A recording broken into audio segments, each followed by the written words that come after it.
Some individuals may perish, yet not entirely. After an interminable haze, Shi Yu abruptly awoke, rising from his bed. He gasped for fresh air, his chest heaving with each breath. Confusion and a sense of bewilderment surged within him. Where am I? He instinctively surveyed his surroundings and found himself even more disoriented. A single dormitory room? Even if he had successfully been rescued, he ought to be in a hospital by now. Moreover, his body. How could it possibly be unscathed? Filled with questions, Shi Yu's gaze swept through the room, finally resting upon a mirror hung beside his bedside. The reflection revealed a youthful visage, approximately 17 or 18 years of age, remarkably handsome. But therein lay the conundrum: this was not him. His previous self had been a striking young man in his 20s, radiating an impressive demeanor, and having already embarked on a career. Yet now this appearance could only be described as that of a high school student. This transformation left Shi Yu dumbfounded for quite some time. He fervently hoped that the surgery had been a resounding success. His body and features had changed. This surpassed mere surgical alterations. This was akin to sorcery. He had entirely morphed into another person. Could it be that he had traversed into another realm? Aside from the ominously placed mirror at his bedside, Shi Yu also discovered 3 books nearby. Upon picking one up, the titles rendered him speechless. Essential Manual for Novice Beast Caretakers. Postnatal Care for Pets. Guidebook for Evaluating Beast-Eared Creatures of Diverse Races. Shi Yu? The first 2 titles seemed reasonable, but what on earth was the last one? Cough. Shi Yu straightened his demeanor, extending his hand, only for his arm to stiffen almost immediately. Just as he intended to open the 3rd book to discern its contents, a jolt of pain surged through his head as a tide of memories crashed upon him. Icefield City. Beast Caretaker Breeding Base. Intern Beast Caretaker. Beast Master? What a cacophony of nonsense. This influx of unexpected memories took Shi Yu a solid 10 minutes to assimilate. After some time, he raised his head with a complex expression. He had been correct. It seemed he truly had crossed over. Not solely due to the memories, but also because only one's appearance could not deceive him. It is well known that those who are unattractive lack the qualifications for transmigration. Such a notion has become a widely accepted law. His striking good looks surely indicated he was indeed transported to another realm. After an unforeseen demise, he had arrived in an alternate universe primarily centered around beast masters. Despite appearing to inhabit a modern single dormitory, he was no longer on Earth but had come to a place called Blue Star. This world was extraordinarily peculiar, with a culture starkly different from that of Earth. Since ancient times, extraordinary powers had existed here. These supernatural abilities were not those through which Shi Yu had witnessed in various films and television programs. No martial arts, magic, or mystical cultivation. Instead, every living creature possessed the potential for extraordinary evolution. Through continuous evolution, most animals and plants could awaken greater intelligence and formidable abilities. Even beyond flora and fauna, landscapes, lakes, and even storms had the potential to evolve into sentient beings. All these extraordinary creatures wielded immense powers akin to the legendary beasts found in Earth's mythology: lightning, flames, hurricanes, and more. In light of such a backdrop, during the ancient eras of this world, frail humanity could only cling to mighty creatures for survival, barely managing to exist in tribal forms. However, as time progressed, humans gradually developed their own extraordinary powers, termed beast mastery. Through meditation, certain individuals could create a space within their minds, a kind of alternate dimension, enabling them to capture extraordinary creatures within this prison-like realm. Initially, humanity forcibly captured weaker extraordinary beasts to serve as subordinates, commanding them to work and fight in the face of powerful extraordinary entities. Humans had little means of resistance. Yet over time, some individuals discovered that extraordinary beings could grow exponentially faster within the realms of beast mastery, making it easier for them to transcend their species' limitations and evolve. This revelation ignited hope within humanity, prompting fervent exploration into the realm of beast mastery. Subsequently, as knowledge about capturing, training, nurturing, and commanding began to blossom, a plethora of formidable battle pets were cultivated, giving rise to the profession of Beastmaster, which soon took the world stage. Alongside the rise of beast masters, many extraordinary beings also became willing to form contracts with humans, hoping to leverage human power for rapid growth and to transcend their limitations as a species. Now, millennia later, humanity has established a resplendent beast master civilization, wielding control over the most resource-laden regions of the planet. In this era of beast masters, their status and class have become synonymous. Every industry is intricately connected to beast masters, with only those who become beast masters achieving eliteness in their respective fields. A renowned beast masters competition can demand an astronomical appearance fee. With a powerful beast master reigning over a city, they can significantly influence the city's economic vitality. In the vast majority of industries, beast masters occupy pivotal roles while the top positions are dominantly held by them. However, despite humanity's ascendance, a multitude of savage beasts continues to roam, untamed, frequently bringing calamities upon human settlements. This is precisely why many cities yearn to enlist formidable beast masters. Moreover, within his memories, his predecessor's family had perished during a beast tide. The world of beast masters. I gather a rough understanding. But why must it be so miserable? Even after transmigration, Shi Yu took a deep breath. He had crossed over. Yet this perilous realm clearly seemed more comfortable as the child of a powerful beast master. Living in assurance under the guardianship of a dragon maiden and the company of fairies, such a fate would have made his transmigration worthwhile. However, it appeared that traversing to another realm was as challenging as reincarnation itself.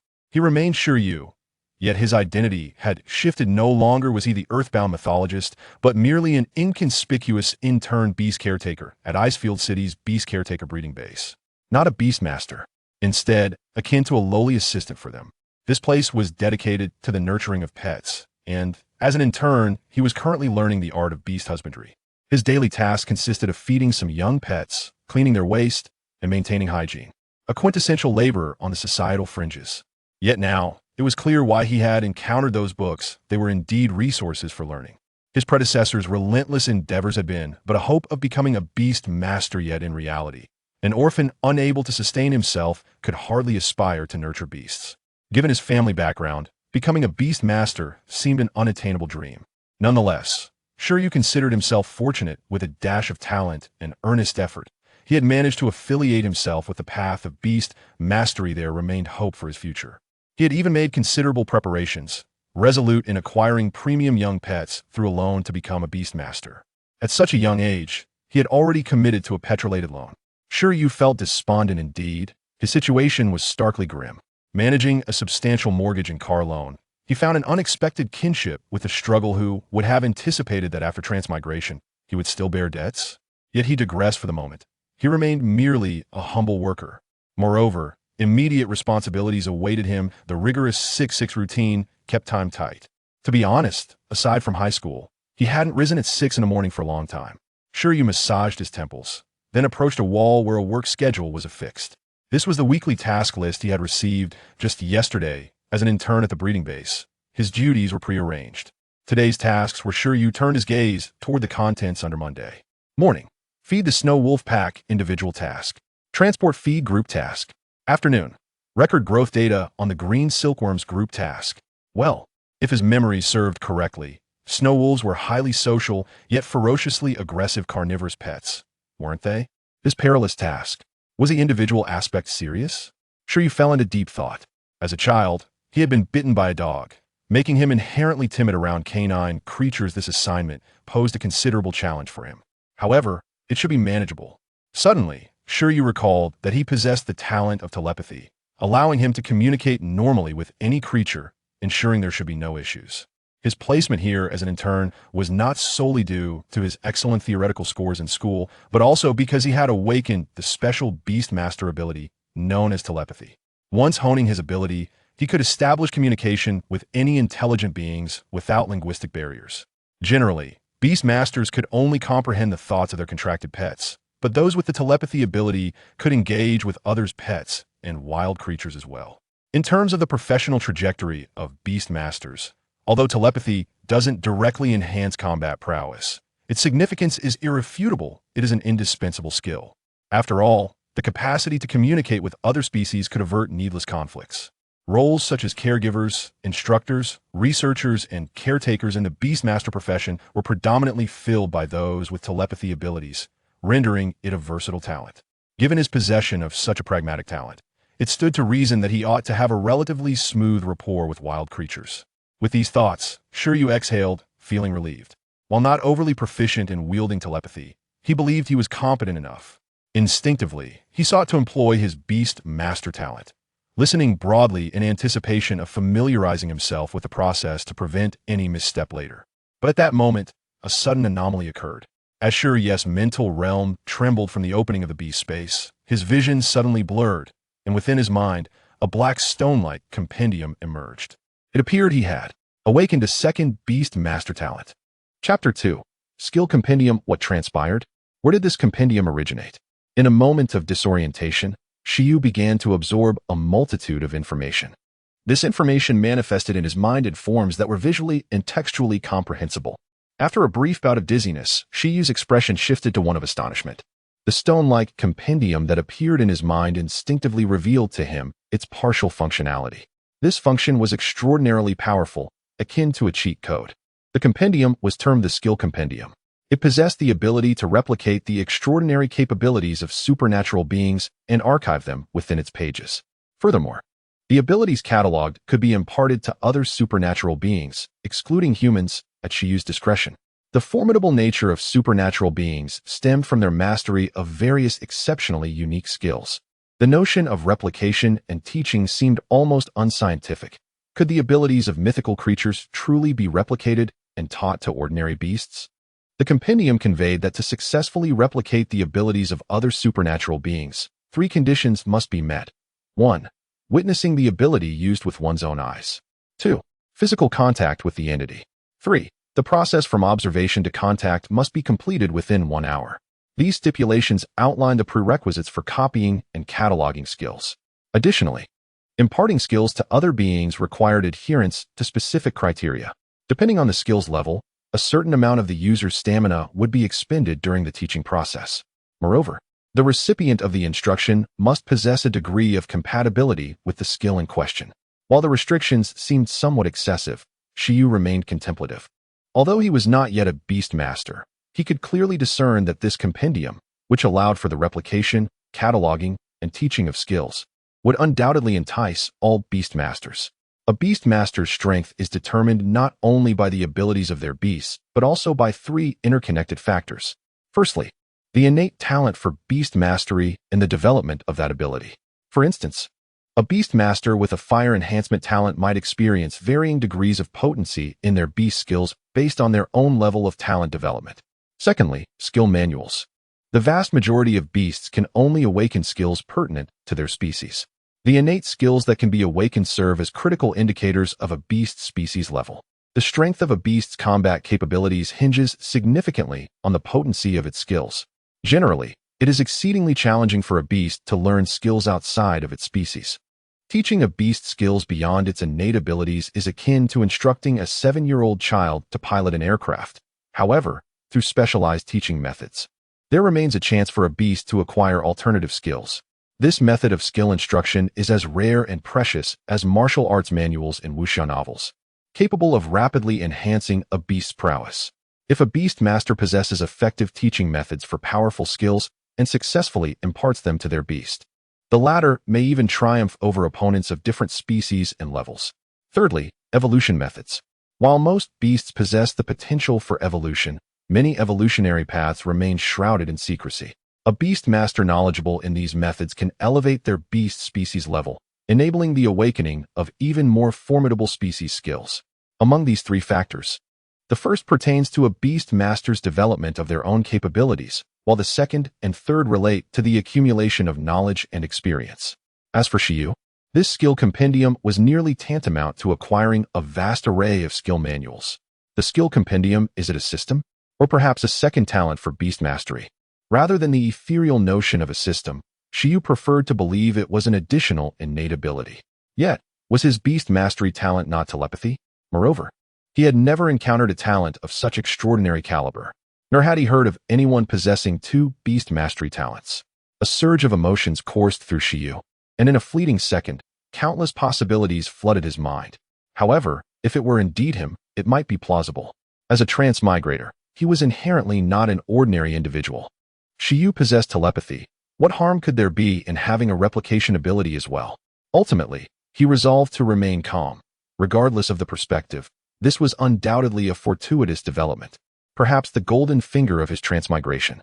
From shock to elation, Shi Yu felt a sense of relief.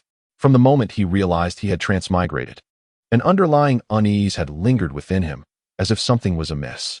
Now, however, he felt at ease. The simple joys of being a transmigrator were profoundly satisfying. Alas, time was of the essence. After becoming immersed in the revelation of the skill compendium, Shi Yu suddenly recognized how late it had become. He hastily donned his attire, preparing to commence his morning duties, foregoing breakfast. At this moment, Shi Yu was not motivated by work. Rather, he was eager to test the veracity of his newly awakened abilities. With anticipation in his heart, Shi Yu swiftly departed from his dormitory. The beast-rearing base in the ice-filled city was vast, encompassing diverse environments such as lakes, grasslands, forests, and snowy mountains, all habitats for various supernatural creatures. To tend to such a multitude of beasts, the base employed a considerable number of staff, with a sizable employee area nearby, where various pet food processing and transportation activities were conducted. Within the base's feed factory, a throng of caretakers had gathered. However, due to differing task assignments, most individuals were currently without interaction. Upon his arrival, Shi Yu set out to locate the feed he was tasked with transporting. His objective was clear. However, upon obtaining the feed, its specifications exceeded Shi Yu's expectations. No wonder ordinary individuals could not afford to be beast masters. This group of creatures dined better than humans. As Shi Yu emerged, bearing 2 hefty refrigerated boxes, he couldn't help but think. Inside the boxes lay layers of fresh meat, comprising at least 7 or 8 varieties, evidently curated into a nutritious meal. Such refrigerated boxes were abundant within the facility, all intended for the breakfast of the snow wolf pack he was about to feed. Shi Yu, are you heading to feed the snow wolves? As Shi Yu transported the meat, someone paused to jest upon noticing the type of feed he was carrying, cautioning. Those fellows aren't particularly friendly. Be careful. Nevertheless, our base's infirmary is quite reliable. Don't listen to him. With the Wolf King around, there's hardly any danger. Another added, attempting to reassure Shi Yu. It's all in jest. Once we finish, do you need a hand? The initial speaker inquired again. Shi Yu glanced at the two, feeling apologetic for having no recollection of them, and responded with an awkward yet polite smile. Thank you, but I'll be done shortly. With that, the trio ceased their conversation, each returning to their respective tasks. After their departure, Shi Yu recalled that his previous self had been characterized by a tendency towards solitude, stemming from familial circumstances, leading to a preference for isolation over socializing. Consequently, he had not formed friendships in this new work environment nor integrated into various social circles, perpetually navigating alone. This left him lacking in interpersonal skills. It was no surprise that, as a fellow intern, he had little impression of others. Not even remembering their names. Conversely, he retained a considerable amount of knowledge regarding the creatures at the base. Shi Yu shook his head. For the time being, this was not inherently detrimental. He resolved to maintain this state for now, though he mused on the irony of his telepathy talent contributing to his social isolation. In any case, the immediate priority was to gradually familiarize himself with this world, allowing for social interactions to occur later on. After a significant amount of time spent transporting a cartload of meat, Shi Yu activated the transport vehicle and made his way to a snow-capped area, the designated habitat of the snow wolves. Upon arrival, he parked, disembarked, and promptly began unloading the meat, working swiftly. During this process, distant white silhouettes appeared against the snowy mountains, revealing the presence of several formidable wolves. A whoa. A tremorous sound reverberated through the air, accompanied by the haunting howls of wolves. The colossal white wolves of the snow-capped mountains surged towards this direction with an initial swift pace, which gradually slowed to a walk. Nevertheless, even at this gait, an overwhelming sense of pressure lingered. Each of these majestic wolves measured around 2 meters in length and nearly 1 meter in height, their robust physiques astonishingly revealing that they were mere cubs. Cloaked in long, white fur, their tails, backs, and limbs were adorned with a dense coat of ice-blue hair. As they approached, the piercing blue eyes of these wolves fixated on Shi Yu, their fangs bared, and an aura of chill emanating from them. Name: Snow Wolf. Attribute: Ice. Species level: Superior. Extraordinary species skills: Ice Shard Fangs, Frost Claws, Snow Veil, Cold Breath. Description: Evolved beings from the snowy mountains. Their frozen fangs and claws can effortlessly rend steel, excelling in stealth hunting amidst blizzards. Shi Yu's considerable knowledge allowed him to conjure detailed information about these creatures in his mind. The attributes represented their capabilities, while the species level indicated their potential for growth, categorized as low, medium, or high. The skills, meanwhile, were the distinctive abilities of these extraordinary beings that Shi Yu aspired to learn. At that moment, the wolves, salivating and fixated on Shi Yu, shimmered with an intense light in their eyes. It was evident they understood him, although it was obvious that they were hungry and eager for a meal. Shi Yu was astounded by the sensation of comprehending their intentions. This awareness both reassured and troubled him. It was comforting to feel a connection, yet disconcerting to realize that one of the wolves expressed a desire to taste him. How infuriating. Was he here as a caretaker or merely as potential prey? Where was the Wolf King? Shi Yu attempted to dismiss such thoughts and looked farther afield, seeking out his ally. Upon the arrival of the pack, the snow wolves obediently lined up, refraining from any hasty actions, not out of fear of startling Shi Yu, nor from politeness, but because their leader had yet to appear. With a more commanding roar, the pack parted to reveal a significantly larger snow wolf, measuring over 3 meters in length and standing at least 6 to 7 meters tall. The alpha snow wolf strode forth, its gaze locking onto Shi Yu. The other wolves regarded their leader with a mixture of fear and reverence. Snow wolves are highly social, extraordinary beings, and the alpha possesses an unparalleled aura of authority. Some alphas even awaken a unique skill that instills a sense of pressure, allowing them to lead the pack. This is not a basic species skill, but rather a high-level ability that requires extraordinarily stringent conditions to awaken. Under the alpha's imposing presence, the snow wolves remained exceptionally well-behaved, not daring to act recklessly, but instead maintaining an orderly demeanor. Clearly, Shi Yu and his fellow intern caretakers were able to safely feed the snow wolves not because of any telepathic communication, but due to the alpha's formidable influence. This alpha, a pet of a beast master within the breeding facility, was responsible for the management of the pack. Shi Yu suspected that the alpha's owner might be observing him from some hidden vantage point, assessing his performance. Yet, given the owner's prestigious status within the breeding facility, it seemed unlikely that they would take an interest in the interns. Could it be that this wolf was the true judge of his performance? Shi Yu found himself in a peculiar predicament. As the Snow Wolf King approached with an indifferent gait, Shi Yu felt a surge of tension, his gaze drawn to the magnificent creature. The pressure emanating from the alpha was entirely beyond that of the ordinary snow wolves. A mere glance from the alpha sent Shi Yu's heart racing. The Wolf King, too, scrutinized Shi Yu, not immediately indulging in a meal, but enveloped in an aura of cold. It continued to advance. Then, as it brushed past him, its head made contact with Shi Yu. Following customary practice, the Wolf King left its scent on the intern, establishing a unique aura of dominance that would ensure the pack remained docile during feeding. As Shi Yu felt the chilling presence beside him, he understood that he had been marked by the alpha. This was its method of leaving a trace, certainly more civilized than marking territory with urine. As Shi Yu pondered this, his skill compendium activated. Due to the alpha's instinctual display of dominance and their physical interaction, an unexpectedly straightforward and dramatic process unfolded. Shi Yu had anticipated a search for an opportunity to replicate the snow wolf's skills, yet it appeared to be this effortless. Moreover, it was the alpha's advanced skill he had acquired. The compendium opened to reveal the image of the Snow Wolf King at the top of the first page, followed by a wealth of text. Skill, intimidation, skill level, advanced description. A mental skill that can instill fear and command through sheer presence. Capable of incapacitating creatures significantly weaker than itself, symbolizing the essence of a ruler. Status, no teaching subject available. Chapter 3, Initial Pet Planning. The illustrated guide has indeed been updated. Upon discovering this change, Shi Yu felt a surge of excitement. He successfully replicated the intimidation skill. According to the rules, all he needed to do next was find a target, and he could teach this skill to other pets at any time. The intimidation skill is the variability employed by the Wolf King to command the wolf pack. If he could impart this skill to ordinary snow wolves, wouldn't he be able to manually mass-produce Wolf Kings? Furthermore, if he could also teach this skill to pets of other species, he might even cultivate kings of different races. Upon reflection, what a remarkable exploit. Yet, it is precisely such exploits that bring joy. Possessing such a powerful talent for beast mastery, it is only fitting for him. With a smile, Shi Yu returned to his senses, only to find the Snow Wolf King gazing at him with a puzzled expression. The Wolf King let out a low growl, furrowing its brow. Shi Yu understood. The creature suspected that his silly grin was indicative of some affliction. Let them doubt. Shi Yu felt no anger. The Wolf King could never comprehend his joy. The happiness between man and wolf is not easily shared.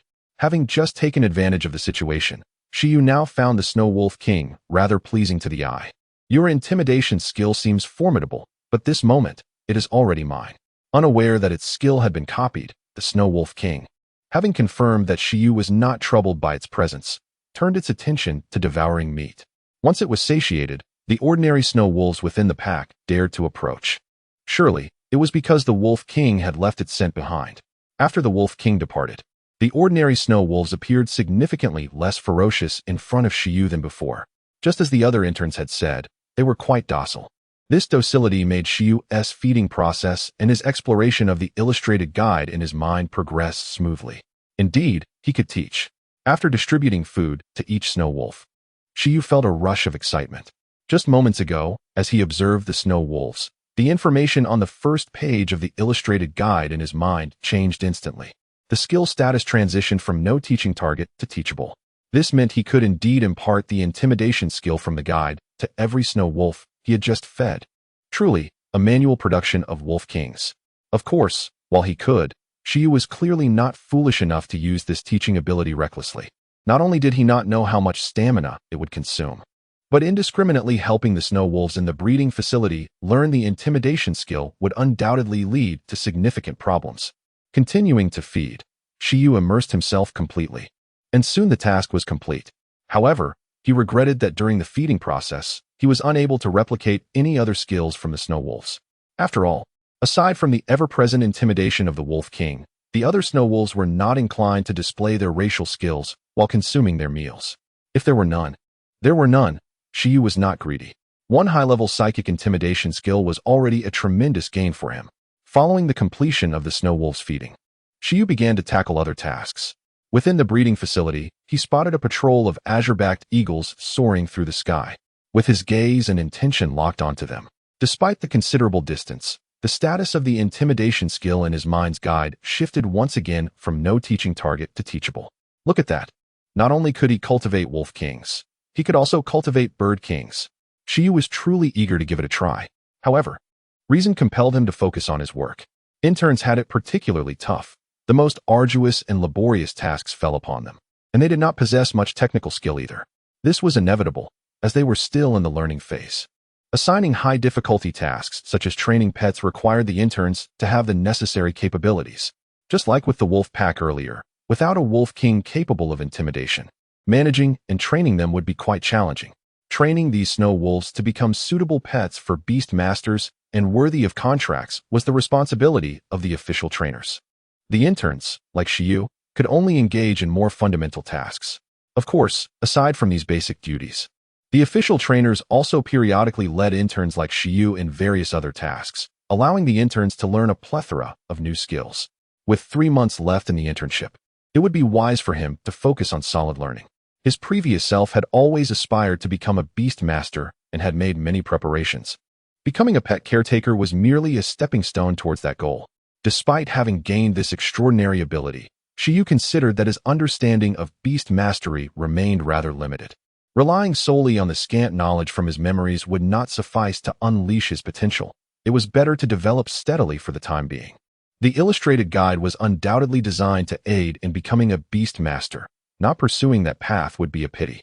However, apart from the teaching ability of the guide, he currently lacked any other capital to assist him in becoming a beast master. Therefore, Shi Yu resolved to treat his role as a pet caretaker earnestly, seizing this opportunity to further understand the skill guide and this world before making other plans. Moreover, he needed the internship certification to claim the pet cub he had reserved from the iron bamboo breeding facility in the Pingqing district of Icefield City. The facility considered Shi Yu's repayment capability. At present, he was not qualified to receive that pet. However, once he completed his internship and obtained the caretaker's certificate, he would be eligible for the loan. Thus, for Shi Yu, this internship was indeed of utmost importance. If all went according to plan, becoming a beast master should pose no problem. However, thereafter would come the lengthy journey of repaying the loan. This process could either catapult Shi Yu to great heights as a beast master or drag him down. After all, raising pets truly consumes resources. The name of the pet he had reserved? The iron-eating beast. Name: Iron-eating beast. Attribute, metal, racial level, mid-tier extraordinary. Racial skill, hardening the iron-eating beast, is essentially a giant panda. Shi Yu had not anticipated that the giant panda in this world had evolved into a mid-tier extraordinary iron-eating beast. He was relatively satisfied with the initial pet chosen by his previous self. The national treasure's aesthetic appeal and rarity were significant advantages. Unless unforeseen circumstances arose, he would not change his choice, especially since he had already paid a deposit. However, it was rather tragic that the once beloved national treasure had fallen to such a state. In a direct confrontation, an ordinary giant panda could easily incapacitate a common wolf with a single strike. Yet, the iron-eating beast was ranked lower than the snow wolf in terms of racial level. Nevertheless, Shi Yu understood that this was related to racial skills. Compared to the snow wolf's 4 racial skills, ice shatter fangs, ice-cracking claws, cold breath, and snow concealment, the iron-eating beast possessed only 1. True to its name, the giant panda of this world could, after evolution, consume metal minerals to harden its body, rendering it as resilient as steel. However, the level of the hardening skill was not high, and it could only be effective in close combat, categorizing it as a low-tier skill. Naturally, it could not compete with the snow wolf, who had been favored by the heavens. Despite its low-tier racial skill and solid physical attributes, the iron-eating beast's racial level was still moderate, which was not insignificant. It was just somewhat disappointing. After all, in Earth's legends, it was the steed of Shi Yu. Yet in this new world, it had lost all prestige, utterly ordinary, unremarkable. Shi Yu suspected that the giant panda's lethargy, spending its days either eating bamboo or sleeping, coupled with its gentle nature, had contributed to its slow evolution. If only it had a bit more spirit. Was it truly necessary to end up like this? Yet, perhaps it was for the best, otherwise, Shi Yu would never have been able to afford the iron-eating beast. This was also due to his household registration being in Pingxing district, allowing him to benefit from local policies that made the purchase feasible. Otherwise, it would have been merely a dream. The Iron Eater is indeed quite remarkable. Its ability to consume metallic minerals and transform them into a hardened physique offers a balanced approach to both offense and defense. If my judgment is correct, the recently replicated skill of intimidation should also be within the Iron Eater's grasp, as the compatibility appears flawless. With my skill compendium at hand, I can endeavor to facilitate its mastery.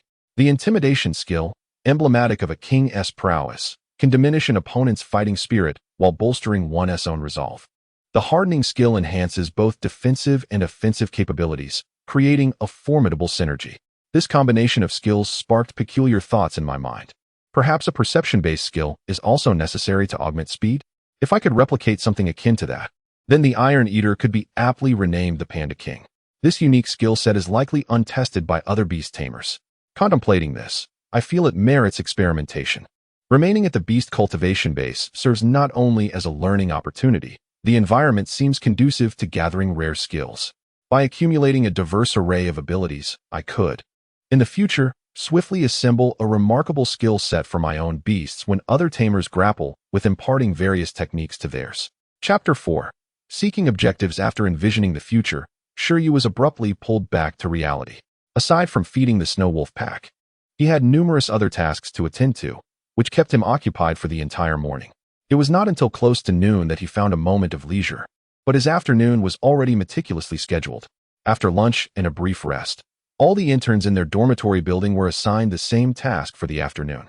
This work, in fact, was something they had been engaged in for some time.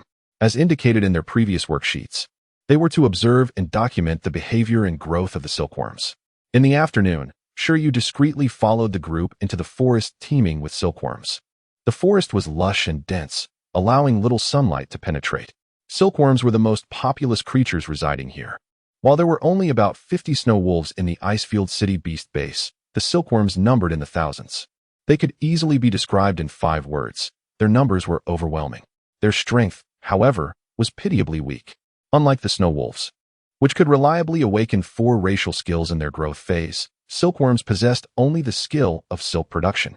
Furthermore, even when perfected, this skill could only match the strength of a common steel wire. Beast tamers categorize the abilities of extraordinary creatures based on their power and effects into different tiers, unranked. Low-tier skills, mid-tier skills, high-tier skills, and super-tier skills. The silk skill of the silkworms did not even qualify as a low-tier skill. it lacked any form of ranking. Thus, the racial level of the silkworms was deemed low-tier extraordinary, a categorization that seemed almost pitiful, considering they could hardly defeat most ordinary animals, relying solely on their potential for growth. Nevertheless, due to varying rearing methods, the silk produced by silkworms could serve multiple purposes. However, the beast-rearing base did not raise silkworms solely for silk production. The reason for nurturing such a diminutive creature was that silkworms were among the few species capable of natural evolution in the wild. After absorbing sufficient nutrients, they could evolve into wind crystal butterflies and had a chance of awakening a new racial skill, Windblade, thus enhancing their combat prowess. Although their racial level remained categorized as low-tier extraordinary due to lifespan constraints post-evolution, the wind crystal butterfly was one of the easiest insect-type creatures to rear, making it the optimal transitional choice for most ordinary beast tamers. Consequently, Shi Yu and his colleagues were tasked with recording and observing the growth states of the silkworms to determine when they might successfully evolve. In comparison to snow wolves, silkworms were far less harmful given their palm-sized stature. With their green, plush bodies, innocent expressions, and two yellow antennae atop their heads, they bore a striking resemblance to the caterpillars of the citrus swallowtail butterfly found on Earth. After direct interaction, Shi Yu understood why they were dubbed the weaklings of the beast world. The silk produced by these untrained silkworms could be easily snapped by a gentle tug of his hands. During the observation, Shi Yu found himself entangled in silk. Compared to snow wolves, silkworms exhibited lower intelligence, and Shi Yu's telepathic abilities were still unrefined, resulting in poor communication and provoking the silkworm's defensive reactions. However, their resistance was utterly harmless. What left him most speechless was the revelation that the stone-like bestiary in his mind indicated that the high-tier mental skill, intimidation, could also be taught to silkworms. Silkworms with royal potential? Was the standard for compatibility so lenient? Shi Yu's gaze towards the silkworms shifted dramatically. It seemed that the skill's bestiary was indeed intricate, considering silkworms were reputed to be incapable of learning any skills other than silk production before evolution. As Shi Yu pondered this, a silkworm slipped from his grasp, prompting another change in the bestiary. At that moment, the stone-like bestiary opened to a second page, revealing an illustration of a silkworm, accompanied by a wealth of text below. Skill, silk, skill level, unranked, description, an insect-type skill that may hold some utility when utilized to its utmost potential. Status, no teaching target at present. Shi Yu was taken aback. What is this description? It mirrors my thoughts exactly. He sighed, realizing that this was merely a reproduction and inclusion of the silk skill. It seemed he had met the necessary conditions. Consequently, the skill's bestiary had successfully recorded its second utterly useless skill, silk. He found no joy in this, for the skill appeared to be of little value. Yet, he reconsidered. Such a seemingly feeble skill might serve as a useful experimental tool to test stamina consumption. Thus, throughout the afternoon, while others were diligently observing and documenting the silkworms, Shi Yu too was engaged in observation and documentation. But he also dedicated time to further research into the skill's bestiary within his mind. The only valuable discovery was that the silkworms that had already mastered the silk skill could also teach it. Despite having mastered silk, they were still in a teachable state. Upon further investigation, he learned that repeated teaching of a skill could enhance its proficiency. Although he understood this concept, Shi Yu hesitated to conduct any experiments in such an environment. As evening approached, after dinner, Shi Yu returned directly to his dormitory. Once back, he began searching through a manual. This was not a guide for evaluations, but rather another book. This manual documented 51 types of creatures reared at the Icefield City Beast Base along with their racial skills. Clearly, Shi Yu was now beginning to select targets for covert learning. He intended to identify suitable skills for his iron-eating beast. The skills bestiary could not conjure skills out of thin air. He needed to find a way to record new skills himself. However, once he successfully recorded rare skills, the skills bestiary would become invincible. Which beast tamer had ever nurtured a silkworm capable of intimidation? Shi Yu considered the skills bestiary as a second talent for taming beasts, and possessing this talent made his future objectives quite predictable. He aimed to replicate higher-tier skills, archive them, and utilize them for nurturing his own beasts once he became a beast tamer. Regrettably, after reviewing the 51 types of creatures reared at the base, Shi Yu found no perceptual skills that he required.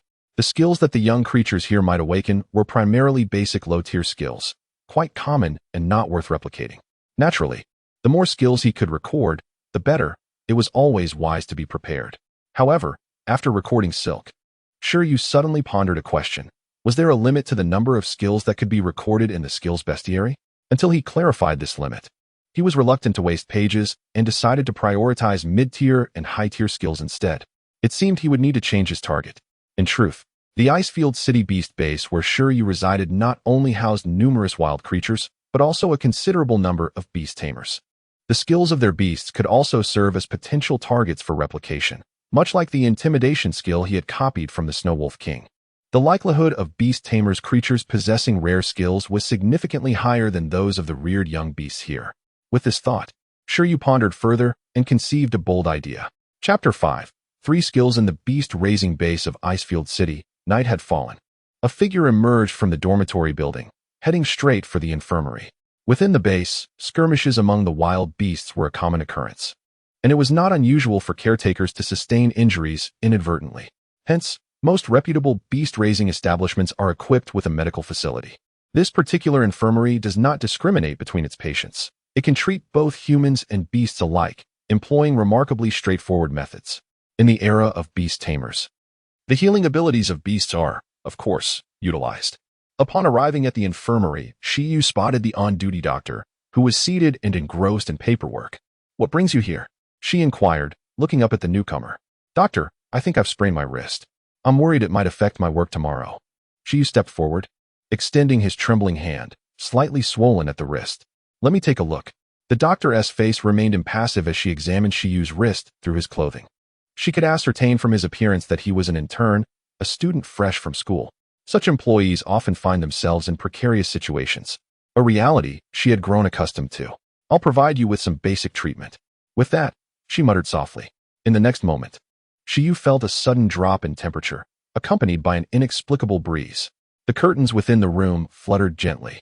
Concurrently, as the doctor focused her thoughts, a large, white-green array, shimmering with countless points of light like a celestial map, materialized before Shi Yu.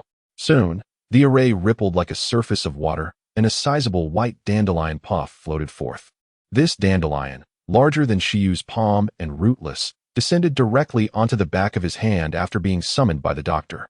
"It will be all right shortly," the doctor assured him. As she spoke, the dandelion began to emit a faint white glow, enveloping Shi Yu's hand. In an instant, he felt a wave of healing wash over him. Although the sprain was genuine, it was not severe. He had sustained it on his way here. The lingering pain had dissipated entirely, leaving Shi Yu marveling at the miraculous efficacy of the treatment.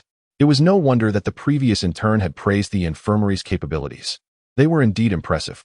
The existence of extraordinary beings holds potential benefits for humanity, particularly in fields such as medicine, where they can provide invaluable assistance. Once the treatment concluded, the dandelion gently lifted from Shi Yu's hand. Simultaneously, the third page of the stone-like compendium in Shi Yu's mind unfurled, revealing the image of the mid-tier plant-type beast, white dandelion. Skill: rapid healing, skill level. Intermediate. Description: a wood-type healing ability that accelerates the recovery of ordinary injuries. Status: no teaching subjects available. This rare healing ability that Shi Yu had successfully recorded and replicated was of immense value and versatility. The white dandelion not only employed its skill, but also made contact with Shi Yu, just as he had anticipated. It was evident that the doctors at the infirmary were beast tamers, each contracted with rare healing beasts. Previous employees had also received treatment here for injuries, prompting Shi Yu to contemplate attempting to replicate the healing skill. However, he soon realized that he had been rather hasty. With 3 months remaining in his internship, there would surely be other opportunities, rendering such impulsiveness unnecessary. "Is everything all right now?" the doctor inquired after recalling the beast. "You seem a bit overly dramatic." The white dandelion indicated it was merely a minor injury. Her observation of Shi Yu's expressive demeanor had led her to believe he was suffering from a more serious condition. In truth, had she delayed treatment any longer, Shi Yu would have nearly healed on his own. Nonetheless, seeking medical assistance promptly when faced with bodily issues was commendable. She had witnessed many beast tamers neglect minor injuries, allowing them to accumulate and escalate into far graver problems. She replied, "I'm sorry. I had quite the mental struggle over such a small injury. I will be more careful next time." "Thank you." He nodded gratefully, feeling somewhat embarrassed for having disrupted her work. He resolved to bring some treats favored by plant-type beasts as a token of gratitude the following day. Utilizing healing abilities to address injuries is the standard practice within the infirmary of the beast-raising base. Even for minor wounds, the doctors prefer to employ beasts for treatment, a practice that serves a dual purpose. It enhances the skill proficiency of the beasts through repeated applications. Mastering a skill does not equate to its proficient use. Extensive practice is often required to internalize it fully. Thus, the instructional repetition of skills within the compendium significantly enhances training efficiency for the beasts. Through the medical facility of the beast-raising base, Shi Yu successfully acquired a rare healing skill, leaving him in high spirits. Upon returning to the dormitory, he completed his evening routine and lay down. As he prepared for sleep, he began to envision the day he would become a beast tamer. Once he achieved that status, countless paths would unfold before him, especially if he were to pass the professional beast tamer assessment. He would have minimal obligations and receive monthly remuneration from the Beast Tamer Association, representing a considerable leap in social standing. Newly contracted beast tamers are designated as trainee beast tamers. Once the capabilities of both the trainee and their initial beast reach a certain standard, they may participate in the unified assessment conducted by the Beast Tamer Association. Successful candidates are conferred the title of professional beast tamer. Shi Yu pondered to himself, wondering how long it would take him to transition from trainee to professional with the aid of the skill compendium. With such a resource at his disposal, he believed he would possess a significant advantage in nurturing beasts. At around 18 years of age, he was at the prime age to become a beast tamer. Lost in thought, Shi Yu eventually drifted off to sleep. After traversing into this new world and spending a day acclimatizing, Shi Yu had clearly defined his objectives moving forward. Bright and early the following morning, Shi Yu rose early to commence a new day of work. He also took the opportunity to purchase a thank you gift for the kind lady who had assisted him with his injury. With his mindset adjusted and the impulse to hasten his journey to becoming a beast tamer suppressed, Shi Yu began to gradually integrate into this world. 3 months swiftly passed, and with his internship nearing its conclusion, Shi Yu was finally poised to claim his beast. Taking advantage of his work, he successfully replicated and recorded 2 additional skills during this period. The first was an intermediate skill, enhanced vision, derived from a high-tier wind-type extraordinary beast, the Azurback Hawk, which patrolled the skies above the beast-raising base. Enhanced vision, as the name suggests, is a skill designed to augment one's eyesight. The hawk, already endowed with excellent vision, possesses even more refined sight upon awakening the enhanced vision skill, enabling it to see in the dark, perceive distant objects, and penetrate ordinary illusions. The actions of its opponents are rendered slow motion within its field of vision. While this skill may not appear to directly contribute to combat prowess, its potential is vast. It is commonly mastered by beasts that rely on sight for reconnaissance and patrol across various cities. Unfortunately, this skill still fell short of Shi Yu's aspirations for an ultimate sensory enhancement skill. If not for the scarcity of options, who would settle for less? Nevertheless, this skill was commendable, and should the Iron Eater learn it, its combat awareness would undoubtedly increase significantly. The second was an advanced skill, absolute sleep, originating from the high-tier extraordinary beast, Dream Eater. This creature belongs to the necromantic class and possesses only 2 racial skills, the psychic hypnotic wave and absolute sleep. It was evident that the Dream Eater was a pet of a particular caretaker.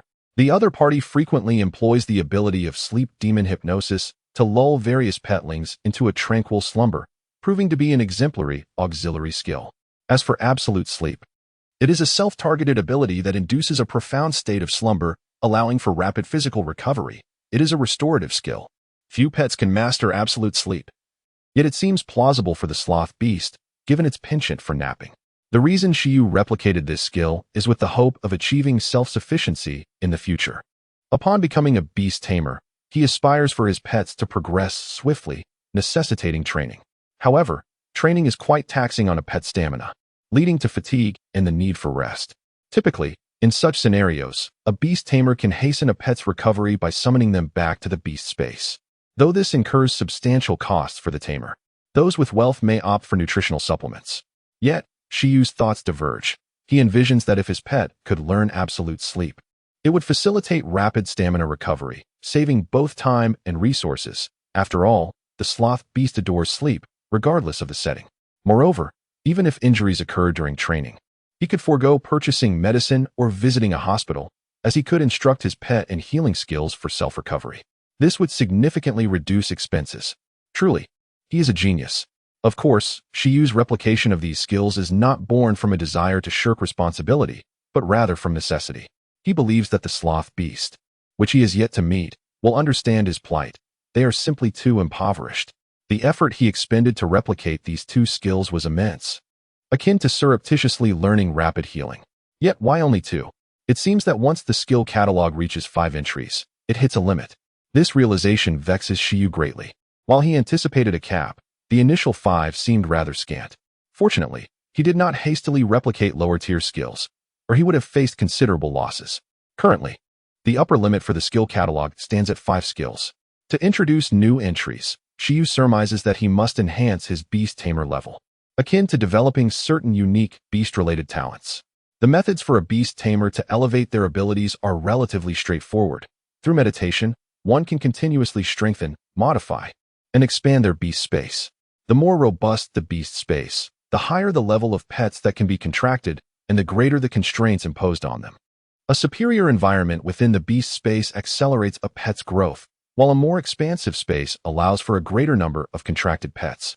A beast tamer may selectively develop their beast space according to their own positioning, without the necessity of perfecting all 3 routes. As the beast space upgrades, the accompanying unique beast-related talents will also be enhanced accordingly.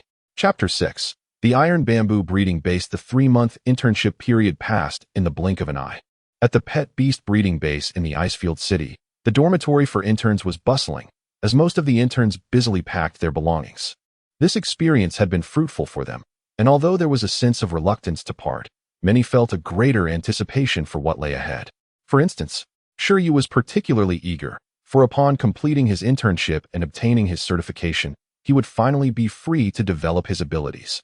During his internship, Shi Yu was among the diligent and hard-working individuals, consistently performing his tasks exceptionally well. While other interns indulged in leisurely games of cards, Shi Yu remained steadfast. He mostly embodied the solitary nature of his previous self, seldom engaging in conversation with others. However, this was not due to any social ineptitude. Rather, he prioritized more significant matters. He found greater joy in conversing with pet beasts, cultivating bonds with them, which not only honed his telepathic abilities, but also provided opportunities to learn new skills. If it weren't for the skill catalog's collection limit, he believed he could have replicated dozens of abilities by now. He discovered that combining telepathy with the skill catalog yielded optimal results in future encounters with formidable, extraordinary creatures. Leveraging telepathy for support while utilizing the skill catalog to glean advantages seemed a promising strategy. In summary, he had not squandered these 3 months. After successfully obtaining his internship certificate, Shi Yu departed with a sense of joy. Although he would no longer have convenient access to replicate skills, he was excited to finally contract his own pet beasts and utilize the skill catalog. The more he understood this world, the more he realized that not aspiring to become a beast master would lead to a bleak future. Thus, he set a modest goal for himself, to become a professional beast master within a year. As the morning sun filtered through the wispy clouds, it illuminated Shi Yu as he stepped out of the Icefield City Pet Beast Breeding Base, glancing back one last time. This place was, after all, a hub for selling pet beast cubs of various types. However, having interned here, Shi Yu knew all too well that the cubs were exorbitantly priced. Of course, this was not an issue caused by the breeding base, but rather his own financial constraints. Hence, he found comfort in his suburban hometown. Although the variety of pet beasts was limited, local residents enjoyed preferential policies. Shi Yu's current city was Icefield City, where both his school and internship were located. In the country, Icefield City is classified as a second-tier city, of which there are over 100 nationwide. Icefield City is relatively developed, with only a handful of 9 first-tier cities surpassing it in urban development. As is the case everywhere, the more prosperous the area, the higher the cost of living, which is why Shi Yu could only aim lower for now. His hometown is a suburban area under the jurisdiction of Icefield City, known as Pingqing. Although it is suburban, it has undergone reconstruction, and the beast taming industry is fairly developed. Moreover, to support the local beast taming industry, residents registered as beast masters enjoy discounts when purchasing pet beasts. Shi Yu's predecessor had seized an opportunity during a promotional event to pay a deposit for a food iron beast cub. That batch of cubs should now be ready for collection. After concluding his internship and completing the necessary procedures, Shi Yu returned to Pingqing. A decade ago, Pingqing had suffered from a beast tide that devastated many families, including his own. However, over the years, the area has restored its former order. The passage of 10 years has brought significant changes. What once lacked defensive structures now boasts tall walls, housing a branch of the Beastmaster Association and a Beastmaster Corps. Currently, while Pingqing may not rival larger cities in vibrancy, it is not particularly backward either.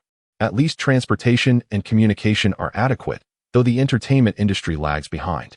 In Icefield City's urban area, various beast competitions are frequently held, whereas such events are relatively scarce in Pingqing.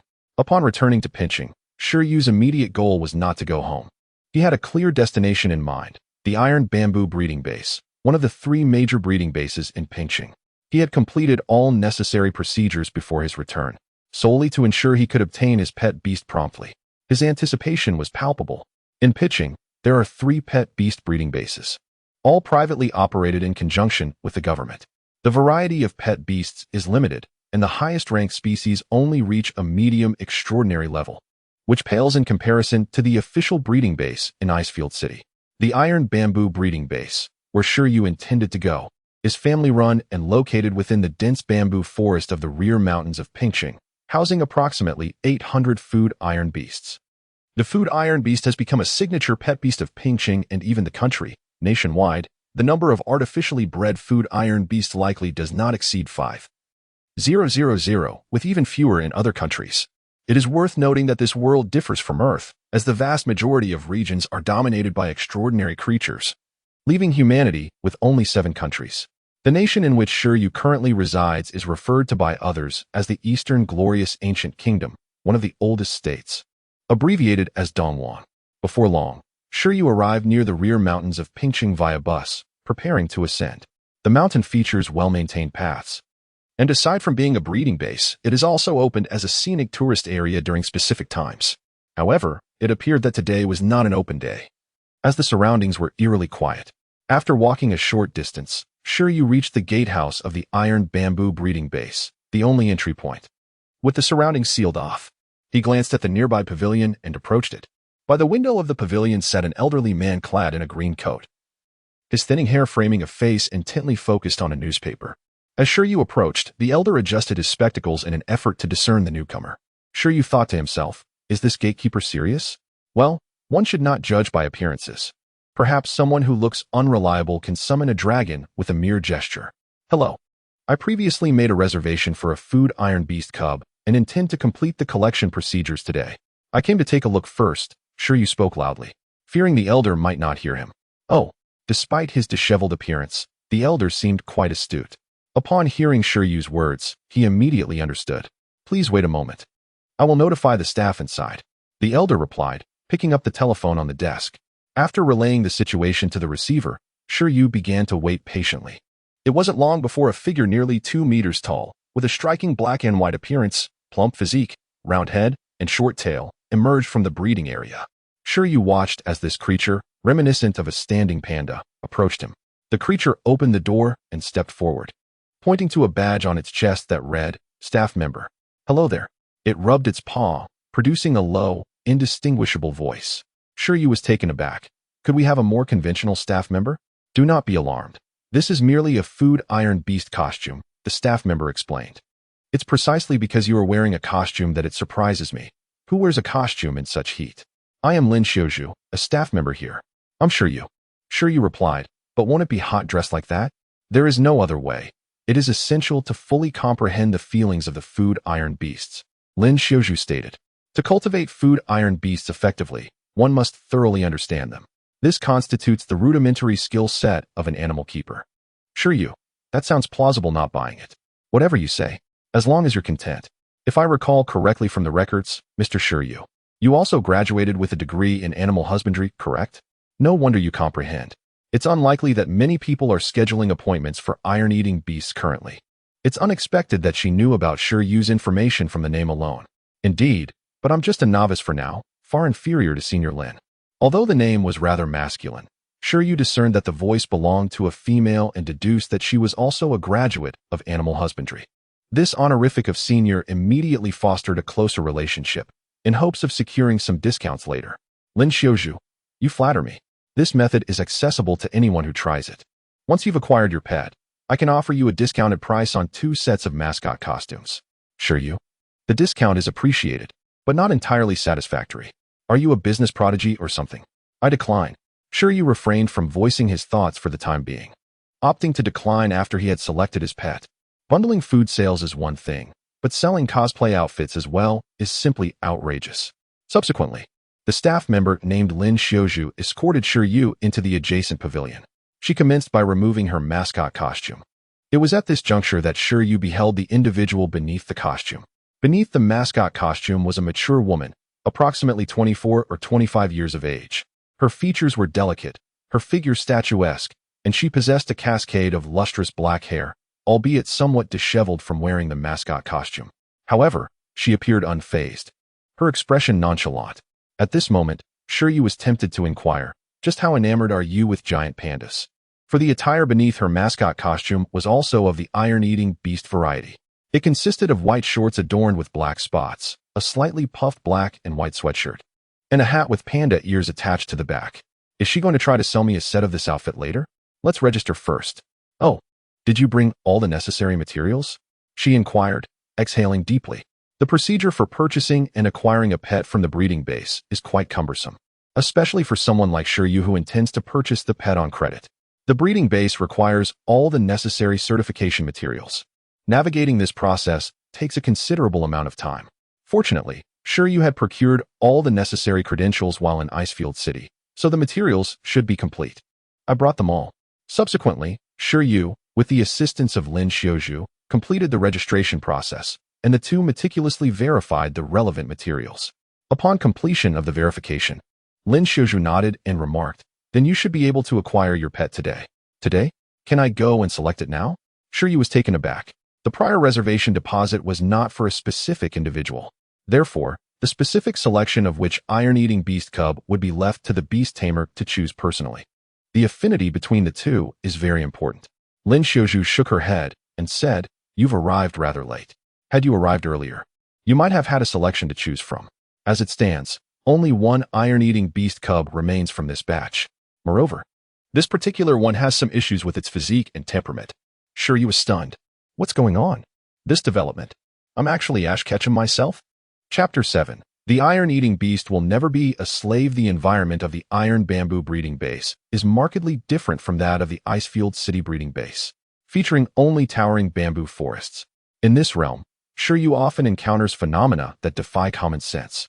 For instance, 3 or 4 types of environments that could never coexist on Earth seamlessly merge here. Upon closer examination, one can discern that this is all influenced by the extraordinary powers of superlative organisms. The environment of the iron bamboo breeding base is relatively normal, at least more so than that of Icefield City. The soil is rich, the forests are lush, the iron bamboo thrives, and the water source is abundant, with clear springs bubbling melodiously, precisely the habitat favored by the iron-eating beasts. At this moment, Shi Yu has entered the breeding area alongside the caretaker, Lin Xiaoju. Although only one cub remains, it is essential to see it. Waiting another year for a new batch of iron-eating beast cubs to mature is simply not feasible. Life is not easy, Shi Yu sighed. In the iron bamboo breeding base, there are not only cubs of iron-eating beasts but also many adults.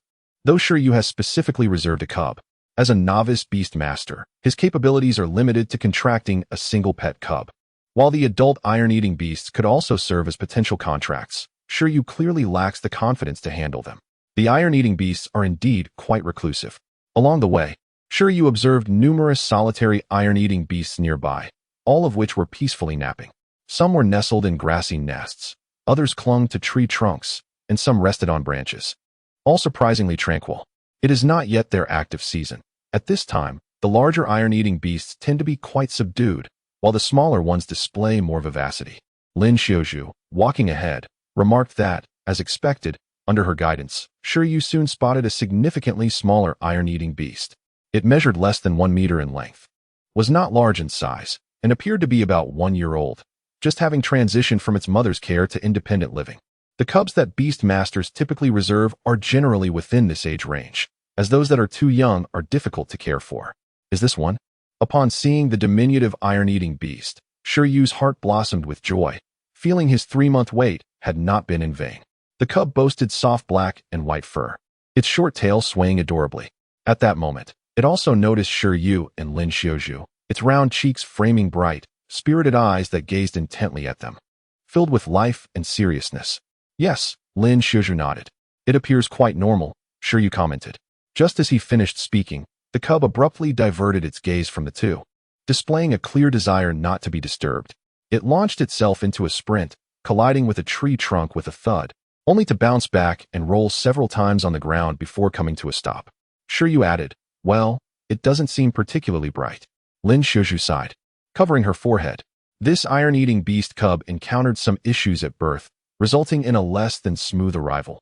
Its constitution is somewhat weaker compared to other cubs. While its peers awakened their hardening abilities before reaching 1 year, this particular cub has yet to do so. Generally, among the same species, the earlier one awakens its racial skills, the better its innate talent. Thus, a slower awakening signifies poorer aptitude, which is why this cub was left behind. In essence, due to individual differences, its temperament has begun to diverge from that of other iron-eating beasts. The behavioral traits of the iron-eating beast are akin to those of giant pandas. Aside from spending half their time eating, the remainder is mostly spent in slumber. In most cases, iron-eating beasts are exceptionally gentle, often covering their faces with their forepaws or bowing their heads to conceal their true appearance, rarely initiating attacks on other beings. Consequently, they are highly recommended for novice beast masters. However, this particular iron-eating beast, due to its unique experiences, exhibited a different personality. Initially, it developed more slowly than its counterparts. Lacking in skills, and subsequently being left behind, it underwent a significant change in temperament. It became anxious and began to alter its habits, displaying an unusual level of self-discipline, even training diligently in hopes of awakening its hardening ability and growing stronger. It is a rare iron-eating beast with dreams, not inclined to laziness, albeit with inferior talent. After evolving, the intelligence of the iron-eating beast is not inferior to that of other pets.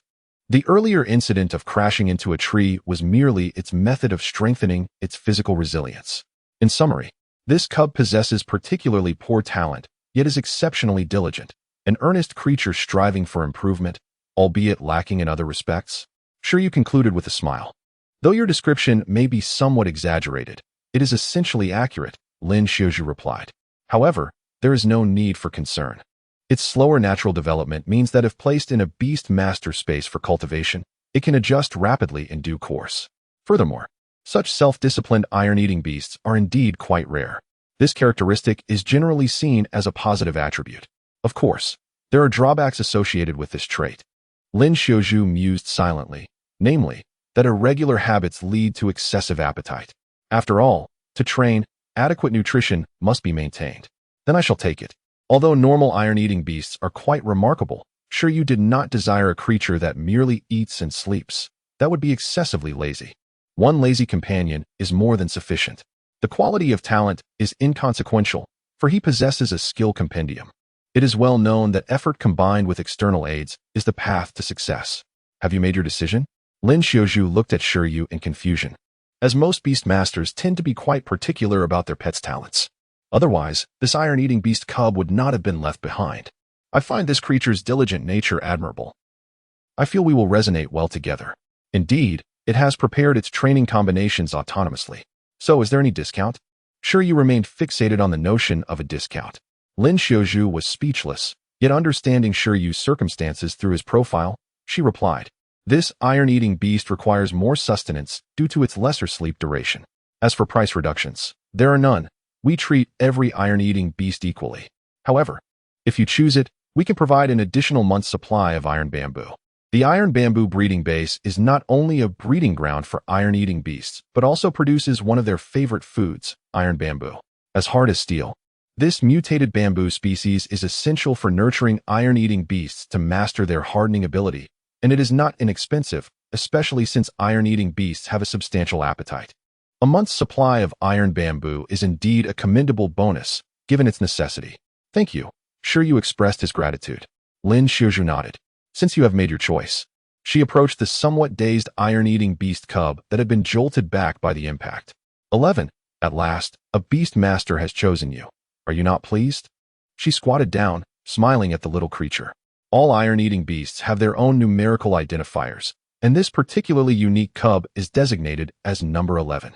Hence the keepers primarily refer to it by this name. The little cub sat up silently and gazed into the distance at Shi Yu, blinking its eyes. Though delighted to be recognized by a beast master, it felt it was too late. Sitting on the ground, it raised its arms high and let out a roar. The iron-eating beast will never be a slave. It too can grow stronger. With that, it stood up and bolted, intending to escape before the staff of the breeding base. The iron-eating beast fears nothing. A beast master is unnecessary. However, before it could even begin to run, Lin Xiaoju swiftly seized it by the neck, lifting it up. The telepathic Shi Yu remarked, indeed, quite spirited. On the other side, Lin Xiaoju sighed as she pinned the problematic iron-eating beast to the ground. Although merely a girl, her strength was surprisingly substantial. Without a doubt, she was a beast master. Upon forming a bond with her contracted beast, the creature's power would, in turn, enhance her own mental acuity and physical prowess. While she might not possess the ability to contend with extraordinary beings in hand-to-hand combat, she could undoubtedly best even the most skilled martial artists and athletes on Earth with ease. Listen closely, she admonished the iron-eating beast pup, should you dare to flee, there will be no sustenance for you.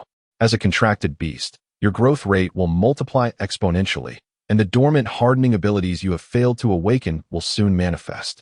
Moreover, you will enjoy a far more comfortable resting environment and a greater variety of food than you could ever hope for here. Lin Xiaoju spoke earnestly to the pup, her potential telepathic gift perhaps enhanced by her prolonged impersonation of the iron-eating beast, allowing it to comprehend her words.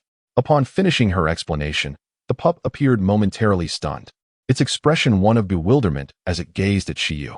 After a contemplative silence, Shi Yu added, all meals and accommodations are provided, albeit with the unspoken caveat that this was only as long as there were funds available. The iron-eating beast pup emitted another cry, its expression growing even more perplexed.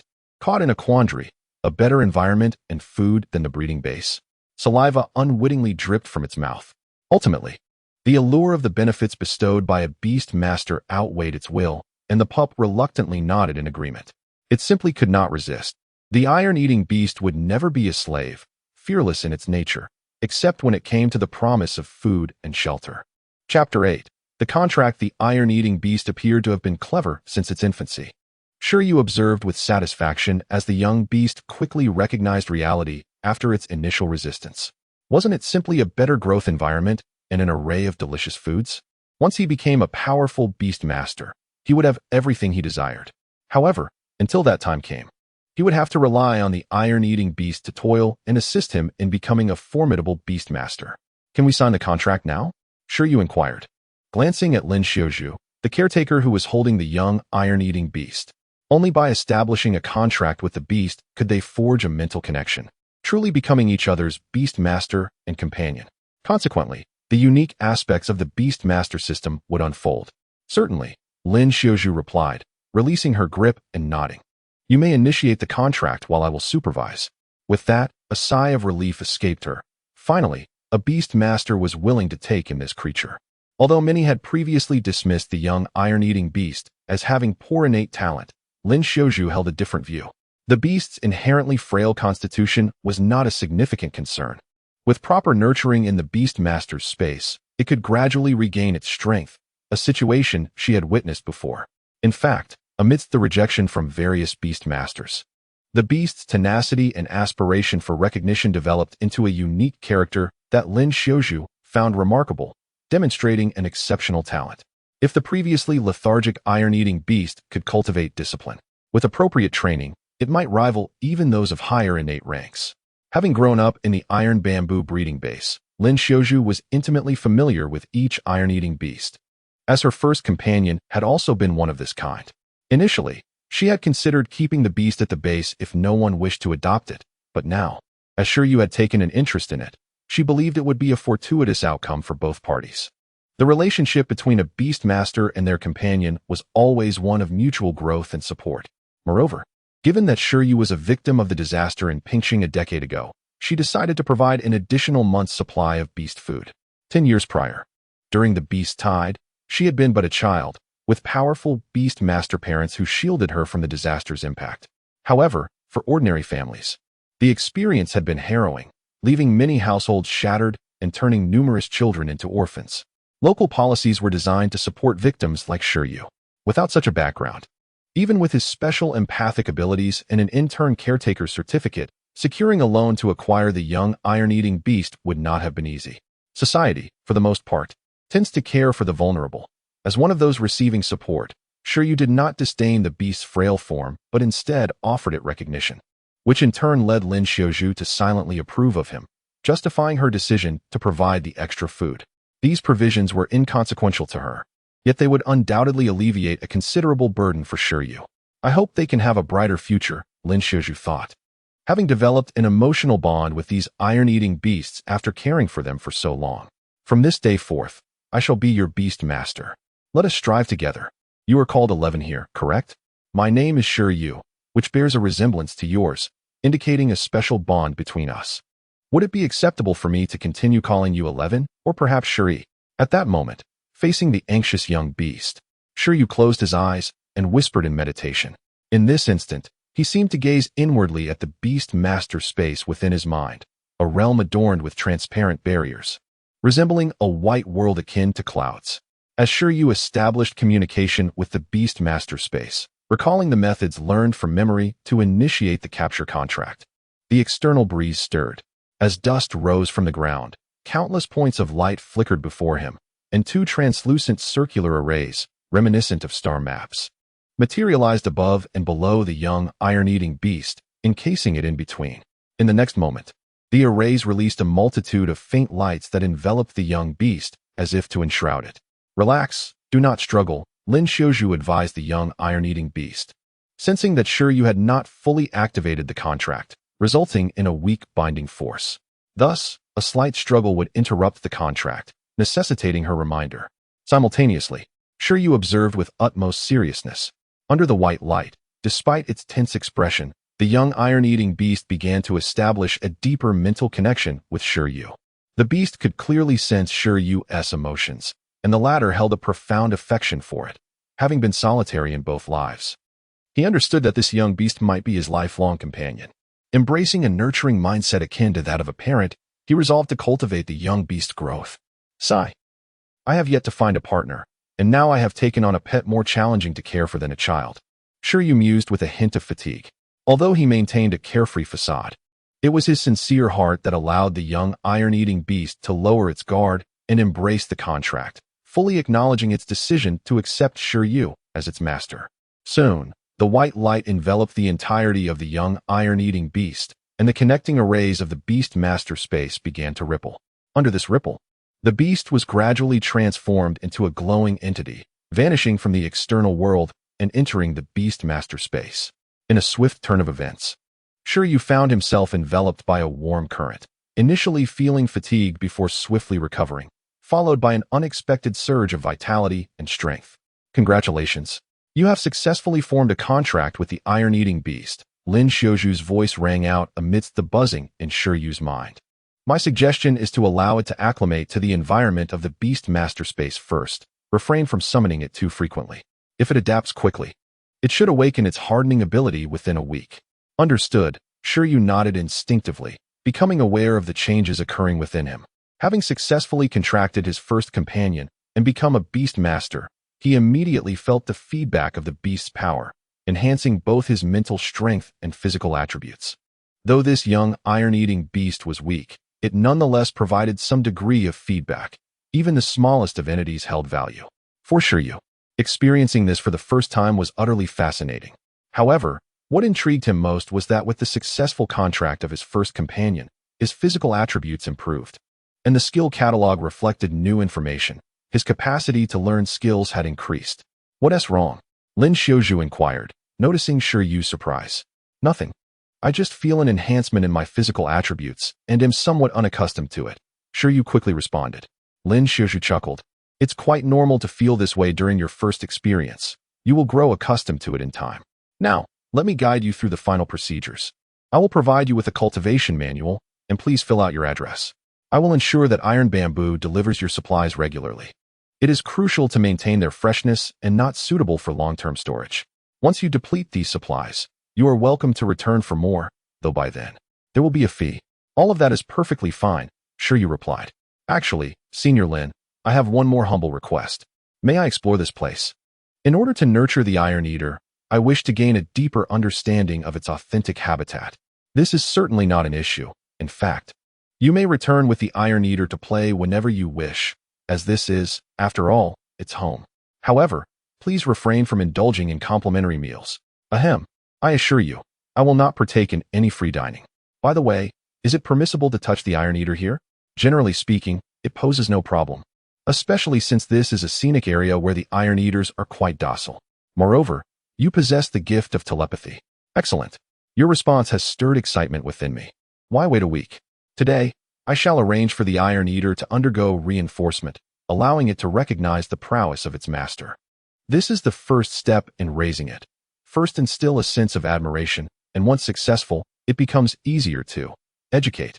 I do wonder if the adult Iron Eaters here have mastered any rare skills beyond their inherent abilities. Regardless, let us first secure the reinforcement. Chapter 9. The first battle. 2 hours later, Shi Yu emerged from the iron bamboo breeding base, utterly satisfied. Skill Handbook. Page 6. Skill. Hardening. Skill level. Low tier. Description. A skill of the metal element that solidifies the body, functioning akin to an invisible armor, which can further evolve into increased attack power. Status. No current teaching subjects. Shi Yu found the process of replicating the hardening skill to be remarkably effortless. All it took was a simple act of feeding a wild iron-eating beast. Unlike the juvenile iron-eating beasts that had yet to awaken their hardening ability and gnawed on iron bamboo, as if it were mere bone, the mature ones first utilized the hardening skill to fortify their teeth before consuming the iron bamboo, which was as hard as steel. This approach significantly enhanced their eating efficiency, crunching through a stalk with every bite. After feeding a stalk of iron bamboo, Shi Yu gently stroked it, and the skill was acquired. For the next month, he would not need to return.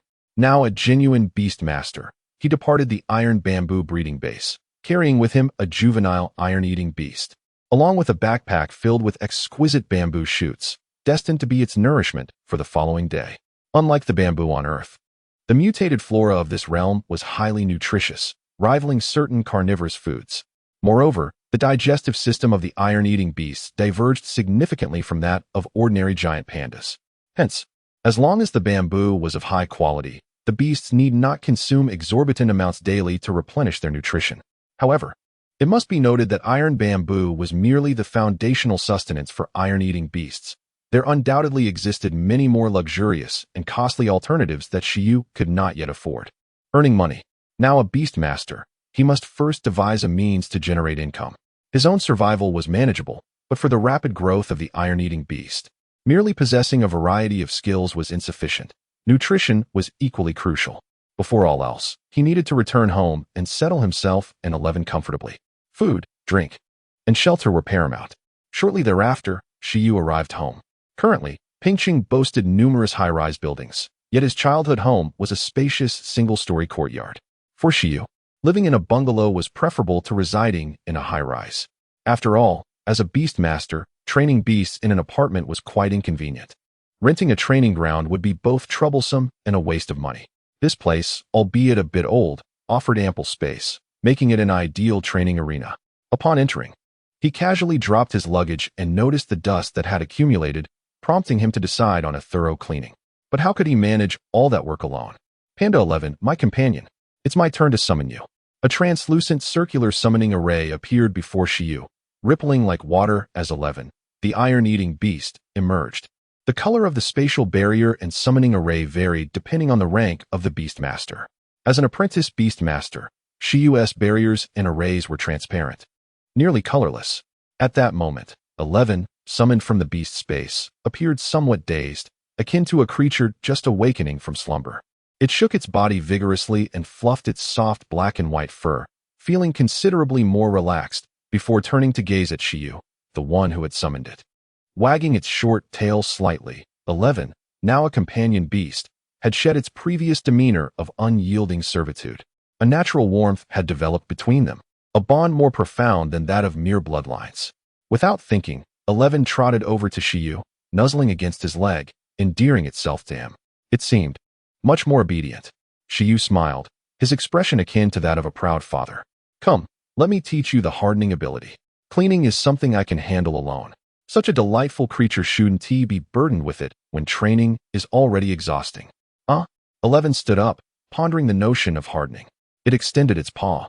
And in the next moment, the black-haired paw transformed, becoming even darker and harder, imbued with a metallic sheen. Indeed, the manifestation of the hardening ability. After a restful slumber in the beast space, 11 had finally awakened. It felt incredibly comfortable there. Its hunger had dissipated, sleep was more profound, and its body felt warm. Its mind clearer. The hardening ability, which had previously eluded it, was now mastered simply through rest. Shi Yu was taken aback. What? You awakened it yourself? I was just about to teach you. He rubbed his eyes, gazing at 11's paw in disbelief. How could it be so quick? I thought Lin Xiaozhu said it would take about a week to awaken the hardening skill. While he felt joy, he also experienced a twinge of disappointment. As he had anticipated teaching 11 the skill and witnessing its awestruck expression in return. Let us focus on cleaning the courtyard, he suggested. 11 looked puzzled. Clean? All right. Never mind. Observing its bewildered expression, Shi Yu decided to abandon the cleaning for now. He suddenly recalled that the skill handbook could be used to teach already learned skills. And repeating a skill could enhance proficiency. Skill proficiency was crucial. The same skill wielded by a novice would yield different results compared to one practiced for a decade.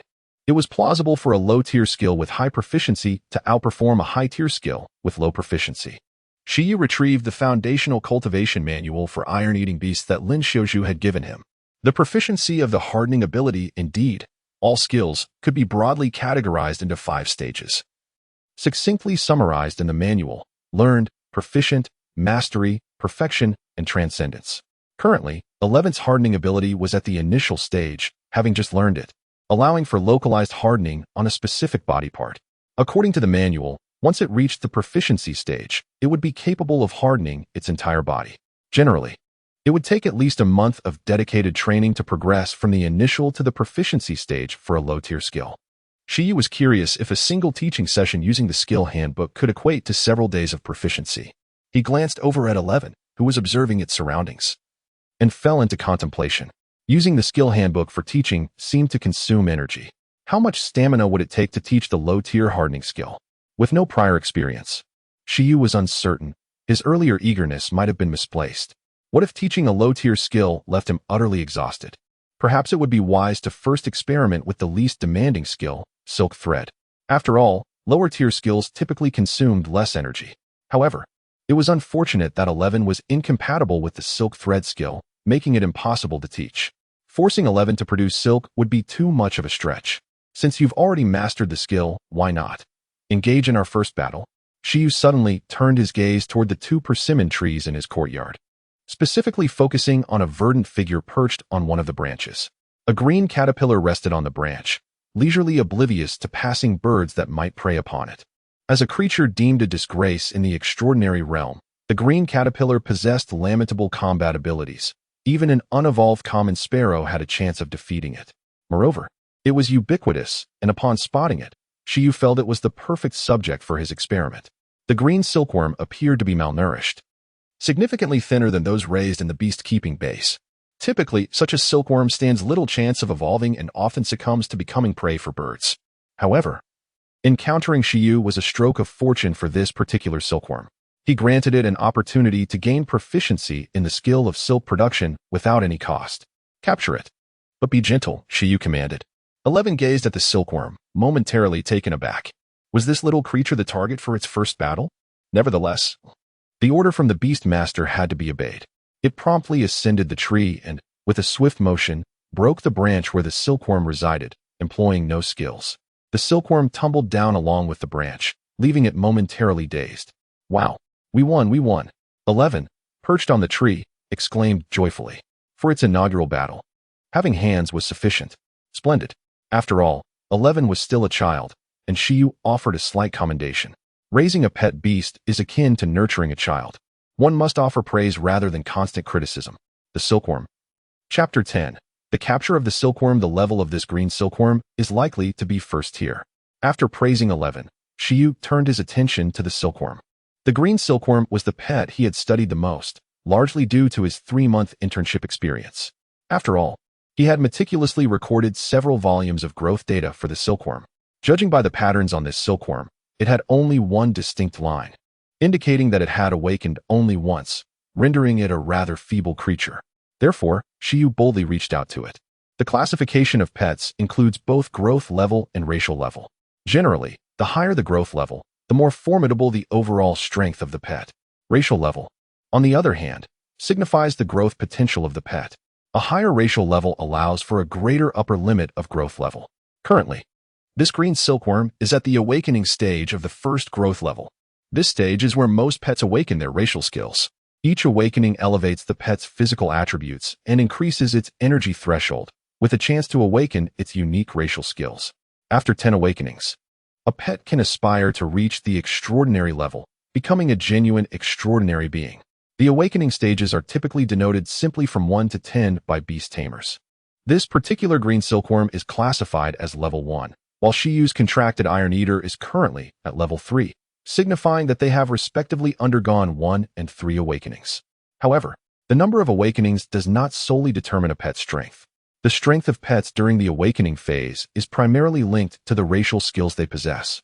In other words, among pets of the same growth level, those with a higher racial level exhibit superior combat capabilities, unless lower racial pets possess formidable skills beyond their basic racial abilities. Thus, even if a green silkworm awakens 10 times but only possesses the skill of silk production, it would stand no chance against an Iron Eater that has learned the hardening skill, regardless of the latter's lower growth level. This is a matter of racial dominance. The advantage of the green silkworm lies in its rapid growth compared to other high racial pets, as their brief lifespan necessitates a swift maturation process. In summary, this green silkworm is weak, and its lack of control over its own destiny has rendered it a subject for Shi Yu's experiments. With a soft thud, the silkworm fell to the ground, unscathed due to its light body. However, the sudden strike from the Iron Eater startled it immensely, leaving it in a state of panic. The green silkworm stared wide-eyed at the colossal figure before it, as well as the Iron Eater leaping down from the tree, and immediately scurried away, not even considering a feeble resistance with its silk. Yet, Shi Yu was quicker, stepping forward to seize it in his grasp. At this moment, the silkworm finally decided to fight back. Silk! A burst of pristine white silk shot from its mouth, enveloping Shi Yu's hand, but he effortlessly tore it apart. After 3 months of internship, he had mastered the art of unraveling silk. Your silk is still too weak, he mused. Do you think you are Don Quixote, little silkworm? The little creature seemed to realize the gravity of its situation. Behave, or I might just feed you to that fellow over there. The Iron Eater looked on, its eyes glistening with curiosity. Is that thing even edible? Despite being an extraordinary being, the silkworm's intelligence was quite low, limited to instinctual emotional responses. Nevertheless, Shi Yu's mental connection proved somewhat effective, facilitating a dialogue of sorts. Although the silkworm could not comprehend the meaning behind it, it instinctively felt a wave of panic coursing through its body, rendering it hesitant to act rashly. Skill, silk, skill level, none, description, a silk-based skill, which may hold some value when utilized to its fullest potential. Status, teachability. As Shi Yu gazed at the green silkworm, he summoned the skill catalog in his mind and flipped to the second page. He designated the least useful skill among the 6 recorded, silk production, to this particular silkworm. The racial skill of silk was innate to their kind, and thus this silkworm would undoubtedly possess the ability to produce silk. Something Shi Yu had been aware of from the outset. With the silkworm's bewildered gaze upon him, Shi Yu quietly whispered a thought, attempting to trigger the skill catalog. This was his first attempt, and he felt a surge of nervousness. Contrary to his expectations of the silkworm learning the skill immediately, Shi Yu's hands began to shimmer with light. Subsequently, he witnessed the glow from his hands transfer to the silkworm upon contact, flowing like water. The luminescence enveloped the silkworm, causing it to radiate with brilliance. Buzz. Once everything had settled, Shi Yu felt a portion of his stamina drain away, as though his mental state had plummeted, leaving him fatigued and yearning for rest. However, the subsequent transformation brought him joy, for the silkworm visibly began to evolve. The second line of patterns gradually emerged on its body, prompting Shi Yu to gently release it and observe intently. From the perspective of the silkworm, it too was bewildered, as the glow merged within. Its physical attributes and energy threshold experienced a dramatic enhancement. Simultaneously, in a vague sense, the silkworm felt as though it had unconsciously utilized its silk countless times. This newfound experience rendered the silkworm more adept at employing its silk. While it remained oblivious to the specifics of the transformation, the concept of becoming stronger was not lost on it. However, such considerations were trivial. With its limited intellect, the silkworm could hardly comprehend the nature of these changes. It simply resolved to escape Shi Yu's grasp. Unaware of Shi Yu's significance, it sought a safe haven to bask in the breeze. Once more, the silkworm attempted to flee, only to be intercepted by Shi Yu. With a swift motion, it unleashed another wave of white silk, initiating a second round of resistance. Alas, Shi Yu tore through the silk once more.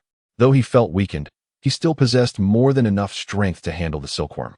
In its desperate gaze, Shi Yu subdued the creature yet again, causing it to abandon any pretense of struggle and curl up in resignation. The strength of the silk had indeed increased.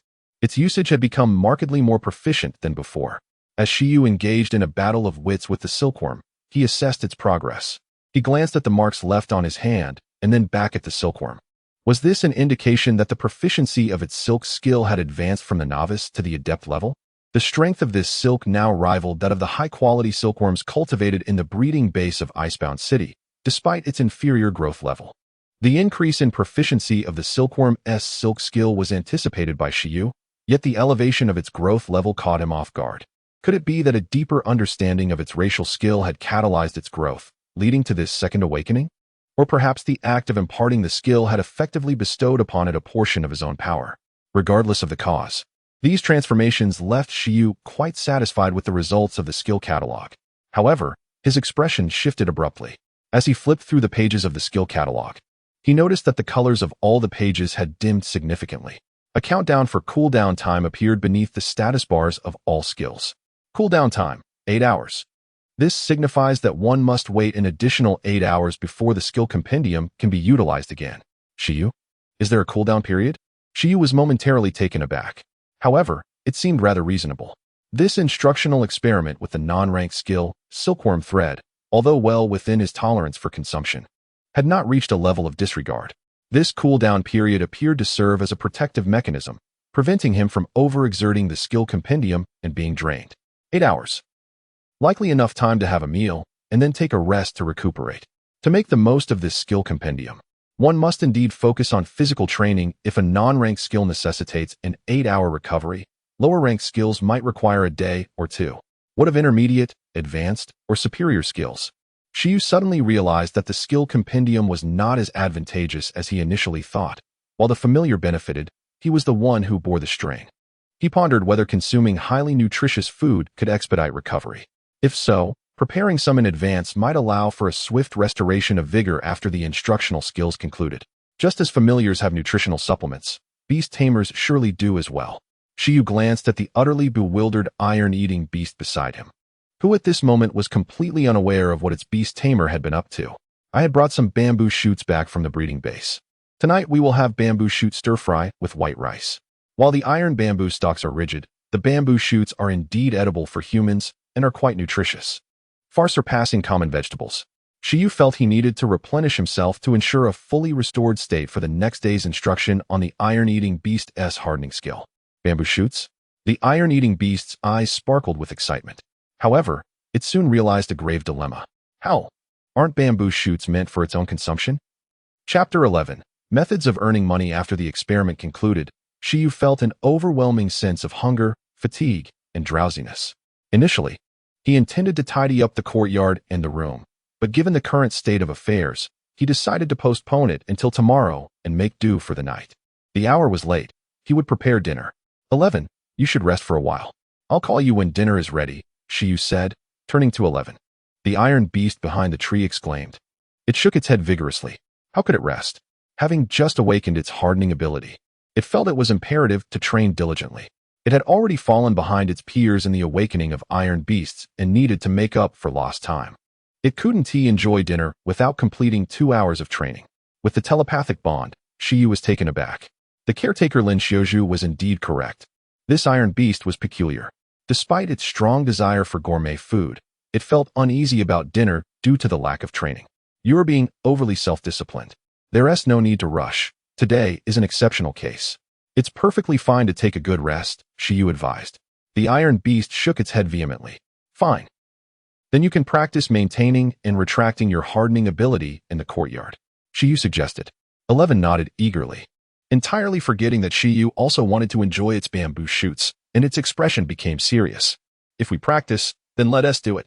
It gazed at the surrounding walls, a look that startled Shi Yu. Wait a moment. First focus on maintaining your hardening ability and retracting it. Aim to quickly arm a specific part in the shortest time possible. The other aspects can wait. Training the hardening ability was fundamentally straightforward. The training methods for such rudimentary skills are typically basic. The nurturing manual gifted by Lin Xiaozhu clearly documented the proficiency of the hardening ability, which could be categorized into 4 dimensions: duration, coverage area, retraction speed, and hardening strength. The Iron Beast's earlier gaze clearly indicated a desire to train its hardening strength. The foundational method for practicing hardening strength was learned by 11 at the breeding base, which involved treating its normal body and hardened body like steel to be tempered repeatedly. In other words, it needed to endure blows or damage itself continuously. Previously, when 11 had yet to master hardening, it was manageable. But now that it had learned the skill, allowing it to practice hardening strength unchecked would likely lead to disaster. Thus, Shi Yu hastily intervened to prevent the eager Iron Beast from training hardening strength and instructed it to practice maintaining and retracting the ability quietly, without causing too much commotion, just utilizing the skill repeatedly in the air. The training for hardening strength could be postponed. After Shi Yu's encouragement, 11 scratched its face and nodded. All right then. Simultaneously, Shi Yu felt a sense of relief, though a hint of fatigue lingered in his heart. While it was commendable for a pet to exhibit self-discipline, he found it curious that he felt weary. After arranging for the Iron Beast, Shi Yu turned his attention to the corner where the silkworm lay. He rummaged through his home to find a bundle of iron wire and fashioned a simple birdcage to house it. Having completed the experiment with the silkworm and observing its skill proficiency growth, Shi Yu conceived a method of making money, depending on the cultivation method. The silkworm's silk had various applications. It was utilized in the textile industry, medical field, and industrial sector. Thus, both in Ping City and Icefield City, there were specialized breeding bases for silkworms to produce silk. However, the silk produced through such assembly line methods, while of decent quality, was not exceptionally high. The finest silk usually came from those beast masters who meticulously cultivated silkworms. Numerous channels were willing to purchase the silk produced by these beast masters at high prices. The superior the silk quality, the higher the purchase price. Such occurrences were commonplace. Not only silk, but various body parts of pets had extensive applications, and many beast masters regarded pet breeding as a lucrative business. Beast masters who contracted with type pets to accelerate the growth of spirit plants or those with healing type pets to assist others with ailments were also common ways for beast masters to earn extra income. Hence, Shi Yu pondered, since enhancing the silkworm's skill proficiency required minimal effort and the acquisition of silk was a prevalent business, why not seize this opportunity to earn a substantial sum first? While nurturing the Iron Beast, he could also take the time to cultivate the silkworm. After all, this creature only needed to consume ordinary plant leaves, which were abundant. Eventually, once its silk proficiency reached perfection, the quality would undoubtedly be high. This way, selling a bundle of silk could significantly alleviate the economic pressure at home. The silkworm in the cage lay down dejectedly, while Shi Yu looked at it with a smile, apologizing for being driven by necessity. Regrettably, the silkworm lacked intelligence. Otherwise, if it had been another pet, it would have eagerly seized such an opportunity to rapidly increase its skill proficiency. As night fell, both Shi Yu and the Iron Beast were exhausted after dinner. The frequent use of hardening ability during training had drained 11 of much energy. After finishing its meal, it immediately collapsed into a deep sleep, its round body sprawled comfortably. Although in an unfamiliar environment, it slept soundly and peacefully, even revealing a smile that was absent while awake. Shi Yu watched the Iron Beast, still smacking its lips in slumber, and smiled in return. The development of such a personality stemmed from talent, but perhaps individual differences resulting from varied experiences also weighed heavily on its mind. Despite its fondness for food, it hesitated to eat without completing training, perhaps fearing that a lack of effort would lead to abandonment once more. As the beast master of the Iron Beast, Shi Yu could vaguely sense its thoughts. To 11, The previous Beast Master's reluctance to choose it or acknowledge it was due to its poor performance. Rest assured, no matter what happens, I will never abandon you. It was common for Beast Masters to switch pets, especially as they grew and opted for higher-rank pets to replace their previously contracted lower-rank ones. Shi Yu was uncertain of what level he could attain as a Beast Master, but he was resolved never to abandon any contracted pet. Even if the rank of the contracted pet was low, he would risk being drained to learn a couple of divine skills. Speaking of which, did the Iron Beast have a path to evolution? Shi Yu truly had no idea. Next, he recalled 11 into the beast space, where it could rest and recover better than outside, and enjoy a more comfortable slumber. Afterward, Shi Yu laid down on his bed, falling into contemplation. Perhaps he should not have summoned it back. He had yet to experience sleeping with a panda as a pillow. Chapter 12. The Bug Catcher Boy. The following morning, the sun shone brightly, and the melodious calls of birds and the gentle rustling of silkworms filled the air. Shi Yu awoke naturally, groggy but slowly rising from his slumber. After mechanically completing his morning rituals, he returned to bed, reminding himself, I must venture out soon. At this moment, he felt nearly recovered. A glance at his skill compendium revealed that the 8-hour cooldown had reset, indicating he could once again utilize the teaching skills contained within. Today, he intended to experiment with teaching the skill of hardening. However, even a skill devoid of rank required an 8-hour recovery period, and the consumption for a lower-tier skill would undoubtedly be greater. Thus, he resolved to first procure some nutritional supplements to use after completing the skill instruction, whether summoning, recalling, or enhancing his beasts through the beast mastery talent, or even allowing them to grow within the beast space. There was always a certain cost involved. Consequently, not only did the beasts require various nutrients and medicines, but there were also numerous supplements available in the market specifically for beast masters. Having newly embraced the role of a beast master, Shi Yu possessed limited knowledge in this area, yet he was confident in his ability to acquire what he needed, given the ubiquitous advertisements for these products. He had discerned that the cooldown for the skill compendium was calculated based on normal rest. If one consumed supplements or engaged in deep rest, the time could accelerate. Thus, it was not a rigid cooldown period, but rather contingent upon his current physical state. Once the skill compendium deemed his condition sufficiently restored, he could proceed to the next round of instruction.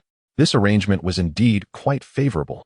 In the future, he could carry a water bottle filled with otherworldly goji berries and keep a box of replenishing medicine in his pocket. Even teaching intermediate and advanced skills might not prove too burdensome. Moreover, as he progressed as a beast master, his physique would undoubtedly strengthen, potentially alleviating the challenges associated with teaching skills. In summary, he needed to maintain a balanced approach. For sure, you did not wish to rely on a metal-eating beast in a wheelchair to transport him to a beast competition in the future. You can continue to sleep inside. 11. I will let you out after I finish my errands. After mentally notifying his small metal-eating beast, he resisted the temptation to indulge in a nap and chose to venture outside. Upon stepping into the yard, he suddenly recalled something and turned his gaze toward the persimmon tree. On the left branch, within a birdcage, the silkworm had awakened. It appeared quite at ease, leisurely munching on leaves, and there seemed to be an abundance of persimmon leaves inside, some partially devoured. Shi Yu speculated that the silkworm had used its silk to wrap the leaves. Once its proficiency in silk mastery reached a competent level, such feats would become effortless. At present, the silkworm paid no mind to Shi Yu, simply gnawing on leaves while gazing skyward, pondering why it, a mere insect, found itself confined within a birdcage. Yet, from another perspective, one could argue that it was akin to keeping the birds outside the cage, significantly enhancing safety. This silkworm is rather peculiar. Shi Yu mused silently before departing. While other silkworms sought out nutrient-rich plants in pursuit of growth and evolution, this one exhibited no such ambition, contentedly consuming leaves from its own free-range persimmon tree, seemingly indifferent to the world around it. No wonder this silkworm suffered from malnutrition. Had he not utilized the skill compendium to teach it about silk mastery, it might have never undergone a second metamorphosis before its life ended. Perhaps he should gather a few ordinary plants on his way back to improve its diet. In the breeding base, the spiritual plants and rare fruits that could promote the silkworm's growth were beyond his means. However, the various common plants found along the roadside were plentiful. As his future supplier of silk, he could not afford for it to perish prematurely due to malnutrition. Hang in there, silkworm. Once it reaches level 10, it will have a chance to cocoon and evolve. At that point, They will spin silk to enclose themselves, and the higher the proficiency in silk mastery, the greater the likelihood of successful evolution, along with increased individual variability. Therefore, as long as this silkworm remained content within Shi Yu's birdcage, it might very well defy fate in the future. Upon exiting, Shi Yu strolled through the streets of Ping City, reflecting on the remarkable changes that had taken place. The most evident transformations, aside from the towering buildings, were the passers-by along the roads. Regardless of whether one was a beastmaster, owning a pet seemed to have become a trend in this world. In regions where beast culture flourished, the bond between humans and their pets grew ever closer. He observed an older gentleman riding a four-wheeled cart, with a leash dog resembling a Siberian husky pulling him along. What a truly green mode of transportation, natural and unpolluted, albeit a bit taxing on the dog. In addition to dog walking, there were also those who walked cats. Shi Yu spotted a girl energetically chasing after a gem cat. If walking a dog resembled horseback riding, then walking a cat was akin to bullfighting. It was less about the person controlling the cat and more about the cat leading the person. This uncontrollable scenario likely stemmed from the cat's owner not being a beastmaster. They had not established a contract, treating the gem cat merely as a pet. The gem cat bore a resemblance to Earth's ragdoll cat, stunningly beautiful, yet possessing slightly greater combat prowess than the silkworm. Similar to the silkworm, its evolution method was public and had a considerable ceiling. As long as one possessed the rare cat's eye gemstone, the gem cat could acquire different racial abilities based on the type of gemstone, achieving evolution. The higher the quality of the cat's eye gemstone used, the stronger the gem cat would become, as it was a pet capable of utilizing eye techniques. Generally, a gem cat without a cat's eye gemstone could only serve as a pet, while one possessing the gemstone could become a formidable battle companion. Shi Yu's gaze lingered only briefly on a common gem cat, devoid of any signs of evolution, likely still in its foundational training stage. After all, the price of a cat's eye gemstone far exceeded that of the gem cat itself. Gemstones were scarce natural resources, while cats could reproduce continuously. Over time, the value of cat's eye gemstones rose as the price of gem cats fell.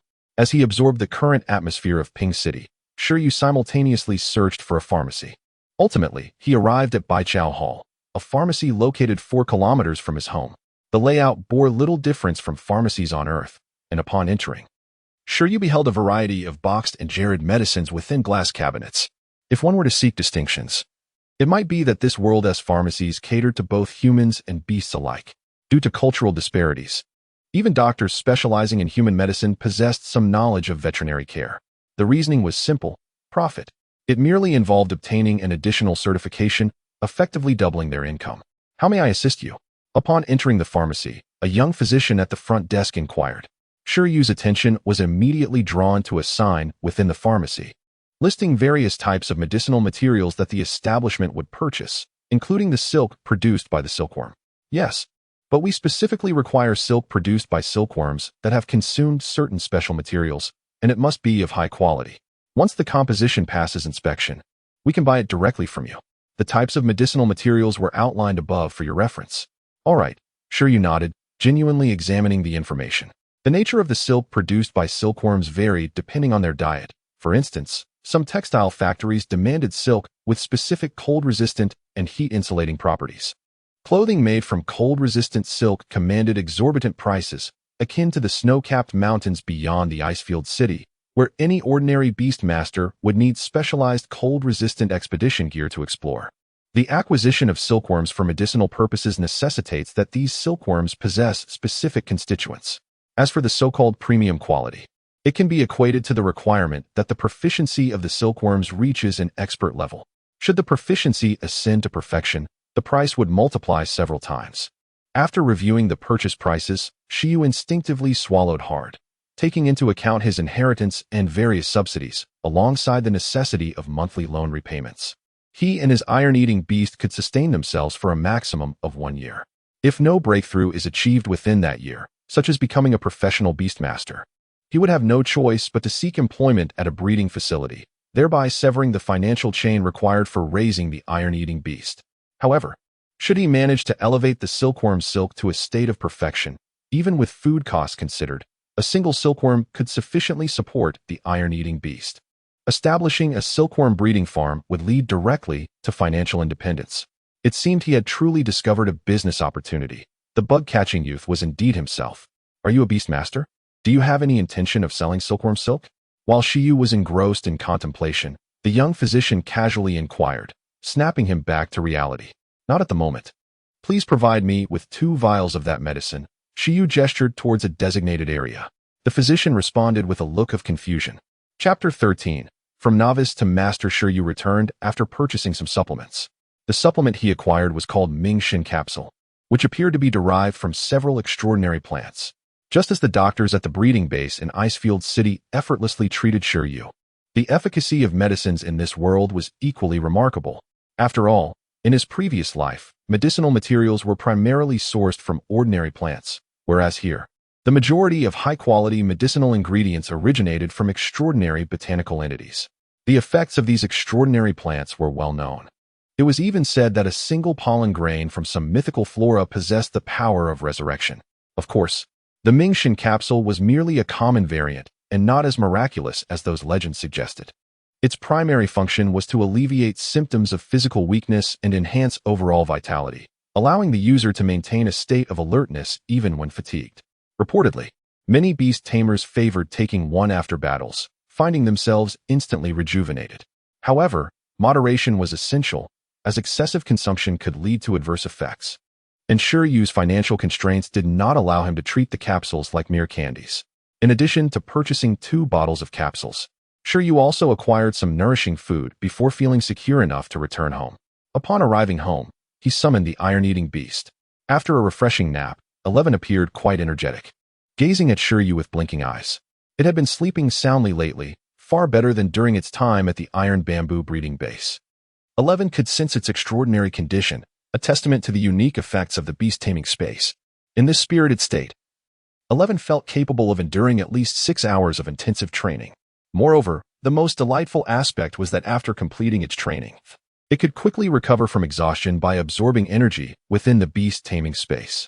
Don't rush into training. Remember the importance of balance, Shi Yu remarked, raising an eyebrow as he sensed 11's eagerness. Did this creature not realize that some of the energy it absorbed from the beast taming space originated from him? Its beast tamer? A bit more consideration for its tamer would not go amiss. On one hand, he had to meditate to strengthen the beast taming space, and on the other, utilize the skill catalog. Shi Yu felt exhausted. Having such a disciplined beast in its early stages of development did not seem beneficial for a beast tamer. It was evident that he needed to arrange for absolute rest soon. A mature iron-eating beast should learn to manage its post-training fatigue independently. Meanwhile, 11, unaware of Shi Yu's thoughts, shook its head vigorously upon hearing balance. While the concept was sound, it couldn't afford to slack off and waste too much time, or else training would remain unfinished. Once I recover and teach you absolute sleep, you can train however you wish, Shi Yu replied. Skill, hardening skill level. Beginner, description, a metal-type skill that hardens the body, acting like an invisible armor and can also enhance attack power. Status, teachability available. Shi Yu, not wishing to engage in a debate with the industrious iron-eating beast, decided to attempt teaching the low-level skill of hardening. Yesterday, 11 had begun to grasp the basics of the hardening skill at a beginner level. Through practice, it had learned to arm its fists, claws, and teeth with this hardening ability, though it could only cover one part of its body at a time. The duration of the hardening effect varied based on the area covered, but lasted no more than a few seconds, and once an attack was executed with the hardened part, the effect would immediately dissipate. The evaluation of its beginner proficiency was indeed justified. The hardness was commendable, reaching a level suitable for breaking through obstacles, and it should be able to withstand impacts from rocks. 11, look here, Shi Yu called, and the little iron-eating beast lifted its head in response. Catalog. Allocate points. A white halo enveloped Shi Yu's right hand, flickering with a soft glow as he reached out to pat 11's head. He rubbed and kneaded vigorously. This white light also caught the attention of the silkworm in the cage, and as it stared, the glow swiftly transferred from Shi Yu's hand to 11, enveloping it in a faint white aura. Boom. At that moment, Shi Yu felt as though he hadn't eaten in days. His condition was quite poor. However, it was not as dire as he had anticipated, and the energy consumption between the silkworm and the hardening skill was not excessively disproportionate. Seizing the opportunity while 11 absorbed the skill's proficiency, Shi Yu swallowed a Ming Shin capsule. Within seconds, he felt invigorated, though still not at his best, nonetheless. He sensed a renewed vitality. 11. Use hardening. After regaining his own composure, he immediately turned to the perplexed and astonished little iron-eating beast. Much like the silkworm from yesterday, 11 had just undergone a similar experience, seemingly using the hardening skill unconsciously countless times, resulting in a significant increase in proficiency. Furthermore, its physical condition and internal energy had slightly improved, as if it was on the verge of a new awakening. Buzz, under the command of its Beast Tamer, 11 tentatively employed its hardening ability. Instantly, a metallic sheen radiated from its claws, spreading throughout its body. In a matter of seconds, the small iron-eating beast found itself fully armored, resembling a fortified panda. The intensity of the hardening effect appeared to have improved as well. This transformation astonished not only 11, but also delighted Shi Yu. "Can you still move?" Shi Yu inquired hurriedly. 11 shook its head with difficulty, then exited the hardening state. Its expression still filled with excitement. It was bewildered as to why it had suddenly become so powerful. What had Shi Yu done? At that moment, Shi Yu fell into deep contemplation. If the hallmark of beginner proficiency in the hardening skill was localized hardening, then the hallmark of proficient level would be full-body hardening, albeit with limited mobility in that state. However, this was not a major issue. It still indicated a significant enhancement in 11's hardening capability. After all, there were rarely situations requiring complete body armor, and the current proficient level of hardening could easily accommodate multiple localized hardening instances. With this, 11's hardening capability had begun to exhibit both offensive and defensive potential, without compromising agility. Just as with the teaching of the silkworm, imparting beginner-level skills only required one lesson to elevate it to proficiency. The hallmark of mastery in hardening would be full body armor with the ability to move freely, which 11 clearly had yet to achieve. Nevertheless, even so, Shi Yu had begun to appreciate the formidable power of the skill catalog. According to the foundational nurturing manual provided by the Iron Bamboo breeding base, even with a beast tamer's assistance and ample nutrition, a typical iron-eating beast would require at least a month of rigorous training to reach proficient level in hardening. For those without resources, an iron-eating beast might spend an entire year in the wild without achieving proficiency, as they rarely utilized the hardening ability beyond eating. 11's combat prowess was likely doubled now. It was undoubtedly astonished by its newfound abilities. Shi Yu eagerly awaited the moment when 11 would gaze at him in admiration. "So, are you still eager to train? Now do you recognize my prowess?" 11 was undoubtedly thrilled with its enhanced capabilities, but upon hearing Shi Yu's question, it immediately fell into confusion. Iron-eating beast. What on earth? Why has its hardening ability improved so significantly without any effort? What has my beast master actually done? This defies logic. This level of proficiency leaves it feeling quite unsettled and insecure. "Shi Yu? Should I take it back then? This is a significant portion of my stamina." Iron-eating beast. D. No. Howl. 11 shook its head vigorously, pleading not to take it back. It is perfectly content here.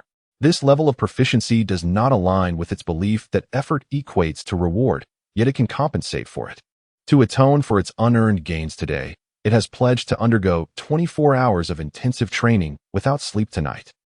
Shi Yu truly is the foolish one. This iron-eating beast has redefined Shi Yu's understanding of self-discipline. Never before has he encountered such a disciplined creature. The ability to compensate for effort after a boost is remarkable. If only the authors of the novels I pursued in my past life possessed half of your discipline, I would not be facing a drought of reading material. Shi Yu's stomach ached. Moderation. 24 hours of intense training. This is not a journey from novice to proficient, but rather from novice to the grave. Chapter 14. Training and Growth at Noon. Shi Yu had his fill once again, and then he opened the skill encyclopedia. Cooldown time. 24 hours.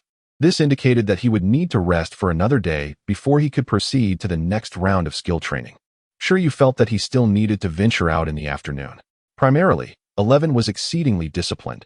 Even a brief pause in training left it feeling restless. A fondness for training is not inherently negative. In fact, it is precisely this self-discipline that Shi Yu appreciates about 11. If it were a lazy, unambitious pet, he would be reluctant to expend so much energy teaching it skills. While the skill encyclopedia is indeed convenient, one cannot rely on it entirely. Pets also benefit from foundational training. This process serves as a refinement of the mind, spirit, and will. However, since he was already committed to training, It was essential to enhance training efficiency, otherwise, it would be a futile effort. Thus, he planned to seek out some training equipment for 11. Pet training apparatuses seemed to be rather expensive.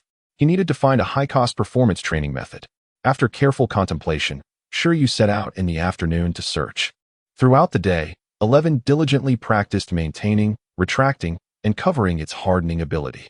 After reaching a proficient level in the hardening skill, it could now sustain the hardening for half a minute without the hardened areas being undone by even a moderately forceful impact.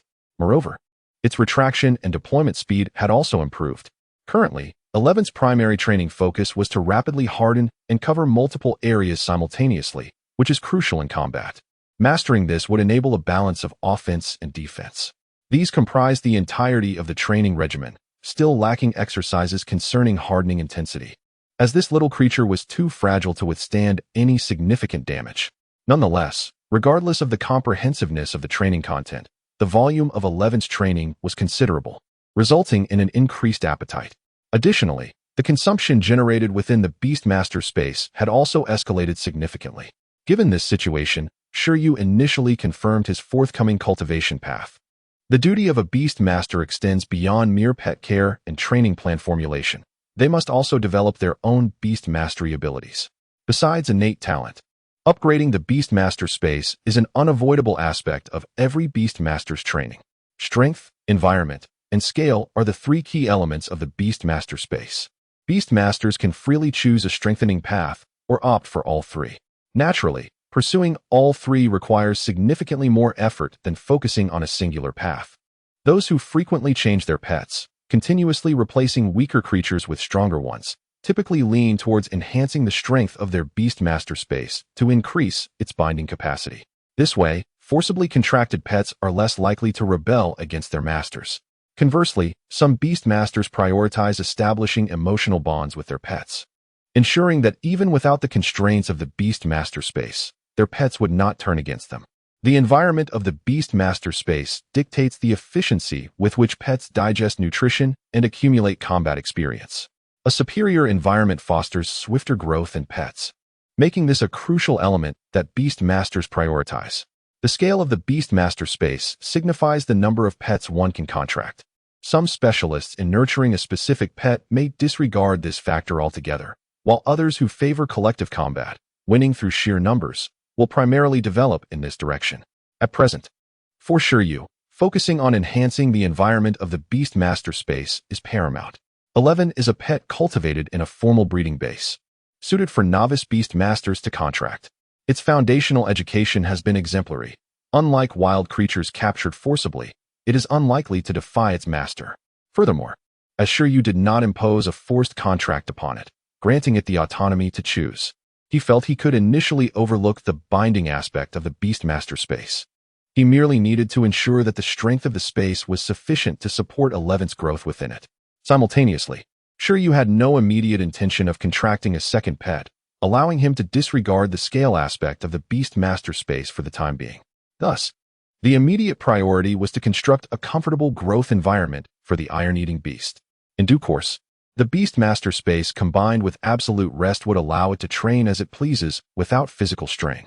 With the iron-eating beast's self-discipline, aided by his Beastmaster space and the skill encyclopedia, and as long as nutrition was adequate, it would likely reach full maturity in a very short time. Alas, by that stage, the expenses for food would probably double.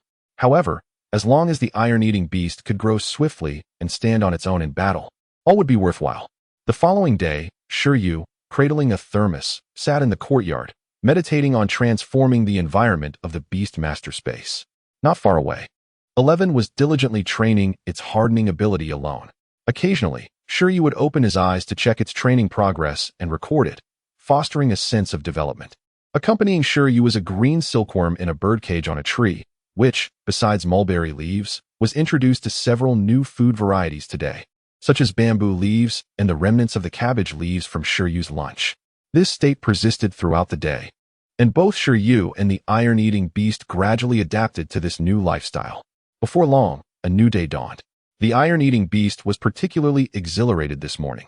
After reaching proficiency in its hardening ability, it had experienced a day of digestion, resulting in an immediate elevation in its growth level. within the Beastmaster space.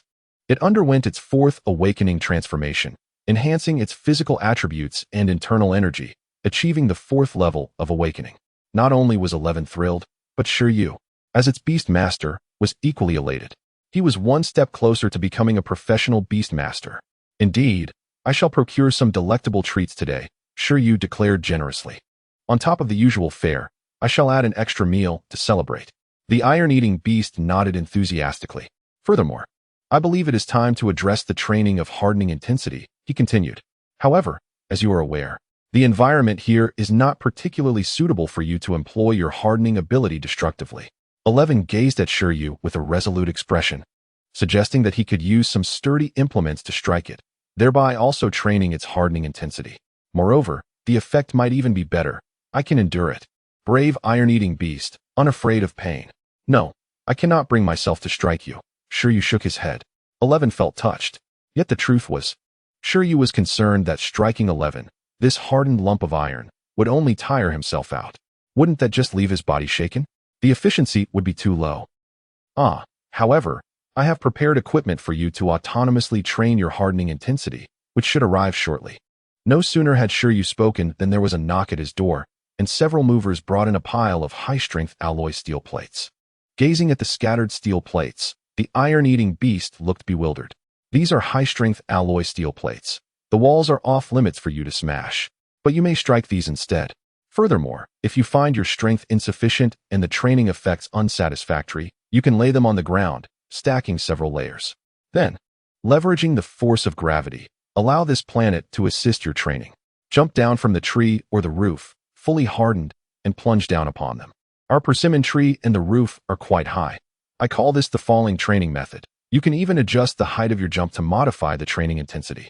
In its ordinary state, a typical iron beast would certainly suffer no harm from falling from a tree to the ground. However, if it were to tumble in its hardened form onto a steel plate, its ability to absorb impact would be rendered useless. The force of such a collision would hardly differ from striking oneself with a spiked club. Once it has honed its skills to the point of leaping from the clouds unscathed, it would truly be ready for battle. Meanwhile, upon grasping the essence of the training regimen, 11's eyes sparkled with excitement. Listen, what a brilliant training method. How could it have eluded him until now? Chapter 15. Career Branches. 11 believed that its Beastmaster was exceptionally talented. Could an ordinary person conceive such a brutally rigorous training method? Presently, 11 eagerly anticipated utilizing this approach to enhance its fortification strength. However, despite its excitement, a twinge of concern lingered. The intensity of this training method would undoubtedly exert significant strain on its body. It sounded painful and would surely result in injuries. Yet, 11 was not entirely averse to the idea of injury. After all, avoiding harm during training would only lead to more severe injuries in battle. This was all an investment in a brighter future. The true worry lay in the potential delays in training progress if injuries were not treated promptly. If training progress were affected, the efficiency of training would inevitably decline. You're quite thoughtful, Shi Yu remarked, his eyelids twitching as he observed the little iron-eating beast. If you're not among the top 10 hardest working pets this year, I'll storm the television station. Don't worry, I've prepared healing skills for you, so train with confidence. 11 had considered every eventuality, and Shi Yu had, too. Skill, rapid healing, skill level, intermediate, description, a wood-type healing ability that accelerates the healing speed of ordinary injuries. Status, teachability available. Shi Yu first consumed 2 mind capsules, then dramatically placed his glowing right hand atop the little iron-eating beast's head, kneading it in a spiral motion. In truth, the cooldown time for his skill catalog had reset yesterday, and with 11 reaching level 4, his physical condition and mental acuity had also improved. This sparked Shi Yu's desire to attempt teaching an intermediate healing skill. Since it would eventually need to be taught, it was better done sooner rather than later. Given that the catalog indicated it was teachable, theoretically, even if he attempted to teach a higher-level deterrent skill, he wouldn't suffer dire consequences, at most. He would be bettered in for a few days. As the radiant light faded, the cooldown time for the skill catalog reappeared, this time extending to 48 hours. Shi Yu was indifferent to the duration. As long as he remained unharmed, he was content. However, the little iron-eating beast's aptitude for learning rapid healing was quite moving for Shi Yu. It seemed that consuming bamboo had indeed imparted some affinity for wood. Perhaps this also suggested the possibility of the iron-eating beast evolving in the direction of what attributes? A druid panda? According to Shi Yu's knowledge, aside from what attributes, the iron-eating beast could also master lightning and fire abilities. In Pingcheng, beast masters had successfully cultivated related skills in iron-eating beasts. Perhaps in the future, he could explore this further to enrich his own pet's skill set. At this moment, following the completion of the lesson, Shi Yu felt drained, experiencing a profound fatigue that even the mind capsules could not alleviate. The exertion had been substantial. It would be wise to postpone teaching higher-level skills until he had strengthened his physique over the course of a month. Otherwise, he might truly encounter issues.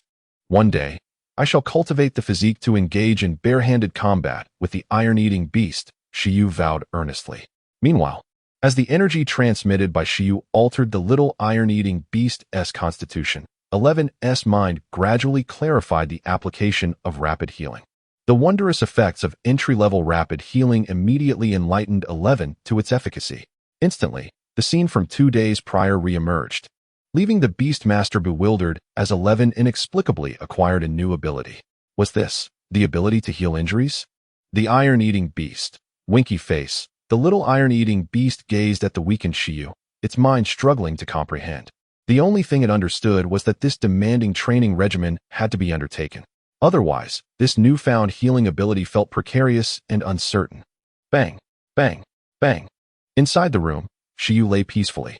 Outside, the sounds of 11's intimate collisions with steel plates echoed, accompanied by the heart-wrenching cries of a certain green silkworm.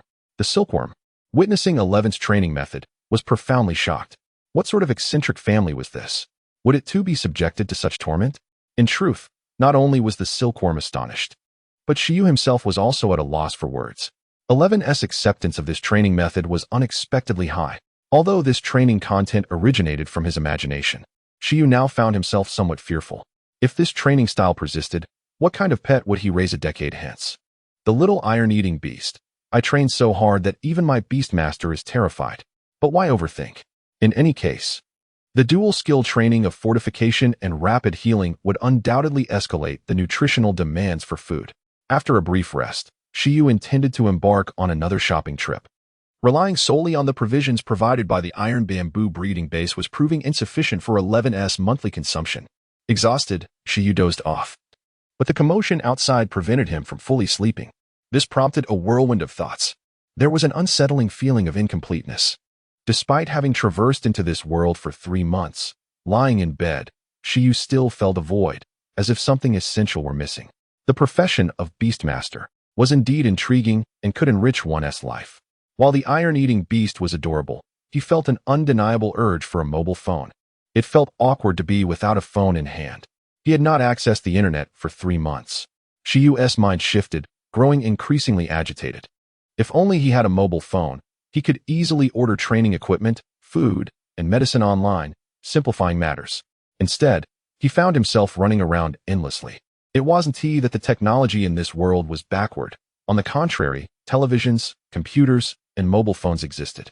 However, due to his preoccupation with school and internships, he had never found the need to purchase such items.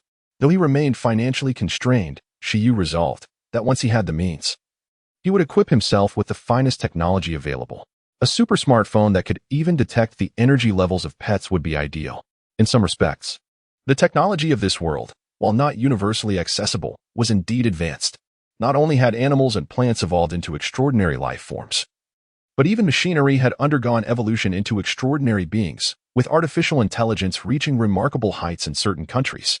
In some areas, Beastmasters had even formed contracts with mechanical life forms as their companions.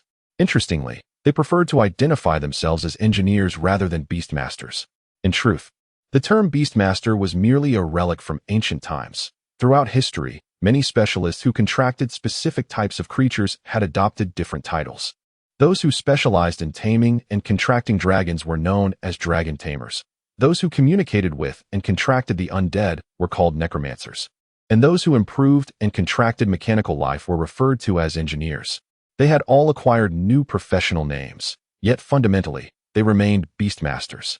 However, despite their shared essence, the hierarchy of disdain often arose from the mere difference in nomenclature. Among them, necromancers, who specialized in contracting the undead, were the least esteemed, as few wished to engage with the deceased.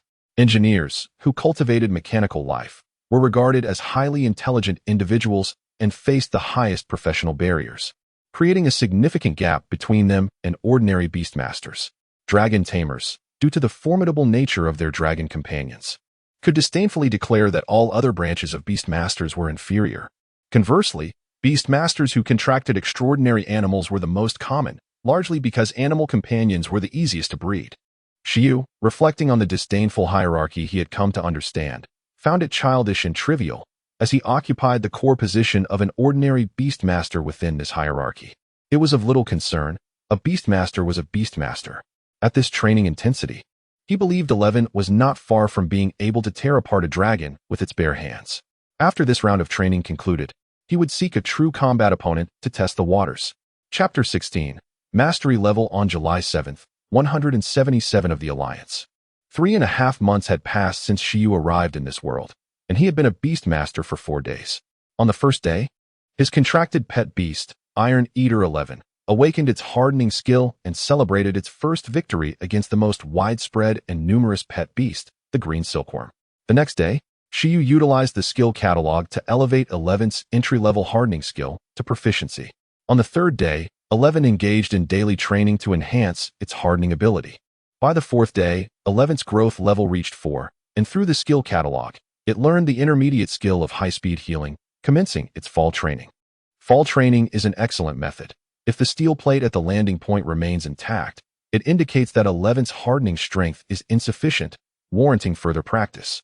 Conversely, if the steel plate is damaged, it signifies success in training, and there is no need to worry about the broken plate being wasted, as it can serve as food for the Iron Eater. At that point, it should have developed the ability to gnaw and digest metal substances. Thus, Shi Yu not only purchased training equipment, but effectively acquired a backup food source for 11, a remarkable cost-effectiveness that left him breathless with admiration for his own ingenuity. On the 5th and 6th days, Shi Yu focused on recuperating and recovering from the weakness brought on by teaching high-speed healing. During these 2 days, 11's appetite doubled again, as the frequent use of its 2 skills resulted in significant energy consumption, making it increasingly reliant on the beast space for rapid absorption of nutrients from its food. On the 7th day, a week after becoming a beastmaster, Shi Yu made a startling discovery. The consumption incurred from utilizing the skill catalog was not solely a drawback of weakness. There were hidden benefits as well. Provided that nutrition was sufficient, whenever he recovered, his physical condition seemed to improve slightly, akin to the benefits derived from physical exercise. This revelation prompted Shi Yu to reconsider the frequent teaching of skills that led to a weakened state, as the body is fundamentally the capital of a beastmaster. On the same day, Shi Yu again employed the skill catalog to instruct 11 in the hardening skill. Following this session, while the proficiency of the hardening skill did not reach the mastery level, 11 exhibited notable improvement in its execution. At this point, 11 could adeptly harden multiple body parts simultaneously without hindering its movements. This advancement stirred a sense of unease within 11, prompting it to train even harder, leaving distinct imprints on the alloy steel plate for the first time. On the 8th day, Shi Yu took time to rest and recuperate. On the 9th day, he continued to teach 11 the hardening skill, and on this occasion, 11 achieved mastery proficiency in hardening. Mastery-level hardening allows the Iron Eater to move fluidly while fully hardened, enabling seamless combat. With the elevation in skill proficiency, 11's growth level surged once more, reaching the 5th awakening level. The little Iron Eater felt an intensified sense of anxiety as the marks on the steel plate deepened. If achieving proficiency in hardening required the Iron Eater to train rigorously for a month under optimal conditions, then mastery required a year of dedicated practice. Rigorous training implied that it was best to avoid sleep. Typically, no ordinary Iron Eater would endure such hardship. Yet, astonishingly, they accomplished this feat within a mere week. In the courtyard, Shi Yu leaned back in his chair, analyzing 11's growth and increasingly convinced that his path as a professional beastmaster was solidifying. Both he and 11 were undeniably poised for a promising future. On the 10th day, Shi Yu continued to rest. Subsequently, he refrained from using the skill catalog to further enhance 11's hardening skill proficiency. Transitioning from entry-level to proficient required just one teaching session. while progressing from proficiency to mastery seemingly necessitated too. What about advancing from mastery to perfection? The hallmark of perfect proficiency in hardening is fluidity. Mastery-level hardening permits the Iron Eater to achieve full-body hardening, whereas perfect proficiency allows the hardened material to flow like liquid across the Iron Eater's body, stacking to create even stronger effects. When an attack is required, all hardened material would converge to the claws, forming a more potent weapon. For defense, the hardened material would shift to the defensive areas, layering thick armor to absorb the lightest blows. Essentially, this enhances the efficiency of power usage, concentrating all strength at a single point to pursue ultimate output and defense. Perfect proficiency represents the pinnacle of skill mastery for ordinary pet beasts, undoubtedly requiring even more teaching sessions. Shi Yu planned to experiment with the green silkworm first, as the cooldown time for teaching silk thread was relatively short. Moreover, having raised this green silkworm for 10 days, it was high time to initiate the cultivation of silk thread. On the 11th day, Shi Yu retrieved the birdcage from the tree. The green silkworm, feeling the need to do something, calmly flipped over to change its resting position. Initially, when captured by Shi Yu, it exhibited some resistance. However, after days of hearing the sounds of 11 colliding with the steel plates, it had completely relinquished any notion of defiance. Furthermore, it now had nothing to do. As Shi Yu consistently provided food in the cage, such a perfect living environment was hard to come by before. Additionally, during these 10 days, Shi Yu had intermittently practiced telepathy with this not-so-intelligent green silkworm, which had grown exceptionally obedient, devoid of any attack instincts. On this day, Shi Yu instructed the green silkworm in the silk thread skill once more. Upon completion of the lesson, the green silkworm experienced its third awakening transformation, reaching the third awakening level. However, its silk thread proficiency remained at the proficient level. On the 12th day, Shi Yu conducted a third skill lesson for the green silkworm. As expected, the green silkworm underwent its fourth awakening transformation, achieving the fourth awakening level. The growth rate of insect-type pet beasts was indeed rapid. Concurrently, the strength of the silk thread underwent a qualitative change. It could now rival that of fishing line and was as dexterous as human hands and feet.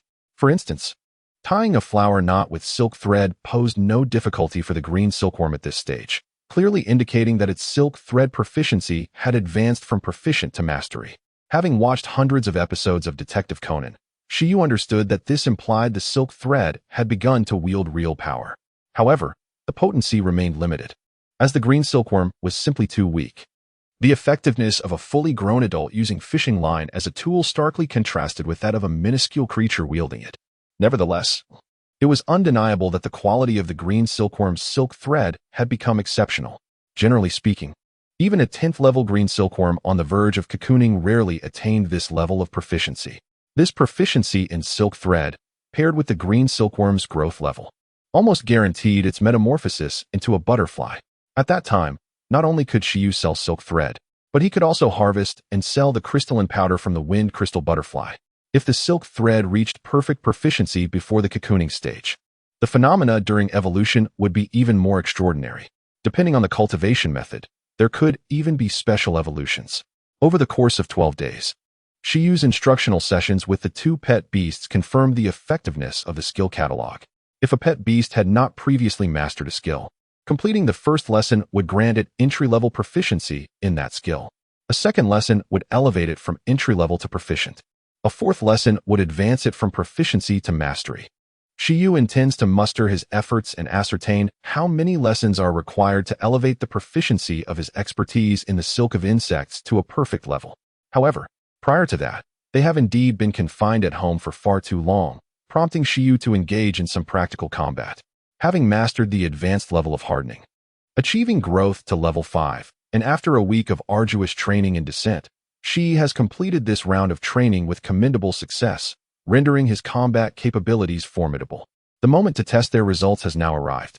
Shi Yu opened the bird cage, and the azure silkworm instinctively burrowed inside, finding it significantly safer than the outside world, where the threat of becoming prey to birds loomed large. After resting for the entire morning, he called upon the small iron-eating beast currently in training. Shi, we will pause the training this afternoon. Make sure to rest well during lunch and eat plenty. Afterwards, we shall proceed to practical combat. Roar? Shi, practical combat. The young and diminutive iron-eating beast, clutching a steel plate, tapped it excitedly, instantly igniting a fervor within. Chapter 17. Practical Combat for a Pet Beast. There are three primary avenues for growth: nourishment, training, and combat. The most effortless method is through the intake of nutritious food, which transforms into the essential substances needed for development. Training, while somewhat arduous, hones one's innate abilities to a higher level, thereby facilitating growth. Combat, however, presents the greatest peril, particularly in life-and-death scenarios where mental and spiritual focus is paramount. Such intense experiences yield growth that basic training cannot match. To cultivate a formidable pet beast, one must ensure an abundance of nourishing food, reasonable training, and appropriate combat practice, none of which can be overlooked. Currently, Shi Yu intends to engage in a balanced combat match with 11, though it is not a life-or-death struggle. Rather, it will occur in a regulated environment designed for beast tamers. At their current stage, Shi Yu and 11 are not yet prepared for such extreme battles, and the city lacks venues for life-threatening training. Even if such a place existed, Shi Yu would not recklessly seek danger. He is a rational individual, committed to steady growth with the skill guide in hand. He has no intention of venturing into perilous territory. That afternoon, Shi Yu recalled his little iron beast to the beast taming space and ventured out once more. In a thriving city, several key establishments are indispensable, such as the Administrative Unit for Beast Tamers, the Beast Tamer Association, and the Beast Taming Legion stationed at the city's edge to safeguard it. Additionally, schools, breeding facilities, dojo, and martial arts halls are prevalent in every city, along with essential battle arenas for beast tamers to hone their skills. The battle arenas are predominantly managed by official entities, and they are the sole venues for combat between beast tamers within the city. If Shi Yu seeks a practical combat experience, this is one of the options available. He could also venture into the wilderness to confront more formidable creatures, but that would be rather hazardous, especially considering that he and 11 have not yet reached their full potential. However, to become a professional beast tamer, proficiency in wilderness survival skills appears to be a requisite. From what Shi Yu understands, the professional beast tamer assessments include not only basic and practical evaluations, but also wilderness survival tests. Achieving that coveted certification seems impossible to circumvent. Ultimately, they are simply too weak at present. If they could confront any danger with ease, there would be no need for trepidation.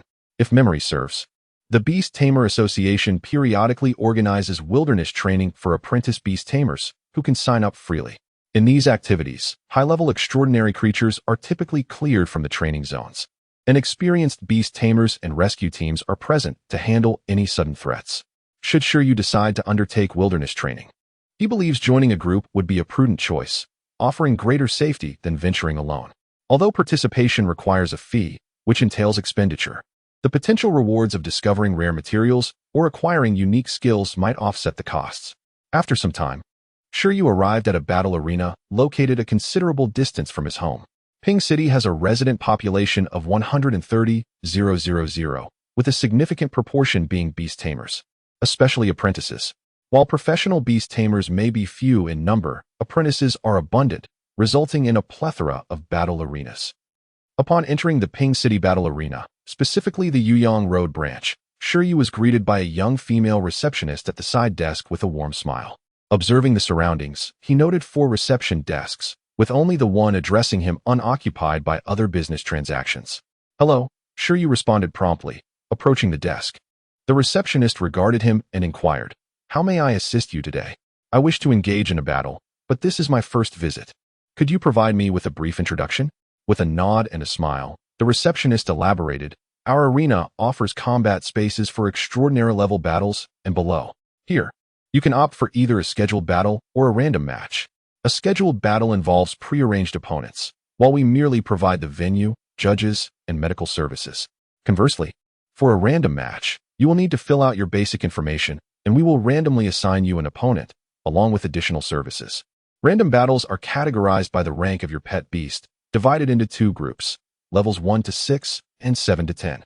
We will match you with an opponent appropriate to your pet's level. Regardless of the mode selected, the venue usage fee is 100 yuan per participant." 100 yuan? Shi Yu winced at the cost. That's quite steep. With 100 yuan, I could sustain myself for 3 days. However, considering the venue maintenance costs, referee fees, and even medical expenses, this price seems reasonable. If the arena were not supported by the government, the charges might well be higher. Oh, and there's also the betting option, the receptionist added. Before the battle, both parties can place a wager, with the losing side covering the venue fees for both. Meaning the loser must pay 200 yuan, while the victor fights for free.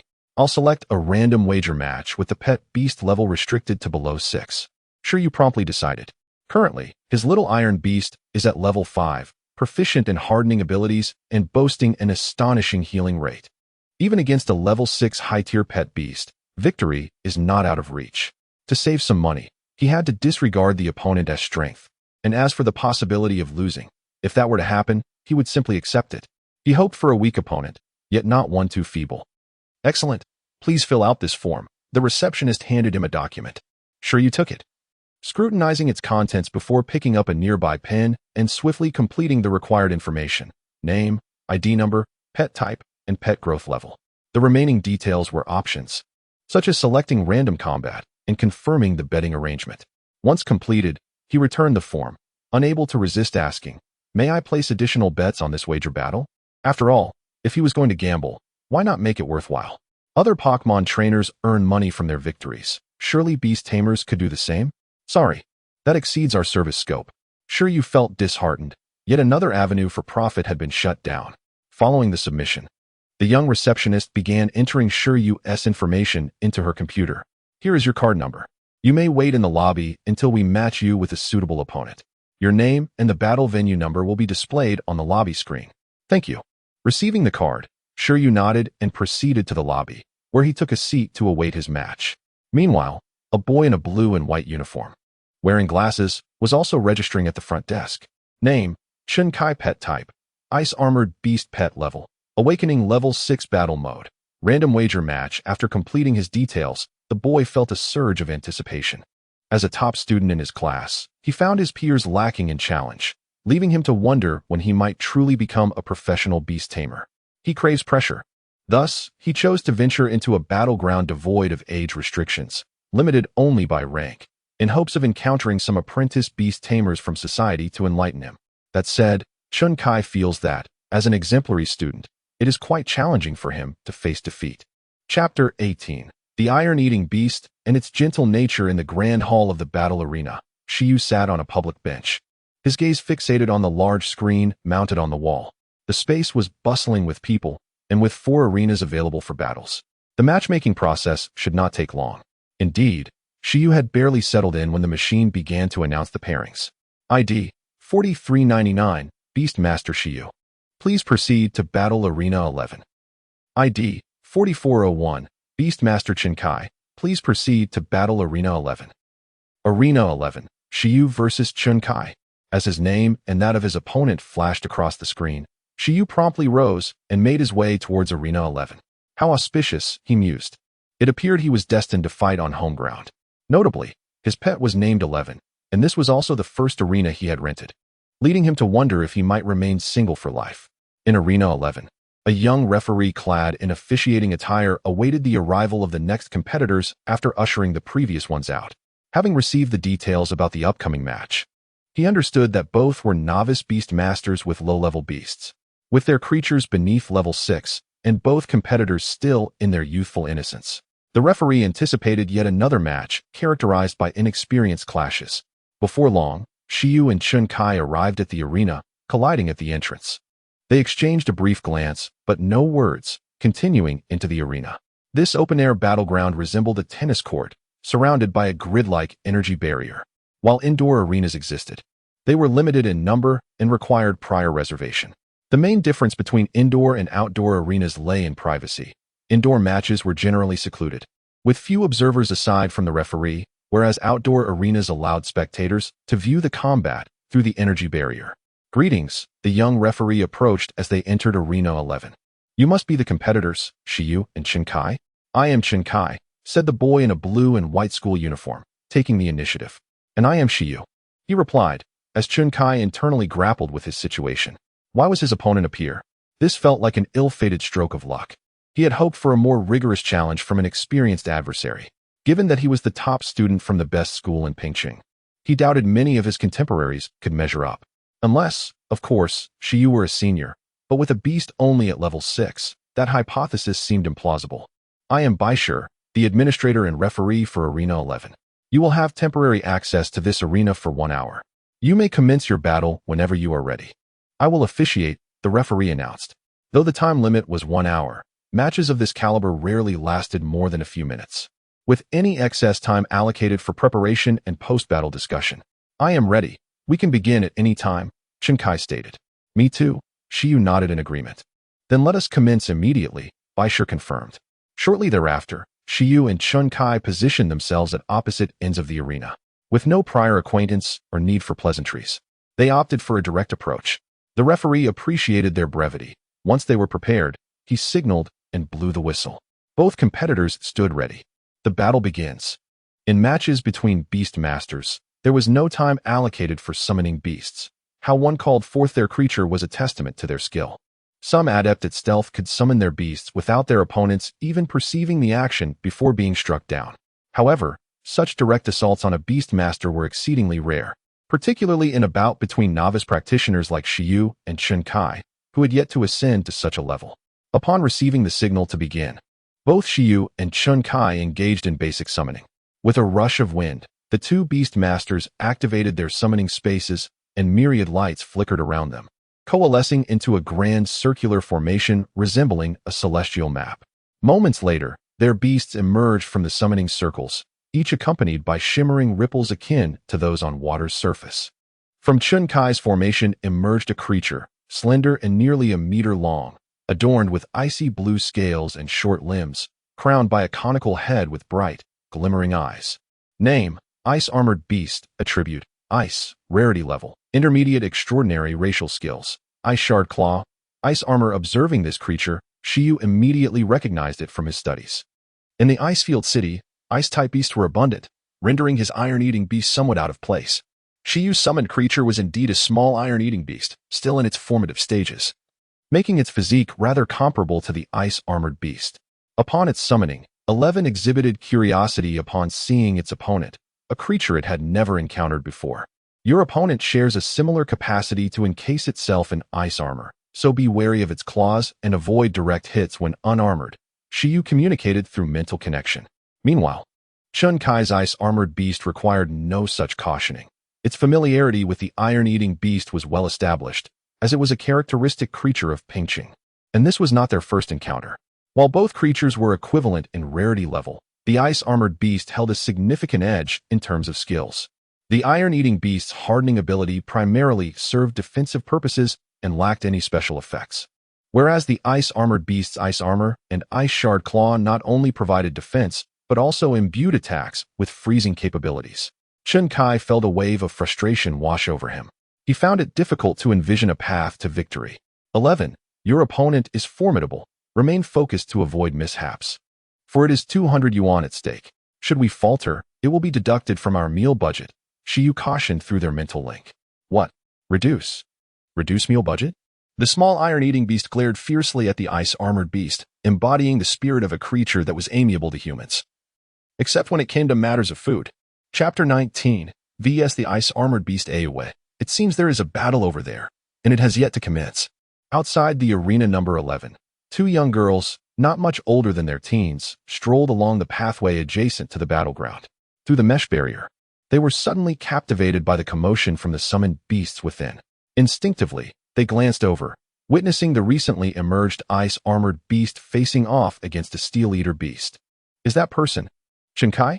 The girl referred to as Yue exclaimed in surprise upon recognizing the boy in a school uniform alongside his beast. Do you know him? Yes. There does appear to be someone wearing your school's uniform.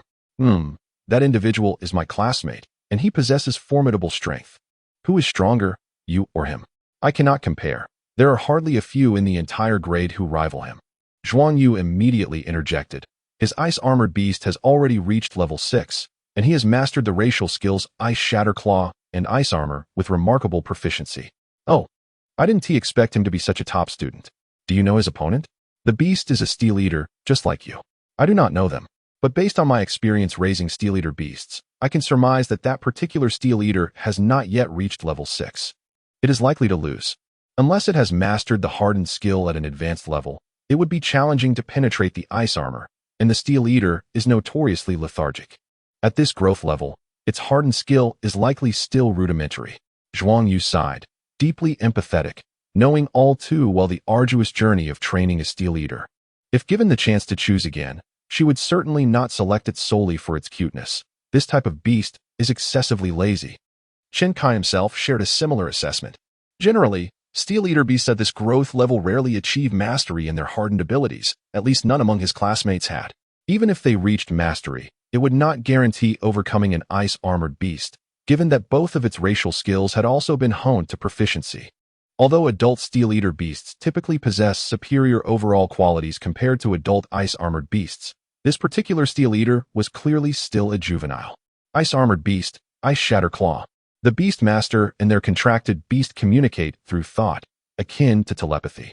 As the battle commenced, Chen Kai commanded the ice-armored beast to launch the first assault. Swish!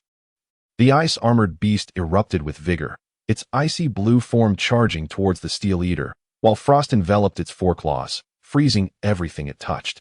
Soon, it leapt into the air, brandishing its sharp ice claws towards the Steel Eater with a fierce momentum. What a remarkable display! The breeding is impressive. No wonder he hails from a prestigious school. The referee, by sure, recognized the ice-armored beast's extraordinary strength. Harden. On the other side, Shi Yu issued his command. Although proficiency in hardening is undoubtedly formidable, it was their first battle, and both Shi Yu and the Steel Eater lacked practical combat experience. To claim victory was an exaggeration. Could the hardened form withstand the opponent's assault? Would the hardened attack be sufficient to breach the ice armor? These uncertainties lingered for both Shi Yu and the Steel Eater, as they had come to test their capabilities. It must be said, the fall training method is quite effective. Aside from the final impact, the descent also served as a mental fortitude exercise for the Steel Eater, knowing that a strong impact awaited them, yet still possessing the courage to leap and successfully utilize their abilities in midair. It would be difficult not to cultivate a resolute spirit. Thus, when faced with the ice-armored beast's claw, the Steel Eater exhibited remarkable composure, unperturbed by the impending threat, and promptly initiated hardening. Proficient hardening releases at an astonishing speed, nearly instantaneous, as a metallic sheen enveloped its entire body. The black fur possessed a deep, metallic luster, while the white fur gleamed like silver under the hardening. With a fierce cry, the Steel Eater completed its full armor. Crack! In the next moment, the ice-armored beast's ice shatter claw met the fully hardened Steel Eater. In the blink of an eye, the crystalline ice on the ice-armored beast's claws shattered, as if encountering an immovable object. Concurrently, a searing pain surged from its foreclaw to the ice-armored beast's brain. Counterattack. In a flash, the Steel Eater turned its gaze towards its opponent. Feeling the force of the adversary's attack, it was momentarily bewildered, for the potency of this assault seemed less than what it had encountered during training. Under Shi Yu's command, the Steel Eater's confusion dissipated, and with a resounding roar, it maintained its hardened state, swinging its arm with all its might. This sudden change took Chen Kai and the ice-armored beast by surprise, their expressions shifting dramatically. Ice armor, Chen Kai mentally conveyed, his demeanor flustered.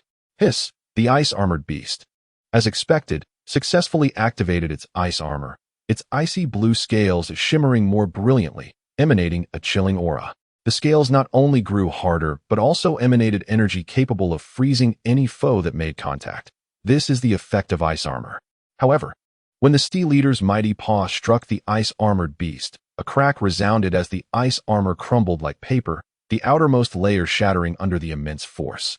Followed swiftly by the frost frozen upon the Steel Eater, which shattered violently under the overwhelming impact. Boom! With tremendous power, in the blink of an eye, the ice-armored beast was sent flying by the Steel Eater's blow, tumbling several meters before rolling to a halt. After this exchange, the arena fell into a profound silence. Witnessing this scene, Chen Kai's heart nearly stopped, and his vision darkened. As the Beast Master of the ice-armored beast, he sensed that his beast had been knocked unconscious by a single strike. This is not scientifically plausible. How could the flawless ice-armored beast he nurtured lose in such a manner? This is impossible. At this moment, Shi Yu too felt his heart seize. The combat performance of the proficient hardened technique seemed overwhelmingly powerful, had he known. He would have preferred a more typical display and not stirred the Steel Eater's fighting spirit over dinner. Is this it? This does not align with his desire for a balanced battle. It appears to further validate his strength. He would need to seek stronger opponents. Is it over? The referee Bai Shi, equally dumbfounded, rubbed his eyes vigorously, mouth agape. What just transpired? He gazed at the seemingly unstoppable Steel Eater juvenile, feeling a stark contrast to his initial impression of it being naive and innocent. Surely, the power of an adult Steel Eater could not rival this. Was that proficient hardening? Bai Shi and the Steel Eater's Beast Master, Zhuang Yu, outside the barrier, exchanged astonished glances. They were utterly speechless, unable to fathom that a Steel Eater of merely level 5, still quite young, had developed its hardened ability to such an extraordinary level. Your top student lost. Sorry. I mistook him. He is not my classmate. After a moment of silence, Zhuang Yu remarked, a level 5 Steel Eater mastering proficient hardening is simply absurd. Such talent is extraordinary. Moreover, could that Beast Master be a concealed high-ranking Beast Master retraining a new companion? Otherwise, they must be from a wealthy family, possessing top-tier nutrients and specialized training methods. Observing Chun Kai's expression reveals just how exaggerated Shi Yu and the Steel Eater's performance was. Zhuang Yu could only hope her illustrious classmate could withstand this pressure. At this moment, Chun Kai felt a wave of nausea, perplexed as to why he had come to this place seeking an opponent. This Steel Eater, this Beast Master is completely unreasonable compared to any adversary he had encountered before. Defeat is merely defeat, yet the absence of any semblance of training is disheartening. As one is swiftly vanquished, how on earth has this iron-eating beast been cultivated? The most absurd moment arose when Chun Kai glanced at the creature, prompting 11 to involuntarily break into a smile, revealing an innocent grin that pierced Chun Kai's heart like a dagger. Regret washed over him. Indeed, the school was where he truly belonged. The world outside was filled with peculiarities, leaving him to ponder the meaning of life. 11 remarked, have you ever encountered a steel plate at 4 in the morning? At this moment, Shi Yu, Chun Kai, and those around them expressed a myriad of emotions. Yet none were as elated as 11, for he had secured dinner. Preserving one's meal was a monumental victory, one that surpassed even the joy of triumphing in battle. Chapter 20. The Beast Master Association. After the battle concluded, Shi Yu cast a glance at the judge, Bai Shi, who seemed momentarily dazed before recalling to announce the results, displaying a lack of professionalism. Hurry up and announce it. The ice-armored beast is in pain, and the Beast Master needs to take their companion for treatment. Once Bai Shi regained his composure, he promptly declared, the ice-armored beast has lost its fighting capability. Thus the victor is Shi Yu. Victory. As soon as the judge finished announcing the result, Shi Yu immediately summoned his companion, 11, to his side, enthusiastically rubbing its head in a spiral motion as a form of encouragement. Despite rumors suggesting that petting one's head inhibits growth, Shi Yu was undeterred, reveling in the delightful sensation. 11 shook its head and let out a sound before Shi Yu returned it to the Beast Master space. Meanwhile, Chun Kai also recalled his beast, his expression one of disbelief. He approached Shi Yu and inquired, are you a Beast Master from Pingcheng? Are you a student? Or? He sought clarity in his defeat. I am a Beast Master from Pingcheng, having just graduated this year, though I studied in the city of Biyuan, Shi Yu replied with a slight smile, recognizing that Chun Kai intended to probe further. Upon hearing this, Chun Kai was taken aback, as was Bai Shi, the judge approaching them. Pingcheng is a suburb of Biyuan City, and its educational standards are naturally inferior to those of the city. Many outstanding students strive to gain admission to city schools to access superior educational resources. Therefore, although Chun Kai was considered a top student in Pingcheng, he could not be certain of his superiority when compared to students from the city. In this moment, Chun Kai began to understand the reasons behind his crushing defeat, yet the disparity still eluded his comprehension. He could only speculate that even in the city, Shi Yu must be among the most exceptional young beast masters. In a sense, Chun Kai's assumptions were not entirely unfounded. Despite his casual demeanor, Shi Yu was indeed an academic achiever. He consistently ranked at the top of his class in Biyuan's prestigious schools, excelling in all written assessments. Otherwise, he would not have had the opportunity to study in the city and intern at the Biyuan breeding base. Being a beast master is no simple task. As merely memorizing the thousands of common beast species, their appearances, and skills is a daunting challenge for any student. This is merely the foundation. One must also learn to deduce growth levels from a beast's appearance, understand different beasts' weaknesses, habits, and dietary preferences. Whenever Shi Yu encounters a new beast, Relevant memories involuntarily surface in his mind, a testament to his academic prowess. It could be said that had Shi Yu not been financially constrained, coupled with certain disqualifying conditions, his academic record would have permitted him to pursue further studies at a more esteemed institution rather than directly applying for graduation after completing his internship. This world lacks a conventional college entrance examination. Most students enter society by the age of 18. For instance, Shi Yu's assessments for Professional Beast Master and Professional Breeder resemble an alternative form of college entrance examination, requiring graduates from various specialties to self-register.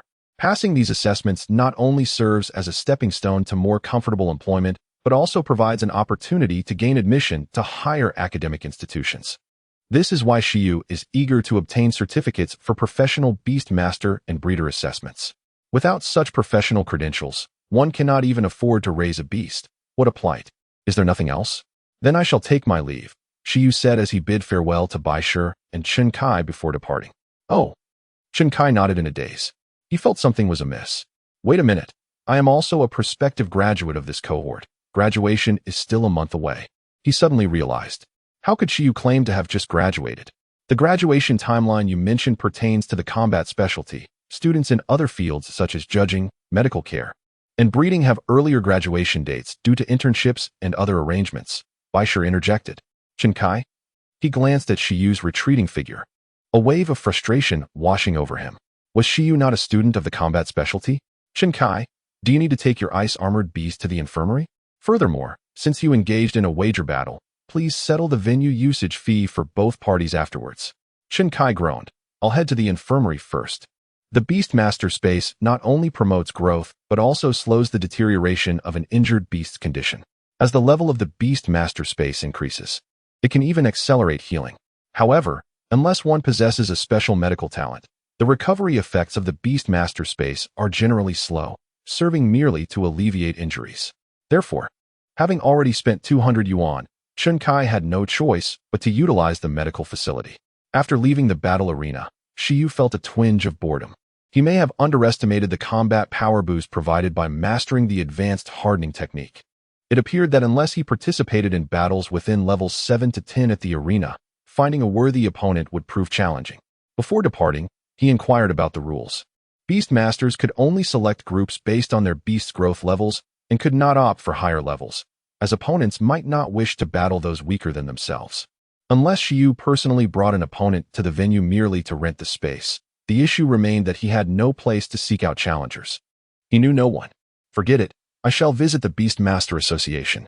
Since the battle concluded quicker than anticipated and Shi Yu deemed it unnecessary to squander time at the arena, he decided to explore other locations for suitable practical training grounds.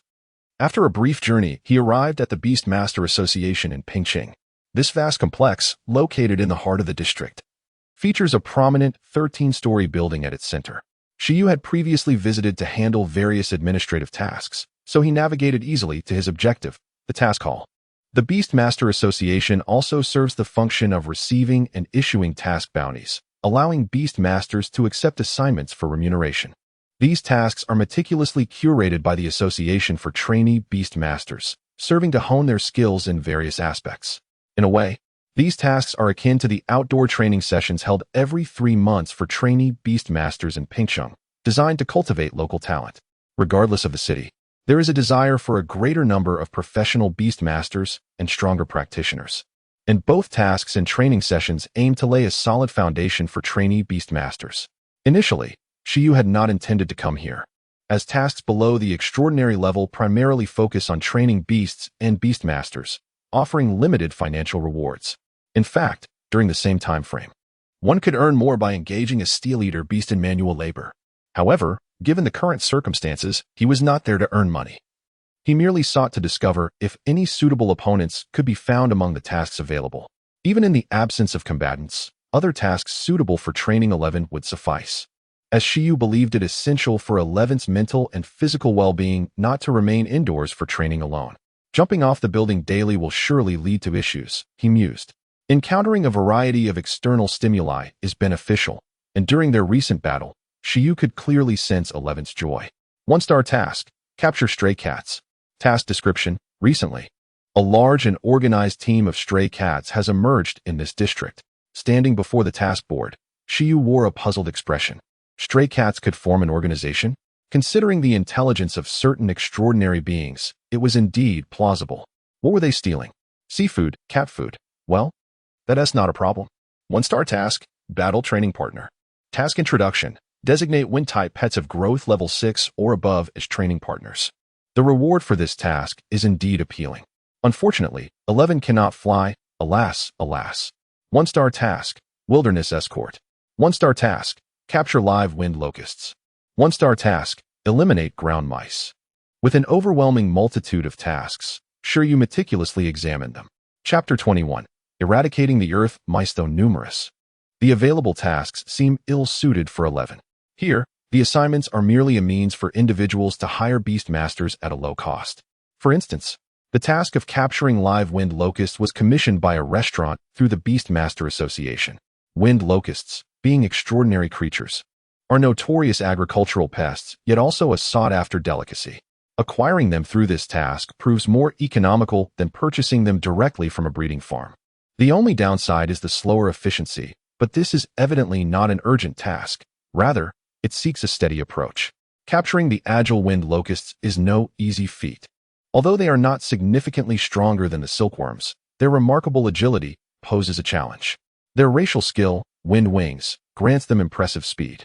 Upon reflection, had it not been for 11's inability to fly, Shi Yu might have chosen this task.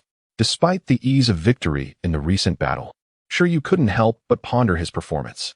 The ice-armored beast's swift attacks left 11, lacking in combat experience, to instinctively harden its entire body for defense. However, there existed another option: to assess the opponent's attack trajectory and employ targeted defense. Such a strategy would conserve considerable stamina. While mastery of full-body hardening indeed equips them for combat, achieving victory at minimal cost signifies a more refined combat acumen for their beasts.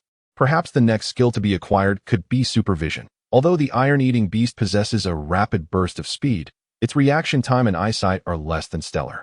Shi Yu mused that even with sunglasses, his vision would surpass 11's. This inherent flaw hindered 11's ability to accurately gauge the enemy's attack trajectory during the battle, forcing it to rely on full-body hardening. Incorporating supervision could significantly enhance its capacity to discern enemy attacks in future encounters.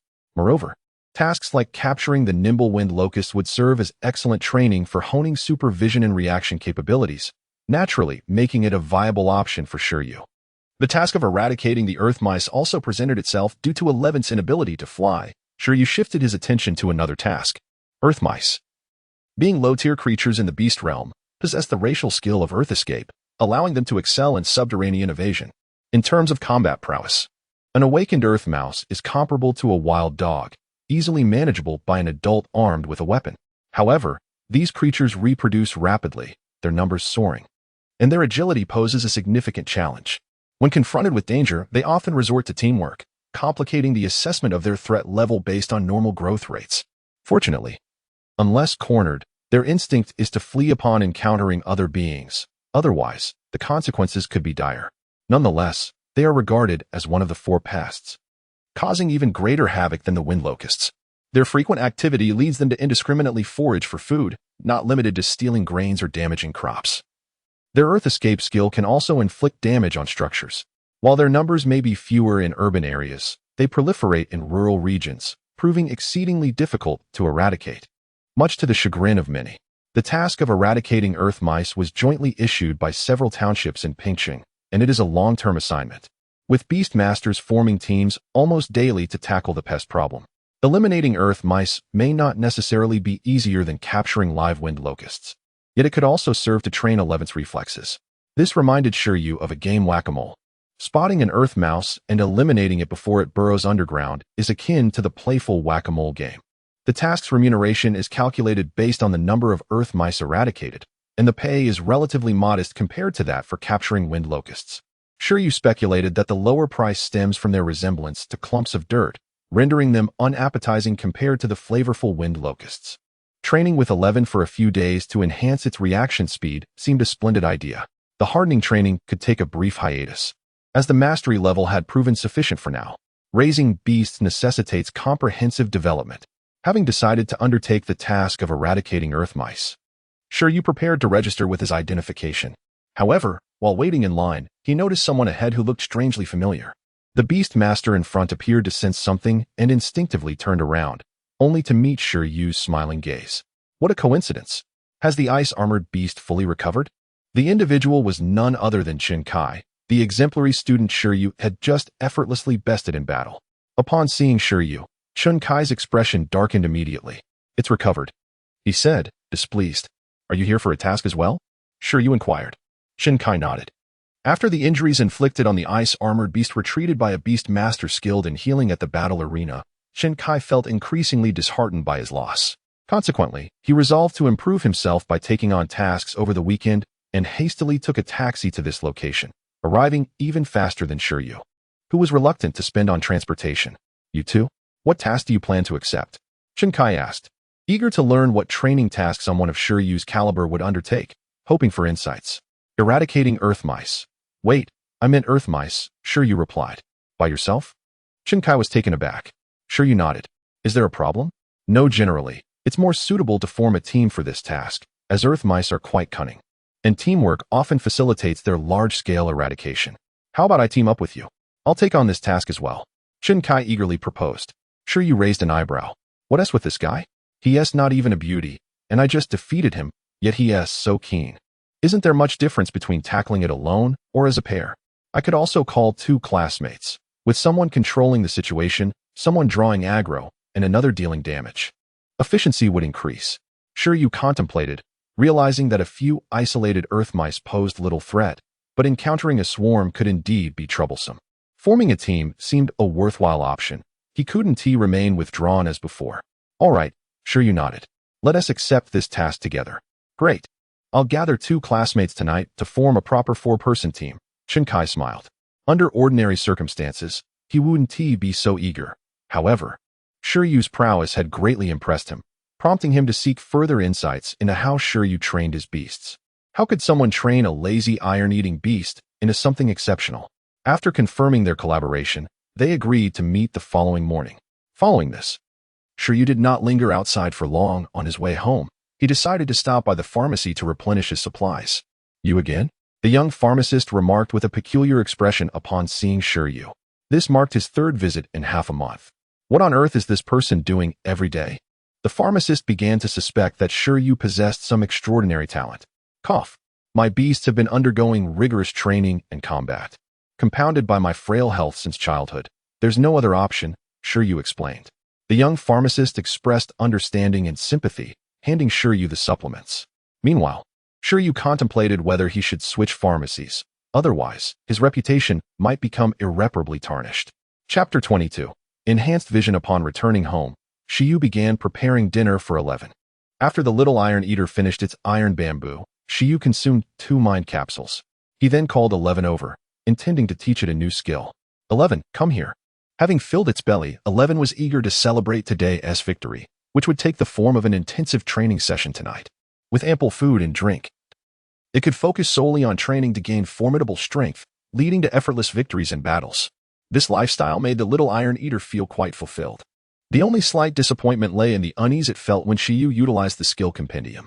Skill: Enhanced Vision, Skill Level, Intermediate, Description, a psychic skill that consumes mental energy to significantly enhance vision.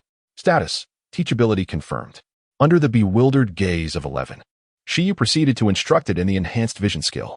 In that moment, 11's heart skipped a beat. It longed to proclaim to everyone that its strength was derived solely from its own efforts. The little iron eater thought. Unfortunately, it could not voice this sentiment. Alas, this newfound strength felt far too fragile. Just now, I taught you the enhanced vision skill, which you can activate by consuming mental energy. Your vision should now be considerably enhanced, allowing you to see clearly even in the dark. Initially, 11 felt conflicted. But upon hearing that its vision had improved and it could even see at night, its expression gradually turned serious. Wow! 11 rubbed its dark circles and dashed outside. Gazing into the pitch-black night, excitement blooming on its face, it leaped with joy. Hooray! Training at night will be so much easier now. I will make up for all the effort I've missed out on. Meanwhile, as the cooldown for the skill compendium reverted to 48 hours. Shi Yu collapsed onto his bed in despair.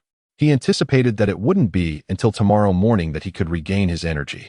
At that moment, Shi Yu wished for 11 to refrain from making a ruckus tonight and instead enjoy a restful sleep. After all, conserving energy for tomorrow's mole catching would be far more beneficial. In a luxurious neighborhood not far from the Beastmaster Association in Pingcheng, Chun Kai had just returned home. He intended to message his classmates about going mole catching together the next day. However, at that moment, a private message popped up on his communication app. Zhuang Yu, I saw you at the battle arena this afternoon. Chun Kai. Chun Kai, what did you see? Zhuang Yu, everything that needed to be seen. Chun Kai's lips twitched. His once pristine reputation. The image of his classmate Zhuang Yu, with her glasses, flashed in his mind, causing a wave of embarrassment. She had seen him, which meant all the girls in the class would know, and soon the entire class would learn that he had been defeated by a passerby. Zhuang Yu, do you know that Iron Eater's Beastmaster? Chun Kai, what? Do you wish to inquire about its care? Zhuang Yu, kind of, but he left too quickly yesterday, and I couldn't keep up. Chun Kai, you've come to the right person. We need 2 more for mole catching. Will you join us? Also, find a Beastmaster with a controlled skill pet. We have enough output, just no damage output needed. The next day, at the usual place, the Beastmaster Association's task hall, Shi Yu arrived early, only to find that Chun Kai had arrived even earlier. Did you not sleep well last night? Chun Kai observed Shi Yu yawning as he approached, puzzled. Indeed, Shi Yu had not rested well, but that was of little concern. Although 11 had been obedient and understanding throughout the night, the aftermath of teaching an intermediate skill was still quite taxing. Nevertheless, Shi Yu could tolerate this state. Having grown accustomed to it during his senior year of high school, a little fresh air would suffice to lift his spirits. After all, he had been a well-rounded student before his reincarnation, academically proficient, physically fit, and thriving despite poor sleep and nutrition.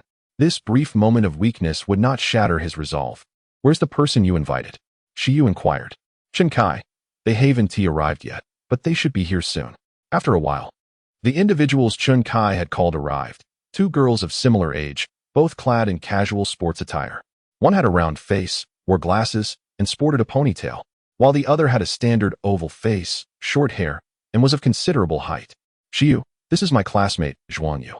The other is her friend, Yu Jingjing, a Beastmaster from Experimental Middle School. Hello, Shi Yu nodded. Greetings, esteemed master. Both girls replied in unison. Shi Yu thought to himself, what a cringeworthy title.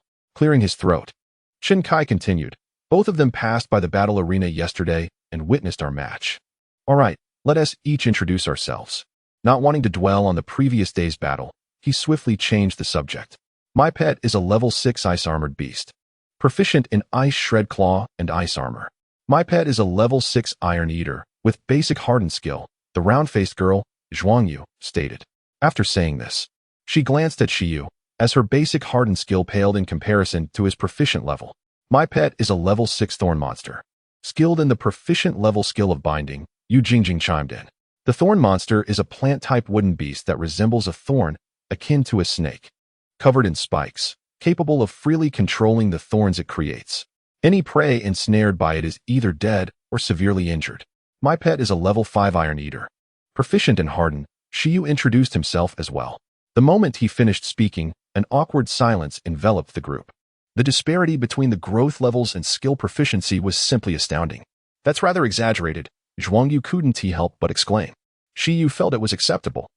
He anticipated that once they witnessed 11's dedication and training, they would come to understand. He looked forward to their reactions when they beheld the Iron Eater's relentless self-discipline. Make sure to register for your tasks promptly.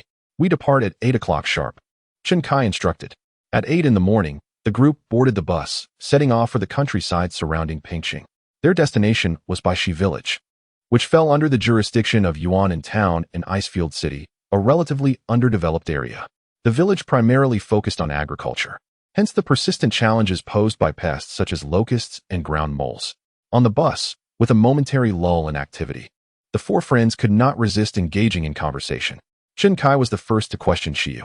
I forgot to ask yesterday, you mentioned you've graduated. Aren't you a battle specialist Beastmaster? Not a battle specialist? Zhuang Yu and Yu Jingjing perked up, seemingly thrilled by this revelation. Can a non-battle specialist be this strong? No, I specialize in nurturing, Shi Yu replied calmly. Compared to battling, breeding and raising pets were truly his strengths. Engaging in senseless combat felt too crude. Mastering breeding was the true path. It was entirely reasonable for a nurturing specialist to train a proficient hardened skill. The other three fell silent. Chapter 23. Bamboo Stone Martial Arts School. After approximately an hour, the four individuals arrived at Baishi village. Upon disembarking at the bus stop near the village committee, they were promptly welcomed by the committee staff. Although none of the four were professional beast tamers, their assistance in eradicating the burrowing mice was warmly received by the villagers. Due to the urgency of the situation, they did not engage in pleasantries and headed straight to the areas heavily afflicted by the infestation, namely, the agricultural fields and the adjacent woodlands. In the vast expanse of the farmlands, a brief silence enveloped Shi Yu and his companions. Where should they commence their efforts? In truth, many of the less intelligent and weaker burrowing mice had already perished under the effects of the farmers' pesticides, as well as at the hands of their domesticated dogs and cats. Thus, the mice they were tasked with eliminating were predominantly those of a higher growth level, notably more cunning and difficult to eradicate. Let us summon our beast companions, Shi Yu suggested. In such a convoluted environment, it was imperative to rely on the extraordinary vision of their ally, 11. Agreed, he continued. With that, the four began to communicate with their beast space, summoning their respective companions. Before Shi Yu and Zhuang Yu appeared a steel-eating beast, while Chun Kai summoned his ice-armored beast, and the other young woman, Yu Jingjing, brought forth a thorny creature resembling a serpent. As soon as the beasts were summoned, Zhuang Yu's gaze was drawn to 11. Having only observed from a distance the previous day, she had not noticed much. However, seeing Shi Yu's steel-eating beast up close revealed its remarkable development. From its lustrous fur to its robust physique, all exuding vitality. Great One, is your steel-eating beast also from the bamboo stone breeding base? She inquired. Indeed, Shi Yu nodded. All steel-eating beasts in Icefield City should originate from the bamboo stone breeding base, including yours, Zhuang Yu. It was evident that Zhuang Yu's steel-eating beast was notably larger, indicating it was older and from a different batch than Shi Yu's. The two beasts did not seem to recognize each other, with 11 casting a quick glance before diverting its attention elsewhere. In contrast, Chun Kai's ice-armored beast remained apprehensive, casting wary glances at 11, seemingly on the verge of melting from anxiety. Wait a moment. Great One. You wouldn't happen to be an apprentice at the Bamboo Stone Martial Arts School, would you? Zhuang Yu suddenly pondered aloud. Given Shi Yu's formidable capabilities, this seemed to be the only plausible explanation. Not quite. Shi Yu shook his head. The Bamboo Stone Martial Arts School and the Bamboo Breeding Base are one and the same. The master of the martial arts school is the same individual who oversees the breeding base.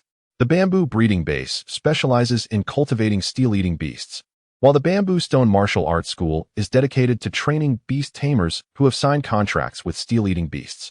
The current head of the Bamboo Stone Martial Arts School is a master-level beast tamer renowned for breeding steel-eating beasts. His creatures possess not only hardening abilities, but also control over lightning and fire, employing highly specialized breeding techniques.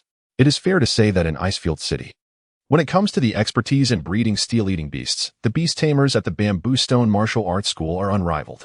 It was entirely reasonable for Zhuang Yu to suspect Shi Yu was an apprentice at the Bamboo Stone Martial Arts School.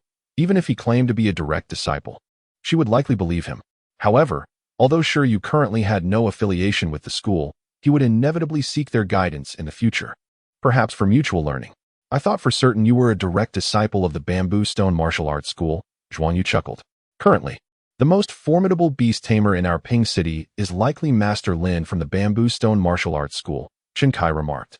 The hierarchy of beast tamers includes apprentices, professionals, and masters, with professional levels further categorized into beginner, intermediate, and advanced. The Master Lin Chun Kai referred to as a master-level beast tamer whose prowess was acknowledged even throughout Icefield City. Whether Master Lin is the most powerful, I cannot say, but I believe his daughter is the youngest professional beast tamer in our Ping City, Yu Jingjing added.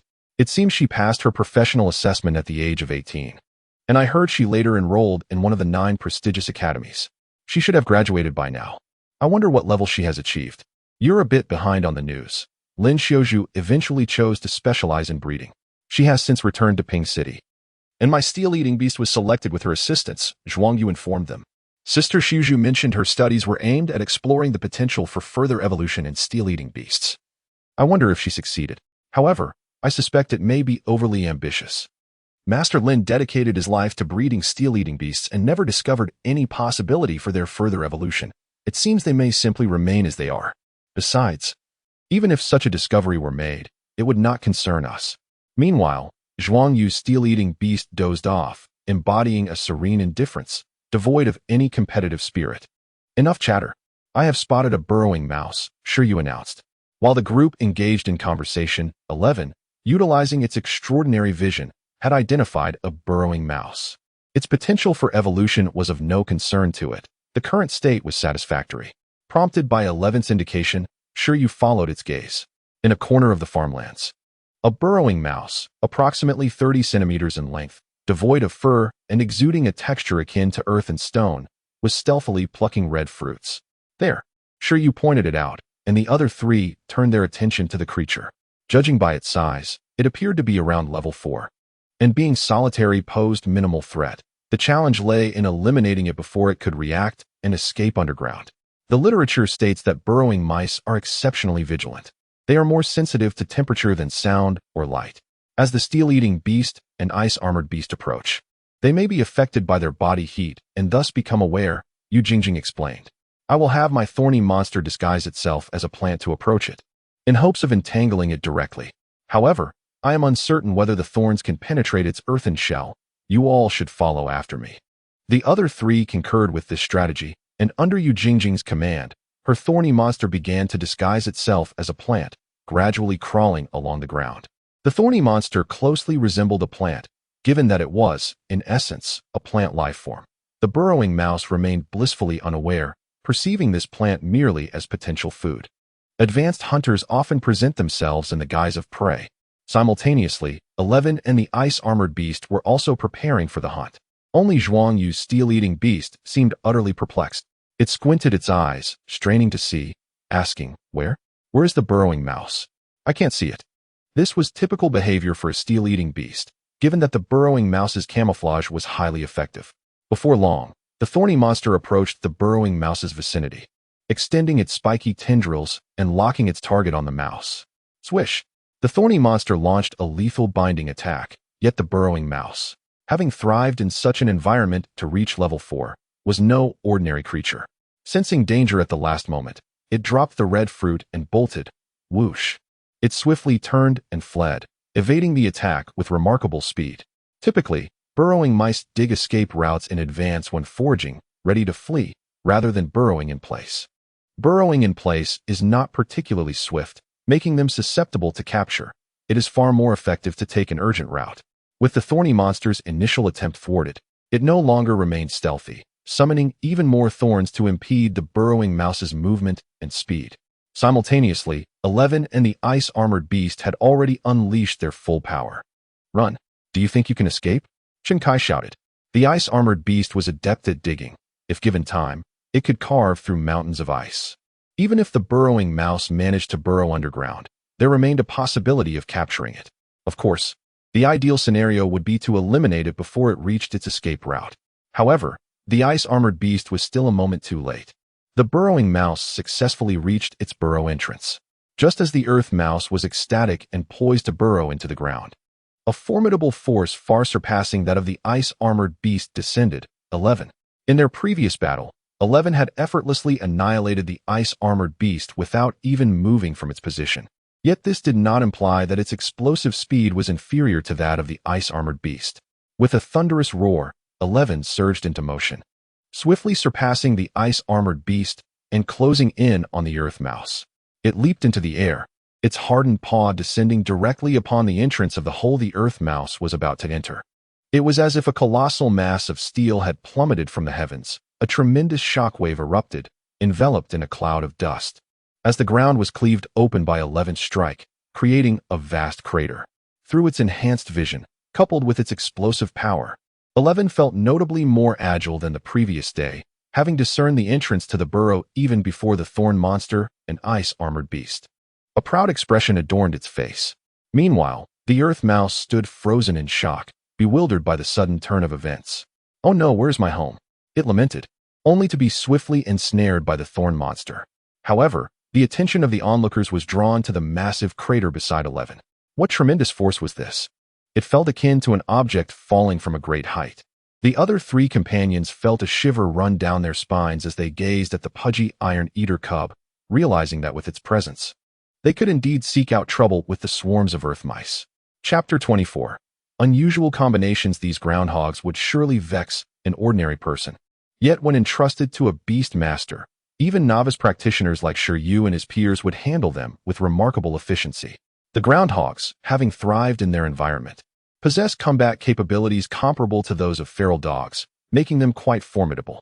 In contrast, a typical individual confronted by a wild dog would undoubtedly feel intimidated, even if armed.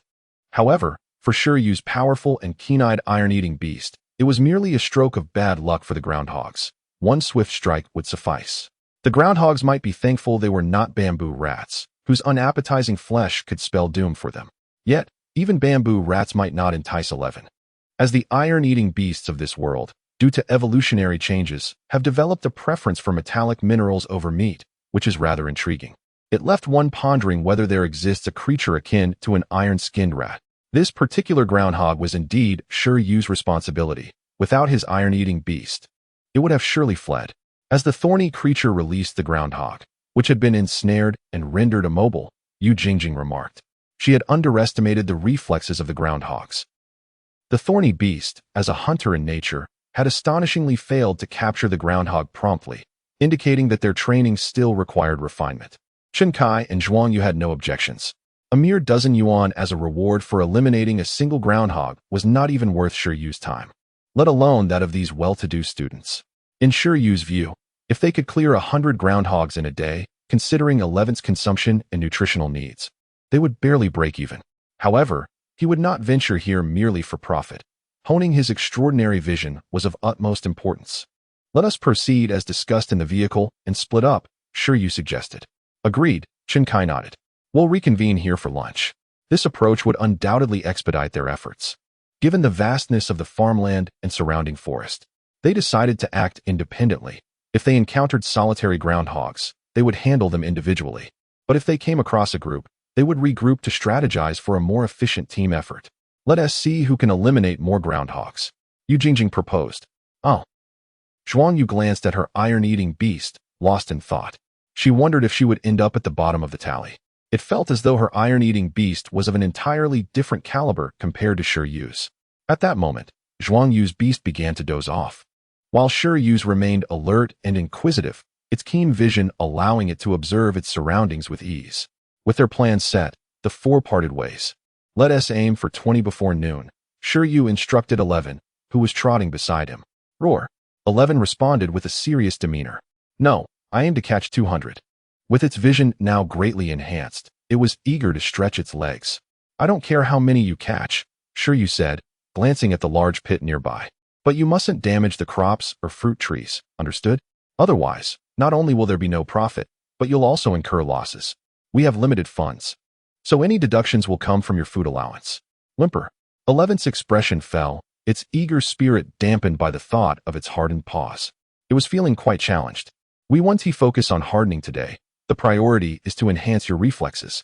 With your physical prowess, you can easily overpower the groundhogs without relying on skills.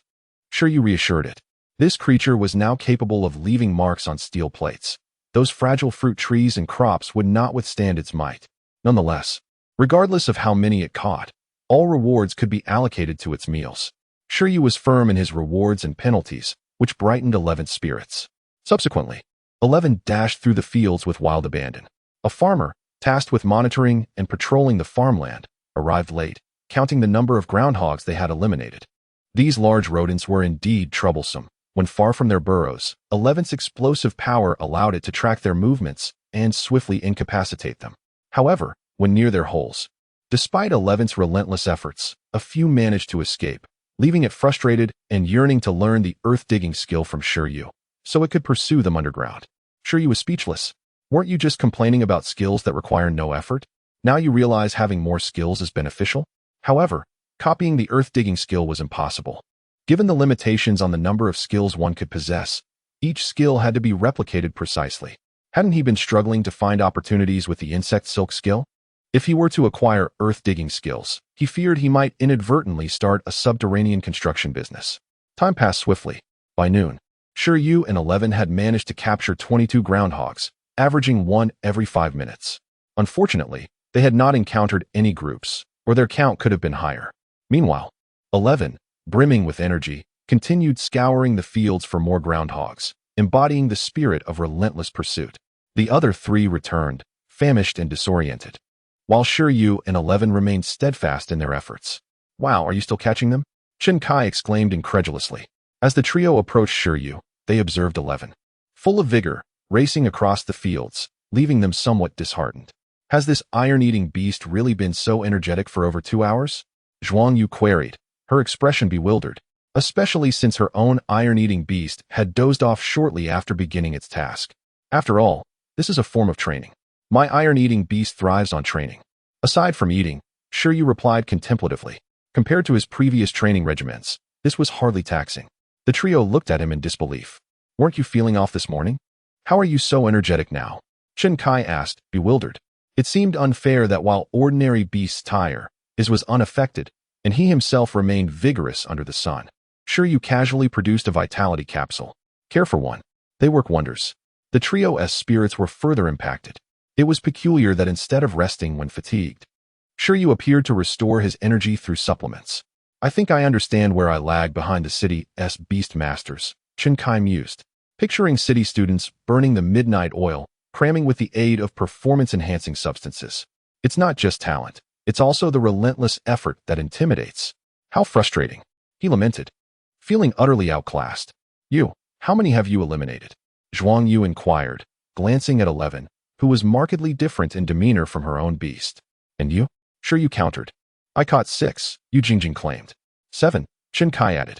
Zhuang Yu sighed. "My beast is too dim-witted. It only caught 2. Just then, 11 returned triumphantly, having overheard the disparaging remarks about its kind. It was immediately displeased.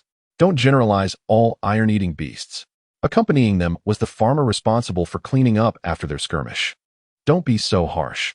This little iron-eating beast is the most efficient companion I've seen, capturing 22 groundhogs in just 2 hours. Remarkable." 22? The other 3 were taken aback. "Are you certain it's not 12, but 22? Zhuang Yu was equally astonished. Had 11 truly outperformed her by such a margin? "Let us eat our boxed lunches and take a break," Shi Yu suggested. "They have activated their perspective hacks. There is no point in comparing. It is meaningless. Nourishment is paramount." The village committee staff brought them lunch boxes, and after a brief meal, they needed to resume their work. This was the initial request of the 4. After all, they had come to train, so a modest lunch sufficed, and a midday rest was unnecessary. Just a brief pause would do.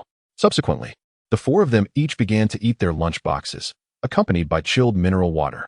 Zhuang Yu's iron-eating beast, Chen Kai's ice-armored beast, and Yu Jingjing's thorn monster were all returned to their respective beast spaces to rest, leaving only 11, still outside. After voraciously consuming a few bites of the bamboo shoot rations carried in Yu's backpack, 11, eager not to waste too much time, resumed its diligent training on the side. It felt that its explosive speed was still too sluggish. Otherwise, it wouldn't have let so many ground mice escape. Losing one was equivalent to losing a segment of bamboo. In a state of sorrow, 11 began to dash back and forth along the field path. This behavior left Chen Kai and the others perplexed.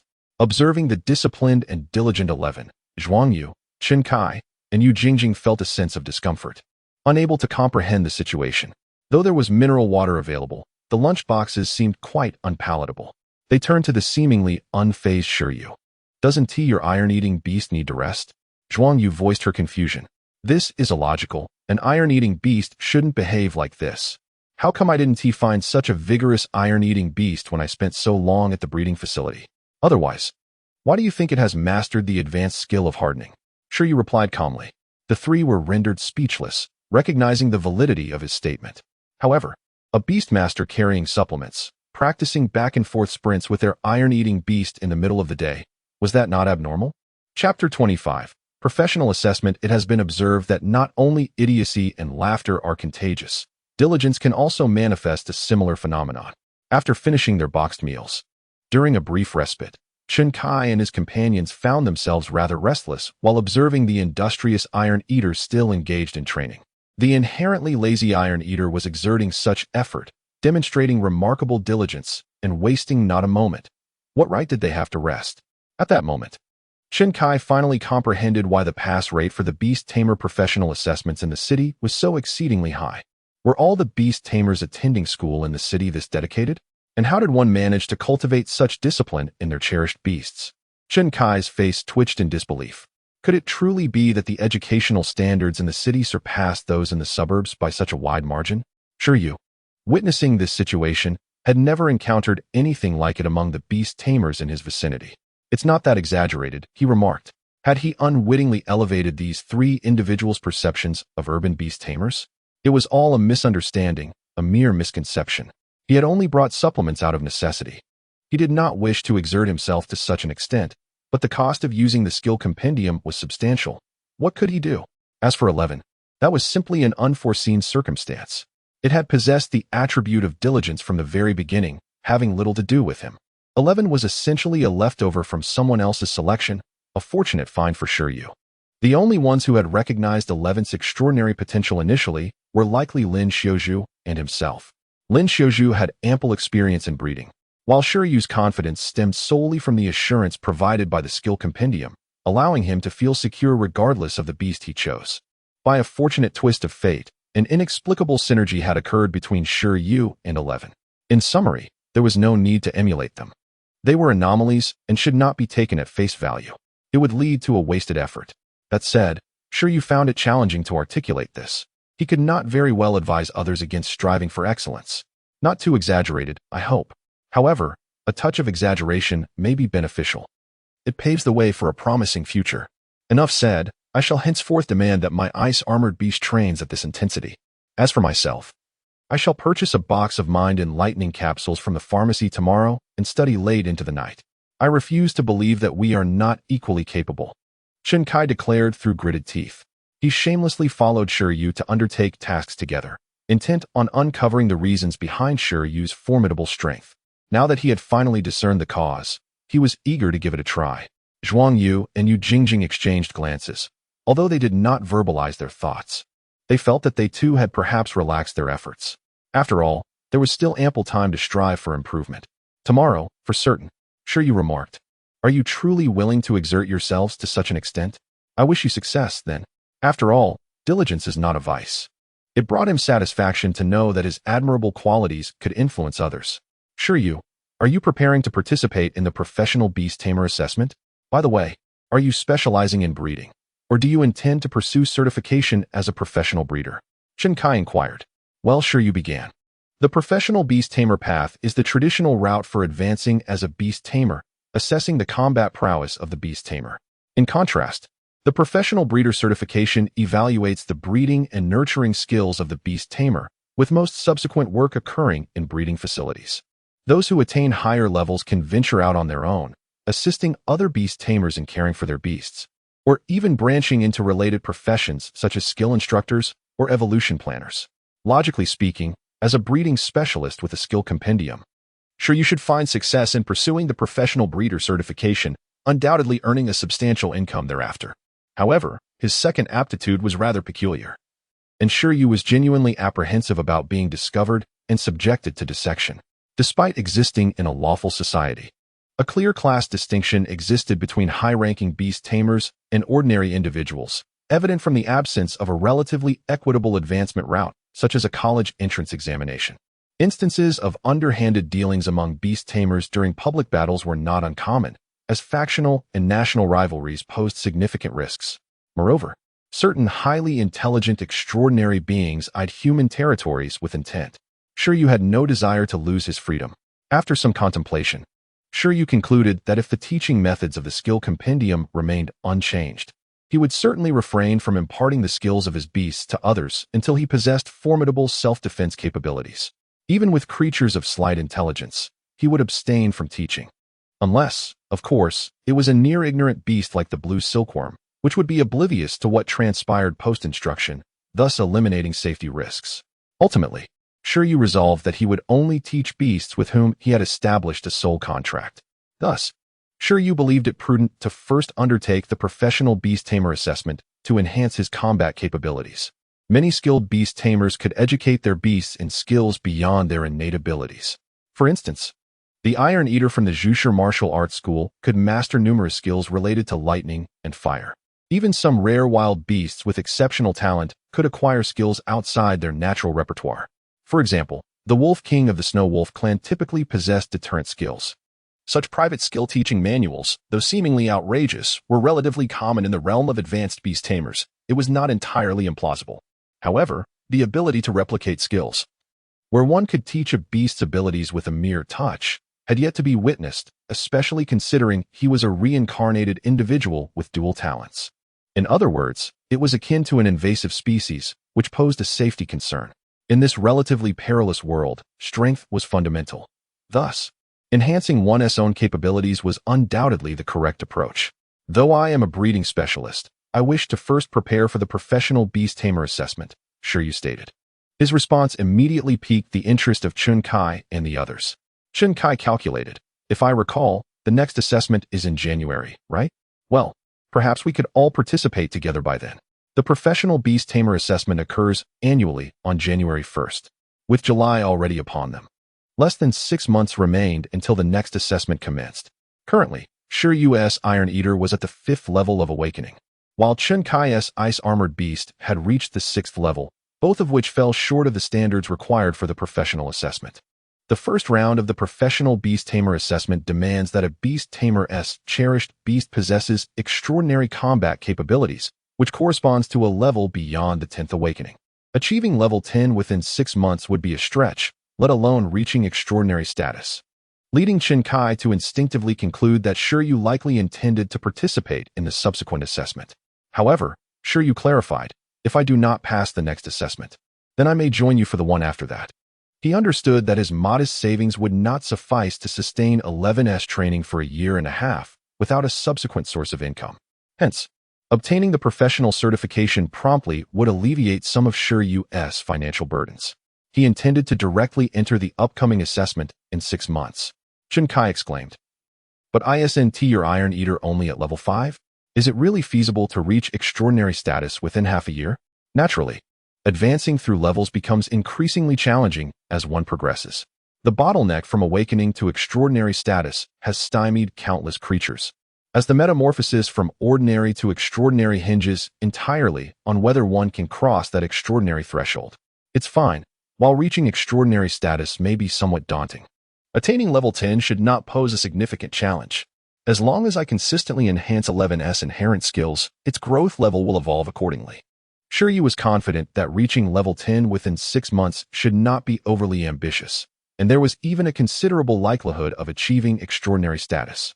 Even if extraordinary status remained out of reach, awakening level beasts were not entirely barred from participating in the professional assessment. Those with genuine strength always enjoyed certain privileges. Are you referring to that special assessment? Chun Kai suddenly realized something. The challenge beyond the standard levels? The other 2 girls had also heard of it. For certain prodigious beast tamers and their highly ranked beasts, there exists a distinctive criterion in the professional assessment. It stipulates that even if a beast has not yet attained the extraordinary level, it may still participate in the subsequent evaluations if it can triumph over genuine extraordinary beings during its awakening phase, thus demonstrating extraordinary combat prowess. Indeed, it is a challenge that transcends levels. If one cannot reach the extraordinary level, this route is an alternative. Shi Yu smiled. With beasts possessing high proficiency skills and advanced level abilities, surpassing levels and challenges should not be an arduous task. At this moment, Chun Kai also came to a realization. For a Steel Eater capable of mastering advanced racial skills at level 5, such level challenges were indeed not difficult. He felt as though he had been surpassed. As these thoughts crossed his mind, he regretted asking so many questions, feeling somewhat disheartened. The beasts were outshining their tamers. Upon returning, the training intensity for the Ice-Armored Beast must be significantly intensified. In the eyes of the trio, Shi Yu remained enigmatic and formidable, yet they were uncertain whether he could truly pass the professional assessment in the next session. Chapter 26. The Beast Tide. After a brief respite, the group, influenced by 11, resolved to continue capturing the ground squirrels for their training. For the sake of their future, They felt compelled to inconvenience the ground squirrels.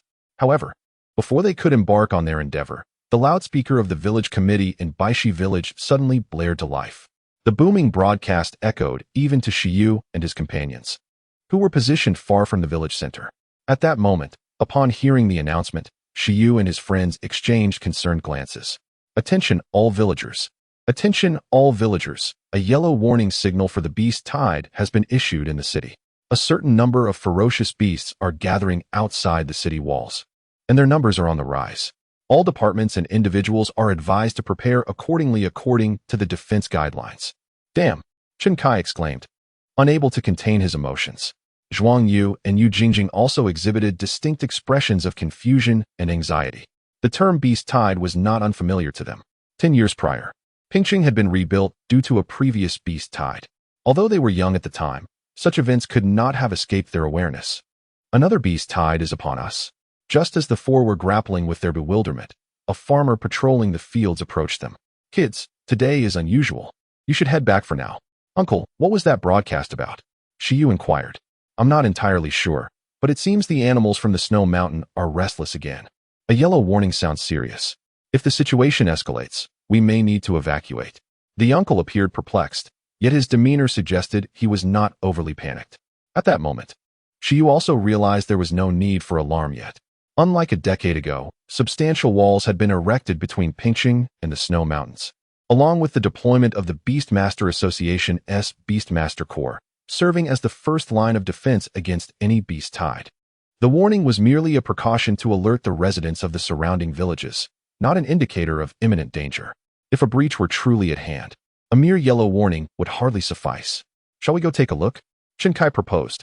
Bingyuan City, situated on the edge of the border, with Pingqing and its surrounding towns adjacent to the beast-infested snow mountains, was precisely why only Pingqing and its neighboring districts bore the brunt of the beast tide 10 years ago. What are you looking at? The walls are surely fortified with warning lines. Going there now would only create chaos, Zhuang Yu remarked. We should head back, Shi Yu suggested. Although he felt the situation was unlikely to escalate, the atmosphere was tense, and it would be unwise to linger and cause trouble. The ground squirrel hunting could be done another time. It was more prudent to return to the Beastmaster Association and clarify the nature of this beast tide warning.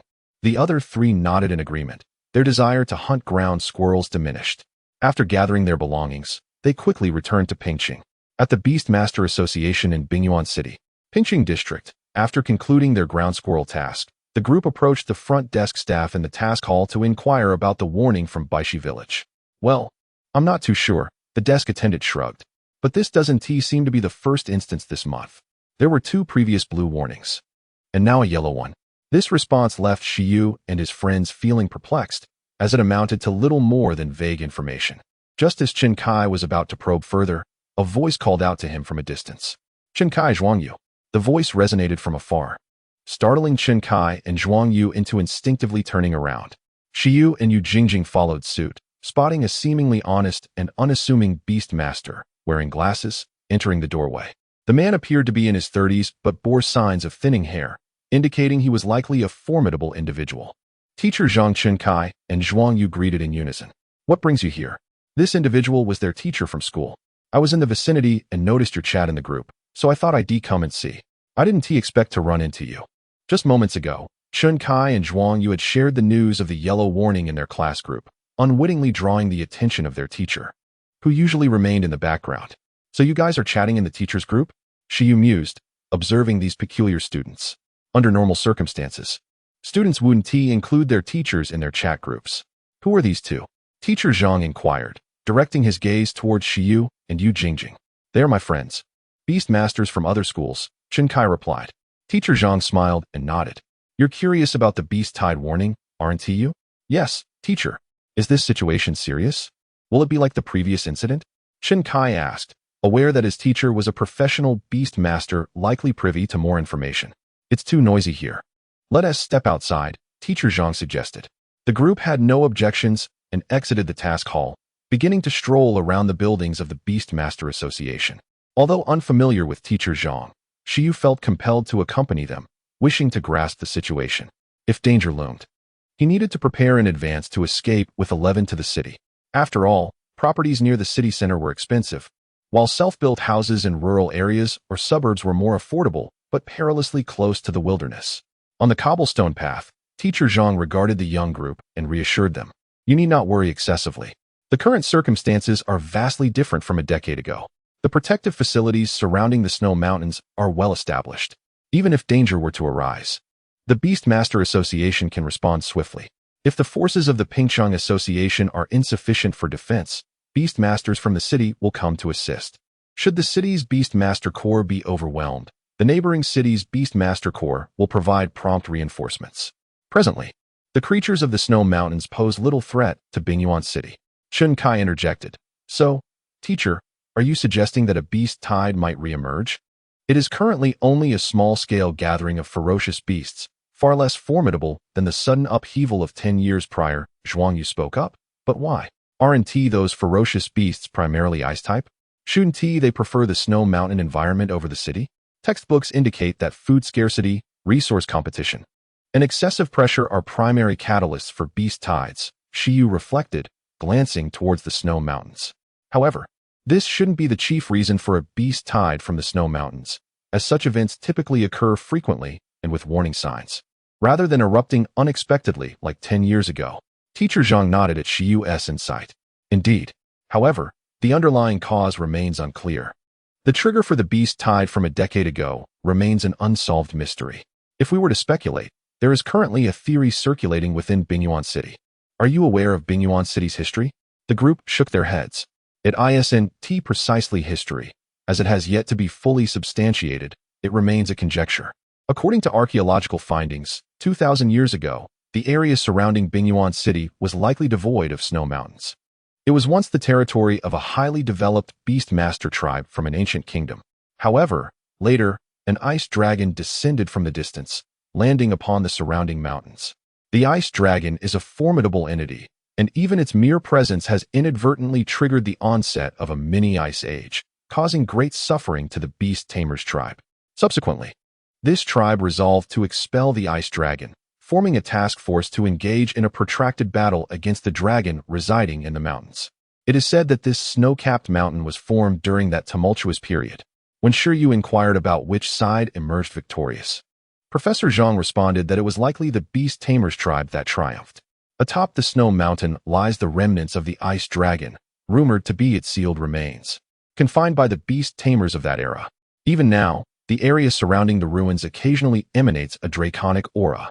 However, 2 millennia have elapsed, and it is believed that even the ice dragon should have completely perished. Currently, there exists a hypothesis suggesting that the sealed ice dragon has transformed into a spirit, exerting its influence over the ferocious beasts in the snow mountain, driving them to madness and inciting retaliatory attacks on the city. Shi Yu and his companions once again gazed towards the direction of the snow mountain. The notion of a spectral ice dragon was entirely new to them. Professor Zhang pointed towards a nearby stone giant statue, saying, "Do you see that? It is one of the ancient artifacts unearthed by archaeologists, and it is said that the stone giant represents the totem of that tribe." As their conversation flowed, they arrived at a vast courtyard. At the center stood a stone giant statue, an elemental extraordinary life form, another type of pet beast, positioned here to enrich the historical essence of the Pingcheng Association, imparting a sense of antiquity to the locale. Is that tribe the one that used this to vanquish the ice dragon? Chun Kai mused, gazing at the statue. He had previously overlooked it, mistaking it for mere decor, unaware that it was an artifact from the ancient icefield city. Shi Yu and his companions fixated their attention on the stone giant statue, and as they stared, Shi Yu's heart began to race. An overwhelming sound resonated in his mind, as if his telepathic ability had been involuntarily activated, allowing him to hear a peculiar voice.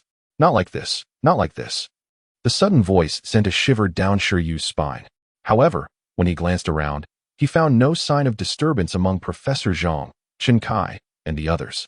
Suppressing his astonishment, Shi Yu turned his gaze back to the statue, his complexion paling. He fervently hoped that the voice did not emanate from the statue itself. Could it be that he too was destined to become a specter? This statue exhibited no signs of life. After all, telepathy should only reveal the thoughts of living beings. If the statue were anomalous, it would not be displayed here. Not like this. Shi Yu continued to hear the voice. Chapter 27. Listening to the echoes of history, Shi Yu was convinced that he had heard a voice, a sensation akin to that experienced during telepathic communication. In his search, he pinpointed the source of the sound, undoubtedly that stone statue. However, no matter how he examined it, the statue bore no resemblance to any extraordinary life form. It was merely an ordinary stone statue crafted in the likeness of the ancient stone giant. Could it have somehow come to life? Impossible. If it had evolved into a transcendent being, it would have long attracted the attention of other beast tamers. The foot traffic in this area was considerable. In a place like the Beast Tamer Association, high-ranking beast tamers were ubiquitous, and many possessed the gift of telepathy. A wild, extraordinary creature could not remain concealed, and this statue had been stationed here for at least several years. After the sound faded, Shi Yu continued to observe. He scrutinized for a while longer, but discovered nothing. It was merely a plain stone statue, composed of rather mundane stone. Such an inanimate object should, by all accounts, be impervious to telepathic communication, a widely accepted notion, unless, of course, there existed an unknown application of telepathy that he was unaware of. Let us leave it at that. I have other matters to attend to, he said. You need not worry about the beast tide. Even if the legendary ice dragon were to resurrect, our beast tamers would be more than capable of countering it. Teacher Zhang said with a smile to the group. In ancient times, dragons were revered as unattainable beings. However, in the modern era, dragon tamers had emerged as a profession, rare yet not entirely distant. Thank you, Teacher Zhang, Chen Kai replied. Shi Yu echoed his gratitude, and soon after, Teacher Zhang departed, leaving Shi Yu and the three others exchanging glances. Are we still going back to play whack-a-mole? Chen Kai inquired. Not today. Let us postpone it, Shi Yu replied. I just remembered I have some tasks to attend to. Are you in a hurry? We could grab a meal first. I'm in a rush. Initially, Chen Kai and the others had hoped to invite Shi Yu for dinner before he left, but seeing him in such haste, they decided to part ways. In the end, they did not even acquire Shi Yu's contact information. Unfortunately, Shi Yu did not own a mobile phone, which was exorbitantly priced, over 10 times that of Earth, rendering it unaffordable for the time being. If they wished to reach Shi Yu later, they would have to leave a message at the Beast Tamer Association. The disparity between the two worlds was stark. On Earth, acquiring a panda, tiger, or elephant was exceedingly difficult, yet obtaining commonplace technological items was a breeze. Here, however, the price of a ferrous beast exceeded that of urban real estate, while technological goods were significantly more expensive. After the group dispersed, Shi Yu hurriedly made his way to the library in Ping City, eager to peruse some materials. Regrettably, despite his efforts, he failed to uncover the information he sought by evening. Nevertheless, the quest for knowledge deepened his understanding of this world. The history of this realm could be roughly divided into 3 epochs: the mythical era, the totemic era, and the beast taming era. The mythical era was said to be the age when the earliest mythological beings, birthed from the cosmos, ruled the planet. The totemic era marked the dawn of humanity, characterized by survival under the dominion of formidable creatures. The beast taming era began when humans acquired the ability to tame beasts.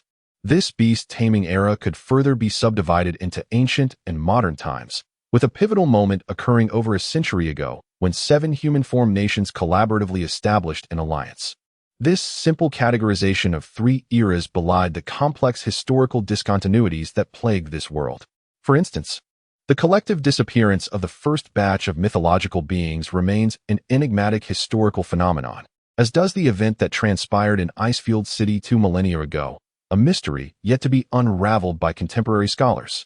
Do not be curious, do not be curious, do not be curious, Shi Yu repeated to himself as he exited the library. He forced himself to suppress his curiosity. This was a recurring flaw of his. In his previous life, Shi Yu had been an archaeologist, and due to certain unique circumstances, he had become entangled with an unknown mythological system, his curiosity propelling him toward a career as a mythologist. He journeyed to various ruins and ancient sites, exploring this uncharted mythological framework alongside his mentor, until a fateful accident claimed his life, burying him beneath a landslide, only for him to awaken here. Curiosity, indeed, could be perilous. Shi Yu recalled his former self, engrossed in the study of obscure mythological histories, and wished he could slap some sense into that reckless version of himself. Was it not preferable to stay home, playing games and watching anime, rather than venturing into dangerous locales for research? Ultimately, having traversed into this even more perilous world, Shi Yu yearned to thrive within the safety of his new existence. He resolved to savor this life to the fullest. Though the history of this world seemed to be shrouded in mysteries and boasted a more authentic mythological system, Shi Yu was determined not to repeat the mistakes of his past. Absolutely not. At the Beast Tamer Association in Ping City, beneath the statue of the stone giant, the sky had darkened considerably, leaving the park nearly deserted. Shi Yu gazed at the statue illuminated by moonlight, asking, "Was it you who spoke during the day? Were you disputing the history presented by that man?"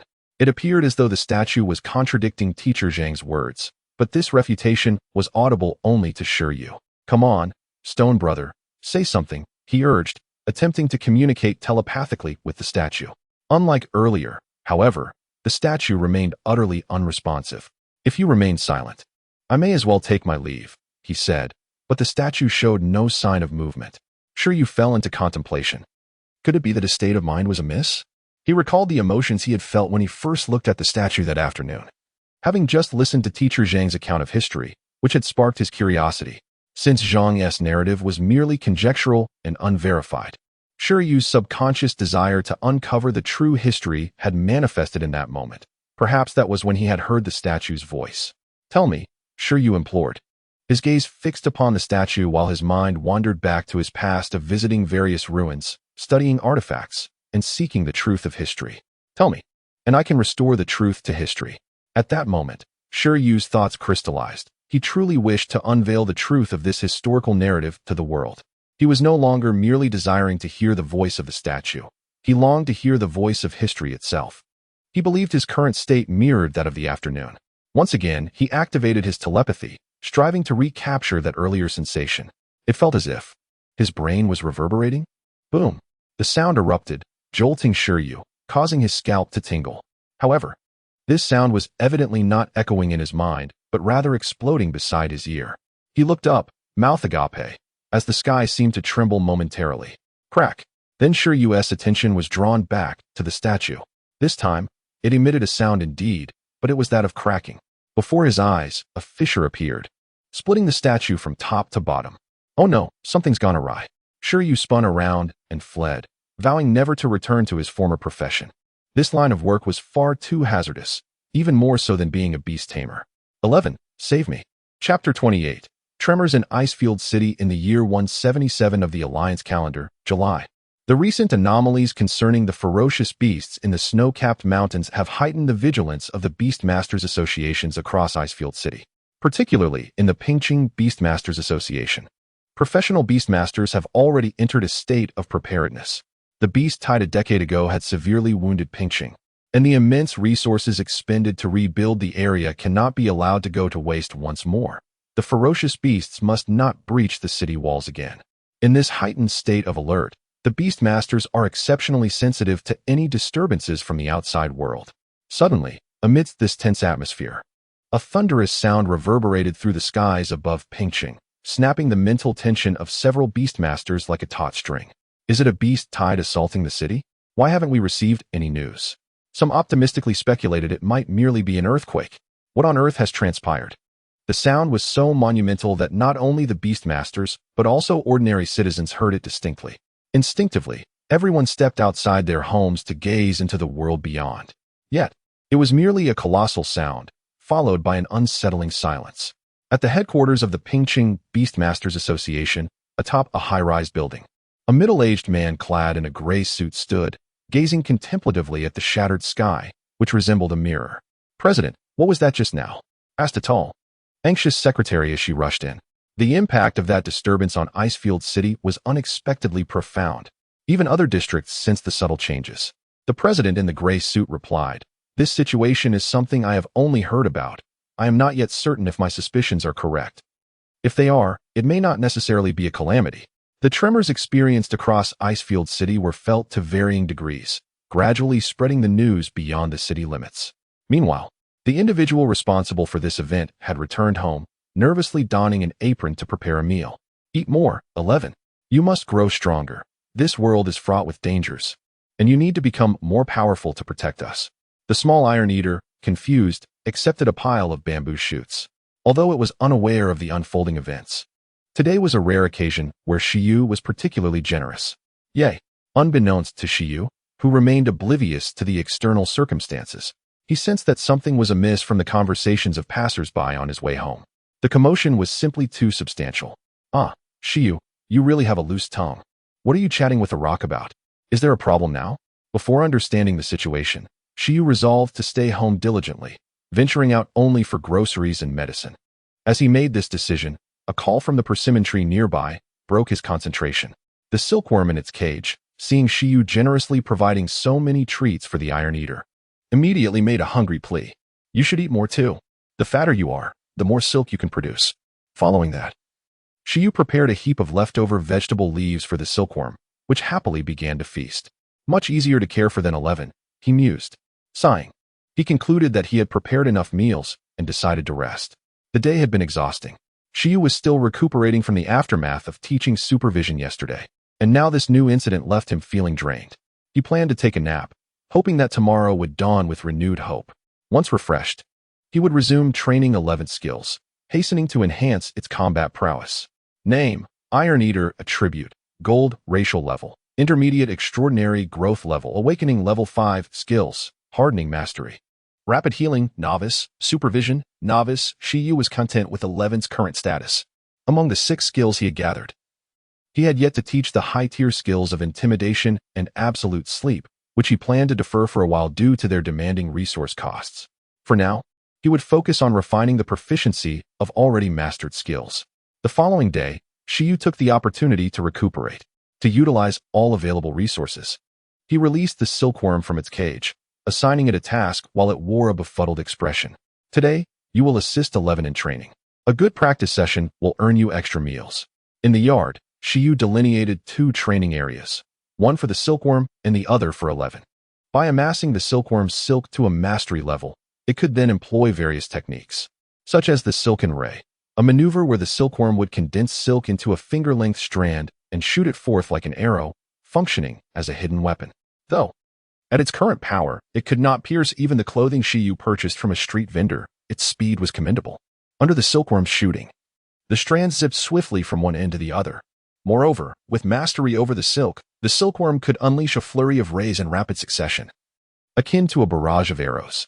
Shi Yu's arrangement aimed to utilize this technique to further hone 11's application of supervision, whether evading subtle, high-speed rays or accurately predicting their landing points to initiate localized hardening. These exercises proved beneficial. Most importantly, they were relatively quiet. Understanding that the silkworm possessed limited intelligence, Shi Yu endeavored to communicate through mental cues, employing numerous examples. The silkworm remained perplexed. In the end, Shi Yu was uncertain if it comprehended his instructions, yet 11 certainly did. Roar. 11 evidently found this an excellent training method. It promptly seized the silkworm, urging it to join in the training. "How can you sleep in a cage every day? The essence of life lies in training. Let's go together." The silkworm emitted an innocent cry. Subsequently, with a smile, Shi Yu stepped out to procure groceries, during which he inquired about the previous day's events. Although the specifics remained unclear, it was reported that the Pingqing Beastmasters Association had suspended numerous operations, heavily locked down. Tasks such as mole-whacking were no longer feasible. Shi Yu felt a pang of anxiety. The shattered statue in the park must have drawn attention. Surely, they would not trace it back to him? At that moment, the area was devoid of people, and this world had little inclination for surveillance cameras. He hoped it would not come to that. Yet, he dared not make guarantees, for this was a realm imbued with extraordinary powers. Until the nature of the disturbances became clear, he could not afford to confess. He had to maintain the facade of ignorance. On this day, the leaders of the Beastmasters Associations from various districts gathered in Pingqing. In a certain valley within Pingqing, 9 master-level Beastmasters of varying ages gazed upon the spatial portal formed by the expanding fissures in the sky, their expressions tinged with awe. Indeed, it is a secret realm, they mused, also referred to as an ancient relic space. Aside from these 9, there stood a 10th individual, remarkably young. In her early 20s, with chestnut hair. She donned a white shirt and a black skirt, accompanied by a knee-length white lab coat. Her demeanor was serious, and her gaze, magnified by her glasses, was intensely focused. "Dr. Liu, what is your assessment?" The others inquired respectfully. Dr. Liu Qingyi responded, "I once attempted to decode the Ice Dragon relic, but regrettably, I failed. The information at hand is still insufficient to reconstruct the truth of Icefield's history. The emergence of this relic may indeed hold the promise of revealing further information. By the way, when the relic descended yesterday, were there any other anomalies occurring within the boundaries of Pingqing? The president of the Beastmaster Association of Pingqing remarked. A stone artifact in our association's garden has collapsed. You mean the stone giant statue? Precisely. Although Lu Qingyi's expression remained unchanged, her mind began to draw conclusions. It seems that this relic space did not manifest by mere chance. Rather, it was triggered by someone who has awakened the echoes of history. Has another individual with the rare gift of perceiving the whispers of the past emerged? Who could it be? Chapter 29. Community Warmth in Pingqing District. The atmosphere was anything but quiet, yet Shi Yu endeavored to maintain a low profile. Steady development was paramount. There was no room for recklessness. A couple of days prior, Shi Yu had initially planned to perfect the silk mastery of his caterpillar before selling it for profit, given that the silkworm's lifespan was limited, and it could perish at any moment. However, he had since altered his strategy, deciding instead to enhance the combat prowess of 11, as his own life was also fleeting, and one could never predict when it might come to an end. As long as he had sufficient funds for the present, he deemed it tragic to leave this world with unspent wealth. Strength was of utmost importance. Having recovered from the fatigue of teaching the skill of enhanced vision, Shi Yu wasted no time in employing the skill guide on 11 once more. This session also focused on the enhanced vision skill. Through this second round of instruction, he successfully elevated 11's proficiency in this ability to an adept level. During this process, 11's mental strength received a slight boost as well. The enhancement of skill proficiency would also facilitate the growth of his companion beast, with the specific growth aspects dependent on the skill's attributes. At this moment, the benefits stemming from 11's increased mental acuity not only allowed it to sustain enhanced vision for longer periods and perceive its opponent's movements as slower, but also enabled it to endure longer wakefulness. That night, under the moonlight, Shi Yu propped his chin on his hand, idly observing 11 as it diligently trained. Suddenly, he called out to it, 11, how can you persist for so long? Every time he witnessed the little iron-eating beast training so earnestly, Shi Yu felt an urge to meditate himself, aspiring to upgrade his beast taming space and enhance his own abilities. Yet, he lacked the focus that 11 possessed, unable to maintain his meditation for long. After a few hours, his mind would wander, seeking distraction. It was reminiscent of his previous life, where he would rather explore various ruins than complete his assignments. Nevertheless, despite his whims, Shi Yu forced himself to be more disciplined. The relative safety of Earth had already led him astray, in a world rife with danger. Even staying within the city felt precarious, let alone venturing into the wilderness. Gulyalu, upon hearing Shi Yu's question, 11 paused, leaning against a tree, and promptly fainted from exhaustion. Shi Yu could only helplessly cover his forehead, marveling at this commonplace occurrence. Most of the time, 11's training concluded with it collapsing from fatigue. Now, with the additional strain of practicing the mentally demanding enhanced vision skill, it was no surprise that it succumbed to slumber more easily. Sighing, Shi Yu retrieved some spare bamboo shoots from the kitchen. He pried open 11's mouth, stuffing the bamboo shoots inside. Crunch, crunch, crunch. In its dreams, 11 managed to eat while still asleep, showcasing its remarkable talent.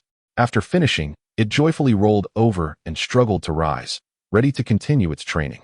Stop, Shi Yu urged as he pushed 11 towards the bathroom. Next, he exerted considerable effort to clean 11 up before forcibly returning it to the beast taming space for rest. As for himself, he collapsed onto his bed, falling into a deep sleep. Exhaustion had taken its toll on the beast tamer. The sun rose as usual the next day.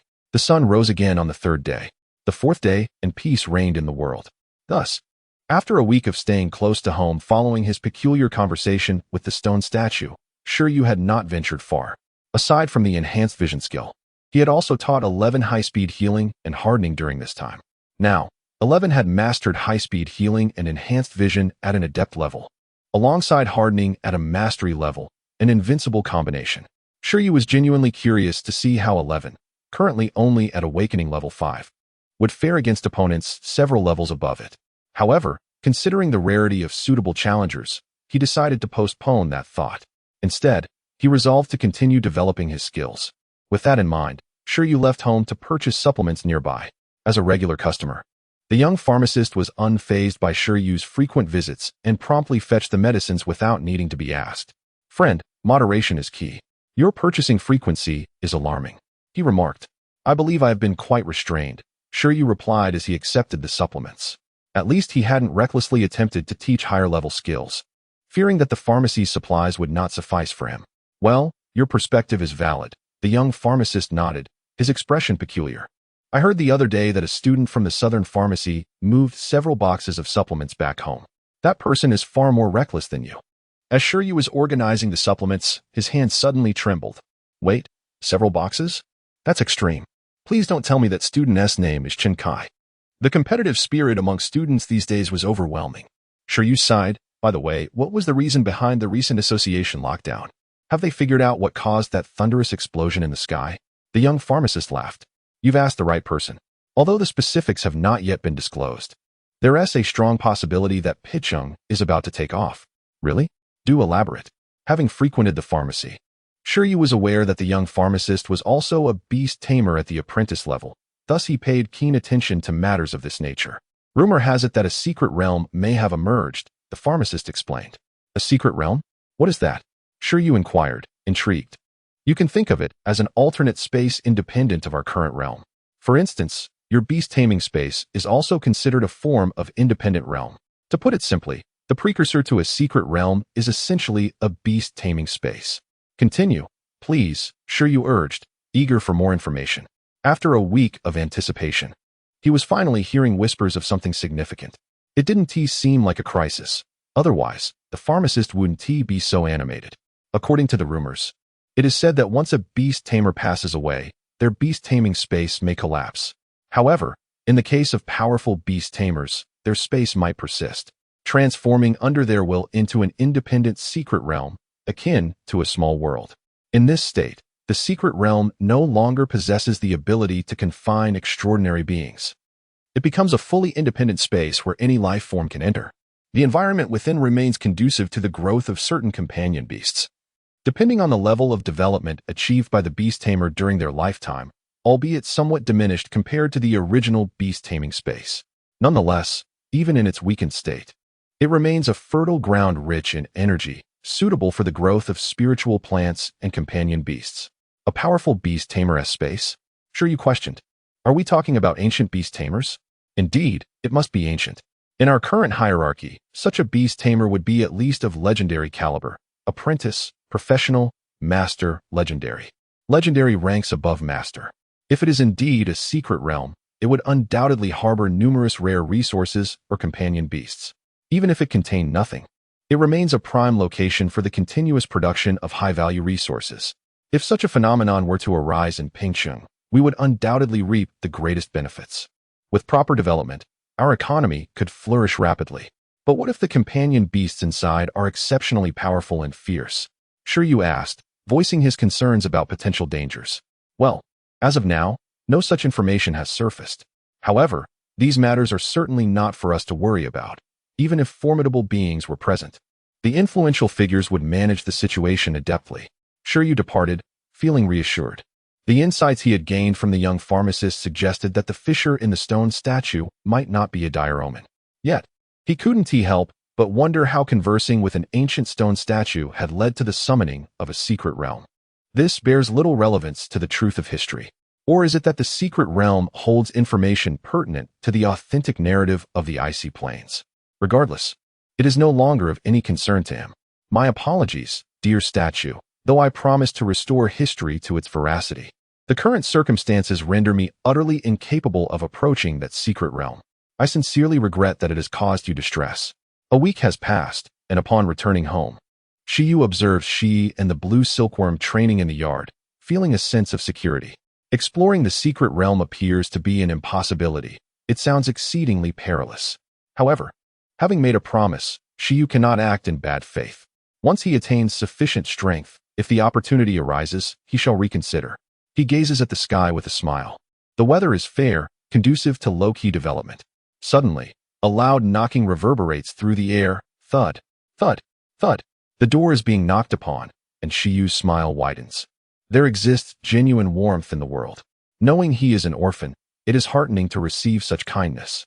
Yet, there seems to be no one in sight, preparing for an explosion. Shi Yu, Shi, and the Blue Silkworm. Chapter 30. A betrayal from talent weight. The community offers warmth. And no one is prepared for an explosion? How heartwarming. A myriad of emotions surged within Shi Yu. Concurrently, 3 words emerged in his mind. Exposed. Most likely, it was his chatter about the fragmented statue that had finally come to light. Shi Yu had anticipated this outcome. If the secret realm truly had substantial implications, an investigation would inevitably ensue. Although there were no surveillance cameras in such areas, locating an individual in a world endowed with extraordinary powers was not particularly challenging. Breath sensing, divination, time reversal. It was quite normal for certain extraordinary beings to possess such bizarre abilities. I despise my insatiable curiosity. Shi Yu loathed his inquisitive nature. With a heavy heart, he proceeded to open the door. If the young physician was to be believed, this incident seemed to be of no ill consequence. He had committed no illegal acts. If the evidence pointed towards him, he would simply speak the truth. Finally, he opened the door. As Shi Yu swung the door wide, a chilling voice resonated, momentarily stunning him. Contrary to his expectations of encountering a throng of officials, there stood but a single individual. Moreover, this person was not the aloof woman from the street committee he had envisioned, but rather a younger, attractive lady, likely in her 20s. Is this the Wind Demon Lion? Shi Yu did not linger on her for long. He was immediately captivated by the creature beside her, a restless Wind Demon Lion, seemingly poised to breach the door. The Wind Demon Lion resembled a lion-dog hybrid, standing nearly 2 meters tall, adorned with fluffy white fur and possessing commanding blue eyes. Its neck, limbs, body, and long tail were enveloped in swirling black clouds, exuding an aura of majesty. Name: Wind Demon Lion. Attribute: Wind. Race level? Skills? Due to Shi Yu's limited exposure to higher-tier extraordinary beings, he had only memorized information pertaining to those classified as extraordinary-level creatures during his time in school. The Wind Demon Lion, evidently a superior creature, had only grazed his eyes in pictures, and he had not delved into further details. Nevertheless, he surmised that among the ranks of extraordinary, sovereign, monarch, overlord, and myth, the Wind Demon Lion likely belonged to the sovereign level. Roar. The Wind Demon Lion bared its teeth with a smile. Allow me to introduce myself. I am Lu Qingyi, a PhD in archaeology from the ancient capital university and a member of the Eastern Huang Archaeological Association. Lu Qingyi raised her gaze to Shi Yu. I wish to discuss certain matters with you and hope for your cooperation. The woman offered a gentle smile. A PhD in archaeology? From one of the top 9 universities. Ancient Capital University? Shi Yu gazed at the young lady, feeling a pang of regret. What a splendid girl, aside from her slightly cunning demeanor. Why would she choose such a path? Archaeology has no future. Shi Yu, a jobless wanderer and an apprentice beast master, invited her in. After her introduction, Shi Yu was left with little doubt about the purpose of her visit. The only archaeological matter he had encountered since arriving in this world was the anomaly of the statue. He opened the door, bracing himself for an interrogation. Subsequently, he led Dr. Lu into the courtyard. At this moment, the iron-eating beast had neatly stacked the steel plates and was peeking from behind a tree. Meanwhile, the silkworm had retreated into its birdcage, seemingly indifferent to the unfolding events.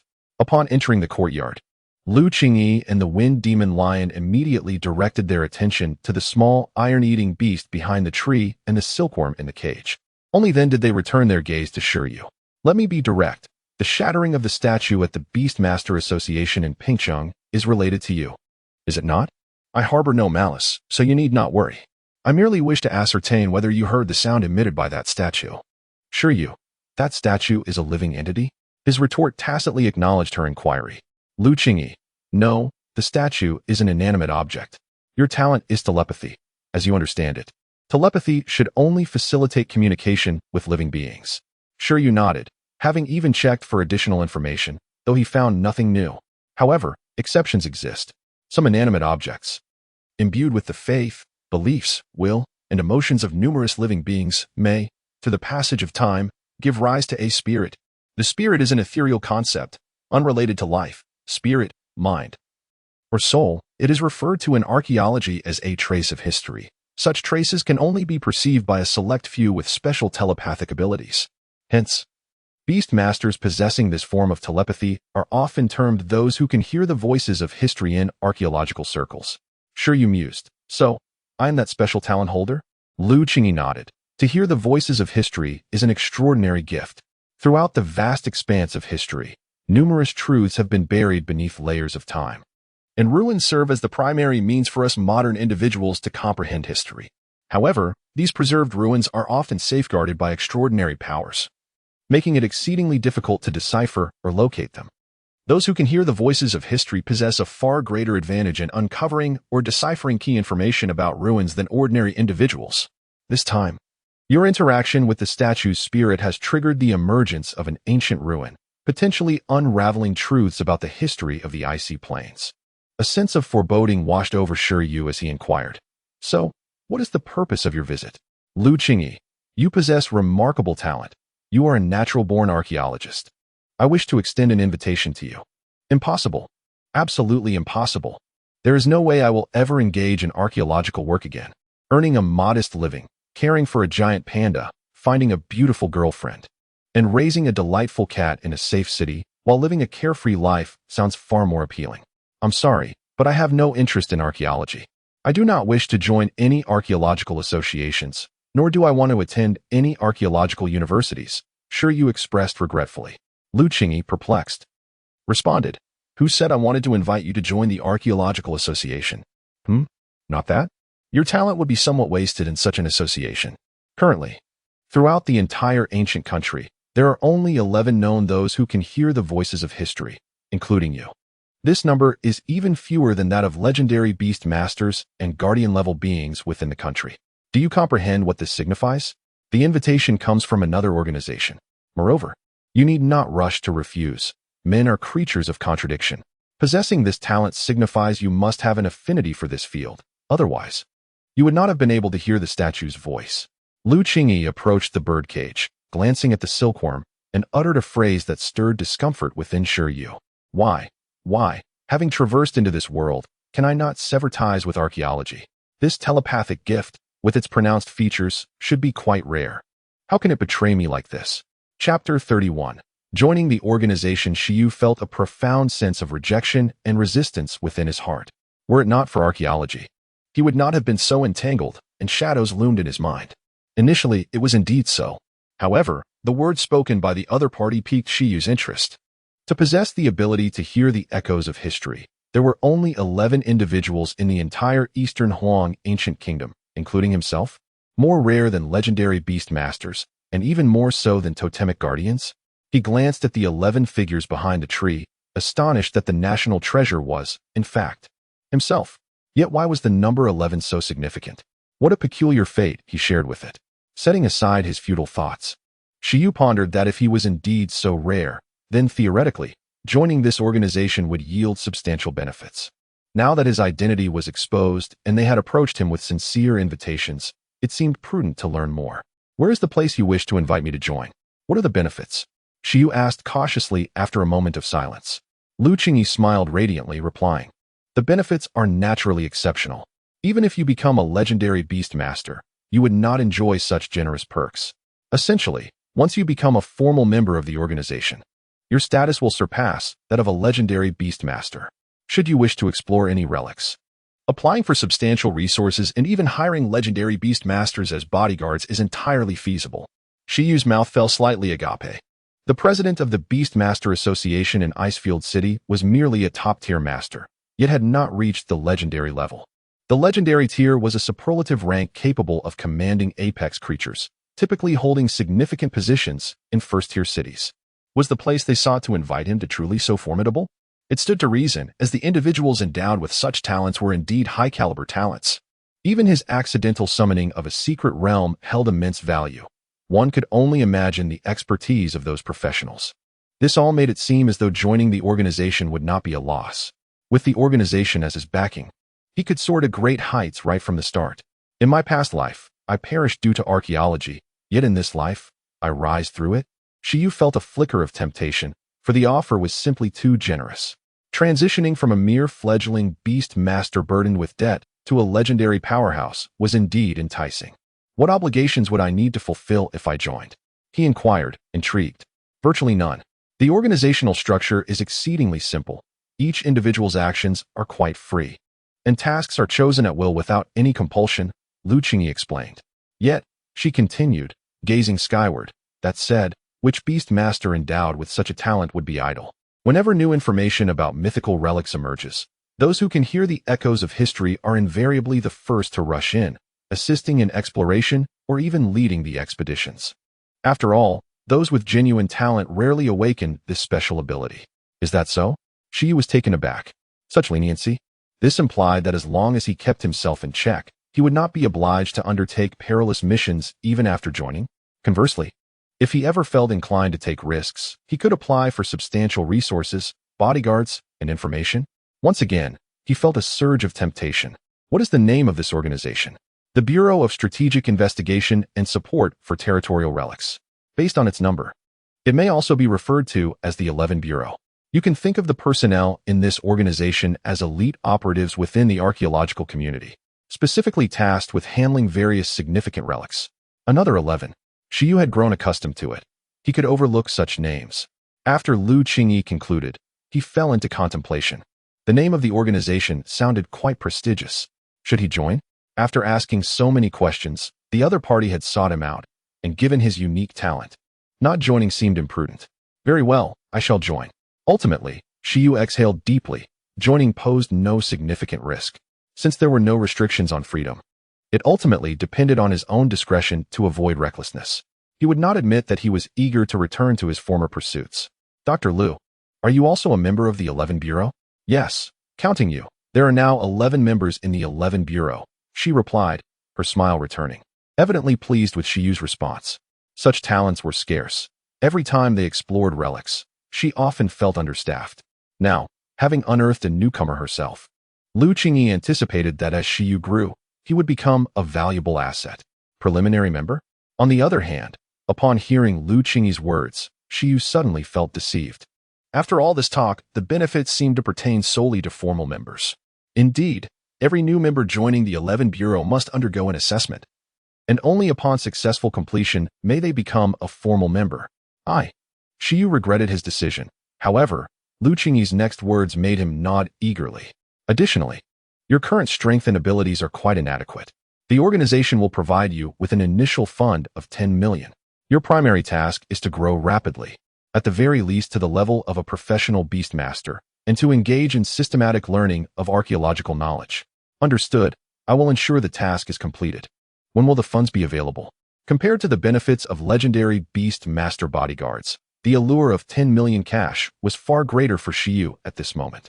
With such funds, he would no longer need to cultivate those green silkworms. Plans had indeed changed unexpectedly. Farewell, little critters, you are free now. Tomorrow, Lu Qingyi informed him, your credentials and funds will be in order by then. However, unless in special circumstances, I advise against casually revealing your identity as a member of the 11 Bureau. Otherwise, foreign intelligence agents may inundate you with troubles. By the way, the recent emergence of relics in Pingcheng is something only the 11 Bureau is aware of. Until you become a formal member, I will serve as your liaison with the organization. That is all I have to convey. Shi Yu nodded. He was not one to act ostentatiously. With only 11 individuals nationwide possessing such a talent, as a key figure capable of unraveling the mysteries of relics, he would undoubtedly attract attention, especially given his current weakness. I almost forgot to mention the most crucial detail. Your assessment task is to uncover the historical truth of Icefield City. There is no time limit. Upon success, you will become a formal member. I previously explored the Ice Dragon relic in the Snowy Mountains, but due to a lack of critical information, I was unable to unlock its mechanisms. This time, with the emergence of a new relic related to you, you may very well be the key to resolving it. Even with the ability to hear the echoes of history, it was not as though he could perceive everything. Certain circumstances were required to discern the traces of history. Lu Qingyi had failed, yet Shi Yu might succeed. Given that he was a native of Icefield, it was only natural for him to hear the echoes. Are you asking me to investigate the historical truths of Icefield City? Shi Yu queried. But can I access the newly emerged secret realm? Yes, this secret realm is a special type of relic. Even without using your identity as an 11 Bureau member, you have a high probability of gaining entry. As for what to do next, that will form part of your assessment, Lu Qingyi clarified. Lastly, as your referrer, allow me to present you with a gift. In order to facilitate Shi Yu's rapid development, and enable her to become my assistant, I intend to advance her salary. As for the monetary compensation, I believe it is unnecessary for the time being.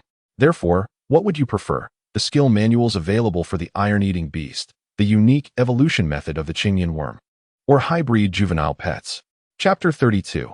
3 evolutionary paths. The iron-eating beast cub should be your initial pet, correct? As for this green silkworm, is it a pet you are raising additionally? The gift that Lu Qingyi intends to present is precisely chosen based on these 2 creatures. She has been observant of both the iron-eating beast and the green silkworm. The iron-eating beast is familiar, as the data on Shi Yu indicates that his initial pet is indeed an iron-eating beast, while the green silkworm is an unexpected find beyond the data. She can discern that the green silkworm has likely not formed a contract with Shi Yu, suggesting it remains in a wild state. Raising wild pets is not uncommon. In addition to significant breeding bases, many beast tamers endowed with telepathic abilities enjoy this practice. Some beast tamers, constrained by level limitations, cannot contract more pets but wish to nurture additional ones. The solution is simple. Do not contract them at all. With their telepathic gifts, they can communicate effortlessly with wild pets. As long as the relationship is sound, a contract is unnecessary. The only drawback is that these pets cannot enter the beast space for accelerated growth. To Lu Qingyi's perspective, this green silkworm appears to be an additional pet cultivated by Shi Yu. It could be for enjoyment or perhaps to nurture it into a wind crystal butterfly for future contracting. Observing it through her current lens, she sees that this green silkworm is cultivated quite well. The silk's quality should be commendable, and successful evolution is certainly within reach. Shi Yu, after all, is a graduate of a breeding specialization, skill manuals, evolution methods, pet cubs. Originally, Shi Yu would have been satisfied with a transfer of 10 million. Now, with an additional gift on the way, he finds himself in contemplation. Is it inappropriate to frequently accept gifts without merit? Nevertheless, having already received the 10 million, what is there to be modest about? The skill manual for the iron-eating beast could be beneficial. Although his own 11 lacks no skills, more is always better. Moreover, skills from legitimate sources carry no burdensome pressure. As for the evolution method of the green silkworm, that too could be advantageous. Shi Yu had initially planned to release the silkworm, but now it seems worthwhile to listen. After all, having taught about the silk so many times and having raised it for so long, releasing it now feels a bit wasteful. Having nurtured it for such a time without selling a single strand of silk is quite a loss. However, if the green silkworm can evolve into a commendable species, it can continue to serve him. He indeed desires a unique pet cub, preferably one of the fantastical beings documented on Earth, such as a dragon maiden, a flower fairy, or a mermaid. Must I choose just one? Shi Yu inquired. Lu Qingyi responded with a raised brow. You wish to acquire them all? I must quickly grow stronger to contribute to archaeological endeavors, Shi Yu stated earnestly. Lu Qingyi pondered, scrutinizing Shi Yu's face, surprised to find him rather audacious. Very well, she nodded. Consider it in advance on your wages. Although you cannot contract a high-grade pet cub now, we can revisit this once you become a senior beast tamer. Currently, Shi Yu is a trainee beast tamer, limited to contracting a single pet. Only upon becoming a junior beast tamer can he contract a second, although he meets the quantity requirement. A junior beast tamer would still find it insufficient to contract the high-grade pet cubs she mentioned, as the beast space's level cannot sustain the accelerated growth of such species.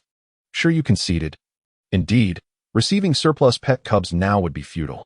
As for the skill manual for the iron-eating beast, I am not particularly familiar with this type of pet, but I have heard that the Zhushi Martial Arts Hall in Pingqing possesses 2 suitable skills for the iron-eating beast. Tomorrow, I will provide you with a recommendation letter, and you may learn from the hall's master at your convenience. Shi Yu was taken aback. This had indeed been within his plans. He had previously considered infiltrating the hall to learn covertly, but now he would have a legitimate and formal means of instruction from a master-level beast tamer. The skills and secrets of the Zhushi Martial Arts Hall are imparted only to direct disciples, a rare internal lineage. However, with the influence of the 11th Bureau, it is not impossible for Shi Yu, an outsider, to receive instruction. All right, Shi Yu nodded, accepting the reasonable learning path, which is far preferable to clandestine copying. Then there is the evolution method. By the way, are you aiming to cultivate the green silkworm into a wind crystal butterfly for contracting? Lu Qingyi asked, casting one last glance at the green silkworm in its cage. Not exactly. The green silkworm is one of the most malleable pets, and I couldn't resist the urge to experiment with its cultivation. In essence, the The green silkworm's silk is highly adaptable, with varying buyers depending on the cultivation method. In dire need of funds, he found himself unable to resist nurturing it.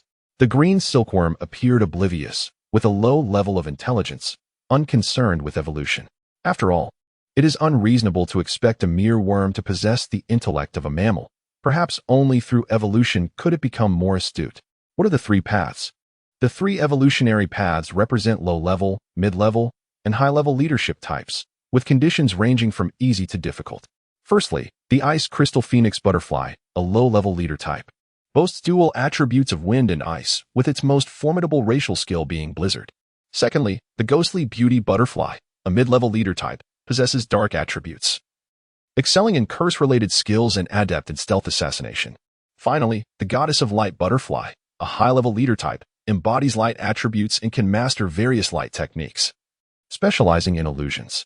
Aside from specific materials and food, the minimum requirement for evolving into these species is that the green silkworm's silk proficiency must reach mastery level, or preferably perfection, prior to pupation, maximizing its potential during evolution. However, achieving perfect proficiency in silk cultivation is exceedingly challenging. There is no need to impose such demands, given the green silkworm's limited lifespan and potential. Chapter 33. Breaking the norm. After Lu Qingyi outlined the three evolutionary paths, she awaited Shi Yu's choice.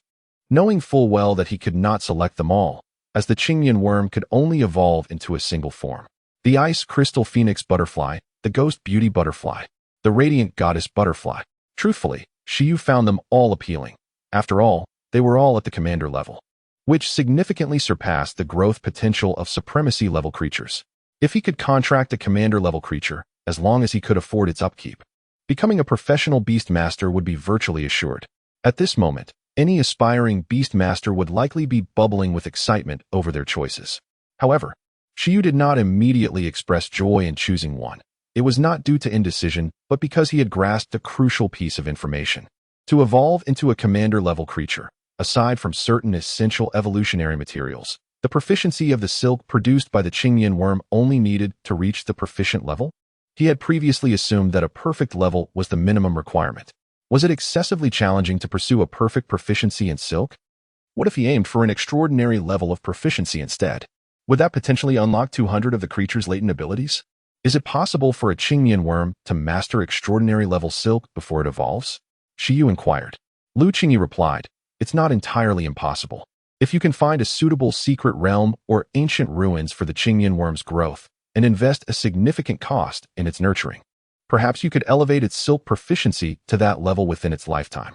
Alternatively, you could wait until you reach the legendary level and then return to nurture the Qingyan worm. This method, however, raises questions of cost-effectiveness, and in any case, the Qingyan worm may not live to see that day. Essentially, these are the two methods, and there have indeed been successful cases domestically. One Qingyan worm has already evolved into a monarch-level creature, the ice phoenix moth. Are you tempted? Shi Yu smiled and replied, just inquiring. Lu Qingyi cautioned. Do not be overly ambitious. If you plan to evolve it, higher silk proficiency is not always better. While a higher silk level may yield greater potential post-evolution, it also complicates the evolutionary process, increasing the risk of failure and breaking free from the cocoon. This is precisely why one should not chase after perfect proficiency unless you can guarantee that the evolutionary materials you use will 100% allow the Qingyan worm to awaken powerful new racial skills during the process, and that these skills can ensure a successful cocoon breaking. However, such guarantees, even the most elite evolutionary planners cannot assure. Shi Yu began to comprehend. The silk level of the Qingyan worm, the level of the cocoon, the difficulty of breaking free, and the potential post-evolution were all positively correlated. To successfully break free from the cocoon, it was essential to awaken a powerful new racial skill within the cocoon, using this ability to emerge. As for how to awaken new racial skills during the evolutionary process, it required providing the Qingyan worm with suitable evolutionary materials before it formed its cocoon. If the provided materials were inappropriate, the skill awakening would fail, leading to an unsuccessful evolution. After pondering this deeply, Shi Yu felt a spark of inspiration. If the evolutionary mechanism of the Qingyan worm operated in this manner, perhaps he need not adhere strictly to the known evolutionary paths. He turned to look at the Qingyan worm in its cage and contemplated, What if he taught it skills through the skill compendium before it formed its cocoon? This way, he could bypass the traditional evolutionary route altogether, using the skills learned prior to evolution to break free.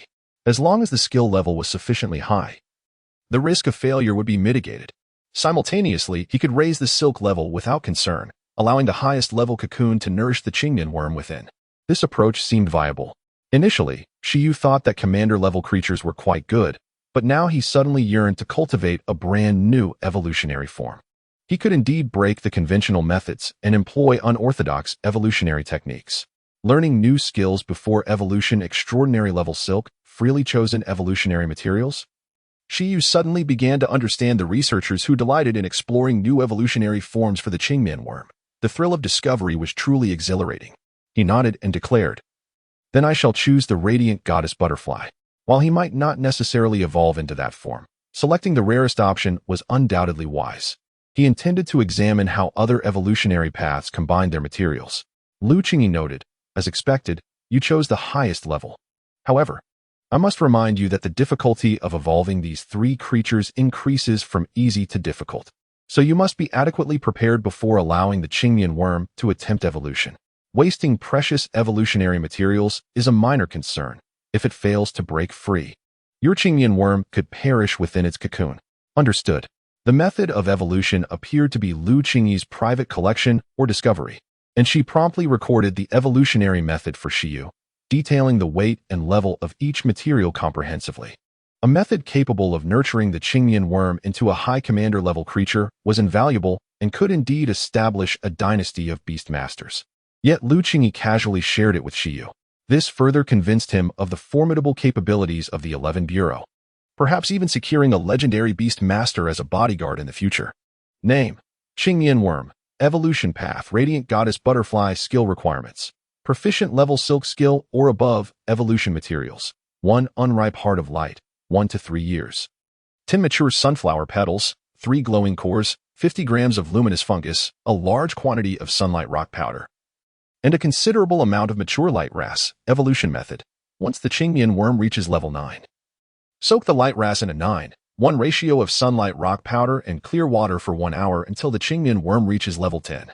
After reaching level 10, within 1 day, it must consume 1 unripe heart of light, 10 mature sunflower petals, 3 glowing cores, and 50 grams of luminous fungus. Once all are consumed, it may use the silk skill to form its cocoon. The evolution process takes approximately 30 days. If successful, the Qingyan worm will awaken the skill rainbow light within the cocoon, thus evolving into the radiant goddess butterfly. These materials: the heart of light is a special fruit, sunflowers are high-tier spirit plants, glowing cores are energy crystals from luminescent insects, luminous fungus is a eukaryotic organism from colorful mushrooms. Sunlight rock is a rare mineral, and lightgrass is also a rare spirit plant. Just from their names, Shi Yu could already surmise that the prices of these materials would be exorbitant, and he couldn't help but feel overwhelmed. Would his 10 million be sufficient to procure them all? Given that even the cheapest level 1 material, iron bamboo, was so costly, none of these materials were below level 3. Perhaps we should research a more formidable evolutionary path ourselves. Qingyan worm. Commander level is far too low. If I lack confidence later, I can always revert to this backup plan.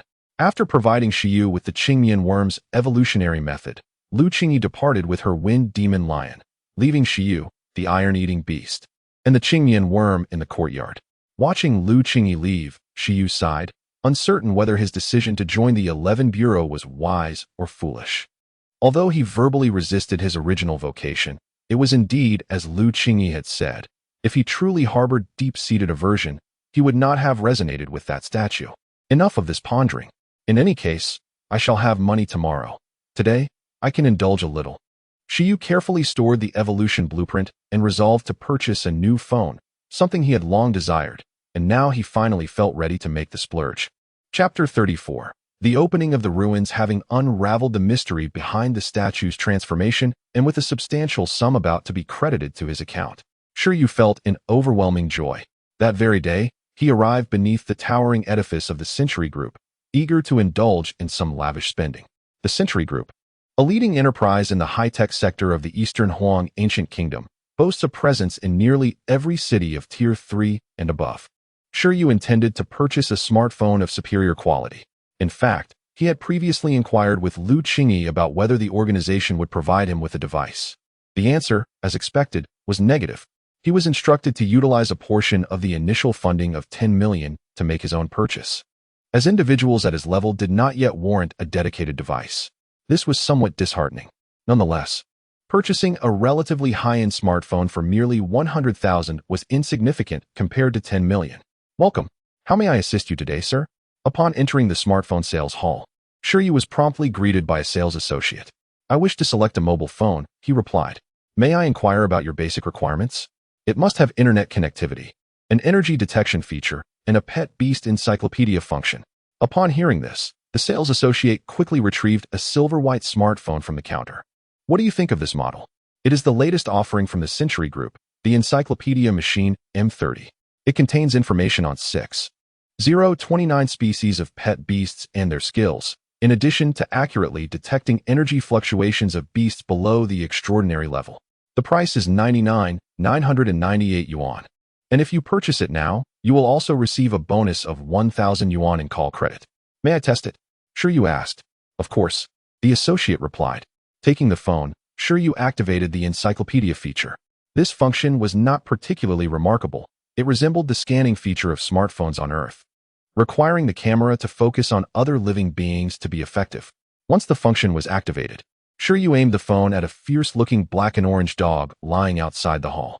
In an instant, the device began to narrate aloud.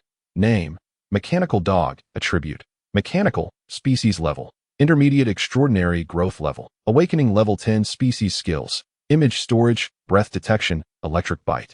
Self-Destruct. Description: Artificial mechanical life used for guarding, tracking, and investigation. Not only did the phone provide a vocal report, but it also displayed the mechanical dog's detailed information on the screen. The data was relatively comprehensive, and further details about the skills could be accessed through touch or voice commands. Skill: Self-Destruct. Skill Level: Advanced. Description: Detonates all energy within, resulting in self-destruction. Shi Yu thought to himself, such a high skill level. However, if he attempts to replicate it, would there be a bug? Seeing him touch. Why would he touch it when it's about to self-destruct? Never mind, never mind. After all, 11 and the Qingmian worm have no use for such a skill. Thanks to the fundamental energy fluctuation detection feature, the mechanical dog's growth level was successfully identified. Level 10 was quite impressive. Just one step away from becoming an extraordinary creature. Excellent, Shi Yu mused internally. He was particularly fond of this encyclopedia function. Although he considered himself somewhat of a scholar, his knowledge mostly encompassed beings of extraordinary species levels, and he couldn't claim to know them all. With this phone, he could swiftly access relevant information about rare and high-species pet beasts or rare skills in the future. While aspiring to become an exceptional beast master required his own continuous learning, leveraging high-tech products could certainly help bridge his gaps and provide a shortcut. Overall, he found this phone to be quite appealing, aesthetically pleasing, yet it was exorbitantly priced. Purchasing it now would deplete his savings entirely. The 10 million promised by Lu Qingyi was due tomorrow, but if it didn't arrive, he and 11 would have to subsist on nothing. Roasted soil mice. Had he known, he would have delayed his visit until tomorrow. Shi Yu once again recognized his character flaw. His insatiable curiosity and impulsive nature made him prone to recklessness. It was no wonder that he was the one who had traversed worlds. Nevertheless, he had come this far. With rare evolution methods already presented, there was no way the 10 million would simply evaporate. Please reserve a device for me, he instructed the sales associate. Certainly, sir. She responded with a smile, as it seemed she might treat herself to a little extra for dinner that evening. After completing the purchase and handling a series of transactions, Shi Yu left with a pained heart. Yet he did not rush home. Instead, he ventured to another establishment, the Talent Group. The Talent Group, alongside the Century Group, is one of the 5 major conglomerates of the Eastern Huang Ancient Kingdom with a wide distribution network. While the latter focuses on high-tech products, the former specializes in rare spiritual plants, minerals, pet beast food, and nutritional supplements. Having already spent so much, Shi Yu was not averse to spending a little more. Over the past month, 11 had consumed a considerable amount of iron bamboo. Although he enjoyed it, Shi Yu intended to provide something even better. Ultimately, he purchased some second-tier resources, iron heart wood, which was recommended in the cultivation manual for the iron-eating beast gifted by Lin Xiuzhu. This wood, as its name suggests, harbors metallic minerals within, making it a premium spiritual plant and part of the iron-eating beast's diet. With attributes leaning towards metal and wood, it effectively enhances the hardening abilities and vitality of iron-eating beasts. This ingredient offers more nutrition than iron bamboo and is typically consumed as a staple food only by extraordinary-level iron-eating beasts, as it can easily lead to nutritional excess otherwise. That said, Shi Yu considered the consumption situation of his own iron-eating beast, and felt that depleting its nutrition was hardly a concern, given that his appetite was several times that of a normal iron-eating beast. As for the Qingmian worm, given its rapid growth, an occasional skill encyclopedia lesson would suffice for its nutritional needs. Thus, Shi Yu refrained from overspending on it. Whatever he consumed, the Qingmian worm would share in, for that was the essence of their bond, a connection that 11 could not enjoy. Later, Shi Yu planned to explore whether there were higher-grade supplements available, especially since he was nearing the point of developing an antibody to the Mind-Spirit capsule. Moreover, the capsule's level was indeed not high. With funds coming soon, Shi Yu intended to treat himself a little better. His well-being would ultimately benefit his pet beasts as well. However, considering that he still had Mind-Spirit capsules at home that had yet to be consumed, Shi Yu ultimately resolved to exhaust those before seeking new alternatives. After indulging in his spending spree, Shi Yu returned home feeling rejuvenated. As usual, 11 was engaged in daily training with the Qingmian worm. Meanwhile, Shi Yu, this time, could not only meditate, but also lie in the courtyard and study using his new smartphone. After browsing for a while, he received an unexpected notification via text message from the Pet Beast Master Association of Pitching, as he was registered under his identity as a Beast Master. The message read, "The ruins of Pingsheng have been opened. Interested explorers may register with the Pet Beast Master Association for field practice assessments. Successful candidates will gain exploration rights, and all rewards obtained within the ruins will belong solely to the individual." Chapter 35. Decision: is the access permission truly granted? Wasn't it said that such relics and secret realms are filled with treasures, all of which belong to the individual? No wonder that fellow with the surname Liu claimed one could enter without the identity of the 11th Bureau. It appears more like a recruitment for cannon fodder rather than a gift of riches. Whether there are treasures inside remains uncertain. Perhaps it is merely teeming with monsters. Shi Yu acutely sensed that something was amiss. To gain entry, one must undergo practical training organized by the association, which implies that entrants are required to possess a certain level of combat ability. What would happen to those lacking such skills? It goes without saying, they would likely perish within the relic. Feeling a bit overwhelmed, Shi Yu sought more information about this secret realm when suddenly a gurgling sound erupted nearby. Hey. The 11, in a haphazard manner, approached, inquiring when the meal would be served. At that moment, the Qingmian worm lay listlessly in its cage, utterly devoid of energy. "Don't worry, there will be a sumptuous feast today. I shall prepare it at once." Shi Yu glanced at the time, astonished to find it had grown so late. During his meditations, time seemed to stretch interminably, yet after merely scrolling through his phone for a brief moment, he realized dusk was fast approaching. If only his phone could evolve into a mechanical entity, it might awaken the ability to manipulate time. Much like that silly girl. Not only was the 11 hungry, but Shi Yu also felt a pang of hunger himself, prompting him to hasten towards the kitchen to prepare food. Moments later, the table was set with the 11's bamboo shoots, bamboo leaves, and ironwood. Shi Yu's cabbage stir-fry and tomato egg soup, and the Qingmian worm's leafy greens. Each of them began to indulge in their respective meals. While eating, Shi Yu turned to the 11 and asked, "Are you interested in participating in the practical training in the wild?" Ever since returning from the battle arena, he had contemplated joining such training. Currently, it seemed like the only viable option to apply pressure on the 11. Although this training is termed wild combat, it is organized by the Beast Master Association, ensuring a level of safety for all participants. To explore the secret realm on his own, Shi Yu felt a tinge of fear, given the uncertainty of what lay within. However, participating in the practical training appeared to be a feasible choice. It would not only further hone his and the 11's combat abilities, but also provide an opportunity to discern the connection between this training and the secret relic. Roar! The 11 raised its arms triumphantly, exclaiming, "Let us go. Charge!" Its eyes sparkled with enthusiasm, clearly indicating a desire to participate. Training without the prospect of demonstrating results would be utterly meaningless. The ice-armored beast and the horde of earth mice could not showcase the full extent of its training. The only source of pressure came from the wind demon lion. Yet, The 11 was acutely aware that it could not possibly best such an opponent. The Wind Demon Lion was at least a leader-level creature, and the oppressive aura emanating from such beings was formidable for a growing juvenile like the 11. The pressure from a king-level creature could even eliminate lower-tier beings with ease. Once a pet reaches the king level, it can autonomously awaken its intimidation abilities. This explains why the intimidation skill Shi Yu replicated is regarded as a qualification for mastery befitting a king. Then let us participate together, Shi Yu nodded in agreement. Then glanced at the Qingmian worm in the cage, saying, "You shall join us as well." Eh? The Qingmian worm appeared bewildered and innocent at being summoned. From what I understand, based on my research, the evaluation criteria for the wild practical training primarily focus on the creatures defeated or the rare resources collected. Combat is, of course, left to the 11, but gathering resources could be significantly expedited with your silk, Shi Yu smiled. Plants growing on steep cliffs? He had no desire to pluck them himself. Delegating that task to the Qingmian worm would be the most effortless solution. Or perhaps pilfering resources guarded by certain creature factions would yield better results than direct confrontation. The Qingmian worm dove back into its meal, savoring its own last supper.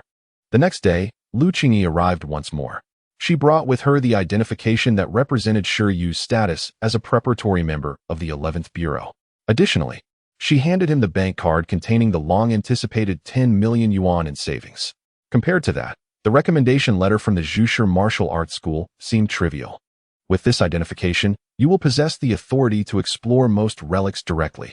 For instance, regarding the Pingqing relic, you can enter with this card. There's also the Ice Dragon relic in the Snow Mountain. However, I advise you to attain professional strength before venturing there. Otherwise, even with warm clothing, your constitution may not withstand the frigid temperatures. Are there bodyguards available? Shi Yu inquired. You can apply for a bodyguard for the Ice Dragon relic. But for the relic's descent, that is not an option. As I mentioned earlier, this relic is quite unique. Hence, regrettably, it is not permitted. Lu Qingyi replied with a smile. Shi Yu's eyelids twitched, prompting him to ask, "So, what exactly transpires within this relic? You might as well tell me directly." The broken statue is still awaiting the restoration of its truth, yet if it is too perilous, I shall defer until next time. There's no harm in informing you beforehand. The space of the secret relic was originally that of a Beastmaster's beast space. I trust you are aware of this? Shi Yu nodded. Firstly, this relic's space is highly unstable. Experiments indicate that only apprentice Beastmasters can enter normally. Should a Beastmaster of too high a rank attempt to enter, a spatial repulsion reaction occurs between their beast space and that of the relic. Of course, we could force an entry, but that risks a spatial collapse, which would be counterproductive since the relic itself is the most valuable aspect. I imagined as much. Otherwise, the Pingqing Association wouldn't be prepared to grant entry permissions to numerous apprentice Beastmasters, Shi Yu remarked. Moreover, this relic is classified as a challenge-type relic, likely modified by the Beastmaster for the purpose of training the new generation of their tribe's Beastmasters. Upon entry, participants will randomly arrive in isolated environments where they cannot encounter one another. Elemental creature avatars will appear within these environments, and only by defeating them can they progress to the next area. It resembles a level-based challenge. Presently, apprentice Beastmasters from the Pingqing Beastmaster Corps have begun exploring. But as for their performance, Lu Qingyi shook her head. The strength of Pingqing's apprentice Beastmasters is still inadequate. Even though no extraordinary creatures have appeared within the relic thus far, none have been able to clear all levels. Conversely, apprentice Beastmasters from larger cities would undoubtedly unravel the relic's secrets more swiftly.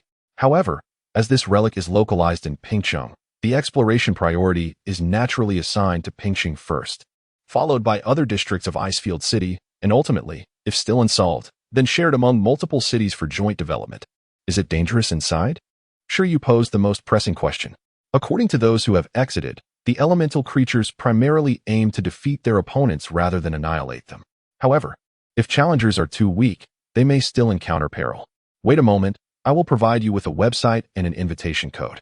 With your initial 10 million funds, you can use this platform to purchase breeding resources at discounted prices. Wisely utilize this relic and your 10 million. Then study at the Zhushi Martial Arts School for a period. I believe you will soon ascend to the level of a professional Beastmaster. In summary, for now, focus on this relic as your primary investigation target rather than the Ice Dragon relic. Shi Yu remarked, it still sounds rather perilous. My Iron Eater is merely at level 5, and even those adept beast tamers within the Legion cannot prevail. My involvement would be futile. If the intention is to uncover the historical truths of Icefield City, it is not imperative to conquer the ruins. Every isolated environment should possess some traces of evidence, and your listening talent would undoubtedly prove invaluable. Lu Qingyi responded, "This relic has emerged precisely due to your presence. Naturally, a fundamental level of self-defense capability is essential. Accompany your Iron Eater to the Zhushi Martial Arts Academy to acquire a couple of new skills. Merely having one solidification skill is rather insufficient." "Very well," Shi Yu nodded. "Let us continue to develop for a while longer." He did not intend to enter directly under the auspices of the 11th Bureau, for there was little benefit to be gained, only more meaningless attention. Indeed, it would be wiser to first participate in the training assessment organized by the Beast Tamer Association. This route would provide a greater sense of security. The criteria for passing this assessment should signify an ability to survive safely within the ruins. If he could not even achieve a satisfactory score in this assessment, venturing into the ruins would be ill-advised. His life was paramount. Shi Yu gradually formulated a plan for himself, only to swiftly realize a dissonance. Hadn't he sworn to avoid ruins for a lifetime? Why then did he feel such anticipation and excitement? Chapter 36. Trials. After conducting an investigation into Shi Yu's identity, the Strategic Investigation and Support Bureau, also known as the 11th Bureau, has adopted a laissez-faire approach towards this newcomer. Although Shi Yu possesses commendable talent and a pristine background, his lack of experience is evident. Even among the 11th Bureau, the most junior member, Lu Qingyi, holds a doctoral title from one of the prestigious 9 academies, the ancient capital university, which underscores Shi Yu's current standing within the organization. His solitary quest to uncover the historical truths of Icefield City serves as a formative exercise for him, enabling an assessment of his aptitude for discerning the echoes of history. At present, Lu Qingyi exhibits the keenest interest in Shi Yu's development. After all, she has made favorable introductions with the influential figures in the Bureau, having discovered and nurtured Shi Yu's potential herself. Once Shi Yu attains formal membership, he will initially serve as her assistant, ensuring no competition for her attention. She silently hopes that he will successfully pass the professional assessment in 6 months. After leaving Shi Yu's residence, Lu Qingyi reflects. As someone with discernment, she naturally desires for Shi Yu to excel beyond the standard expectations set for the next cohort of aspiring beast masters, which are based on the benchmarks of ordinary trainees from the common city. Currently, she has invested substantial startup funds and facilitated Shi Yu's opportunity to study at the Zhushi Martial Arts Academy, all aimed at preparing him for the upcoming professional evaluation. Only upon becoming a licensed beast master will he truly enter the grand realm of beast masters, where every moment of growth is critical. Sigh. In the courtyard, Shi Yu gazes at Lu Qingyi's departing figure and cannot help but let out a sigh. The benefactor has left, and now they must rely on their own efforts. He retrieves his black 11th Bureau identification, gazing at his handsome portrait with a mix of emotions. The 11th Bureau stands as the ultimate authority of the Eastern Huang ancient nation in dealing with various relics, holding a position of immense prestige. In his past life, the archaeology profession might have seemed trivial, but here, countless relics are intertwined with guardian totems and mythical creatures, concealing numerous secrets. It can be said that unraveling these relics is the most pivotal pathway for beast masters to ascend into the mythic domain. As an elite faction within the archaeology community, it is not surprising that the 11th Bureau employs legendary beast masters as bodyguards. Sighing again, Shi Yu acknowledges that despite his unfortunate entry into the archaeology field, he has swiftly become a part of such an esteemed organization within just a few months. Truly remarkable for you, Shi Yu. Indeed, even in a different world, your excellence remains unchanged. Can this identification grant access to the majority of relics? Moreover, can one apply for bodyguards from the Beastmaster Association while exploring these relics using such credentials? Shi Yu suddenly feels the weight of the identification, recognizing its convenience, but also its perilous potential. Using it may incur risks he cannot ignore. He decides to store it safely for now.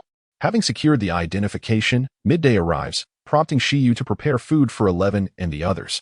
A howl erupts from 11 in the courtyard, startling the silkworm. Startled, Shi Yu is also taken aback, but thanks to his mental connection with 11, he soon understands the cause. 11 has leveled up again, reaching the 6th stage of awakening. Today is July 25th, 177, and only 20 days have passed since 11's contract on July 4th. a remarkable advancement of 3 levels in such a short period. This growth rate would surely bring tears to many beast masters. Under normal circumstances, even with a hearty appetite and a substantial training regimen, such rapid growth remains scientifically unfathomable. The key to 11th's swift advancement lies in the educational insights provided by the skill compendium. The improvement in skill proficiency directly accelerates the growth of the creature itself, which explains 11th's rapid progression. In essence, the stamina and energy consumed by Shi Yu during the teaching process translate into the nutritional needs for the creature's growth. You're almost reaching a meter in height, aren't you? Shi Yu remarks, holding a metal basin as he gazes at 11, who is eagerly waving at him. The Iron Eater, perplexed, nods in response. Currently, the Iron Eater has grown significantly since Shi Yu first brought it back from the iron bamboo breeding base, which is entirely normal as it is in its most accelerated growth phase. Congratulations. Now, let's eat. Shi Yu smiles, quickly preparing meals for 11 and the silkworm. He then picks up his phone to check on the conditions of his 2 companions. Name: Iron Eater, growth level, 6th awakening. Name: Silkworm, growth level, 4th awakening, one at the 6th level and the other at the 4th. However, they cannot be assessed merely by their levels, as their skill proficiency far exceeds that of typical creatures at the same stage. If Shi Yu were to enroll in the field practical assessment organized by the Beastmaster Association, he is curious about the results he could achieve with these 2 companions. That afternoon, Shi Yu made his way to the Beastmaster Association in the common city, this time with purpose and transparency. He was there to register for the association's outdoor practical assessment. To his surprise, upon arrival, he was overwhelmed by the sheer number of individuals present. The crowd was astonishing, seemingly all there to register for the outdoor practical trials. The emergence of a secret realm relic in the common city was no longer a secret, and most beast masters understood what such relics represented: opportunities and wealth. The association had announced that all treasures obtained from the secret realm would belong solely to the individual, driving those from impoverished backgrounds, like Shi Yu once was, into a frenzy. This was a chance to change their destinies.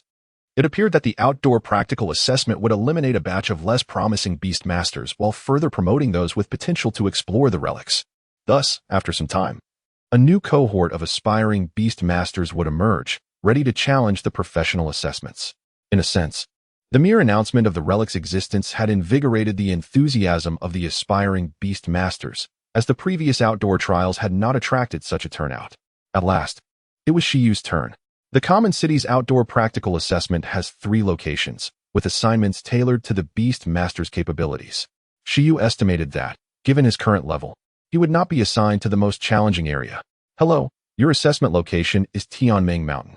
The trial will last for 3 days, commencing on July 28th, which is 3 days from now, and concluding on the 30th. Please arrive at the Taming Mountain assessment base by 9 a.m. on the 28th. Late arrivals will be considered as voluntary withdrawals, and the registration fee will not be refunded, the receptionist cheerfully informed him. For further details, please check the hall. Thank you. Shi Yu replied, turning to leave. The registration fee for the trial was 10,000, which was relatively modest, almost a bargain.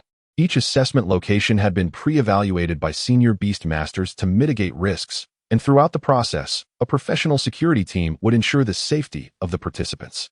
To enhance the richness of the trials, the association would introduce various creatures not native to the area, allowing aspiring beast masters to broaden their horizons. Furthermore, the rare resources in the assessment locations would be maintained at an optimal level, available for the participants to collect, with a profit-sharing arrangement to follow upon their return. Thus, as long as the participating beast masters performed decently, the registration fee could easily be recouped, and those with exceptional skills might even profit. Shi Yu's goal for this trial is modest, to avoid losses rather than seeking profits. Subsequently, Shi Yu perused the guidelines for the upcoming training expedition at the registration hall. There was nothing particularly noteworthy. It merely reminded participants to bring essential supplies. After a brief glance, Shi Yu returned home.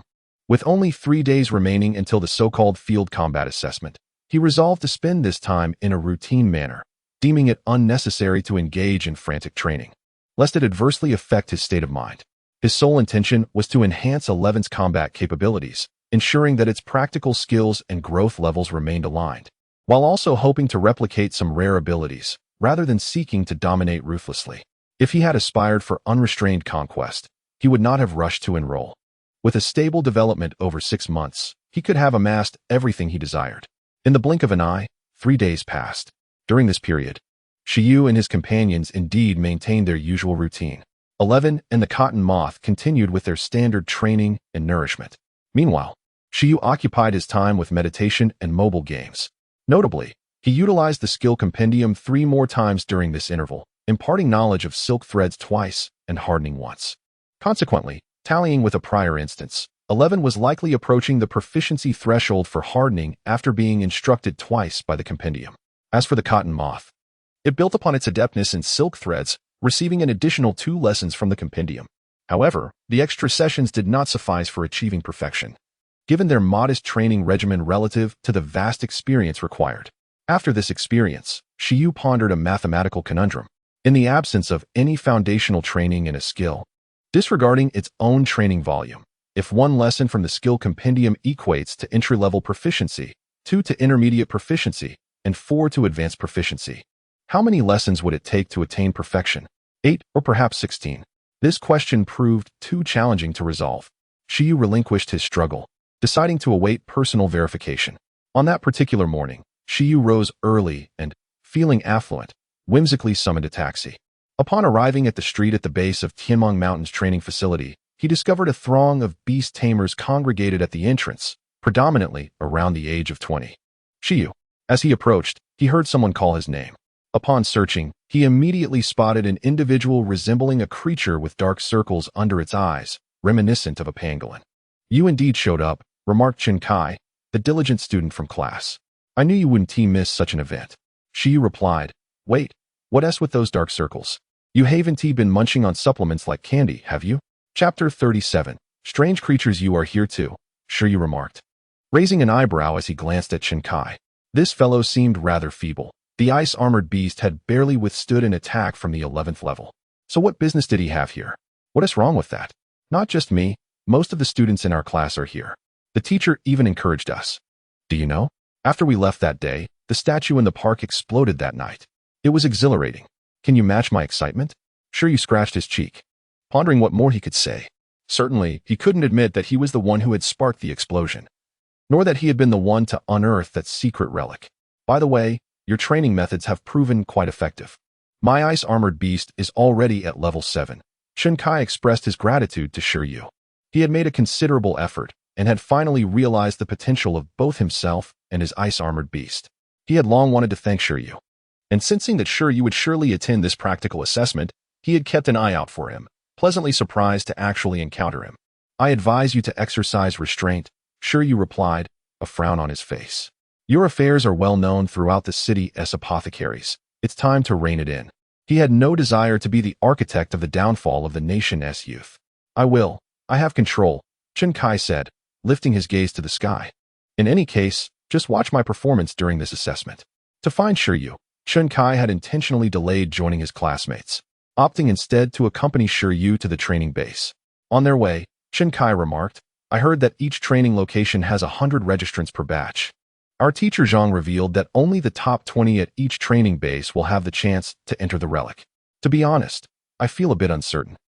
A 1 in 5 chance is not insignificant, Shi Yu commented nonchalantly. Don't worry, you are an exemplary student. Shi Yu noted that if it were a level 6 ice-armored beast, things might be difficult, but he had not anticipated Chen Kai's remarkable progress. The current environment was indeed highly competitive. Chen Kai's face flushed. Damn it, exemplary student. After witnessing Shi Yu's prowess, he knew he could only bask in his glory at school and could not compare to the beast tamers outside. However, despite his verbal expressions of doubt, Chen Kai still harbored a glimmer of confidence. His ice-armored beast, albeit only at level 7, was not without strength. Shi Yu's iron-eating beast was not of a lower growth level, yet its power was equally astonishing. The growth level of awakened beasts was not a definitive measure. A level 10 silkworm, without training, might possess combat prowess inferior to that of a common dog. The growth level merely served as a reference. The true test of power lay in the beast tamers' training of their companion beasts.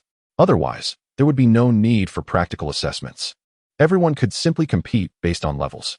By the way, have you participated in similar events before? Shi Yu inquired. The school organized one, but it pales in comparison to this. Chen Kai shook his head. What about you? My first time, Shi Yu admitted. Naturally, as a breeding major, he had never participated in such an event before. He nodded, realizing that this was indeed his first venture into a relatively perilous locale. At that moment, even his cells stirred with excitement. Alas, I am indeed a restless spirit. After a brief moment, the two arrived at the interior of the training base, where over 50 beast tamers had already gathered. The aspiring beast tamers, laden with backpacks, were engaged in small groups of conversation. In the distance, 5 beast tamers clad in green camouflage were conversing amongst themselves, seemingly the leaders of this training exercise. As the atmosphere grew increasingly boisterous, the 11th, resting comfortably in the beast space, remained unfazed. However, the silkworm nestled in Shi Yu's backpack stirred from its slumber, peeking out through a gap to take a breath.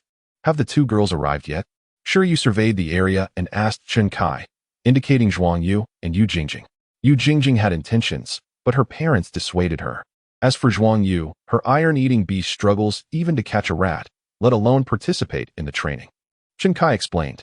Indeed, those brave enough to enroll for outdoor training could be considered warriors, as this undertaking was not devoid of danger. Thus, it was evident that the female representation was scant. Even discounting the hazardous creatures, the presence of ordinary animals like insects and snakes could deter many. Chen Kai, come here. What are you doing over there? As soon as Chen Kai spoke, a few voices called out to him from a distance. Those are my classmates. I'll be over there for a moment. See you in a bit, he said to Shi Yu before hastily making his way over. Go ahead, Shi Yu nodded, continuing to observe his surroundings. His primary focus was on the group of beast tamers in camouflage, curious about their identities. Were they hired from a security company? Or were they dispatched from the Beast Tamer Corps? The former were mere workers, while the latter were akin to soldiers on Earth. For those from humble backgrounds aspiring to become beast tamers, joining the Beast Tamer Corps was a viable option. After passing all evaluations, recruits would enter a training camp where the organization would provide young beast companions, offering a closed-off training experience. During this period, all expenses would be covered by the association. Upon completion of training, they would be assigned roles, such as guarding city walls or patrolling the wilderness. This path had crossed Shi Yu's mind previously, but the rigorous training was beyond the endurance of most individuals, leading him to ultimately abandon the idea. Attention! All stand still. While Shi Yu was observing, a middle-aged man with a square face blew a whistle loudly, drawing the attention of every aspiring beast tamer present. It's time. Everyone here, maintain silence, and line up orderly to sign the Safety Responsibility Agreement. During this process, I will explain the precautions regarding this training assessment. First, I am the Chief Supervisor of this Tianmong Mountain Training Assessment, Zhou Wanshan. Alongside me, there are 4 other professional beast tamers and a team of security personnel assisting in your training evaluation. I want to waste words. After signing the Safety Responsibility Agreement, each of you will receive a manual. Tianmong Mountain is home to numerous ferocious beasts and rare resources, all cataloged in this manual, along with corresponding points. Hunting ferocious beasts and collecting rare resources will be your means of earning points and improving your assessment rankings. Furthermore, before you enter, we will distribute emergency locator devices. There are numerous safety points established within Tianmong Mountain, manned by our security personnel. Should you encounter danger and wish to withdraw from the assessment, you may call for help. At the same time, any spoils you acquire can be handed over to the security personnel stationed at these points, who will record your achievements. Your task is to gather as many points as possible within the 3-day period. Ultimately, the top 20 beast tamers in terms of points will gain access to the relic. The instructor, Zhou Wanshan, shouted, ensuring that every aspiring beast tamer comprehended the key points. Behind him, the other 4 professional instructors observed the group of newcomers with smiles, reminiscing about their own initial experiences during training. The average age of the group was relatively young, with a few appearing rather plump. Would they truly manage? Ah, how I yearn to return to the apprentice level. This relic is truly a vexation, for those of higher rank are not permitted entry. The instructors grumble incessantly, otherwise. How could such a splendid opportunity fall to this pampered cohort of newcomers? Let us dispense with idle chatter and remain vigilant, fulfilling our duties diligently to avert any casualties during this trial. 5 beast tamers, accompanied by a cadre of security personnel and technicians, constitute the entirety of those responsible for this assessment. As they evaluated the current batch of assessors, Shi Yu had already signed the safety waiver and received a wristwatch-like device for positioning and emergencies, along with a compendium. The wristwatch's functions were rather straightforward. and after a cursory glance, Shi Yu donned it casually, his attention captivated by the compendium. Upon opening the first page, he was surprised to find an entry on an old acquaintance, the burrowing mouse. Capturing one of these creatures would yield 20 points. He continued to peruse the pages, noting that this was indeed the minimum score attainable. The burrowing mouse was decidedly unimpressive. Nonetheless, it was true that aside from the burrowing mouse, other creatures such as the crimson-crested snake, the blade mantis, the carnivorous plant, and the thorn monster offered only marginally higher hunting points. Yet their names evoked a sense of menace far surpassing that of the burrowing mouse. As Shi Yu turned to the final pages of the ferocious beasts directory, he was astonished by the increasingly outrageous entries.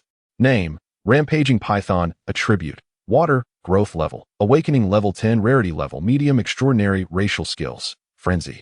Torrent Tail description: residing in the Greenwater Lake and Xiaomong Lake on the map, with a population of 2, these creatures are extremely dangerous and should not be hunted. Points: 4,000. Shi Yu mused. They advise against hunting, yet offer 4,000 points? That is equivalent to capturing 200 burrowing mice. Though he scoffed, Shi Yu understood that this warning was intended to dissuade weaker beast tamers from pursuing such formidable prey. The notation was specifically crafted for those confident in their own prowess.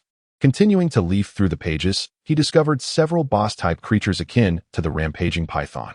To be candid, the python's frenzy skill was quite impressive, enhancing strength and speed significantly, albeit at the cost of rationality. However, if one were to attain perfect proficiency, perhaps the drawbacks could be mitigated. The Berserker Iron Eater? The trial base thrived on the wild, unlike the breeding facilities in Icefield City, where such skills were unattainable. Suddenly, as Shi Yu flipped through the compendium, his hand froze. He beheld a most peculiar creature. Name: Electric Slime, Attribute, Lightning, Growth Level, Awakening Level 10, Rarity Level, Medium, Extraordinary, Racial Skills, Duplication. Discharge description: residing in the magnetic region on the map, with a population of 3, these creatures are extremely dangerous and should not be hunted. Points: 4,000. A slime? Shi Yu thought the trial base truly had a flair for the dramatic. Just as the Iron Eater was a unique creature of Donghuang, the slime was a specialty from another land, entirely absent from the local fauna. To broaden the horizons of beast tamers, had they really captured such a creature to serve as a boss? Wait a moment. That duplication skill. Shi Yu was suddenly captivated by the slime's abilities. If memory served him right, this duplication skill allowed for the manipulation of size at will. It could shrink or expand. In its diminutive state, it could conserve energy and accelerate recovery, while in its enlarged form, it would maximize strength at the expense of speed. This skill seemed exceptionally suitable for the Iron Eater, though he pondered whether it could be learned. The Iron Eater's stature was still rather modest, barely reaching 2 meters, even in maturity. Currently, this was acceptable, but when faced with colossal beasts measuring dozens of meters, it might prove inadequate. Conversely, if he could indeed learn this duplication skill, Shi Yu could vividly imagine a giant Iron Eater tearing a dragon asunder, only to be juxtaposed with the image of a small Iron Eater pup cradled in his hands. This skill would effectively endow a single pet with 3 distinct forms: a diminutive state for energy conservation and rapid recovery, a balanced form that harmonizes power and speed, and an enlarged form that maximizes strength. Chapter 38. Entering Tianmong Mountain. This amplification, I must have it slimes, being creatures of a malleable, muddy nature, possess the unique ability to alter their size, rendering the amplification skill a common trait among their kind. Instances of other transcendent beings mastering this skill are exceedingly rare, making encounters exceptionally challenging. Consequently, upon discovering a slime within the nation's borders, Shi Yu had no intention of letting this opportunity slip away. If monkeys can grasp the law of heaven and earth, surely the iron-eating beast can master amplification. In essence, this skill is versatile, suitable for all pets, making its acquisition worthwhile. Attention, everyone.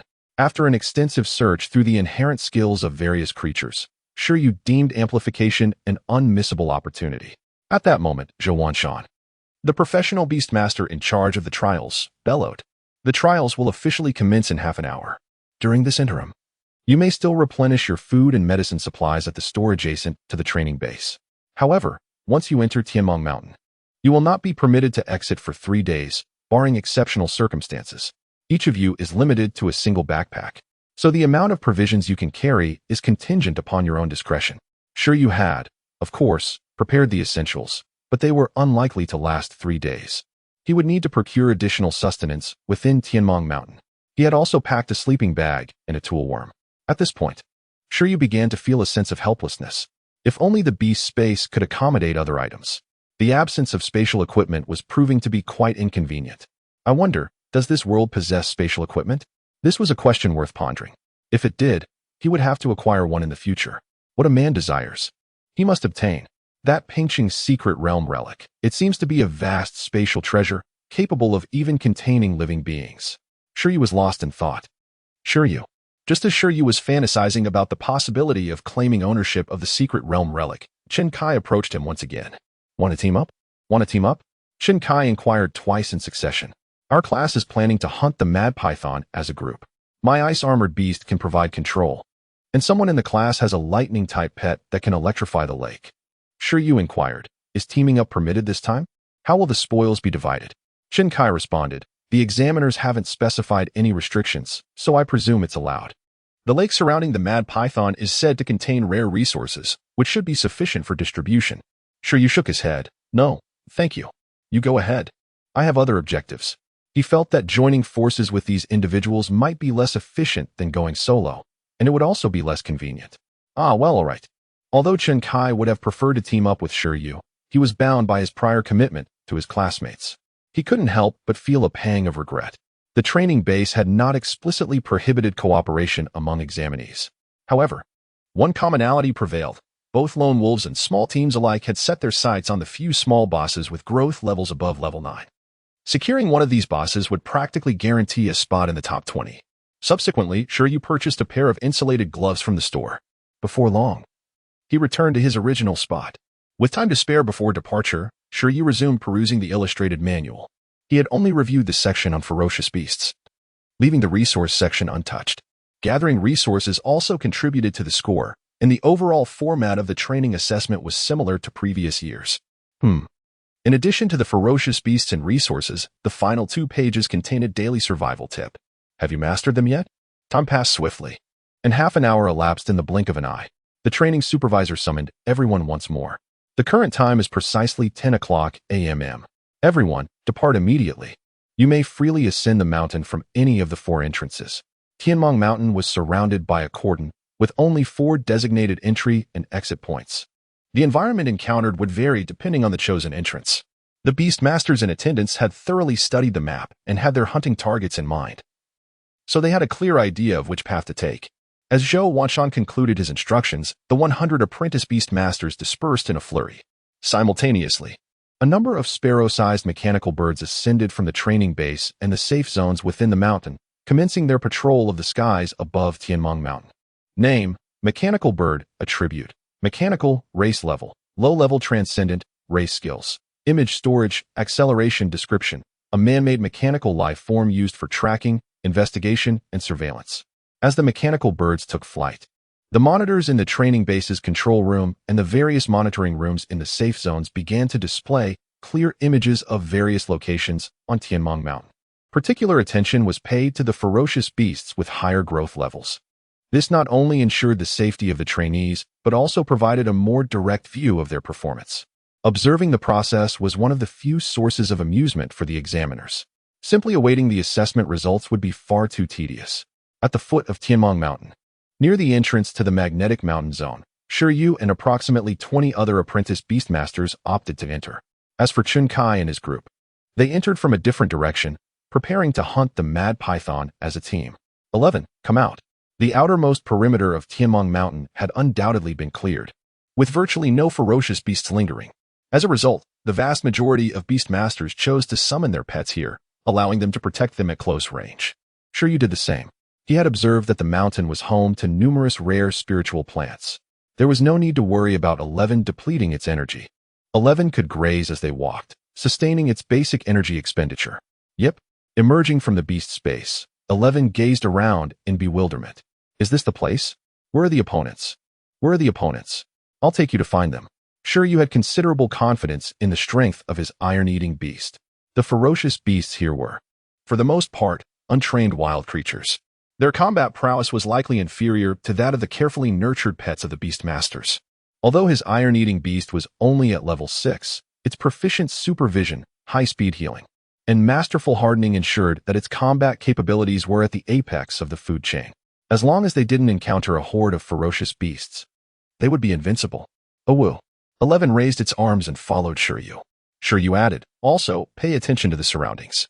In contrast to vision, the iron-eating beast possessed a keen sense of smell, while 11, with its mastery of supervision, possessed both enhanced sight and smell. With these safeguards in place, they could be reasonably confident that they would not encounter any sudden dangers. The time for 11's training had arrived, and their ultimate destination was the magnetic mountain zone, home to the electric slime. Shi Yu glanced at the map and the illustrated manual. To reach the magnetic mountain zone, they would first have to traverse the boar forest. The boar forest was inhabited by a ferocious beast known as the long-spined boar. These creatures were immensely strong, with a fierce appearance, sharp tusks, thick hides, and quills similar to those of a hedgehog, capable of defending against attacks. Their meat was succulent and juicy, enough to frighten any child who laid eyes on them.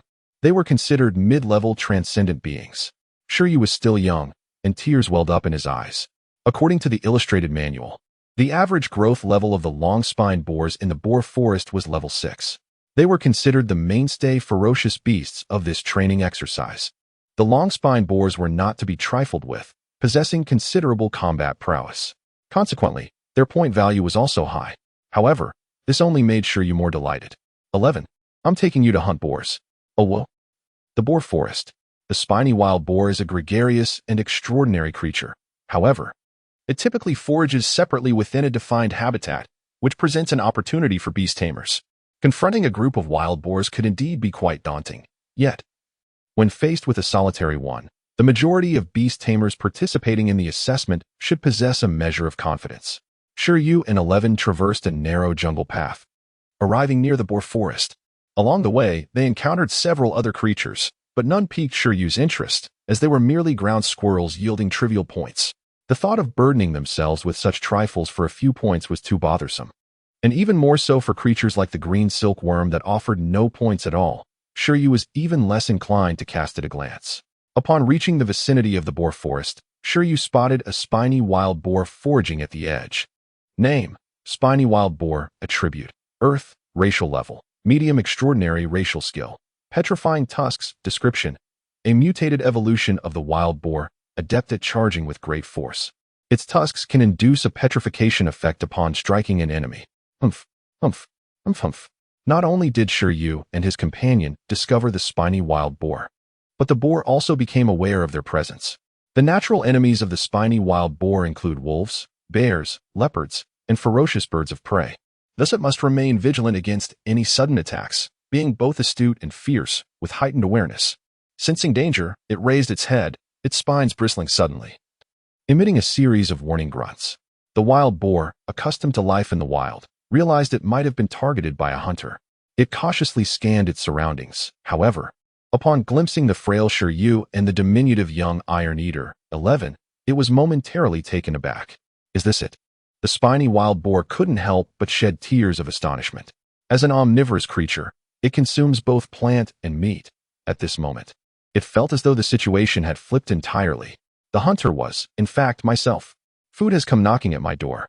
Chapter 39. The Wild Boar Slayer Ahem. The long-spined wild boar, upon spotting Shi Yu and 11, had already contemplated which part of them to devour first. Saliva dripped from its mouth, its eyes gleaming with ferocity as its powerful limbs stomped restlessly on the ground. The charge was on. This was not a skill but rather a sheer, unbridled rush. The long-spined wild boar initially targeted the unknown bear cubs, which it perceived as a greater threat, barbarically raising its tusks to charge forward. One must be cautious not to be struck by its tusks, for such an encounter could lead to petrification. Moreover, its attack style was primarily characterized by reckless aggression. Shi Yu communicated a simple command to 11 through telepathy, then swiftly retreated to a nearby tree, intending to observe the unfolding spectacle. This wild boar was nearly 2 meters in length, a behemoth compared to the nearly 1 meter tall 11. During its advance, 11 experienced a sensation entirely distinct from the previous encounter with the ice-armored beast. The wild boar's charging speed was no slower than that of the ice-armored beast, and in terms of strength and physique, it posed an even greater threat. For 11, just a week earlier, the only options would have been to harden its entire body in defense or to hastily evade. However, now, standing on its hind legs. 11's black and white fur swayed in the wind, its focus intensely sharpened, and a glimmer of brightness flickered in its pupils. Mid-tier skill, enhanced vision. With its proficiency in enhanced vision, 11's visual capabilities were maximally amplified, granting it an astonishingly superior dynamic sight. At that moment, it seemed as if the entire world had slowed down. The once ferocious charge of the wild boar and its petrifying tusks appeared to move at a fraction of their original speed. With its vision, 11 could accurately track the enemy, affording it ample time to react. Bang! Given that the wild boar's movements were characterized by a reckless charge, it was difficult for it to alter direction mid-flight. Leveraging this, evading the attack and countering became relatively straightforward. As the wild boar charged, 11 adeptly sidestepped, successfully avoiding the onslaught. Where did the prey go? In an instant, sensing the prey's disappearance before it, the wild boar found itself bewildered after striking nothing but air. The next moment, the little anteater, having quickly regained its composure, launched a counterattack, having rehearsed the wild boar's attack pattern in its mind. In an instant, its paw was enveloped in hardening, striking towards the passing wild boar. Crack! Upon contact, the hardened paw shattered the wild boar's spines, and immediately afterward, a tremendous force surged from the side, causing chaos within the wild boar's body. With a pained howl, propelled by the inertia of its charge and 11's impact, the massive creature tumbled sideways. A woo, a woo, a woo. After being toppled, the disoriented wild boar rolled on the ground, unable to rise, its expression one of sheer terror. Realizing it had become the hunted, 11, finish it off. As an exemplary beast master, Shi Yu always imparted admirable qualities to his companion beasts. At his command, 11 immediately shifted to all fours, the left front paw and right hind paw moving in unison, charging towards the wild boar with even more ferocity than before. Harden, head, impact. Utilizing the momentum of its charge, 11 directly hardened its head, colliding intimately with the wild boar's skull. With a resounding thud, the long-spined boar's eyes glazed over, rendering it completely unconscious. Green silkworm, bind it. Shi Yu unzipped his backpack, and a reluctant green worm emerged, weaving silken threads to bind the massive wild boar. Soon, a long-spined wild boar, valued at 350 points and at growth level 7, was effortlessly hunted by Shi Yu and 11. Indeed, combat prowess exists on different tiers. As Shi Yu gazed at the bound wild boar, now ensnared in white threads, he gained a renewed appreciation for 11's combat capabilities. It seemed that only a few level 10 mini-bosses could pose a threat to 11 in its current state. This type of wild boar, with its singular attack pattern, was utterly countered by enhanced vision and hardening. However, if faced with Chun Kai's ice-armored beast, Shi Yu surmised that even if he could triumph, it would require considerable effort. Oh woo! At this moment, 11 basked in the delight of defeating the wild boar as Shi Yu bent down to toss one end of the silken thread to 11. Your favorite training segment has arrived. Drag the spoils and march forward with weight. 11. Oh winky face. 11 had thought that defeating the wild boar was the end, completely unaware that the boar's body could serve as a training tool. Truly, the foresight of its beast master was commendable. Excitedly grasping the silken thread, 11 began to haul the wild boar, its expression filled with anticipation and curiosity about what awaited ahead. Let us venture deeper. Having confirmed the wild boar's combat prowess, Shi Yu confidently led 11 into the wild boar forest, intending to traverse through it. At this moment, within the nearest safe zone's monitoring room, a staff member reviewing the surveillance suddenly sensed something amiss and quickly magnified a particular camera feed. Brothers, we have someone making a move here. An apprentice beast master has already taken down a long-spined wild boar and has entered the wild boar forest alone. Alone? The surrounding security personnel leaned in to observe his words. In the aerial feed from a mechanical bird, a young anteater was seen dragging the body of a long-spined wild boar beside Shi Yu, a single person and a beast, audaciously entering the area marked as somewhat dangerous on the map. That anteater, judging by its size, appears to be a cub. Its growth level should be no more than 7. How did it effortlessly overcome the long-spined wild boar? The reason it seemed effortless was that 11 was currently leisurely dragging the boar along. If it had been a hard-fought victory, Shi Yu and 11 would have opted for the relatively safe path marked on the map, heading into the safe zone to convert the wild boar into points and rest, rather than dragging a wild boar deeper into its territory. I didn't notice it. We'll check the replay tonight. The security personnel who first noted Shi Yu remarked. With so many feeds, how could he have initially discerned Shi Yu? Let us keep a close watch on him. A lone entry into the wild boar forest carries certain risks, but as long as they are clever enough to climb trees, the long-spined boars shouldn't be able to harm them, suggested another security personnel. Shi Yu and his companion were among the first batch of candidates to achieve significant results, which drew the heightened attention of the security personnel in the nearest safe zone. Soon, under their scrutiny, Shi Yu delved deeper into the wild boar forest and stealthily located several long-spined boars clustered together. Concealed behind a distant tree, Shi Yu and 11 observed the 4 foraging long-spined boars, revealing different expressions.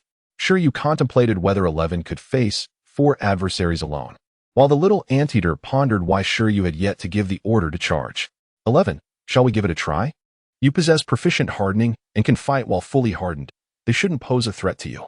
With proficient hardening combined with enhanced vision, Shi Yu felt it would be manageable, considering the wild boar singular attack patterns and their low growth levels. Oh whoa, 11's wild side emerged. 1 versus 4. How thrilling. Very well, I shall cheer for you with the green silkworm from behind the tree. The rest is up to you. Shi Yu encouraged. Feeling a bit disheartened, 11 acquiesced. Subsequently, 11 set down the wild boar it had been dragging, distancing itself from Shi Yu and the others, and boldly approached the group of long-spined boars. Wow, how daring they are. The sudden action drew the immediate attention of the security personnel monitoring the safety zone for Shi Yu. His shout reverberated through the room, captivating the focus of his fellow guards. What is happening? The apprentice beast master with the little iron eater, its companion, has charged straight at 4 spiked wild boars. What? Is it trying to defeat one and then float away? The guards exchanged incredulous glances, bewildered by the recklessness of this contestant. Even a level 10 pet would find it exceedingly difficult to confront 4 spiked wild boars alone. As the guards continued to observe through their monitors, 11 stepped into the detection range of the 4 spiked wild boars. A low growl resonated. Ha. The boars, sensing an unknown creature resembling a natural enemy, instantly displayed wary expressions. However, upon realizing that 11 was merely a diminutive cub standing less than a meter tall, their demeanor shifted dramatically. What is going on? Where did this little one come from? Is it a surprise snack? The 4 spiked wild boars remained in a cautious observational phase when an unexpected occurrence transpired. The iron eater in the distance suddenly extended its tiny hands, pulling back its lips in a playful grimace, and began to provoke them. Rumble, rumble. Rumble 11 executed a tactical taunt. The security personnel were utterly astonished. Is it courting disaster? In unison, the 4 spiked wild boars charged forward, their sharp tusks aimed directly at 11. Given that the boars approached from different directions, and 11's extraordinary vision had yet to achieve a complete 360-degree awareness, it did not dare to underestimate the situation and immediately reinforced its defenses. In an instant, a metallic sheen enveloped its entire form. The black fur radiated an incredibly deep metallic quality, while the white fur hardened to a dazzling silver. Once fully armed, 11 let out a fierce roar and, mimicking its earlier engagement with the first wild boar, swiftly sidestepped and sent the first assailant flying. In the next moment, the second boar collided with 11's body. Yet it felt as if it had struck a solid mass of steel. The creature was oblivious to the enemy's experience. It simply sensed that its tusks were on the verge of shattering. A pained cry erupted from the second boar, while 11, unscathed by the encounter, found that the impact had merely dirted its hardened exterior. However, the immense force did cause 11 to stumble slightly, awakening its primal instincts. With a menacing glare, it charged headlong at the nearby boar, toppling it with a powerful collision. With a fierce determination, 11 scanned for the remaining foes. The last 2 spiked wild boars had been too far initially and had missed the chance to engage 11, allowing the first 2 to dominate the battlefield. They had witnessed how their companions were effortlessly dispatched by this suddenly formidable cub. At that moment, the 2 boars were stripped of any desire to continue fighting. In the harsh realities of the wild, if not cornered, their instinctive reaction to a formidable adversary was unequivocally to flee. Yet, 11 had no intention of granting them an escape. Targeting the retreating boar, it charged fearlessly, causing the creature to screech in terror and leap away in panic. The security personnel in the monitoring room gasped for the 3rd time. The 4 guards clustered around the screen watched in disbelief, rubbing their eyes in astonishment. Wait, they can't be seeing this correctly, can they?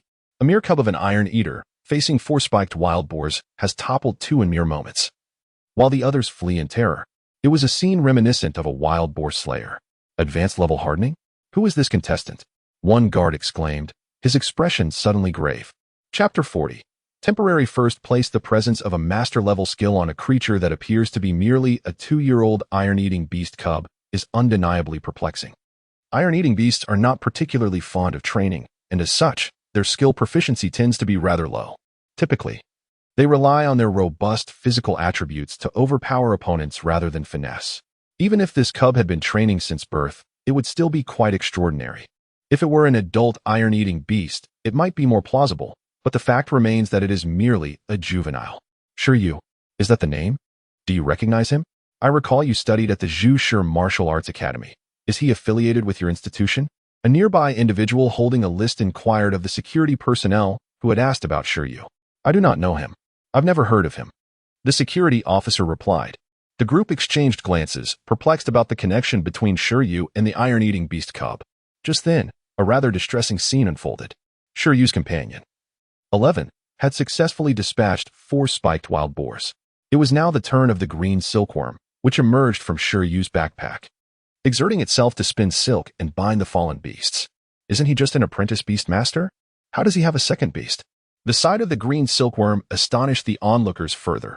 Perhaps it is not contracted, merely kept as a pet?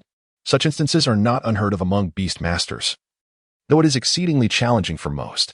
While keeping a pet cat or dog is manageable, cultivating a creature to understand commands and engage in combat without a formal contract is considerably more arduous, akin to the disparity between a pet dog and a police dog.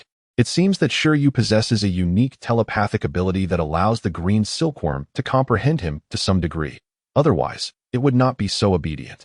This candidate is impressive. Not only does he have such a formidable iron-eating beast cub, but he also maintains an additional green silkworm. I wager that this green silkworm is of considerable caliber and will inevitably evolve into a wind crystal butterfly. Brothers, I bet a cigarette that they will rank among the top 3 in this assessment. The security personnel in the monitoring room began to chatter excitedly. All right, enough of that. Let's focus. Someone has already been injured.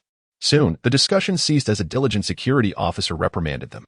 At present, they were in a work phase and could not afford to concentrate solely on Shi Yu. It was sufficient to know he was not engaging in reckless behavior, as other beast masters also required attention. Indeed, although the trial had only just commenced, injuries had already been sustained by both beast masters and their companions, necessitating prompt attention. In the wild boar forest, a significant haul was being made. Unbeknownst to Shi Yu, his achievements had caught the attention of several security personnel. He was merely observing the spiked wild boars he had bound, his spirits lifted, feeling quite pleased with himself as he noted the 1750 points he had accrued. These points did not seem so difficult to obtain. Yet, above all, Shi Yu craved the meat of the spiked wild boars. Previously, at the cafeteria of the breeding base in Icefield City, he had relished spicy stir-fried wild boar meat and pondered how it would taste if he prepared it himself. By the way, the spoils should be edible, right? Shi Yu glanced at 11, who merely shook its head. I don't know, don't ask me. It seemed to say, I only handle the fighting. I have no interest in wild boar meat. In fact, it was far more focused on the bamboo shoots nestled within Shi Yu's backpack. Gurgle. After the battle, 11's stomach growled audibly. Despite its ferocity, it was still a cub, and such exertion took a toll. Understood, Shi Yu responded, retrieving 2 cut bamboo shoots and tossing them to 11. Simultaneously, he placed the green silkworm on a tree trunk, saying, Go find some leaves to nibble on. It appears there are no spiritual plants in this wild boar forest. Having spun so much silk, the green silkworm must have also expended considerable energy. After approximately 20 minutes of rest, Shi Yu and his companions resumed their exploration. This time, dragging 5 spiked wild boars proved somewhat taxing, even for 11. Shi Yu lent a hand, treating the experience as a means of physical exercise.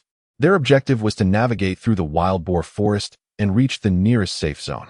From there, they could proceed to the magnetic mountain area, where electric slimes resided.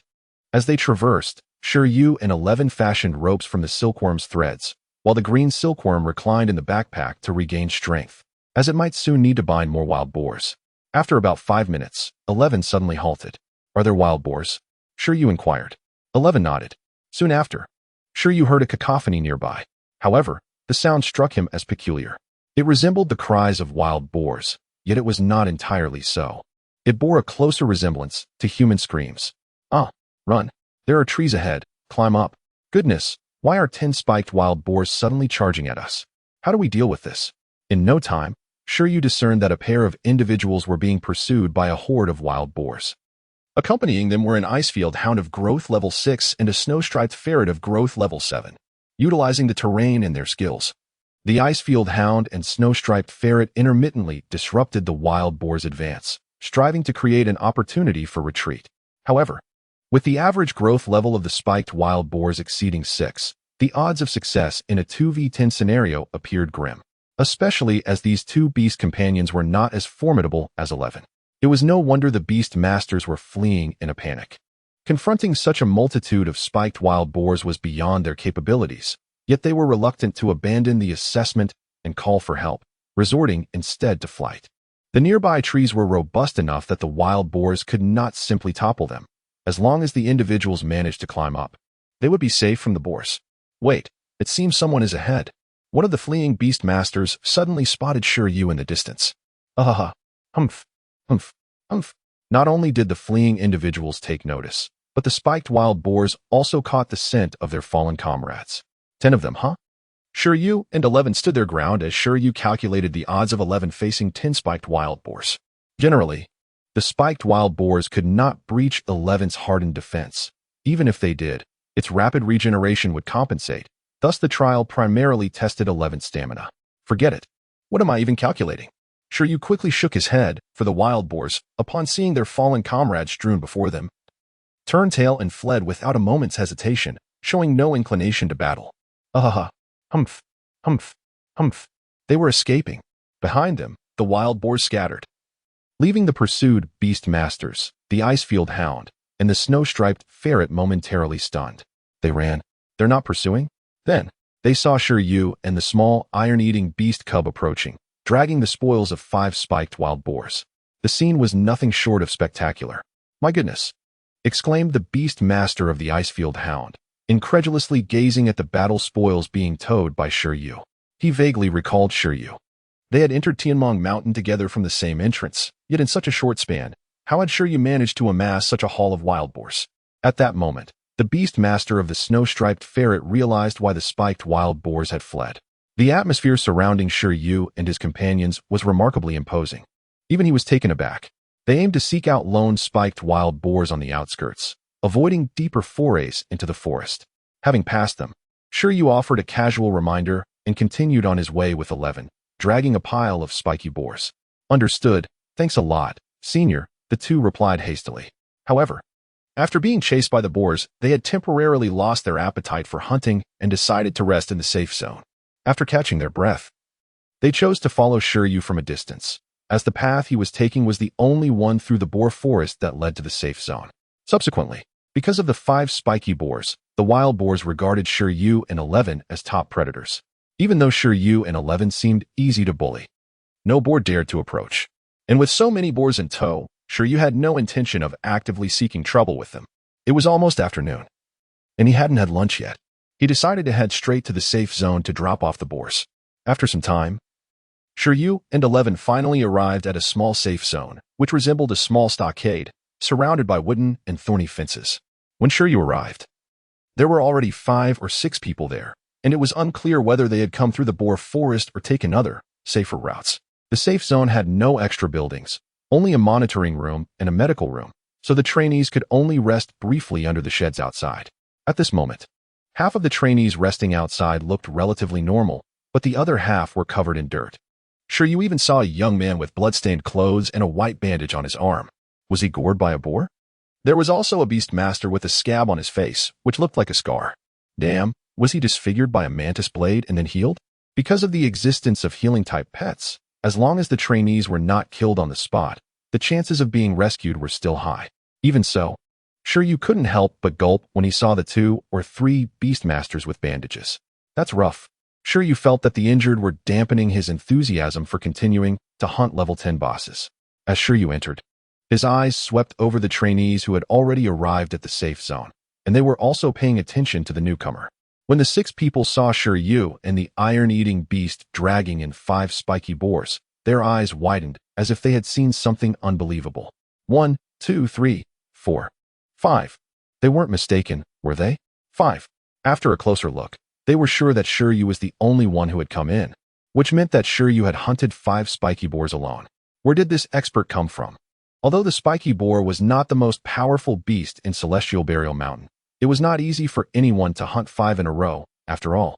The pet's stamina was limited, and not much time had passed. You finally arrived. At this time, a security guard in a blue uniform walked out of the monitoring room and said, "We've been watching you on the monitor for a long time. Your iron-eating beast is very strong. Do you want to register your points? I'll help you register." Shi Yu looked over and nodded. "Yes, please register me. By the way, can I eat these boars?" The security guard was stunned. "How do you want to eat them? Roasted boar? I advise you not to eat it. The meat of the spiky boar is delicious, but it has to be processed through multiple steps." Shi Yu was very disappointed. "Then I can only eat the braised beef instant noodles in my backpack? I wanted to have a good meal before copying the multiplication skill in the afternoon." Celestial Burial Mountain Training Base. Central Monitoring Room. Unlike the safe zones in Celestial Burial Mountain, which only needed to monitor a fixed area, this place had to monitor the entire Celestial Burial Mountain, so the control of individual trainees was not very precise. However, by watching the points uploaded in real time from the safe zones, the 5 professional Beastmasters here could quickly know which players were performing well. Currently, the screen showed that the first place was a trainee Beastmaster named Xie Fei with 1,500 points. He had successfully hunted a level 9 rock-backed lizard not long after entering Celestial Burial Mountain, and had maintained the first place for a long time. At this time, the points finally changed again, and the name Shi Yu suddenly jumped to the first place with 1,750 points. Chapter 41. The Thunder System Breeding Path of the Iron-Eating Beast. Finally a change in personnel. Inside the central monitoring room, 5 professional Beastmasters lounged in the air conditioning while commenting on the real-time scores. They were not directly responsible for security duties. Typically, those tasks fell to personnel from security companies. It appeared that 5 spiny wild boars had been hunted, indicating a rather vigorous combination of Beastmaster and their companion. After a brief evaluation, they shifted the conversation, not overly concerned with this change, as only a few hours had passed since the assessment began, and there was still ample time before its conclusion. The professional Beastmasters undoubtedly possessed extraordinary-level companions. Yet those security personnel who had yet to pass their vocational assessments were not without formidable strength. For a Beastmaster, reaching a secondary level in their beast space, where the spatial crystal wall transitions from colorless to gray, and attaining extraordinary-level growth for their companion, are the foundational criteria for participating in vocational assessments. The title of Professional Beastmaster refers to the elite selected from those who meet these conditions, requiring excellence in theoretical knowledge, survival skills in the wild, and practical combat ability. Thus, those qualified to participate in vocational assessments, but who had not succeeded, were not necessarily inferior to most apprentice Beastmasters. The title of Quasi-Professional Beastmaster would be more fitting for them. One of the security personnel in this instance, Yin Qi, was indeed a quasi-professional Beastmaster. He met the level requirements for himself and his companion, but had simply failed to pass the vocational assessment, unable to outshine others, and thus lacking the certification. Yin Qi, a native of Pingsheng, began with an iron-eating beast as his initial companion and had trained at the iron-eating beast stronghold, the Zhushi martial arts school, giving him a fair understanding of the creature. Upon witnessing the performance of Shi Yu's iron-eating beast through the monitor, he immediately recognized that Shi Yu and his companion were exceptional. Despite spending considerable time at the Zhushi martial arts school, he had never encountered an iron-eating beast that had mastered the hardened skill at the proficient level during its juvenile stage, which was astonishing. His own iron-eating beast had reached extraordinary level only after 5 or 6 years of cultivation, and it had only recently achieved proficient mastery in hardening. In summary, Shi Yu was undoubtedly remarkable. Out of curiosity, during a break, he called the Zhushi martial arts school using his personal phone to reach the head instructor, Master Lin. "Master Lin, do you remember me? I'm the one nicknamed Little Bear, Yin Qi." On the other end, the response came, "Ah. The one who has yet to pass the vocational assessment after 2 years and is now working at a security company, Little Bear Yin Qi?" That struck a chord. Yin Qi chuckled ruefully. "I apologize for bringing shame to our Zhushi martial arts school. Master Lin, I'm currently responsible for security work at the Tianmong Mountain Training Base and encountered a very interesting beast master. His iron-eating beast appears to be around 2 years old, but has mastered proficient hardening. Isn't that extraordinary? Could he be a new apprentice from our Zhushi martial arts school? I truly have no recollection of him, nor have I heard anyone mention him. By the way, his name is Shi Yu. At the Zhushi martial arts school, in a charming room adorned with mountains and water, a meticulous middle-aged man fell into a brief silence. A 2-year-old iron-eating beast with proficient hardening? Are you certain Yan Shi is not jesting? How could that be possible? It could be said that all iron-eating beasts in Icefield City originated from the Taizhou breeding base. If such a talented creature existed, he would certainly be aware of it. What did you say his name was? Shi Yu. His name is Shi Yu. Shi Yu. Is it him? Lin Hongyan recalled an earlier visit from Dr. Liu from Goethe University, who had mentioned seeking assistance in nurturing a distant relative. That relative is named Shi Yu. Due to Shi Yu's initial companion being an iron-eating beast, he sought out Lin. Moreover, he even offered a high-grade resource obtained from a relic as compensation. Regarding the Shi Yu, Lin Hongyan conducted an inquiry into the distribution of companions at the Taizhou breeding base. The findings revealed that Shi Yu's profile was rather ordinary. He had taken out loans to acquire his companions, and as a native of Pingsheng, Lin had no inkling of how Shi Yu became entangled with the illustrious Lu Qingyi on a national scale.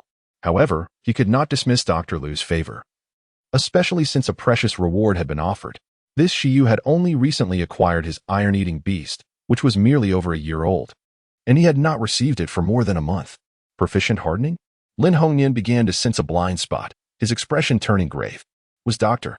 Liu aiding him with a special method of cultivation?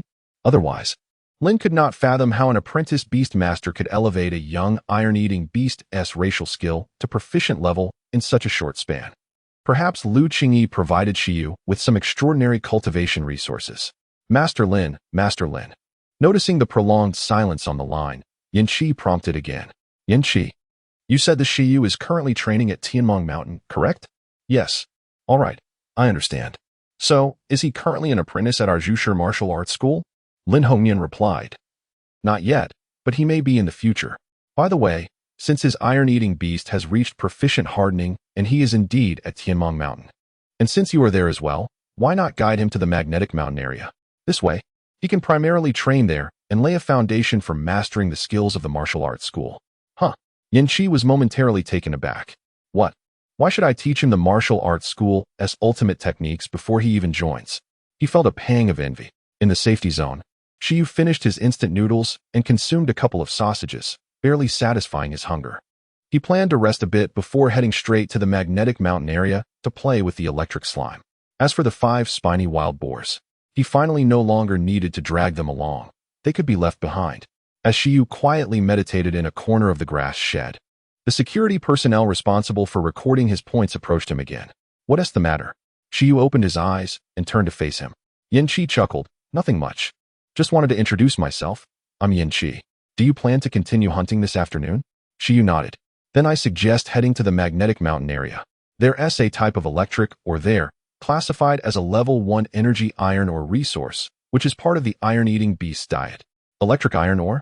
Shi Yu recalled that this indeed seemed to be a recommended food in the iron-eating beast cultivation manual, though it ranked lower in priority. Compared to Taizhou, it did not significantly contribute to the hardening skill or the creature's growth. It was merely a way to stave off hunger. Follow me, Yan Shi called out to Shi Yu, intending to head to a relatively open space to converse. What was this person up to? Shi Yu pondered momentarily before following, deciding to see what this security personnel had in mind. I am actually an apprentice at the Zhushi martial arts school, and my initial companion is also an iron-eating beast. By the way, do you know what the 2 major secrets of the Zhushi martial arts school are? After leaving the grass shed, Yan Shi began. I remember one is a skill called Thunder Palm, and the other is a skill called Cannon Fist, right? Shi Yu recalled. So this fellow is an apprentice at the Zhushi martial arts school. No wonder he is so interested in me and my iron-eating beast. The iron-eating beasts trained at the Zhushi martial arts school are renowned for their abilities to master fire and lightning, with the ultimate techniques being Thunder Palm and Cannon Fist. This Shi Yu was certainly aware, as he would eventually need to study at the martial arts school. Yes, it's Thunder Palm and Cannon Fist. Through special cultivation methods, iron-eating beasts have a chance to awaken the ability to control fire and lightning.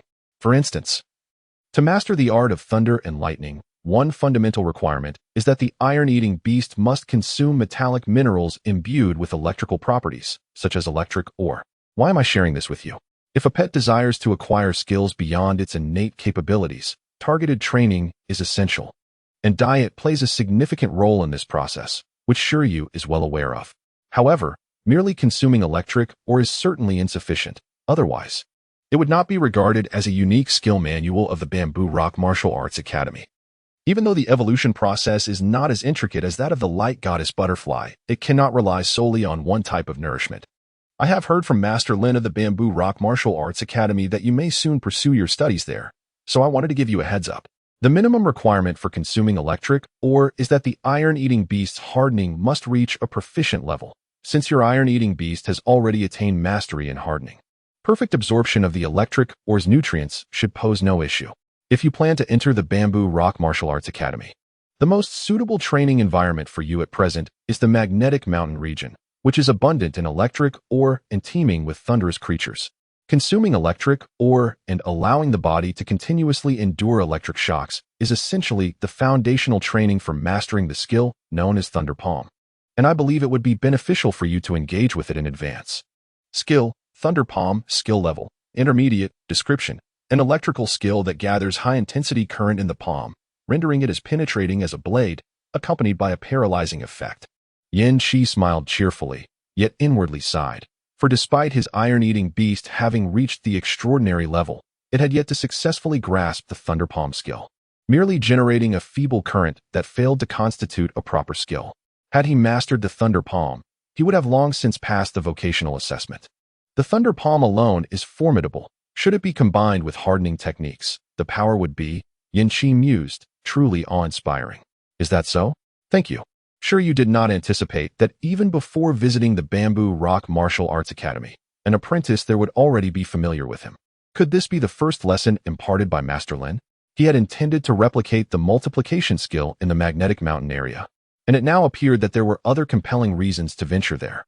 Regarding sustenance, Shi Yu felt that the electric ore from the Magnetic Mountain region could not be exchanged for points either.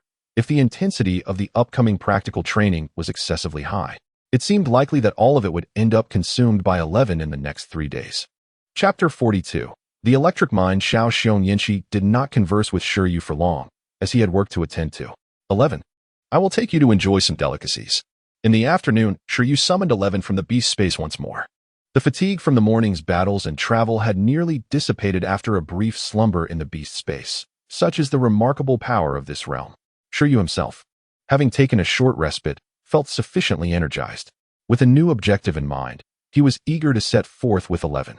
As 11's form gradually materialized in the outside world, it instinctively wiped its mouth at the mention of food. Due to the skill compendium, Shi Yu's physique was likely among the most exceptional for beast masters of his level.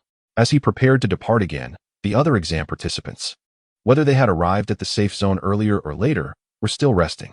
They exchanged glances upon seeing Shi Yu and the iron-eating beast leave the safe zone, wondering how they could possibly hunt again so soon after taking down 5 spiked wild boars that morning. If Chen Kai were present, he would undoubtedly exclaim that they were indeed models for their peers. Magnetic Mountain region. This area is characterized by a unique electromagnetic field enveloping the mountains, resulting in the formation of a peculiar mineral known as electric ore. Electric ore is perilous, as it can discharge electricity unexpectedly. However, this very energy is a favored delicacy for many lightning-type creatures. The map in the compendium indicates that the Magnetic Mountain region is one of the most treacherous areas in Tianmong Mountain, inhabited by formidable beasts of level 10, renowned for their skillful attacks and destructive power, particularly among lightning-type beasts. Furthermore, while the intensity of the magnetic field is not excessively high, it is not conducive for weak-bodied novice beast masters to linger for too long. Prolonged exposure may adversely affect their liver and brain, potentially inducing hallucinations. Nevertheless, despite the inherent dangers, Shi Yu resolved to proceed, finding this locale far more welcoming than ruins, and it even provided sustenance. Is that the electric ore? With a clear goal in mind, Shi Yu and 11 deftly navigated around some ferocious beasts to conserve their energy, reaching the periphery of the Magnetic Mountain region in just half an hour. At the juncture where the mountain meets the ground, 11 quickly discerned a unique blue-white mineral and alerted Shi Yu with a sound. Electric ore is a prismatic mineral, protruding like a rocky outcrop between the ground and the magnetic mountain, intermittently discharging electricity. Judging by the surrounding charred black marks, the intensity of the discharge appears considerable. In a hardened state, shall we try a piece? Shi Yu encouraged. To be honest, 11 had never tasted electric ore before, much like it had never sampled the green silkworm. Thus, encountering such a novel food prompted hesitation about its edibility. Even a glutton is discerning, as not everything is fit for consumption. The last thing it wanted was to spoil its stomach and disrupt its training. Fear not, it is edible. The fundamental requirement for the iron-eating beast to consume electric ore is to have mastered a proficient level of hardening. You have achieved mastery. Digestion will pose no issue. How? 11, upon hearing this, reluctantly approached the electric ore with caution, hardening its paw and applying force to break a piece off. Bang!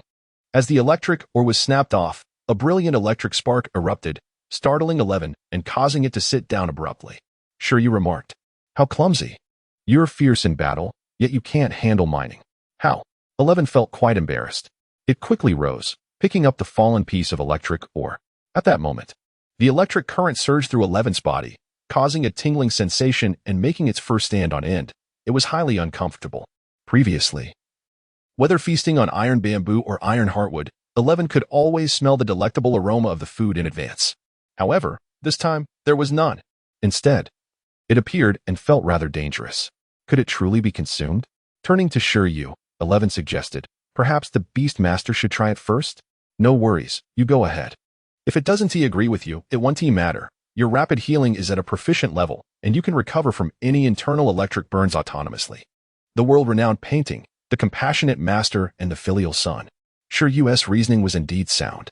The requirement for the iron-eating beast to master a proficient level of hardening before consuming electric ore was to ensure that the electric current would not harm its delicate internal cells.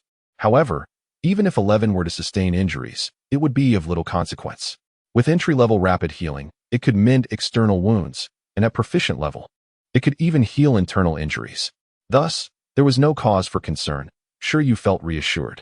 In fact, with such healing abilities, 11 could consume significant amounts of electric ore in a short time without worrying about its health, thereby awakening its lightning affinity more swiftly.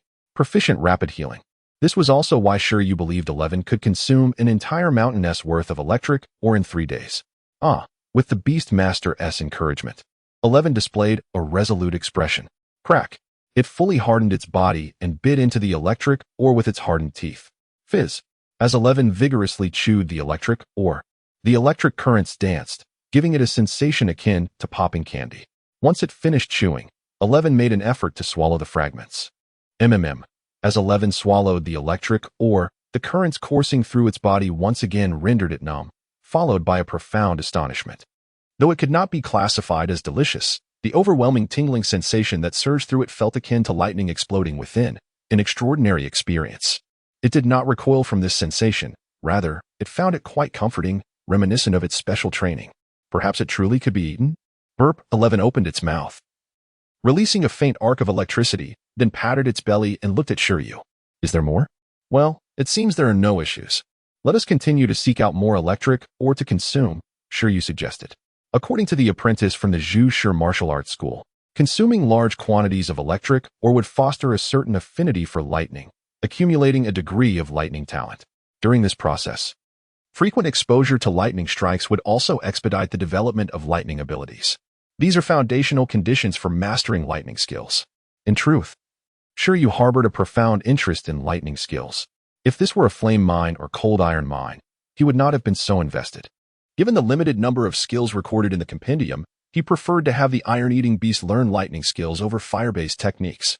The rationale was simple: metal and lightning synergize better than metal and fire. For formidable beast masters, singular skills are merely the fundamentals. The true art of nurturing pets lies in the combination of different foundational skills to create composite techniques. Composite techniques are exceedingly challenging for the average beast master, as they demand a high level of proficiency among various skills. Without sufficient proficiency, skills cannot be seamlessly combined or executed. In an environment where skill proficiency is difficult to cultivate, very few beast masters can achieve a synergy where 1 + 1 equals more than 2. Such feats are typically reserved for master-level beast masters. However, For Shi Yu, this may not be as daunting a task, as he can rapidly enhance proficiency. For instance, if he elevates hardening to an extraordinary level, this skill may even facilitate a long-range composite technique with lightning skills. The hallmark of a perfect hardening skill is fluidity and layering, while that of an extraordinary level is externalizing and applying. It is said that only one iron-eating beast in the entire Icefield city has reached this level. This implies the ability to create hardened weapons that detach from the body or add a layer of hardening to external objects. Shi Yu found this effect quite intriguing. Thus, Shi Yu pondered the prospect of mastering the art of advanced hardening. If he could concentrate a metallic projectile in his palm and accelerate it using electromagnetic force, the resulting display of power would be formidable. A close-range hardening skill could seamlessly transform into a dual-type, high-destructive range technique akin to an electromagnetic cannon. The primary cultivation path for his iron-eating beast would revolve around the metal and lightning attributes. While most creatures possess a singular primary attribute, formidable beast tamers often encourage their companions to acquire skills from secondary attributes to forge potent combination techniques. This secondary attribute is generally referred to as a sub-attribute. Shi Yu intended to focus on metal as the primary attribute, complemented by lightning, as these two attributes lend themselves well to the creation of combination techniques. Unlike the pairing of metal with fire, which is not as synergistic. Is that an electric scorpion? During their quest for electrical mines and electric slimes, Shi Yu and his companions were the first to stumble upon a new deposit of electrical ore. This time, the ore was not solitary, but rather a cluster of 3 or 4. However, in contrast to previous encounters, this electrical mine was guarded by ferocious beasts. 2 electric scorpions, each the size of a forearm and adorned with purple bodies marked by lightning patterns, were absorbing the electricity leaking from the ore. Name: Electric Scorpion, Attribute: Lightning, Species Level: Low Tier Extraordinary, Species Skill: Electric Sting. The electric scorpion possesses the ability to absorb lightning and store it within its body, subsequently injecting a toxic electric current into its foe through its tail stinger, thereby incapacitating its adversary. Though classified as low-tier extraordinary, on par with the cotton worm, it poses a significantly greater threat. Sizzle. Upon detecting the approach of other creatures, the 2 electric scorpions, each at approximately level 5, perceived a grave danger. Yet, before they could react, they found themselves grasped in Shi Yu's hand, their electric stings utterly ineffective against his hardened form. Howl. With a sweeping motion of his arm reminiscent of a windmill, Shi Yu flung the electric scorpions a considerable distance away, with their target being 3 level 10 electric slimes. He deemed these minor foes unworthy of his attention. After dispelling the competition, Shi Yu commenced the excavation of the electrical ore, their ultimate objective: to consume every last electrical mine in the magnetic mountain region. Having already paid the registration fee, there was no need to conserve resources. The Beast Tamer Association of Ping City surely did not lack for this amount of electrical ore. Chapter 43. Replication and Doubling. What are these two up to? The magnetic mountain region has evidently become a focal point of interest. At the headquarters of the training base, in the monitoring room, as Shi Yu briefly secured first place in points through 5 long-spiked wild boars, he became the primary focus of attention among the 5 professional beast tamers. On a whim, one of the beast tamers began to search for Shi Yu on the monitors, and, to his surprise, he actually found him. However, Shi Yu's current actions were truly inscrutable. On the screen, Shi Yu and his iron-eating beast barged into the territory of various thunder-type ferocious beast-like bullies. Then, in a matter of moments, the small iron-eating beast toppled the thunder-type beasts, but then a turning point emerged. Shi Yu and the iron-eating beast displayed no sense of participating in a training assessment. They simply flung the ferocious beast far away, appearing completely unperturbed by the points they represented. Furthermore, the electric ore, which represented points, had been excavated. Yet they had no intention of exchanging it for points. Instead, the iron-eating beast opened its mouth and, with a crunch, devoured everything in sight. They seemed to be seizing everything in their path. The proficiency level of hardening indicated that this iron-eating beast was extraordinary. One of the professional beast tamers leaned closer to observe the screen, his mouth slightly agape as he remarked, "Where did this monstrous newcomer come from?" Truly exceptional beast tamers and their companion beasts cannot be concealed. Shi Yu and his allies effortlessly annihilated the obstructing ferocious beasts thanks to their mastery of advanced hardening techniques combined with proficient supervision. Invincible and unstoppable, the group of professional beast tamers soon realized Shi Yu and Eleven's exceptional capabilities, expressing their astonishment. No wonder they could hunt 5 wild boars during my internship. I was nowhere near their level. This participant clearly seemed uninterested in trivial points. His target must be the level 10 creatures. Judging by the performance of the iron-eating beast on screen, facing a level 10 creature would be no trouble at all. The level 10 creatures in the magnetic mountain area must be those 3 electric slimes transported from outside, right? The head of the training, Zhou Wanshan, remarked, "It is indeed slimes. I wonder if they can handle them. However, even if they cannot, escaping unscathed should be no issue.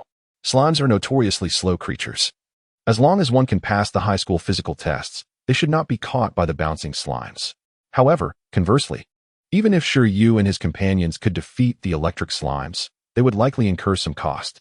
The primary concern lies in the slime's electric discharge, which is renowned for its penetrating power, especially given the 4-level difference between them. Thus, even with advanced hardening, they may not emerge unscathed as they would against lower-level ferocious beasts." At Tianmong Mountain, in the magnetic mountain area, within the electric cave, after consuming a plethora of electric ore, 11 successfully imprinted the taste of the electric ore in his mind. With his keen sense of smell, they finally located the electric slime. Outside the small cave, Shi Yu's expression was one of excitement. They had finally discovered an electric slime. The electric slime, a blue-purple, mud-like creature, resembled electric or closely, intermittently discharging electric currents. At that moment, it lay in a reduced state amidst a pile of electric ore, unbothered by the surrounding currents, appearing quite at ease. After all, with their attributes and constitution, they are immune to the subtle forces of corresponding elemental power. For them, lightning is nourishment rather than harm. They had found the electric slime. Shi Yu and the iron-eating beast arrived at the electric cave, drawing the intrigued gaze of several professional beast tamers. Although the iron-eating beast appeared agile and powerful, it evidently had not mastered ranged skills. Once combat commenced, contact with the slime was inevitable. The slime, enveloped in electricity, would discharge upon contact, making it a formidable opponent. Hence, they anticipated a thrilling and evenly matched battle. Inside the electric cave, the electric slime sensed the approach of enemies. Immediately awakening from its feeding state and cautiously bouncing out to observe Shi Yu and his companions. The battle was on the verge of erupting. At that moment, an unexpected development unfolded. Shi Yu quickly opened his backpack and tossed a pair of high-voltage insulated rubber gloves to 11, instructing, "Put these on, grab it, and drain its electricity." With a practiced motion, 11 donned the insulated gloves, clearly indicating that this was a prearranged tactic between him and Shi Yu. Then, to the astonishment of the professional beast tamers, the iron-eating beast, donning the insulated gloves, charged at the electric slime. Simultaneously, the electric slime, with currents surging throughout its body, leaped toward 11, ready to discharge. Discharge is a low-tier skill that can only effect through contact, and given its limited mastery over electricity, it is easily countered. Undoubtedly, the slime's power was rather weak. Its strength lay solely in the intensity of its electric discharge. However, against a level 10 boss, attempting to exploit a loophole is no simple task. Even in such a disadvantaged scenario, the slime still had an opportunity to resist. Yet, in less than dire straits, the electric slime was reluctant to utilize its high-tier skill, doubling. If it activated doubling, its power would amplify, and the currents within would be maximally unleashed. But the side effects, it would likely result in prolonged energy depletion. The slime tribe's principle is to minimize their size and appear adorable unless in exceptional circumstances. They would never transform into the slime demon king. Now, cornered, the electric slime evidently found itself in such a unique situation. It roared with unparalleled fury. Its size began to swell uncontrollably. At this moment, even with immense strength, 11 could no longer grasp it with both hands and was compelled to retreat. Suddenly, as the electric slime expanded rapidly, Shi Yu's eyes gleamed with anticipation. "I fear not your growth. This is precisely what I awaited." 11. Harden your body, Shi Yu commanded promptly. As the electric slime continued to enlarge, 11 completed the process of hardening. In the next moment, the electric slime, finally free from restraint, launched a counterattack, colliding with Shi Yu using its electrified form. Now a colossal mass with a diameter of 1.5 meters. The electric slime's impact force and electrical intensity had significantly increased compared to before. Bang! 11 retaliated with a powerful slap, and for an instant, neither side could claim victory. The enormous electric slime was sent flying, Yet due to its pliable nature, it sustained minimal damage. Although 11 wore insulated gloves, the sheer volume of electrical discharge from the gigantic slime was overwhelming. After all, gloves offered no more than limited protection, and currents still infiltrated other parts of the body. The metallic nature of the hardening failed to provide complete defense, and the combination of amplification and discharge was beginning to take shape as a preliminary technique. The tide had turned. Although the electric slime was expending considerable energy, the Iron Eater was undeniably suffering as well. It appeared to be a stalemate. The professional beast tamers observed with keen interest. Yet once more, a reversal occurred. 11 successfully applied his advanced healing abilities in combat. Though imperceptible from the outside, the areas within his body that had been scorched and paralyzed by electric currents were immediately enveloped by a wave of green vitality, healing him. With renewed vigor, 11 charged towards the massive electric slime like an undaunted bear. This spectacle left the professional beast tamers utterly astounded. Was the mastery of hardening truly so formidable? Could it withstand such immense electrical discharges? Or was it a testament to the Iron Eater's indomitable willpower, enduring the electrical stimuli to retaliate fiercely? After all, 11 had previously consumed electric or as if it were mere candy. At that moment, the slime was equally bewildered. It had exhausted its energy during the initial capture, having squandered too much electrical power, leaving it now powerless to retaliate after the amplification. Seize it and continue to drain it, came Shi Yu's cunning command from the sidelines.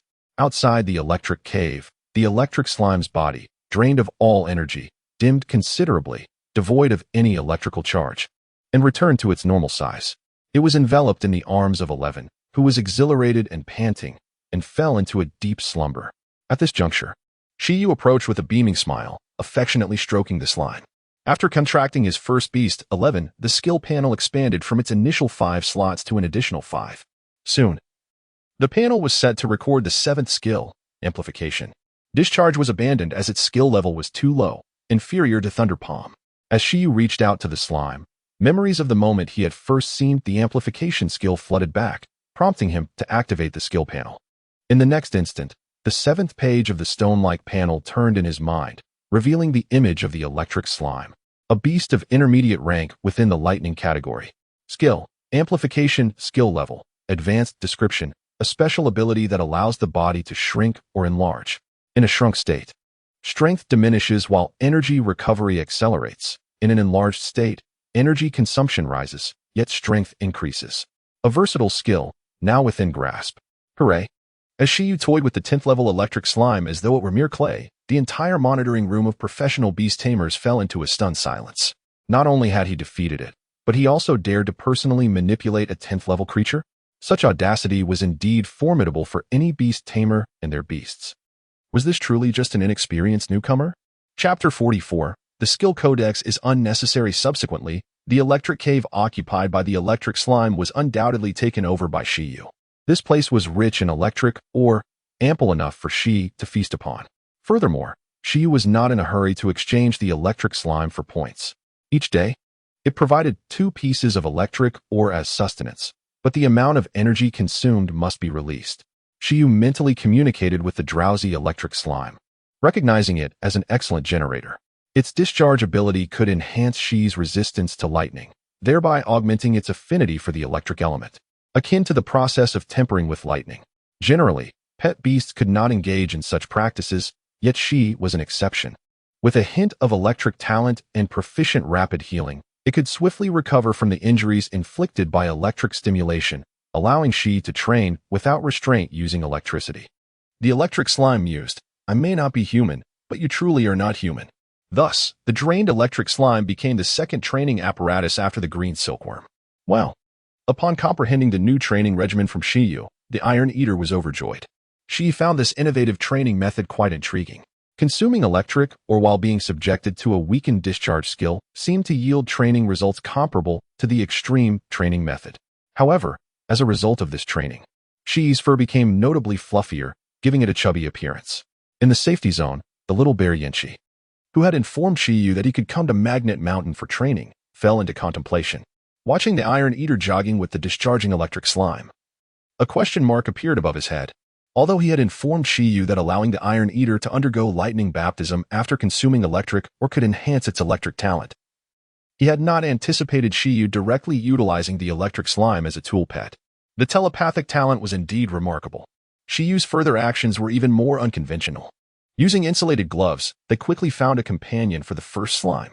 Another electric slime residing in a different electric cave at Magnet Mountain was captured as well.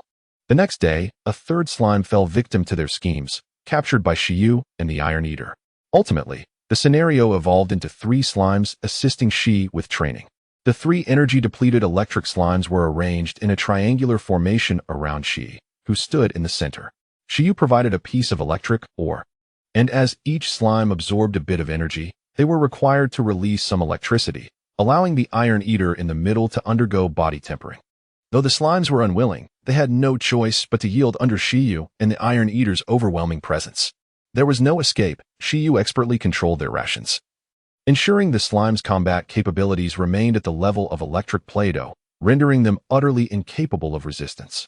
Due to Shi Yu's extensive experience with the green silkworm, the electric slimes found themselves in dire straits regarding their sustenance. Thus, through a combination of abundant electric ore and the slime's discharge for tempering, Shi Yu and his companions achieved considerable progress in just one day at Magnet Mountain. On the 29th, at noon, after a full day, all the easily accessible mining spots in Magnet Mountain had been thoroughly explored by Shi Yu and his companions. While enduring lightning training, Shi indulged in a feast. And then, a problem arose. Wow! After a particularly intense electric discharge, the now fluffed Shi extended its palm. In the next moment, a surge of blue-white electricity erupted from its hand, wildly coiling. Mid-tier skill Lightning Palm. Holy cow! This transformation nearly caused Shi Yu, who was resting nearby, to topple over. What was happening? Shi had comprehended Lightning Palm on its own? Shi Yu hastily stowed the 3 slimes in a silk sack and returned to the previous safety zone. He found Yanqi to register the new skill while calling out to Shi. Mr. Yanqi, is this the Lightning Palm you mentioned? Crackle. The Iron Eater extended its palm, its expression gravely serious. A second later, arcs of blue-white electricity erupted from its palm. Look, the skill Codex is unnecessary. This time, without Shi Yu allocating points, it had successfully learned a new skill. Holy cow! Yanqi was utterly flabbergasted. How is this possible? This defies logic. He stared in astonishment at the young Iron Eater, which could now emanate electricity, lost in contemplation about life. It had only been a day. How could Shi awaken its electric talent so quickly? Currently, his Iron Eater seemed to have less control over electricity than this young one. This was absurd. According to conventional theory, merely relying on electric ore and electric shocks should not facilitate such a swift awakening of electric talent. Otherwise, there wouldn't be so few Iron Eaters mastering Lightning Palm in the Zhu martial arts school. Surely, other steps must have been involved in the process. How could Shi Yu and his companions complete the entire training in just one day with such simple materials? Perhaps it's because we worked hard? Shi Yu pondered. Yanqi suddenly found himself at a loss for words, as he realized that whenever he observed Shi Yu and the Iron Eater, they were invariably engaged in combat, training, or eating. They rarely rested, and when they did, it was only for a brief moment before promptly setting off again. He wondered if he was witnessing a counterfeit Iron Eater. Was he sure this was an Iron Eater and not an overly energetic dog-like creature? Still, it seemed unscientific. Yanqi gazed at the young Iron Eater. And even so, this talent was exceedingly monstrous. So this is Lightning Palm, Shi Yu chuckled, acknowledging its unscientific nature. However, he began to grasp the underlying reasoning. It might be due to the rapid healing ability. The wood-type skill, Rapid Healing, involves the use of 1's life force, symbolizing growth. Since lightning belongs to the wood element in the 5 elements and 8 trigram system, the injuries from electric tempering, when healed by the wood-type skill, not only improved training efficiency, but likely also triggered some wondrous reactions between the two, thus accelerating Shi's mastery process. This was unscientific, yet fantastical. Yanqi still questioned reality, stating, though its power seems a bit weak, it is indeed Lightning Palm. Yes, the intensity could be improved, at best. It barely meets the entry-level standard.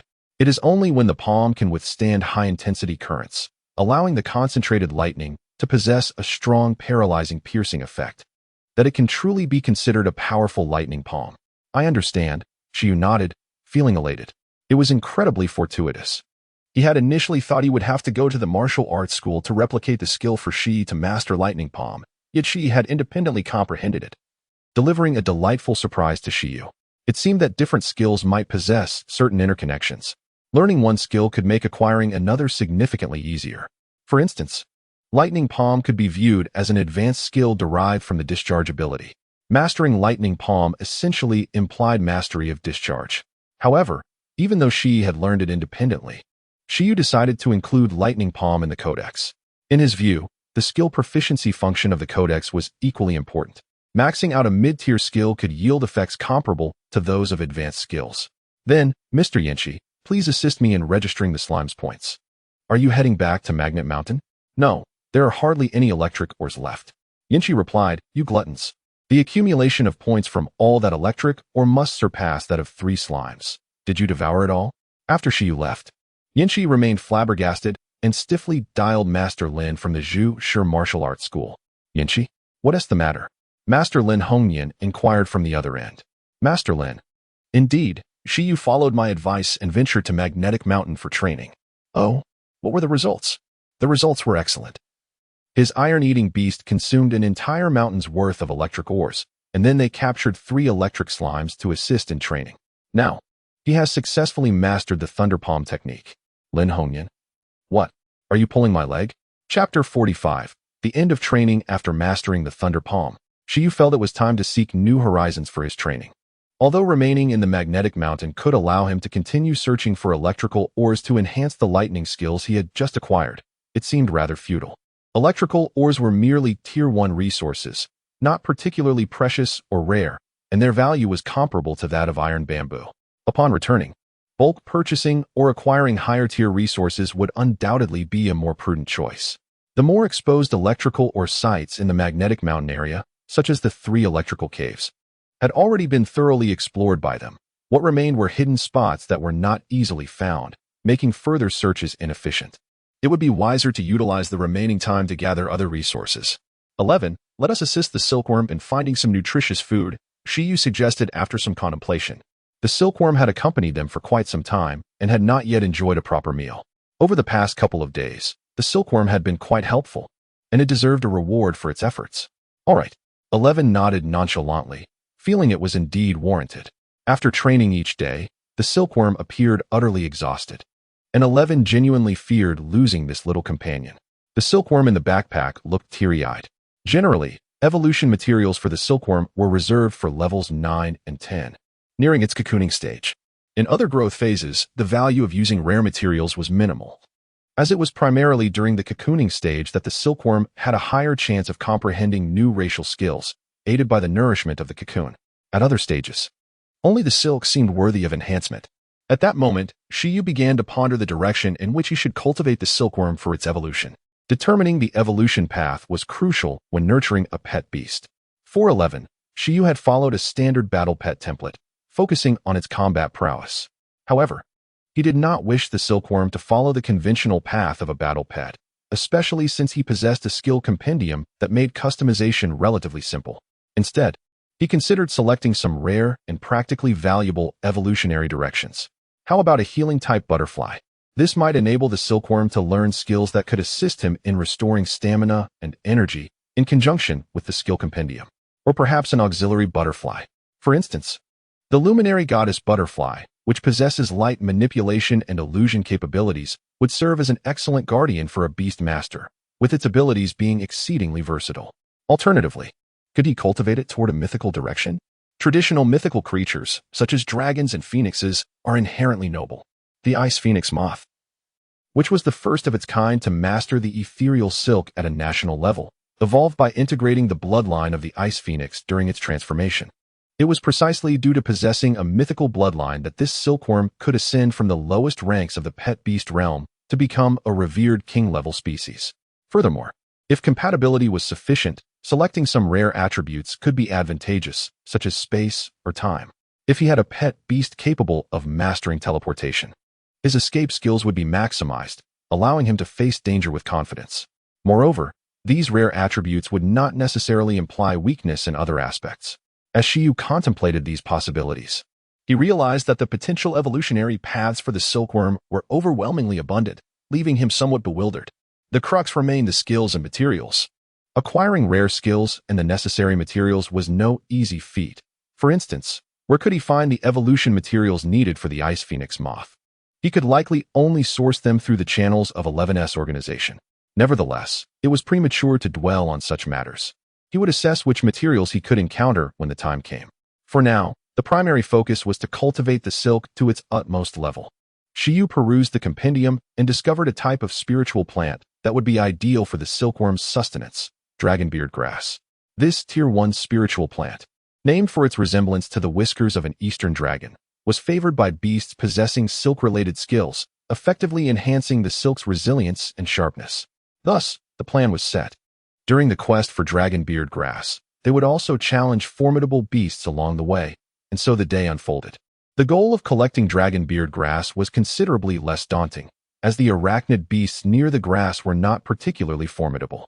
The most formidable among them was a level 10 awakened beast, the phantom face wolf spider, valued at 4,000 points. However, the outcome was predictable. 11 triumphed over it. Though the battle proved slightly more challenging than the skirmish with the electric slime, it undeniably showcased 11's combat capabilities, which surpassed those of these wild level 10 beasts that had not undergone training. The rationale was simple. While these wild creatures might boast higher growth levels, their skill proficiency was alarmingly low, relying primarily on instinct, with few exhibiting any inclination toward self-training. For instance, the slime's electric and duplication skills were merely rudimentary. The later encounter with the phantom face wolf spider, whose racial skill was only at the basic proficiency level, illustrated that against 11, who possessed several proficient and even expert level skills, the level disparity was not as pronounced. In truth, Shi Yu hoped the nearby arachnid beasts would be more formidable, ideally possessing a foresight skill akin to spider sense to anticipate danger. That would please him immensely. Shi Yu desired 11 to embody the renowned three-color hockey from the famous Earth comic One Piece. With the armament hockey solidified and the Conqueror's hockey established, all that remained was a perceptive variant. Yet, if it were unavailable, possessing enhanced vision would suffice for the time being.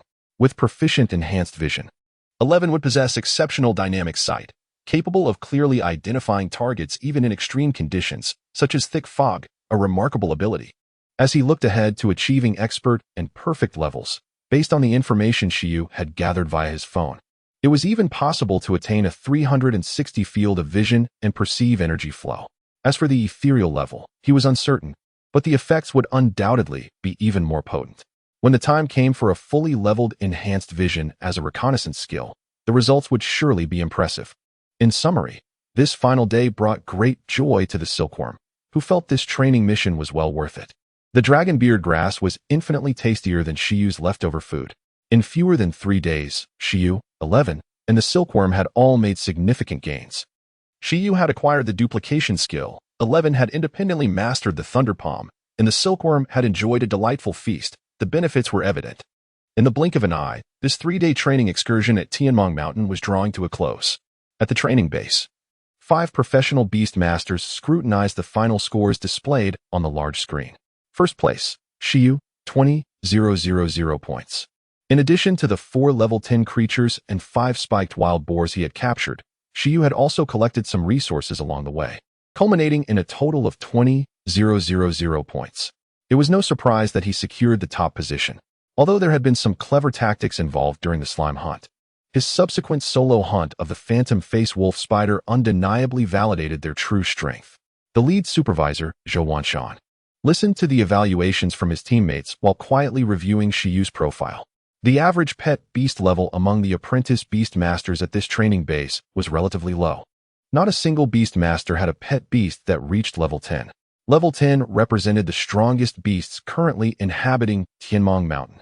For Shi Yu to command a level 6 iron-eating beast to defeat 4 level 10 beasts was indeed remarkable, justifying his first-place standing. It was rare to witness such a beast master capable of battling above their level in Pingxing. He wondered how Shi Yu would perform in the upcoming ruins. With his current achievements, there was no doubt that Shi Yu had secured his qualification for entering the ruins. It's finally over. Thank goodness it's over. I've eaten nothing but tree fruits for 2 whole days and feel nauseated. I want a bath. I want a bath. If I can't wash up soon, I might just perish. Is it me that attracts mosquitoes? In less than 3 days, I've accumulated 49 bites. After the mechanical bird announced the conclusion of the training assessment at the training base, the apprentice beast masters on Tianmong Mountain descended while lamenting their hardships. Meanwhile, Shi Yu walked calmly, gazing at the sky with an indifferent expression. The arduous experience of this training was solely borne by him. Perhaps he should allocate a portion of the 10 million to reward himself. It was high time to invest in some luxurious supplements. Chapter 46. Purchasing supplements at the Tianmong Mountain Training Base. A multitude of disheveled beast tamers stood upon the expansive playground. Initially, 100 individuals entered Tianmong Mountain. Yet only 73 remained at this juncture. The remaining 27 had, predictably, withdrawn midway, either unable to endure the harshness of the wilderness or forced to terminate their assessments due to injuries sustained during the trials. The fact that you stand here indicates that you possess some degree of aptitude. Tianmong Mountain is merely an artificially constructed training environment. If you cannot withstand this, do not even contemplate exploring relics, let alone participating in future professional assessments. It would be wiser to return home and tend to your pets. The head of the training program, Zhou Wanshan, declared from the podium without reservation. Below, the aspiring beast tamers remained silent. He was their leader, and his word was law. However, rather than engaging in such platitudes, the candidates were more eager to ascertain their scores and rankings in this assessment. Although they could roughly gauge their own scores during the trials, they remained oblivious to the scores of others, rendering any precise rankings elusive. Now, if you wish to know your specific scores and rankings, you may check for yourselves. The results have been posted on that wall.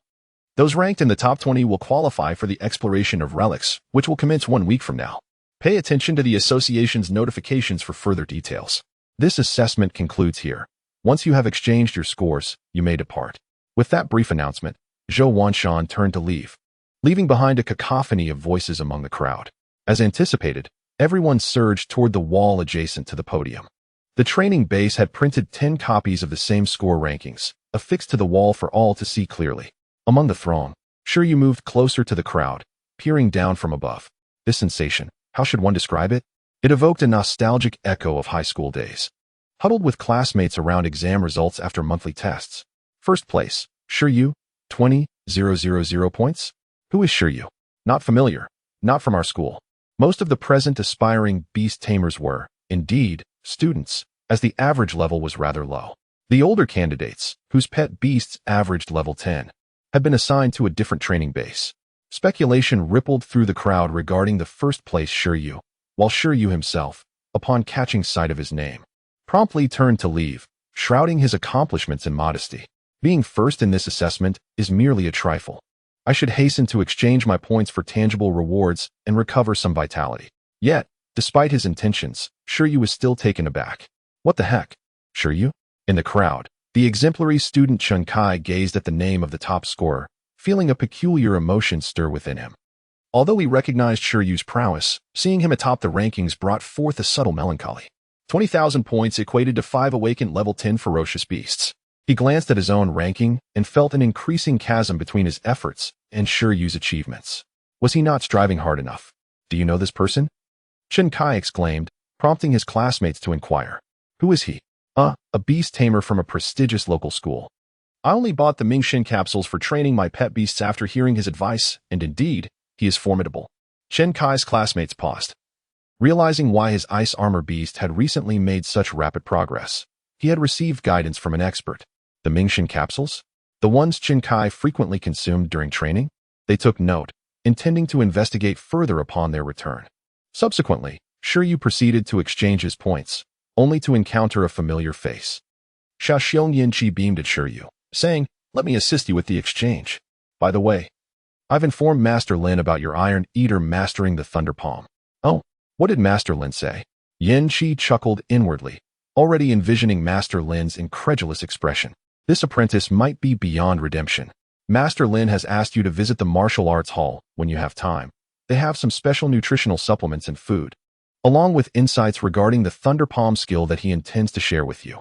Understood, Shi Yu nodded. Master Lin Hongyan was indeed the father of the Panda Senior. He wondered if there were any other advanced skills aside from the Thunder Palm that he could acquire. After all, he was among the most formidable beast tamers in Ping City and likely possessed significant expertise. After exchanging his points, Shi Yu returned home. He felt an overwhelming longing for the comforts of home, the softness of his bed, hot showers, and regular meals. The wilderness was truly no place for a civilized being. Once he amassed sufficient wealth, he would certainly contract a mechanical life form, perhaps akin to a transformer, capable of transforming into a giant robot for combat, a plane, a car for transport, or even a house for habitation. In such a manner, venturing into the desolate wilderness might become a modernized experience. Upon arriving home, Shi Yu engaged in some personal indulgence before collapsing onto his bed. He flipped over, picked up his phone, and logged onto the website that someone had referred him to. The individual had suggested purchasing resources through this site, where discounts were available and deliveries could be made directly to his door. Given that he would soon be leading the successful candidates into the relics, perhaps time was a bit tight. Shi Yu yearned to stabilize his development first. Yet, his reckless spirit seemed to stir restlessly. Darn it, I cannot control myself. I am so tempted to take a look. Oh well. According to Lu Qingyi, this relic is not particularly dangerous. It is a trial-type relic. I will merely observe and refrain from recklessness. It should be fine. Nevertheless, I ought to indulge in some resources first. After all, I am now a wealthy individual with 10 million. As long as I do not purchase high-level evolution materials for the Qingyan worm, I can splurge for quite some time and acquire numerous items. Indeed, for the happiness of my entire family, it would be better for the Qingyan worm to explore its evolution path independently. If all goes smoothly, perhaps I will discover suitable evolution materials within the relic. This is all a prudent investment. Shi Yu searched not for resources for his pet beasts, but for those intended for beast tamers, resources that would allow them to battle tirelessly for days and nights without faltering. During the apprentice phase, this was manageable. Some beast tamers with enhancement-type talents had yet to apply their abilities in combat and could only utilize them for training. However, once they surpassed the apprentice level, the advantages of those who mastered combat-enhancing talents became increasingly apparent. A beast tamer with a unique telepathic talent and another with a combat enhancement talent would, as their levels increased, find the latter widening the gap in practical combat. Nevertheless, conversely, a battle would invariably lead to greater consumption for those with combat enhancement talents. These supplements are prepared specifically for them. Unlike Ming Shin capsules, which are synthesized from low-grade materials, the resources available on this specialized website are predominantly natural. Of course, the prices are higher, but Shi Yu deemed the expense worthwhile if they proved effective. Roots of extraordinary botanical beings? Royal jelly from the queen bee of the 100 flowers? Frog oil from the devouring dragon frog of the Yalan clan? Divine beans, produced in the sacred tree secret realm, capable of restoring a beast tamer's stamina and energy in the shortest possible time, readjusting their body to peak condition even in extreme fatigue? Why does this seem so familiar? This peculiar yet remarkably recognizable supplement has emerged.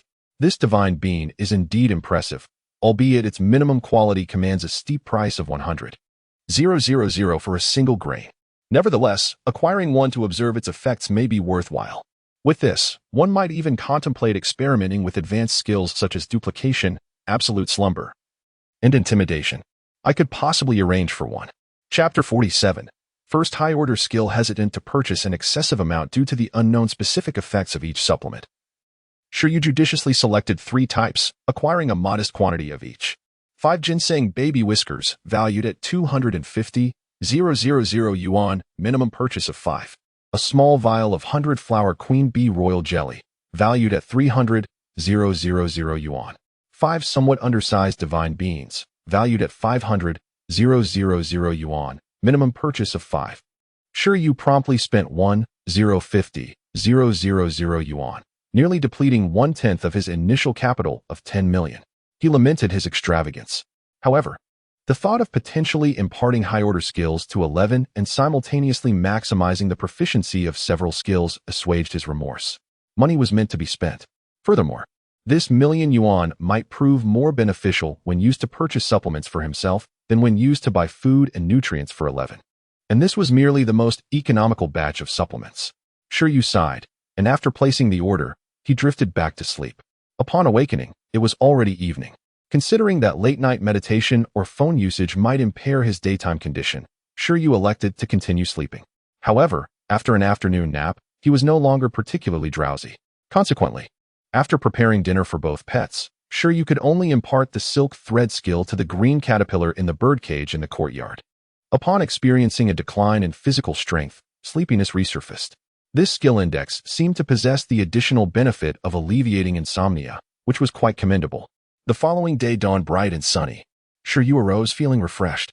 He had initially intended to visit the Bamboo Stone Martial Arts Center, but a text message compelled him to reconsider. The supplements he had purchased the previous day were already in transit, having arrived in Icefield City and slated for delivery that day. Such efficiency was remarkable. Accordingly, he decided to remain at home and await their arrival. During the morning, 11 practiced Thunder Palm in the courtyard. The green caterpillar continued to slumber, and Shi Yu meditated. Around noon, as Shi Yu prepared to make lunch, a knock sounded at their door. "You have a delivery." "Coming," he replied promptly.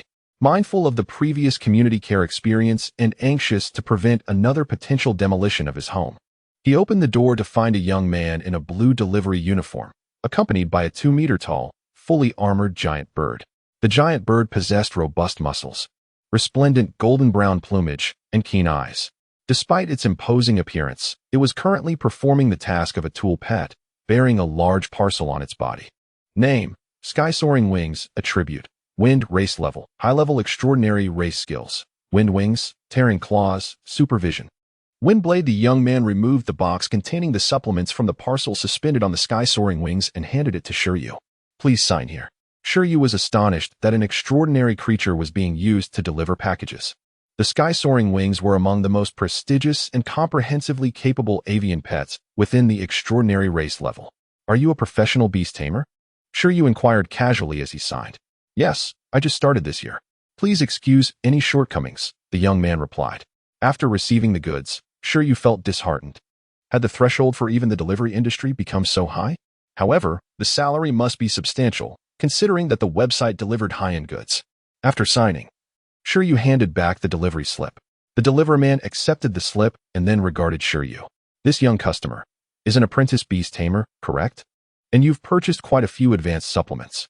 Even he, a professional, had no use for so many. "Well, never mind. He probably won't become feeble at this level. I wish you a pleasant day." "Thank you." After the mounted deliverman and Shi Yu exchanged gratitude, the transaction was complete. Subsequently, in the courtyard, Shi Yu meticulously unpacked the supplements, handling them with utmost care to avoid any damage. He first retrieved a bottle containing 5 small green beans, and after consulting the accompanying instructions, he summoned 11. "11, come here." 11, who had been playing with electricity in the courtyard, trotted over. At this moment, with the advent of more advanced supplements, Shi Yu felt a surge of excitement. Skill: Amplification. Skill level: High order. Introduction: a special type of ability that can shrink or enlarge the body. In a shrunk state, strength is reduced and energy recovery is accelerated. In an enlarged state, energy consumption increases and strength increases. Status: Teach able. Shi Yu intended to first teach 11 the amplification skill. As for why he didn't choose the intimidation skill, which could grant 11 the qualities of a king, or the absolute sleep skill, which could improve his and 11's training efficiency, the explanation was simple. The amplification skill was more interesting, since he had so many supplements. Teaching all 3 high-order skills sooner or later was the same, so Shi Yu opted for the amplification skill first, which he found more intriguing. In an enlarged state, 11's combat capabilities would increase, and in a shrunk state, its physical recovery would accelerate. Learning this skill first was not a loss. Shi Yu extracted a divine bean and placed it in his mouth. Index: Teach. As Shi Yu selected to teach, his right hand once again emanated a white halo. Upon witnessing this familiar scene, 11 was taken aback. It panicked. Was the beast tamer about to allow it to gain without labor once more? Ow! It had just autonomously learned Thunder Palm, and the beast tamer was already using external assistance to corrupt its spirit. This was simply: 11 proactively extended its head. If it couldn't resist, it would choose to enjoy it. At worst, it would redouble its efforts later to compensate. Thus, the white light representing the experience of the amplification skill flowed into 11's body, and Shi Yu's legs began to weaken incessantly.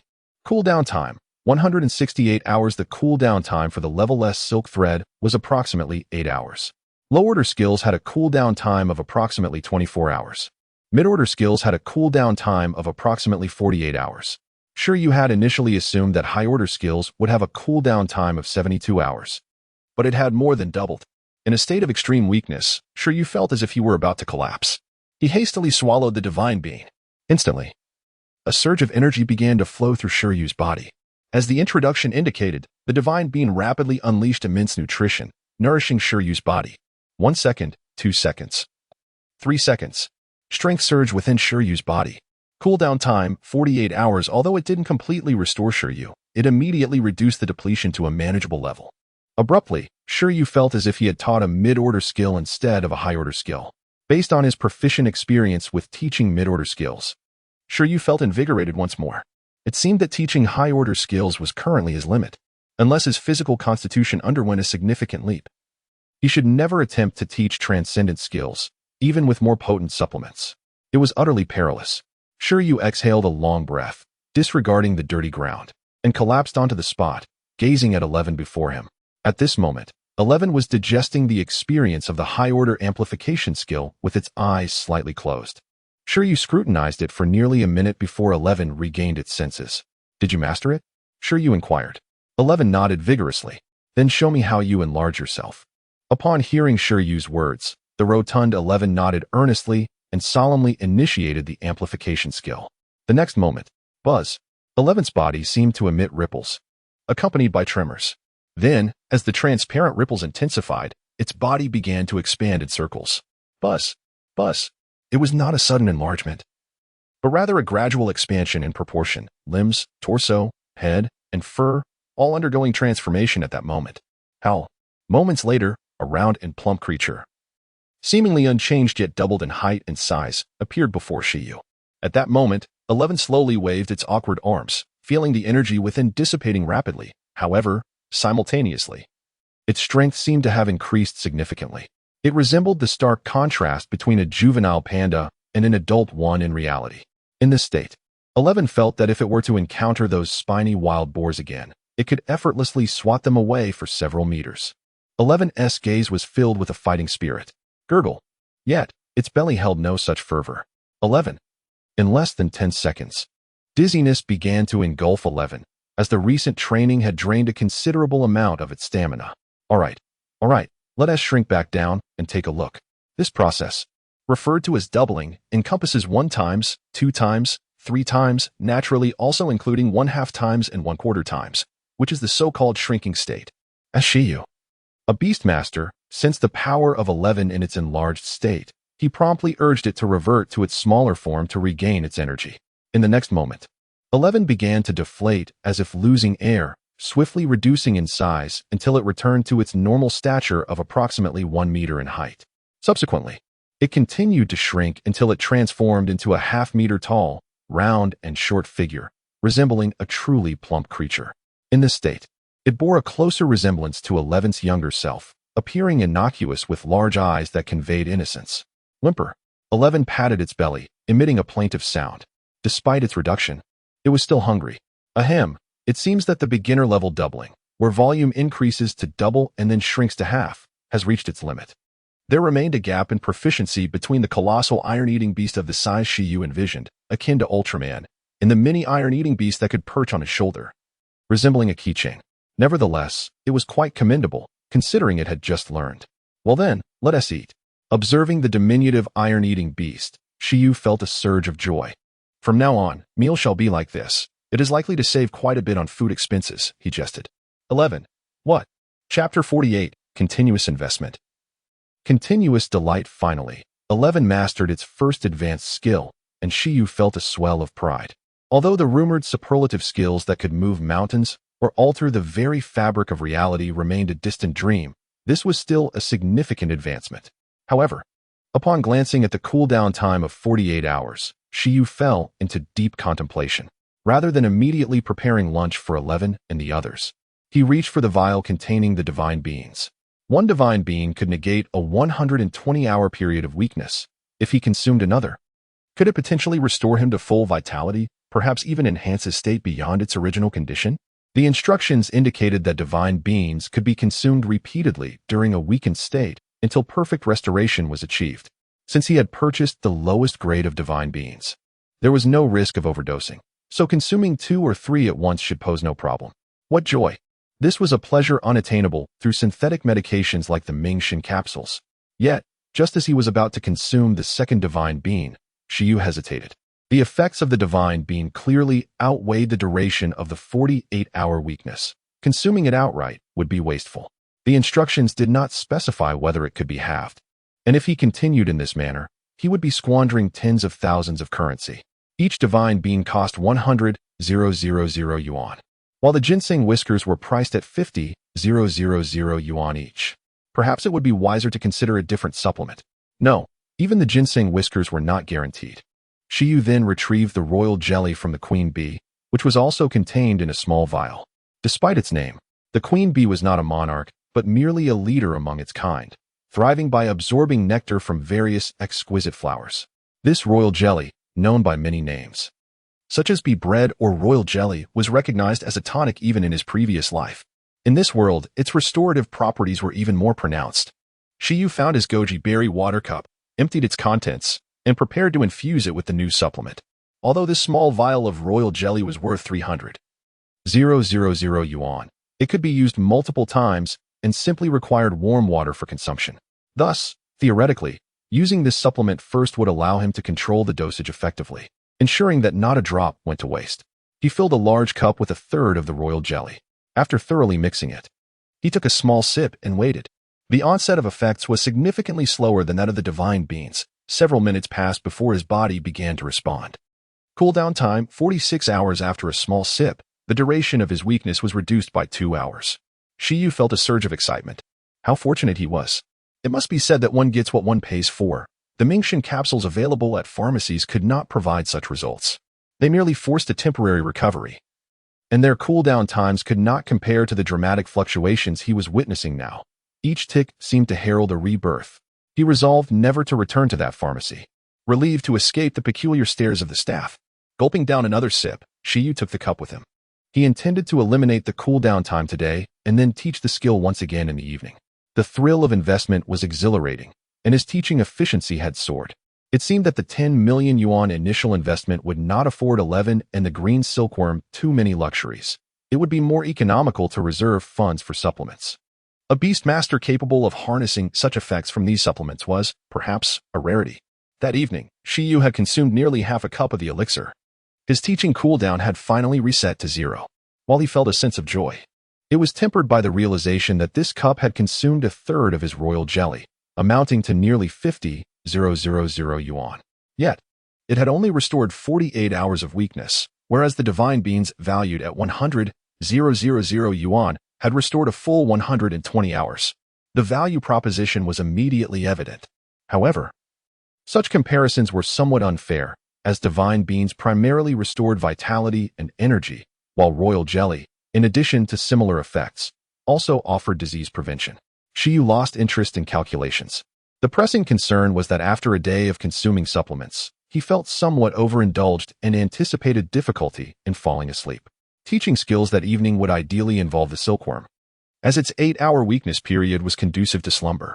Without hesitation, Shi Yu sought out the green silkworm and conducted the 4th session of silkworm silk instruction after achieving mastery. While proficiency had increased, a qualitative leap had yet to occur. It seemed that to attain perfect silkworm silk, he would have to continue teaching. No matter, moving forward, he planned to rely on evening lessons to aid his sleep, anticipating swift progress to mastery. This approach would not only enhance silkworm silk proficiency, but also prevent sleepless nights, thereby fostering both physical and mental well-being, a remarkable gain. August 2nd. In the early morning, Shi Yu took out another divine bean and the remaining half bottle of the elixir, intending to teach 11 another advanced skill. After completing its morning exercises and breakfast, 11 was once again summoned by Shi Yu, feeling a twinge of trepidation. To be precise, an unsettling premonition settled within. As expected, under 11's gaze, Shi Yu's right hand glowed anew. This time, what could it be? The small iron-eating beast shielded its eyes. The skill this time was one that could enhance training efficiency. Skill: absolute sleep, skill level, advanced description, a psychic skill that allows the user to enter a state of super deep sleep, facilitating rapid recovery of all conditions. Status: teachability. At first glance, the absolute sleep skill may appear modest in effect. However, it is quite powerful. Indeed, when a pet enters the Beastmaster's space, its state resembles that of absolute sleep. Thus, if a wild pet were to master this skill, It would essentially carry a portable version of a Beastmaster's space with some of its functions. Moreover, even a basic level of absolute sleep should surpass the recovery effects of a novice Beastmaster's space on a pet's physical condition. Should 11 master this skill, barring exceptional circumstances, it would rarely need to return to Shi Yu's Beastmaster space for rest, unless Shi Yu could enhance the level of his Beastmaster space. He felt that his progress in that regard might not match 11's speed in mastering absolute sleep. In any case, once 11 learned this skill, provided its nutritional needs were consistently met, it could train independently, achieving high training efficiency with the aid of absolute sleep. Simultaneously, as 11 would no longer rely on the Beastmaster space for rest, Shi Yu, as a Beastmaster, would have more time and energy to strengthen the Beastmaster space, thereby elevating his own level. This was precisely how it should be. A Beastmaster ought to grow alongside their pets. Otherwise, it would be rather awkward if 11 reached an extraordinary level while Shi Yu remained a novice. As Shi Yu concluded the skill introduction, 11 opened its eyes. This skill was excellent. Furthermore, with increased proficiency, it could also be utilized in battle. At lower proficiency, absolute sleep restored vitality at a slower pace, but with higher proficiency, it might only require a brief rest to recover substantial energy. In such instances, facing an enemy would become a matter of unleashing rapid strikes, healing injuries with swift recovery, and quickly retreating to sleep when energy was depleted, only to rejoin the fight upon awakening. Did you understand? 11 nodded vigorously, instantly comprehending. Having learned the nuances of this tactic, Shi Yu savored the divine beans and indulged in sparkling water while observing the autonomous training of the 11. He took a moment to reflect on a profound life lesson. Continuous investment brings endless joy. With newfound wealth, both Shi Yu and his two cherished beasts undoubtedly enjoyed a more luxurious existence. Within just 2 days, he had imparted 2 advanced skills and could even engage in a nightly session of silk threads, an opportunity he had never dared to imagine before. By August 3rd, Shi Yu initially intended to replicate the previous day's strategy and continue teaching intimidation. However, despite the supplements, the toll on his body from 2 consecutive days of such exertion was becoming evident. Acknowledging the psychological factors at play, he decided to take a breather and teach a low-level skill instead.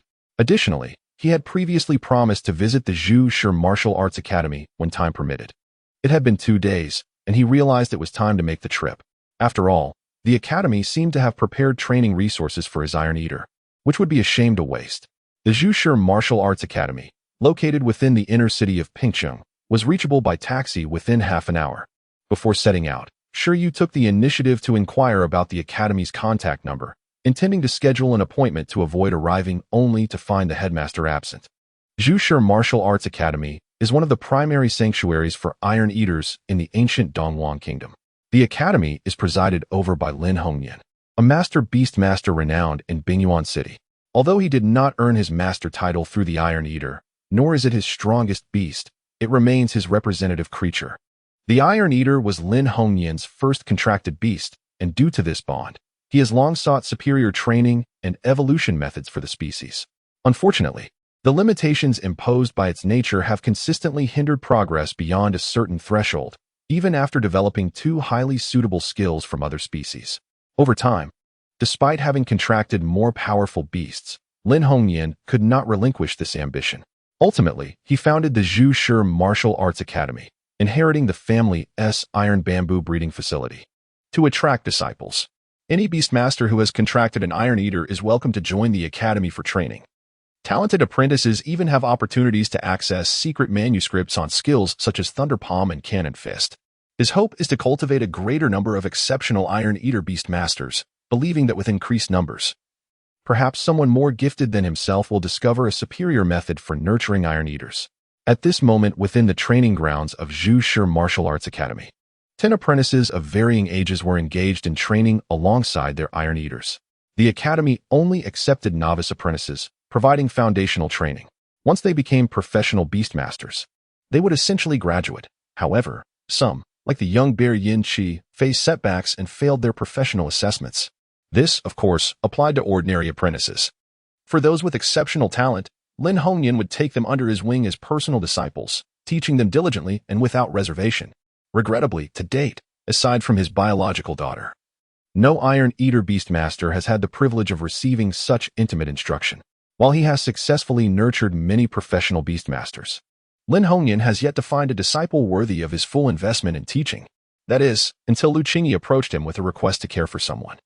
Having accepted the commission, Lin Hongyan committed himself to teach with utmost dedication, regardless of the individual's talent. As his 2 intermediate skill manuscripts were trivial compared to someone of Dr. Lu's caliber. Soon after, Lin Hongyan learned from Yin Qi about Shi Yu's accomplishments. Within less than a month, he had mastered the advanced skill of hardening. A prodigy. Moreover, his association with a paragon like Dr. Lu suggested an immeasurable future, with the potential to evolve the Iron Eater to the king level. Such a gifted beastmaster would warrant Lin Hongyan's full attention, even without the connection to Lu Qingyi. However, when Yin Qi informed him that Shi Yu had learned Thunder Palm in just one day, Lin Hongyan experienced an epiphany. An apology escaped his lips. Shi Yu simply did not deserve it. He too wished to unravel the mystery of how one could learn Thunder Palm in a day through the aid of an electric slime and electric Oregon. On the training platform, Lin Xiaoju observed her father, who was fixated on the training grounds below, and softly suggested, "Shall we dine outside today? Perhaps at the Dragon Palace Fish Restaurant?" Lin Hongyan furrowed his brow and replied, "Have you completed your daily training?" "Ah." Lin Xiaoju fell silent. Lin Hongyan regarded his disobedient daughter with a sense of regret. Originally, under his guidance, she had passed the professional Beastmaster assessment at the age of 18. With a promising future ahead, perhaps even surpassing him in nurturing the Iron Eater to king level. Yet, to his dismay, she chose the breeding specialty and opted for the evolution research track, aspiring to explore the evolution methods of Iron Eaters. He had been baffled by his own compliance at the time, and the outcome was disappointing. She had achieved little in either area, her strength waning and her research yielding no significant results. "Complete your training before making such requests," he asserted with a serious demeanor. "But it was my mother who desired fish," Lin Xiaoju protested. Lin Hongyan paused in contemplation. "This shall not be repeated. Training must not be neglected." As father and daughter deliberated over their lunchtime plans, an apprentice from the academy hurriedly approached. "Master Lin, a beastmaster named Shi Yu has expressed his intention to visit today and inquired if you might have time." Chapter 49. Arrival at the Bamboo Stone Martial Arts Hall. Shi Yu? "Yes, that's the name," the apprentice replied. "Let him come over," Lin Hongyan remarked. "This lad has finally decided to visit the martial arts hall." The apprentice nodded and promptly went to relay the message. Meanwhile, Lin Xiaoju felt a vague familiarity with the name. "Do you know this Shi Yu?" Lin Hongyan inquired of his daughter. "I remember you mentioning a very disciplined iron-eating beast that was taken by someone named Shi Yu," Lin Xiaoju replied. This was the first time Lin Hongyan had heard the name Shi Yu, not from Lu Qingyi, but from Lin Xiaoju. However, since Shi Yu was merely an apprentice beastmaster, he hadn't made a point of remembering it. It was only after Lu Qingyi mentioned it, and he conducted his own investigation, that he realized they were referring to the same individual. "Is it really him? Father, do you remember? What is going on? Is he seeking to join the martial arts hall?" Lin Xiaoju questioned. Lin Hongyan shook his head, saying, "No. I'm merely tasked by someone to guide his development. By the way, do you know the progress of that iron-eating beast since he left?" Lin Xiaoju also shook her head. "I'm not sure, but I did inform them that they could consult the iron bamboo breeding base if any issues arose. Since he hasn't returned, everything must be fine, right?" "How could it be fine? That's far from normal." After a moment of silence, Lin Hongyan continued. "That Shi Yu and the iron-eating beast participated in the Tianmong Mountain training assessment organized by the Beastmaster Association a few days ago and secured first place." Lin Xiaoju was taken aback, unable to process the information. Her beautiful eyes widened. Impossible. That iron-eating beast only awakened to level 3 a month ago. At such a level, it probably couldn't even defeat a wild boar. Even though I had high hopes for that disciplined little beast, believing it could achieve something. "I clearly don't trust what you claim, father. What kind of growth rate is that? I find it hard to believe as well. However, he will be visiting shortly, and we shall see." Lin Hongyan glanced at the group of inept apprentices in the training ground. If only they possessed even half of the excellence rumored about Shi Yu. Level 6 growth, mastery of the hardened skill, learning the Thunder Palm. It's simply unbelievable. "Then what about the fish?" Lin Xiaoju asked, posing another critical question. Setting aside the absurdities, dining was a priority. "I'm not going," Lin Hongyan replied. "Let us wait for this Shi Yu. Although I have yet to meet him, I find this talented beastmaster more agreeable than my own daughter." This was akin to certain parents who constantly brag about children from other families. He was impatient to discover the true nature of Shi Yu and that iron-eating beast. But I already told my mother that you would accompany me. Lin Xiaozhu looked at her father with a peculiar expression, surprised that he was willing to defy her mother. Did he not fear a bamboo board awaiting him upon their return home? Lin Hongyan turned away nonchalantly. Where are you going? Lin Xiaozhu asked. Tell Shi Yu to come in the afternoon. I'm suddenly feeling a bit hungry. In the afternoon, upon hearing from the martial arts hall apprentice that Lin Hongyan would be present, Shi Yu stretched with anticipation. Well, I might as well find a nice place for lunch before heading over. Around 10 o'clock in the morning, Shi Yu set out, opting for a taxi to save time. His wealth allowing for such indulgences.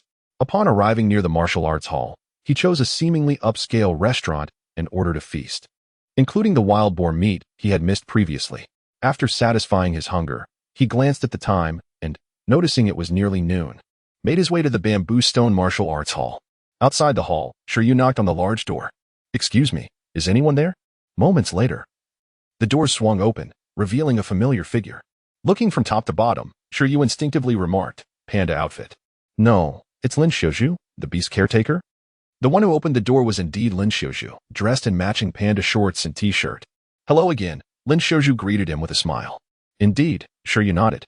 He had sensed something unusual about Lin Xiaozhu when he acquired the iron-eating beast and later discovered she was Lin Hongyan's daughter. In short, she was yet another affluent second-generation beastmaster. Sighing, he thought about the 10 million he had just received from Lu Qingyi, and now he was about to acquire breeding resources from Lin Xiaozhu. It seemed he had a knack for living off others' generosity. Speaking of which, he realized he still hadn't repaid his loan, initially intended to be paid monthly. Would he still need to repay it now? Follow me, father is inside, Lin Xiaozhu said, leading the way. A moment later, Shi Yu was invited into the guest room of the martial arts hall. At that moment, he finally met Lin Hongyan, the master of the hall, who had been referred to as possibly the foremost beast master in pitching by Chen Kai, Zhuang Yu, and others. Please, have a seat. Lin Hongyan, clad in a gray martial arts uniform, gestured for Shi Yu to sit. Sensing the imposing presence of Lin Hongyan, Shi Yu thought to himself that he was undoubtedly a master. As a master, he wondered whether Lin Hongyan's other beasts possessed any rare skills. Shi Yu took a seat with a sense of apprehension, while Lin Xiaozhu naturally sat across from him. Lin Xiaozhu still struggled to believe Lin Hongyan's claims about Shi Yu's accomplishments, considering she had raised 11 herself. She was well aware of 11's capabilities a month ago. During their meal, she had inquired about the situation, but Lin Hongyan had been vague, only mentioning that Shi Yu had some special opportunity. Absurd. Doctor, Lu has already informed me, Lin Hongyan continued. If you intend to study at the Bamboo Stone Martial Arts Hall, I will impart all my knowledge to you. However, based on my understanding, there seems to be little I can teach you regarding the breeding of iron-eating beasts. The most valuable methods at the Bamboo Stone Martial Arts Hall for breeding iron-eating beasts undoubtedly included the skill manuals for Thunder Palm and Cannon Fist. Besides that, while specialized nutrients and food were also quite expensive, they did not hold a candle to the value of skill manuals and had many alternatives. Since Shi Yu and his peers had already self-taught the Thunder Palm skill, it was no wonder Lin Hongyan believed he had little left to teach. You are too kind, Shi Yu replied modestly, acknowledging his novice status. How about this? The 3 training grounds of the Bamboo Stone Martial Arts Hall are open to you, and you may freely use the training equipment. The breeding resources for the iron-eating beast will also be fully provided by the hall. Xiaozhu should have given you the basic breeding manual. I will provide you with an advanced breeding method for your reference. If you have any questions regarding breeding, feel free to consult me anytime, and you need not participate in the unified training with other apprentices. What do you think? Special treatment should be afforded to a genius. Given that Shi Yu's iron-eating beast had already mastered Harden and Thunder Palm, there was no need for him to engage in the mundane training typical for ordinary apprentices. Thus, Lin Hongyan granted Shi Yu numerous privileges that even his own daughter had not initially enjoyed. Thank you, Master Lin, Shi Yu expressed. This arrangement suits me perfectly. With food and training space provided without restrictions, and having a master-level beastmaster available for questions, this treatment is simply impeccable. It seems that 10 million can be entirely devoted to purchasing supplements now. This resolves 11's breeding resource needs. The only concern is that 11 has quite the appetite. I wonder if the hall can accommodate it. Normally it should be fine, but I worry if 11 gets carried away and starts doubling her intake. As for the food for the Qingmen worms, isn't there plenty outside? It appears that enlisting in Bureau 11 was indeed a judicious decision. Otherwise, I might still be recuperating. If my understanding is correct, your iron-eating beast has already mastered Thunder Palm, hasn't it? Furthermore, the proficiency of its hardening skill has reached the level of expertise. Shi Yu nodded. Affirmative. Lin Xiaoju. You're both exaggerating more and more. Then, let's prioritize honing the Thunder Palm skill. Its learning curve is less steep than that of Cannon Fist. It's best not to be too ambitious. If you intend to learn Cannon Fist, I advise you to master Thunder Palm first. Shi Yu concurred. Indeed, it's unwise to be too greedy. He barely has enough skill points to enhance the iron-eating beast's existing abilities. As for Cannon Fist, let's forego it. An ordinary iron-eating beast might lack this skill, but his is not wanting. A similar skill, such as Thunder Palm, suffices. There's no need to add a fire-based Cannon Fist to broaden the attack range. Even if such a need arises, it would be best to acquire a more advanced skill later on. External records pertaining to Thunder Palm are scarce. Next, I'll escort you to the training grounds to expound upon the Thunder Palm skill in detail. Before that, I'll also introduce you to the other apprentices. You'll inevitably interact with them when you come to the Martial Arts Center. As for the center's various training facilities, Xiaoju can familiarize you with them later. Lin Xiaoju harbored numerous questions, but dared not interrupt her father's discourse excessively. The family hierarchy is quite authentic. Mother above, father above her. Speaking of which, Hall Master Lin Hongyan turned to Shi Yu. Although I've heard about your affairs from Yin Qi, I still don't seem to fully grasp your situation. Would you mind engaging in a practical battle with our martial arts center's apprentices, allowing me to comprehend your specific circumstances? Sure, Lin Xiaoju replied on Shi Yu's behalf. Practical combat would be excellent. She also desires to ascertain their current capabilities. Let the battle commence. Shi Yu remained utterly composed. I am invincible. Proceed as you wish. Chapter 50. The might of the Thunder Palm. The Zhushi Martial Arts Academy boasts a vast expanse, featuring 3 training arenas comparable in size to a sports hall. Yet the number of apprentices present is rather sparse at this moment. Typically, only novice apprentices reside at the academy to undergo rigorous training. Lin Hongyan led Shi Yu to a rooftop training area, stating, "This is the foundational training ground, designed for the apprentices and their iron-eating beasts to engage in post-lunch activities." Below, various beast tamers and their accompanying iron-eating beasts were warming up with a leisurely jog on the artificial grass. The beast tamers appeared unfazed, while the pandas exhibited clear reluctance, emitting plaintive cries. Having just finished their lunch, it was indeed their designated rest period, and being thrust into running felt rather unfair to the pandas. However, under the firm command of their beast tamers, they had no choice but to comply. The iron-eating beasts are inherently lazy. This trait must be slowly corrected during daily training, or it could lead to significant problems when the time for battle arises, Lin Hongyan remarked. Beside him, Lin Xiaoju interjected, "But 11 should be quite disciplined, right?" Shi Yu nodded. Indeed, generally speaking, it refuses to eat unless it has completed a certain training quota, otherwise it feels uneasy while eating. Lin Hongyan raised an eyebrow, glancing at Lin Xiaoju. Is there really such an iron-eating beast? Lin Xiaoju was equally surprised, turning her head. This sounds even more absurd than at the breeding facility. Her gaze shifted to Shi Yu, curious about what he had done to 11. Ahem. Shi Yu wore an innocent expression. Perhaps I have bestowed too many enhancements upon 11, which might have stimulated its drive. 11. It is shameful to reap without labor. Even with the enhancements from my beast tamer, I must earn my progress through diligent training. Once the warm-up concluded, they would engage in fundamental hardening exercises, pairing off for practice. Lin Hongyan surveyed the scene below, noting the hardening against hardening, which saved on steel plate expenses, unlike 11, which could only rely on gravity and steel plates to enhance its hardening strength. Their iron-eating beasts are generally at levels 8 to 10. I shall randomly select the strongest among them, Lin Hongyan continued. Select at random for the strongest? How is that even possible? At that moment, the 10 apprentices in the training area had completed their warm-up and were preparing to pair off for foundational hardening exercises. Under the guidance of a tall, crew-cut youth, they quickly organized themselves into groups. Jiang Rui. At that moment, Lin Hongyan called out to the tall youth who had just organized the other apprentices. Jiang Rui raised his head to look. Let us descend, Lin Hongyan instructed. A moment later, they arrived at the training ground below. Master Lin, what is the matter?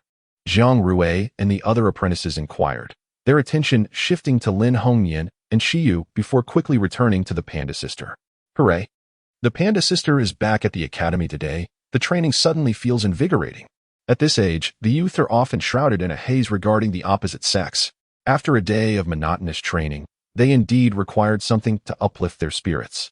Lin Xiaoju, renowned as a prodigy and the daughter of Lin Hongyan, was exceptionally striking in appearance, especially in her eye-catching panda-themed t-shirt, rendering her the goddess of all apprentices. Even among the two girls in the group, gazes filled with envy and admiration were cast toward Lin Xiaoju's figure, leading them to glance down at themselves in dismay. Pause your training for a moment, Lin Hongyan announced. Allow me to introduce Shi Yu, who will be joining the academy for his studies. Swish, swish, swish, swish. The apprentices turned their attention to Shi Yu, who had piqued their curiosity. It turned out he was a newcomer to the academy. Upon the arrival of a newcomer, the apprentices felt relieved, knowing that any reprimands from the master would now be directed at the one who struggled to adapt to the training intensity rather than themselves. This shift in focus instantly elevated each of their standings within the academy. Everyone regarded Shi Yu with newfound favor, and the atmosphere at the academy grew harmonious. Hello, everyone. Shi Yu responded warmly. The apprentices nodded in unison, and Jiang Rue added, I'm Jiang Rue. Feel free to approach me with any questions. Jiang Rue, you need to organize training any longer. Instead, engage in a match with Shi Yu, Lin Hongyan commanded. As the most capable apprentice among the 10, Jiang Rue typically led the foundational training in the absence of Lin Hongyan and the other instructors. Me? Jiang Rue pointed to himself in surprise. Yes, you. If you lose, your training alongside your iron-eating beast will be doubled. Jiang Rue's heart sank momentarily, but he quickly realized it was merely a matter of guiding a newcomer. There was no way he could possibly lose. All right, he nodded vigorously. Meanwhile, the other apprentices exhibited expressions of envy, wishing it were their turn instead. They understood Lin Hongyan's intention to give the newcomer a reality check regarding the apprentice's capabilities at the academy. Simultaneously, the master likely wished to assess this new recruit's abilities. They could also participate. This was an opportunity to showcase their training accomplishments before the master and the sister, and to demonstrate their prowess in front of the newcomer. How could Jiang Rue snatch it away? How vexing. They were filled with envy. Due to the impending match between Shi Yu and Jiang Rue, the apprentices temporarily halted their training, much to the relief of both the apprentices and their iron-eating beasts. At Lin Hongyan's signal, bystanders dispersed to the sides, clearing the area for the two to duel. Shi Yu, summon your beast, Jiang Rue said amiably. Afterward, the iron-eating beast beside him stepped forward, having been warmed up previously. It was a robust specimen measuring approximately 1.45 meters in length, and its growth level was likely considerably higher than 11's. All right. Shi Yu nodded and began to communicate with the beast taming space. Whoosh, whoosh, whoosh, whoosh. In the next moment, ripples appeared in the surrounding space, causing a gentle breeze to stir, making the synthetic grass on the ground sway. Before Shi Yu, a summoning diagram materialized, outlined by shimmering light points, revealing its transparent form amidst water-like ripples, from which 11 emerged in a daze. It stepped forward, gazing up at the towering figure before it. At its current normal height, 11 stood at about 1 meter tall, without any enhancements, clearly a child compared to Jiang Rue's iron-eating beast. Juvenile phase? As 11 appeared, the apprentices who had raised iron-eating beasts immediately assessed its growth level, estimating it to be around level 6 awakening. Indeed, it was a novice. Jiang Rue's iron-eating beast, awakened to level 10 and proficient in hardening techniques, would likely secure an easy victory. You may attack first, Jiang Rue suggested after a moment of silence. Should they initiate the attack, Lin Hongyan would find it challenging to evaluate the newcomer's abilities. It was better to allow Shi Yu to take the lead. 11. Shi Yu commanded without hesitation, instructing 11 to launch an attack. Roar. In an instant, 11 charged fiercely toward the opposing iron-eating beast. Block it. Jiang Rue was confident in his iron-eating beast's hardening strength. While this young creature appeared to possess considerable explosive power, it was still in its juvenile phase. Jiang Rue's iron-eating beast remained still, showcasing its strength. Buzz. It opted for full-body hardening, bracing for the young beast's advance. Given the power of the juvenile iron-eating beast, Jiang Rue was certain that its hardening strength would not sustain any damage. In reality, even though it was apparent that 11's hardening strength surpassed that of Jiang Rue's iron-eating beast, Shi Yu remained uncertain if 11 could deliver a significant blow through hardening alone. The underlying reason lay in their inherent attributes. Despite 11's high skill proficiency, its raw power could not compare to that of Jiang Rui's level 10 beast. While it might possess hardening strength, without adequate power to back it up, the attack would inevitably lack impact. However, at this moment, 11 was not limited solely to hardening for defense. Buzzing incessantly, as Jiang Rui and his Iron Eater exuded confidence, prepared to assess the prowess of the newcomer. The creature known as 11 did not employ the anticipated hardened claws or headbutt. Instead, upon nearing its opponent, it swiftly retracted its arm, and in the next heartbeat, a dazzling medley of blue and white light erupted from its palm. A surge of intense electric current enveloped 11's hand, forming a chaotic and ferocious sphere of energy. The sound echoed like a chorus of 1,000 birds. This was the intermediate skill, Thunder Palm, bathed in the radiant glow of lightning. 11's entire form shimmered with an extraordinary brilliance. In that moment, Jiang Rui found himself rendered incapable of thought, as did the other apprentices. This was. Their eyes widened in disbelief, for such a skill could not possibly manifest in an Iron Eater of sub-superior level. The concentrated electric current imbued 11's palm with a piercing strength akin to that of a blade, rendering it far more suited for attack than mere hardening. Meanwhile, due to the immobility imposed by the proficient level of hardening, Jiang Rui's Iron Eater could only watch helplessly as the electrified Thunder Palm surged forward. It was too late to cancel the hardening to evade the strike. With a resounding crash, the thunderous roar of electricity cascaded over Jiang Rui's Iron Eater, enveloping it in a torrent of blue and white sparks, as the current fiercely penetrated through the hardened exterior, eroding its defenses.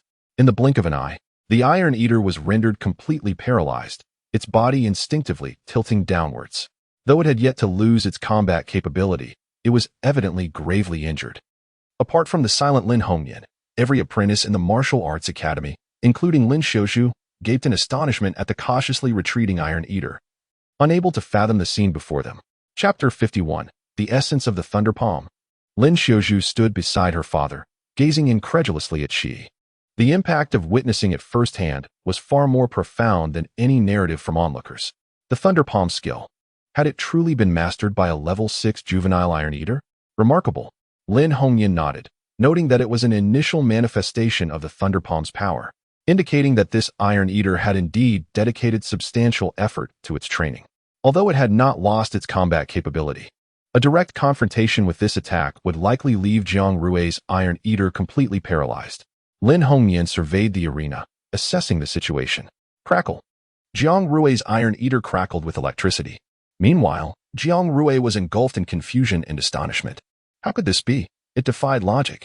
Just as Jiang Rui stood bewildered, the paralyzed Iron Eater let out a roar, snapping him back to reality. The battle was far from over. Claw strike. Jiang Rui finally reacted, hastily issuing the command to attack. He could not afford to lose. Defeating a newcomer would be one thing, but with the opponent wielding the Thunder Palm, who could possibly dismiss that as mere inexperience? Moreover, a loss would mean double the training, and that truly felt like a death sentence for his Iron Eater.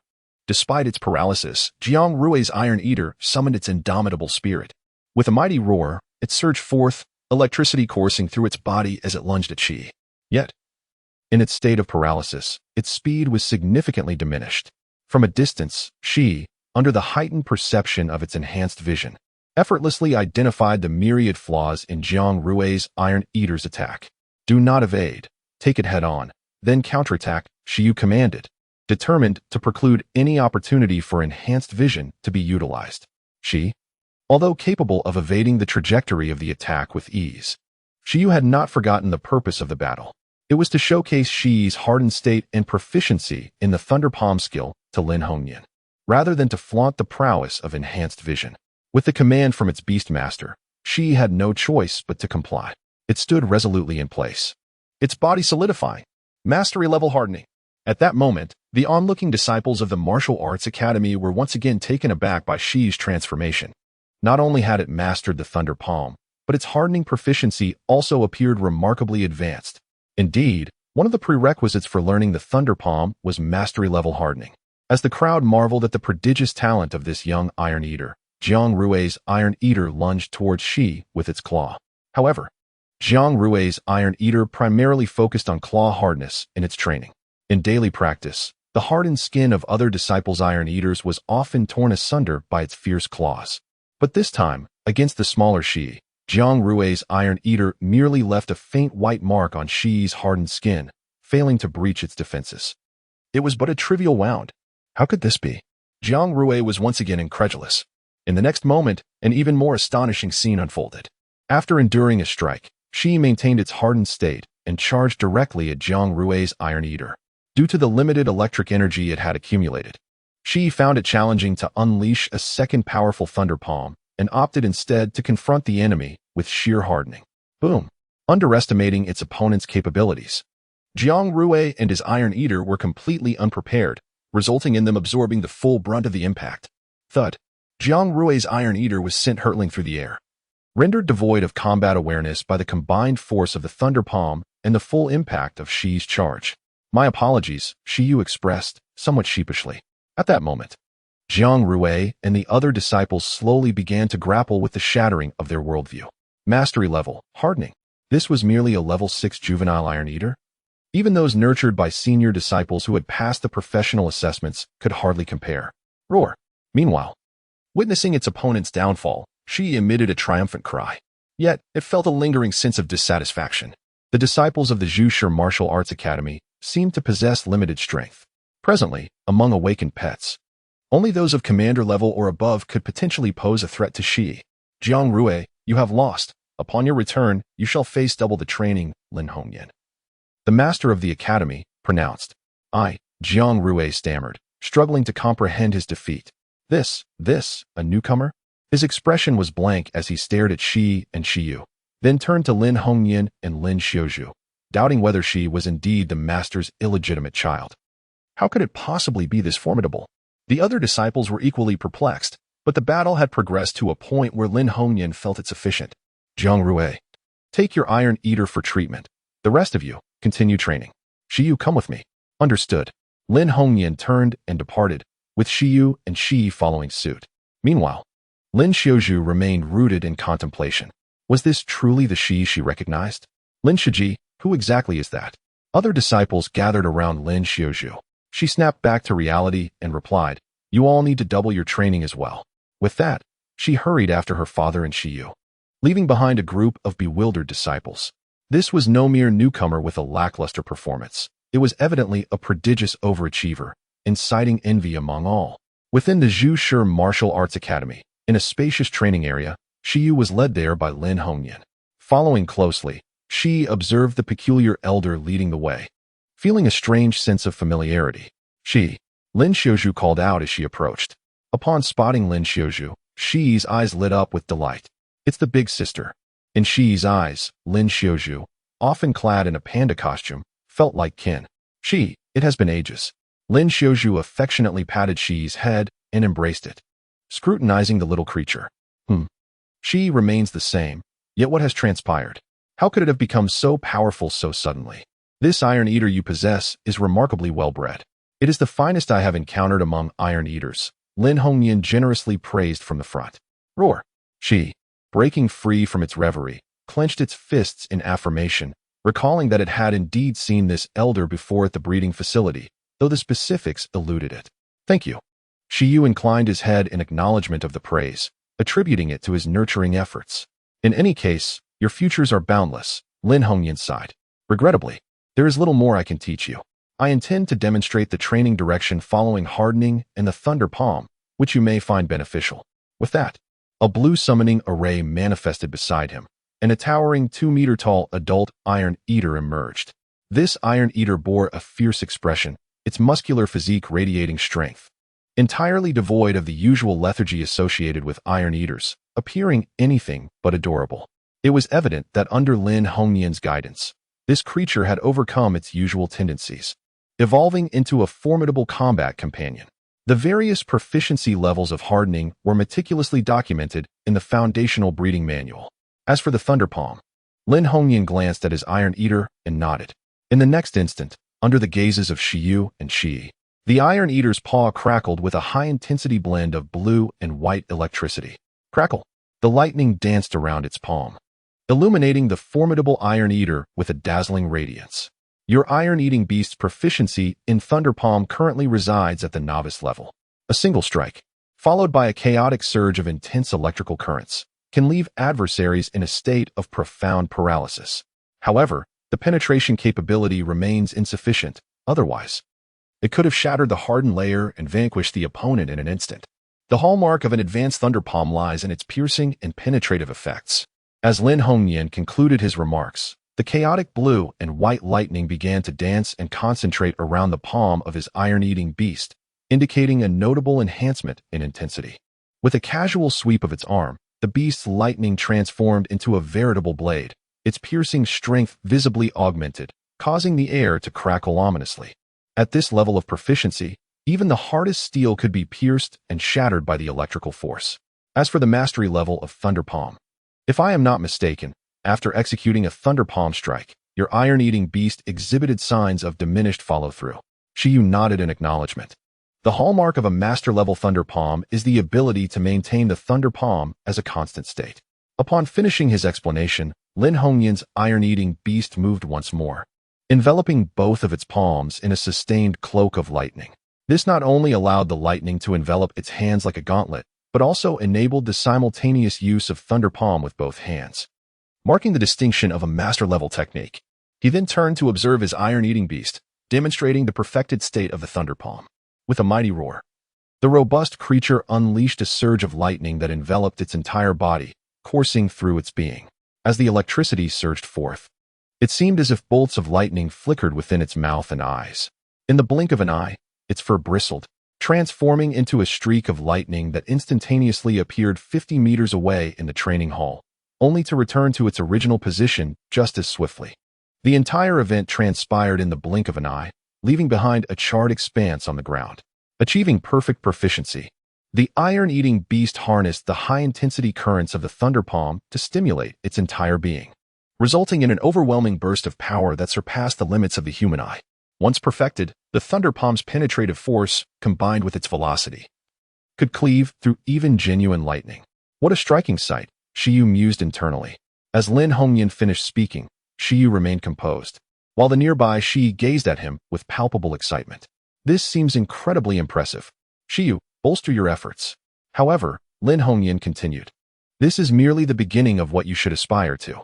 At this moment, Shi Yu perked up, turning his attention to Lin Hongyan. What about the transcendental level of Thunder Palm? What effects might it possess? Clearly, he was overthinking. Even Lin Hongyan, a master beast tamer, had not trained his iron-eating beast Thunder Palm to such heights. At present, Lin Hongyan's iron-eating beast dissipated the lightning, entering a hardened state. It then lifted its head and clenched its fists. With a thunderous roar, its metallic form erupted with even more potent electrical currents, intertwining black and white, the blue flashes of electricity adorning it like a suit of thunderous armor. In this state, the iron-eating beast exuded an overwhelming sense of power, with its attack, defense, and speed reaching their zenith. The resounding crack of the lightning armor seemed capable of shattering the will of any foe. A combination of hardening and Thunder Palm? Shi Yu gasped slightly. Indeed, but it is far more formidable than an ordinary combination technique. Beside him, Lin Xiaozhu was equally astonished that his father had demonstrated such prowess. The seamless combination of two ordinary skills is termed a combination technique. However, both the hardening proficiency and the Thunder Palm proficiency of his father's iron-eating beast were at the perfect level or higher. In the realm of mastery, beast tamers refer to the perfect combination technique formed from two skills of perfect proficiency or above as an essence. Presently, this is one of the essences mastered by his father's iron-eating beast, known as Thunder Armor, which allows it to briefly contend with sovereign-level beings. Chapter 52. Avoid reaching for the stars. Combination techniques are difficult. It's not merely about a metal-eating beast simultaneously mastering hardening and Thunder Palm and then combining the two skills. Even superimposing hardening and Thunder Palm on its paws isn't easily done. First, one must consider whether the pet has the capacity to use two skills concurrently, and second, whether the energies of the two skills will clash. Undoubtedly, resolving these conflicts requires enhancing the skill's proficiency. Only with sufficient skill proficiency, where the pet is exceedingly adept at a certain skill, can it harmonize and combine that skill with others. The higher the skill proficiency, the greater the completion of the combination technique. There's a saying in the beast taming realm, combination skills may not be the strongest, but the strongest skills are certainly combination skills. Building on this, high-level beast tamers have coined a term for combination skills composed of 2 or more perfect-level skills, arcane art. A pet's ability to master arcane arts, and the potency of those arts, is often the most critical factor in evaluating a beast tamer's nurturing prowess in higher realms.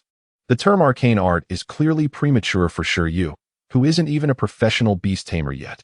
In fact, it's premature even for professional beast tamers. After all, even ordinary professional beast tamers can't necessarily train their pet skills to perfect proficiency. However, recognizing Shi Yu's talent, Lin Hongyan chose to broaden his horizons early, hoping Shi Yu would strive in this direction. As Lin Xiaoju finished introducing Thunder Armor arcane art, Lin Hongyan subtly glanced at Shi Yu, anticipating a look of astonishment. Talented as he may be, Shi Yu still lacked the experience of seasoned veterans like himself. This experience could serve as a valuable reference for Shi Yu and others. However, Shi Yu's next words made Lin Hongyan's heart skip a beat. This Thunder Armor, I feel it could be refined further? Shi Yu had detected a flaw in Thunder Armor. Why do you say that? Lin Xiaoju inquired, perplexed. Because metal-eating beasts don't have the best eyesight. And that kind of speed, can they control themselves? The sturdy metal-eating beast beside them was stunned. Lin Hongyan was also taken aback. No arcane art is perfect. Having this move to deal with large, slow opponents is already quite valuable. Shi Yu added. If there were a perception-type skill that could predict the enemy's movements or clearly pinpoint their location, the effect of Thunder Armor would be even more potent. He glanced at 11. Perfect level hardening, perfect level thunder palm, perfect level extrasensory perception felt like the perfect version of Thunder Armor arcane art. However, that would essentially be a 3-skill arcane art. As for facing large opponents, wouldn't perfect level hardening, perfect level thunder palm, perfect level size manipulation be even better? The problem is that metal-eating beasts don't easily learn perception-type skills, Lin Hongyan said, his face darkening. You think learning skills is that simple, learn them at will. However, your thinking is good. Every arcane art isn't perfect. It has its own flaws and shortcomings. Integrating new skills into the combination arcane art can enhance its effect. Of course, that's still too far off for you. Your current goal should be to train the metal-eating beast to increase the proficiency of Thunder Palm. Then, make preliminary attempts at a simple combination of hardening and Thunder Palm. Enhancing Thunder Palm's proficiency isn't easy. After all, this skill isn't a racial skill for metal-eating beasts.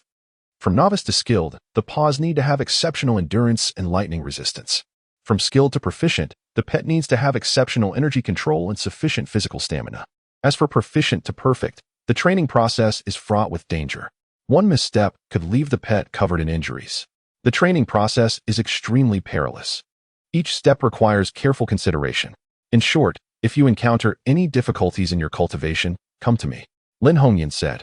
Although he had shown Shi Yu the characteristics of Thunder Palm at each proficiency stage, there were still many intricacies involved in practicing in that direction. Okay, I'll work hard. Shi Yu nodded. Beside them, the little metal-eating beast, 11, felt that the two weren't on the same wavelength. It was right. Lin Hongyan was thinking of having Shi Yu develop a local ordinary combination skill of proficient hardening skilled Thunder Palm first. This alone would be enough for Shi Yu to pass the professional assessment in the future. Shi Yu was thinking about when he could use hardening at the level of perfection, Thunder Palm at the level of perfection, size manipulation at the level of perfection to directly activate Thunder God Armor mode. To destroy a city with one strike. Skill Encyclopedia is indeed a good thing. JPG next. Senior Panda began to familiarize Shi Yu and the others with the Martial Arts Center's facilities. They had targeted equipment for training the metal-eating beast's various basic qualities. But 11 felt something was missing. It didn't seem as intense as the jumping-off-a-building training method. One of the rooms was a power generation training room specifically for metal-eating beasts to train their lightning resistance, providing up to transcendent-level electric shocks. Nearby was an electrified swimming pool, which could both train the metal-eating beast's underwater combat and increase its lightning resistance. 11 liked this a lot. In addition, there was a cafeteria and an infirmary, which were standard. Shi Yu nodded after looking around. Using the equipment here would indeed be more scientific and comprehensive than the metal-eating beast training on its own. Most importantly, there was free food and drinks here. To explore the Martial Arts Center's food, Shi Yu deliberately stayed until mealtime today. Father, Lin Hongyan was summarizing his experience in nurturing metal-eating beasts, intending to give it to Shi Yu before he left. At this moment, Lin Xiaoju knocked on the door and entered. Have they finished eating? Lin Hongyan asked. Are they satisfied with the food? Lin Xiaoju pondered. It should be very suitable. Shi Yu is fine, but that little metal-eating beast ate a lot. Lin Hongyan laughed. If it's as disciplined as you said, with a lot of exercise, it's normal to eat more. Lin Xiaozhu said. It ate the growth package of electric, or iron bamboo, iron heartwood, gold spirit mineral spring, and our martial arts center's special gold and thunder dual attribute energy crystals, which is the amount a normal metal-eating beast eats after training. Lin Hongyan raised an eyebrow. That's quite a lot, but it's normal. But this is only the amount they ate after only one battle in the afternoon, without any training. Lin Hongyan fell into thought. He felt that the martial arts center would need to prepare more food resources in the future. However, it wasn't a big problem. There was plenty of food anyway. It was just a metal-eating beast in the awakening period, no matter how much nutrition it needed. Could it be more than his metal-eating beast, whose growth level was at the commander level? At the same time, Shi Yu was strolling in the martial arts center, feeling very happy. With the absolute sleep and the accelerated digestion of the beast taming space, he didn't have to worry about 11 eating too much. The nutrition could be completely absorbed. At this rate, he was confident that he could cultivate 11 to the transcendent level within a few months. In this world, the average lifespan of a metal-eating beast is around 35 years. Generally, a wild metal-eating beast, with sufficient nutrition and good growth conditions, would take about 10 years to naturally grow to the transcendent level. A metal-eating beast of this age would also be an adult in its prime, which is considered a normal growth rate for the metal-eating beast race. However, a metal-eating beast with a beast tamer can accelerate this process. For example, 11 seems to have the potential to accelerate its growth to the transcendent level before the age of 2. In terms of professional assessment, there is no need to worry too much about the level of Shi Yu, but my own level. Shi Yu paused, realizing it was time to seek out training resources suitable for a beast tamer. Mere supplements would not suffice. As evening approached, Shi Yu planned to bid farewell to Lin Hongyan and Lin Xiaozhu, returning home for the night, as there seemed to be a creature at home that required feeding. Before leaving, Lin Xiaozhu handed Shi Yu the manual for the advancement of the iron-eating beast. This manual detailed the training methods for each stage of Thunder Palm. She urged him to keep it safe and to persevere. After passing the skill manual to Shi Yu, Lin Xiaozhu punched her fist in encouragement. It was clear to her that her father placed all his hopes on Shi Yu, wishing for him to cultivate the iron-eating beast to surpass its racial limits. Shi Yu accepted the training manual and looked at Lin Xiaozhu, assuring her, rest assured, as long as the food at the martial arts school is sufficient, Shi will not disappoint everyone's expectations. Otherwise, it would be unsettling for Shi to eat. Unlike him, Shi could not accept everything with such ease. It is said that a beast tamer and their contracted beast influence each other's personalities over time, and Shi Yu found himself curious about who would impact whom more. Upon returning home that evening, Shi Yu found the Qingmian worm still asleep. This creature, it seemed, was more inclined to eat and sleep, even more so than Shi. Since it was sleeping, Shi Yu decided against feeding it. After a quick shower, he prepared some supplements and called for Shi. Wow, so much food. Based on Shi Yu's tone, Shi immediately understood what was in store for it. Shi obediently trotted over to Shi Yu, having spent the afternoon at the Zhushi martial arts school, where it had been thoroughly impressed. The display put on by Lin Hongyan's iron-eating beast had captivated little Shi deeply. Shi, come on, beast tamer. Let me see where your limits lie. You're becoming increasingly accepting, Shi Yu remarked, somewhat speechless. However, in Shi's perspective, this was merely an early harvest of results, a consumption of resources with the promise of replenishment through training and effort thereafter. Was there a problem? None at all. Skill. Thunder Palm, skill level. Intermediate, description. A lightning-based skill that gathers high-intensity electric currents in the palm, rendering it as piercing as a blade and inducing a paralyzing effect. Status. Available for teaching today, Shi Yu planned to take a break and intended to teach only an intermediate skill. With a hum, after allocating his points, Shi's proficiency in Thunder Palm instantly advanced from beginner to proficient level. Meanwhile, Shi Yu drank less than half a cup of royal jelly water before collapsing into sleep. Shi glanced at Shi Yu, dragged him onto the bed, tucked him in, and immediately dashed into the courtyard. The long night was approaching, but with its absolute sleep, did it care? Not at all. This night, it would engage in rigorous training, combining Thunder Palm with initial hardening. Such was the night, and every night thereafter. Chapter 53, Panda King 11 August 4th. Awakening with a ravenous hunger, Shi Yu realized the fragility of his physique. Deprivation was a swift torment, necessitating hearty meals at every turn. He yawned expansively, stretched languidly, and rose from his bed. Slipping into his feline-themed slippers, Shi Yu ventured outside. In the courtyard, he found 11, lost in contemplative ursine thought beneath a tree. Whether the panda had slumbered at all during the night was a mystery. From its birdcage perch, Qingmian worm had witnessed 11's nocturnal vigils, its rest far less profound than Shi Yu's. Chirp, Qingmian worm lamented, having not only beheld the 4 a.m. steel plates, but now also the sight of an iron-eating beast channeling electricity through the night. Beneath the moon's glow, the dazzling lightning, akin to a chorus of 1,000 birds, had shattered any hope of sleep. What's wrong? Shi Yu casually inquired. 11 gestured, conveying the difficulty of blending hardening and thunder palm. The fusion of expert hardening with adept thunder palm seemed a formidable challenge. Despite a night of study, midnight snacks, and relentless experimentation, the combined technique remained elusive. So, it's a matter of insufficient skill proficiency, Shi Yu surmised. No matter, we'll eat first, then enhance your abilities. Such was the empathetic nature of this beast tamer. During breakfast, Shi Yu tasked 11 and Qingmian worm with consuming all remaining food resources in the house. Afterward, they could dine at the martial arts center. Yet, the center's distance posed an inconvenience, especially considering that he might not require its training equipment daily.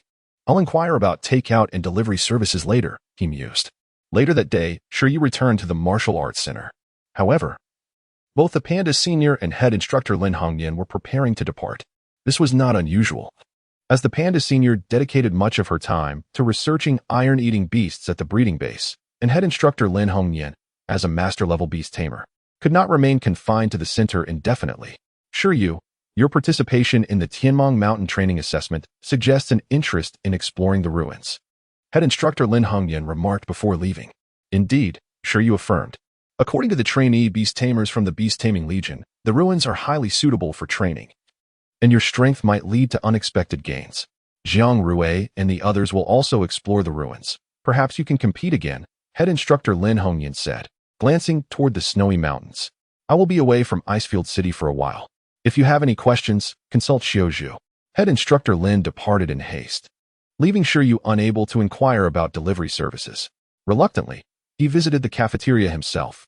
Inside, the procurement uncle said, "Of course, we can. Most iron-eating beast nutrients and food in Icefield City, no, in the entire Icefield, are ordered from here. Delivery is definitely available."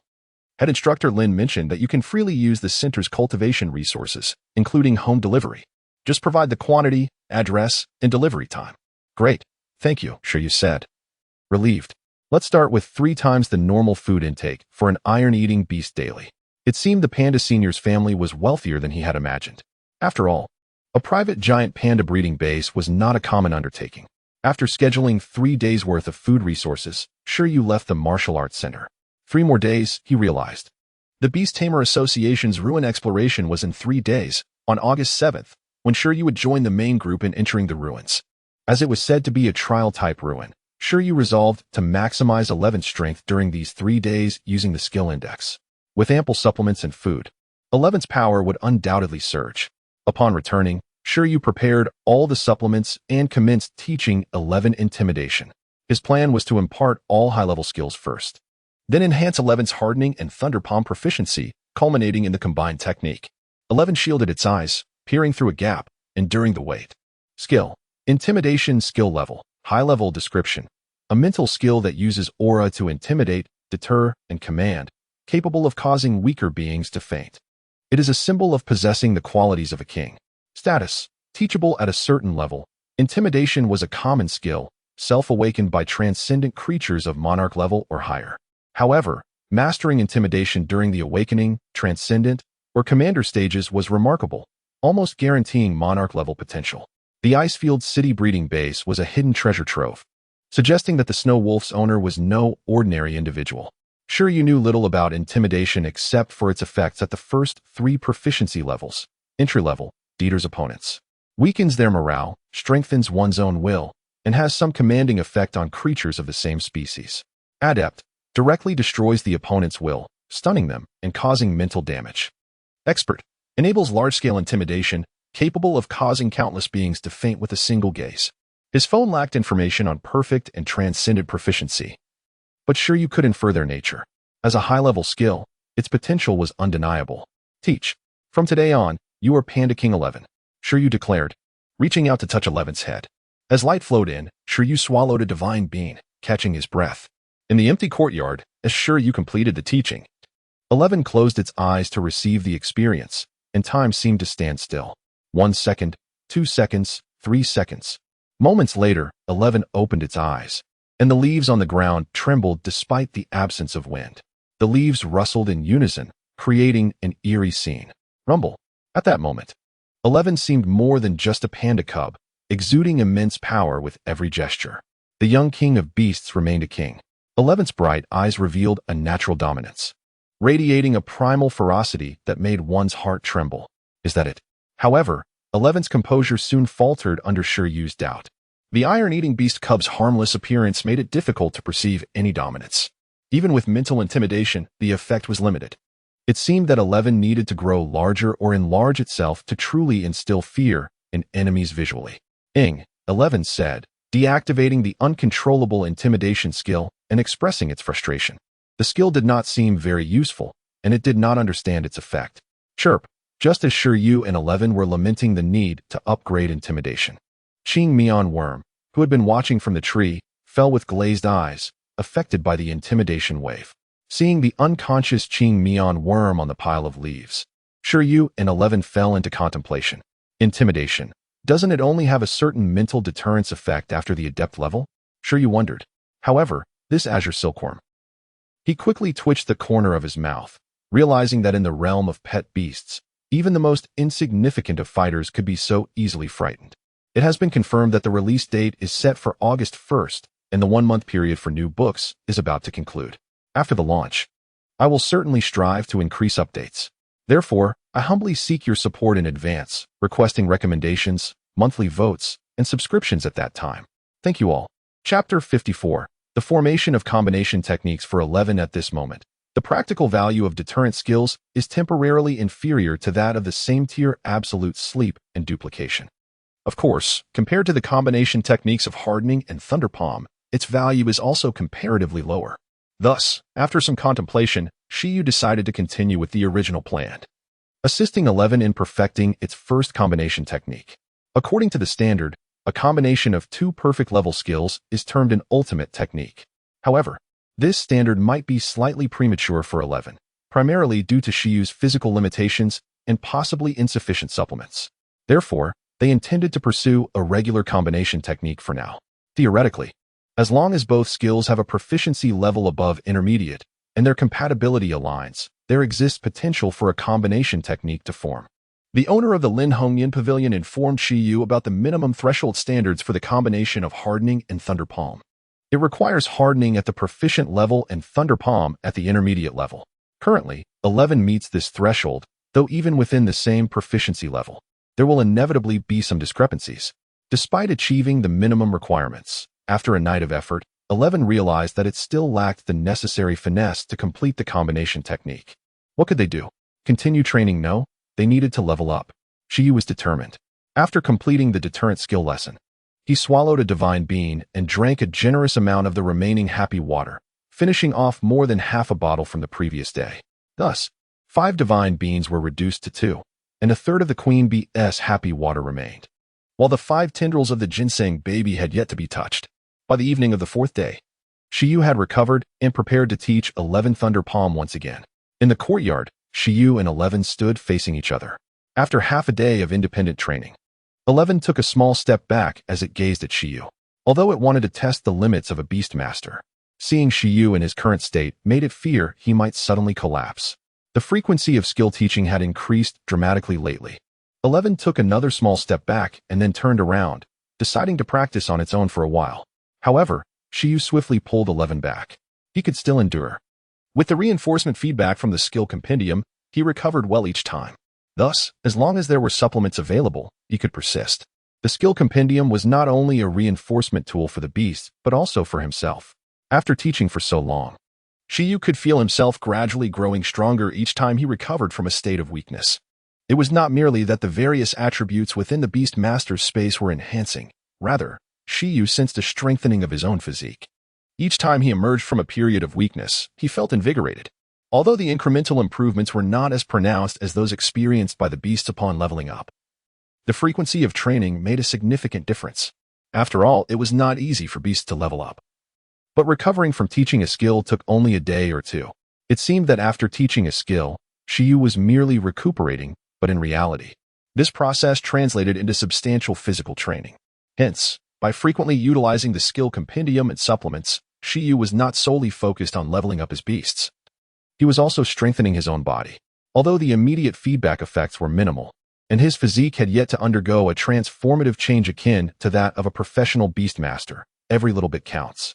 After all, it had only been less than a month. Shi Yu's ultimate goal was to become like the protagonist of a certain animated series, capable of withstanding beast skills with his own physical strength. At that time, he would transform into a superhuman, greatly enhancing his safety during reckless endeavors. Why did he subconsciously think about being reckless? Shi Yu fell into contemplation. Perhaps it was because despite the dangers, it was quite exhilarating. In any case, with so many supplements available, he would not let the skill compendium go to waste. It was not only to expedite 11's growth, but also for his own health. However, the cost of strengthening his body was initially plunging into a state of weakness, which was somewhat taxing. With a slight sigh, Shi Yu reopened the Thunder Palm page and selected the teaching option. With a decisive slap, he struck 11 on the head. Teaching complete, Shi Yu's eyes sank into his sockets. Fatigue overtaking him. He felt more exhausted than after teaching the insect silk technique, wishing he could sleep without waking again. Alarmed, he hastily chewed on a tendril of ginseng baby to steady himself. This remedy took quite a while to restore his strength. As he completed the teaching, Shi Yu stared at the cooldown timer, feeling as though time was dragging even slower than the Happy Water-esque countdown. Truly, it was the cheapest supplement he had purchased nevertheless. Even if it was cheap, it still cost 50,000 yuan. Comparing the prices of divine beans and bee milk, he felt that the ginseng baby's tendrils should at least be able to restore over 40 hours of weakness.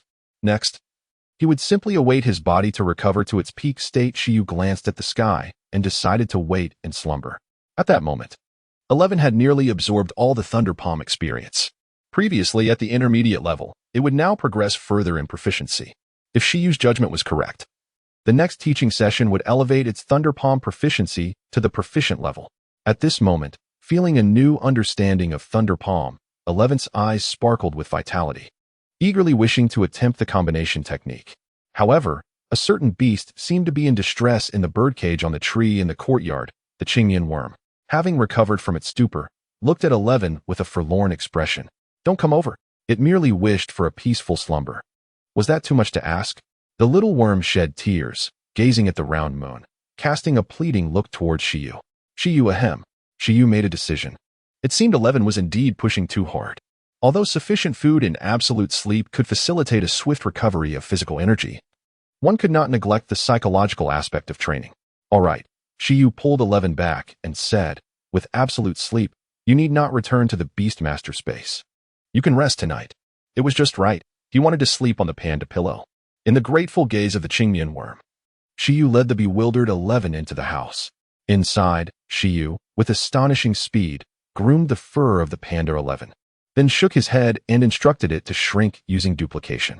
Once again, he stroked 11's fur, and indeed, its softness and size were now just right. Tonight, he would reward himself with a night on the panda pillow. In the future, he would treat himself to a night on the enlarged panda bed. Initially, 11 intended to resist and continue training. However, Shi Yu immediately collapsed onto it and fell asleep. 11 was momentarily stunned, realizing that training was now out of the question subsequently. In order not to disturb the weakened beast master, it could only gradually relax its body, making itself more supple, ultimately closing its eyes as well.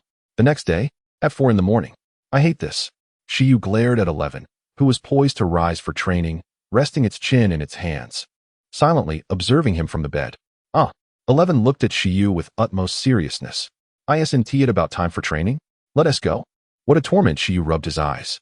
Although 11 no longer needed to return to the Beastmaster space, it had instead become his alarm clock. Nevertheless, since he had recovered quite well, with a resigned sigh, Shi Yu decided to get up. August 5th, Shi Yu taught 11 Thunder Palm once more. 11 stepped through the threshold of proficient level, and at that moment, it could execute Thunder Palm with both hands, adeptly controlling the electric energy. Restricted by his growth level, Shi Yu found that his physical abilities lagged behind, making it difficult to maintain a consistent use of his lightning palm. He pondered the necessity of acquiring a skill to enhance his physical prowess for Shi. It seemed as though his thoughts had been heard, though no skill manifested. Shi underwent a remarkable transformation that day, finally reaching the 7th level of awakening. In just a month, he had ascended from the 3rd to the 7th level, a truly astonishing rate of growth. However, these achievements paled in comparison to his greatest gain, upon mastering the lightning palm. Shi no longer required excessive practice to combine it with his hardening ability, resulting in a seamless fusion of techniques. Buzzing and crackling within the courtyard, Shi gazed in astonishment at the blue and white currents dancing across his hardened palm. The intensity of the hardening, coupled with the penetrating force of the lightnings, amounted to a dual assault of physical and elemental prowess. For destructive testing, the unfinished, unpalatable steel plate at home became his experimental subject. With a resounding crash, Shi could now effortlessly pierce through the steel plate, roaring with the exuberance of a conqueror at the sight of the shattered remnants scattered about. He felt a surge of pride. He had grown more formidable. Should he encounter the elite iron-eating beast again, he was confident in his ability to defeat it in an instant. He was indeed the King Panda, battling against the elite. It was known as Jiang Rue, not merely elite. Devour it, let nothing go to waste. Meanwhile, Shi Yu calculated meticulously beside him. Although they had acquired wealth, the spirit of frugality must still be upheld. Inflated and round, comically aggrieved. Chapter 55, Departure on the 11th Day. Having preliminarily mastered the technique of hardening combined with Thunder Palm, Shi Yu once again revived to life with a single root from the ginseng baby.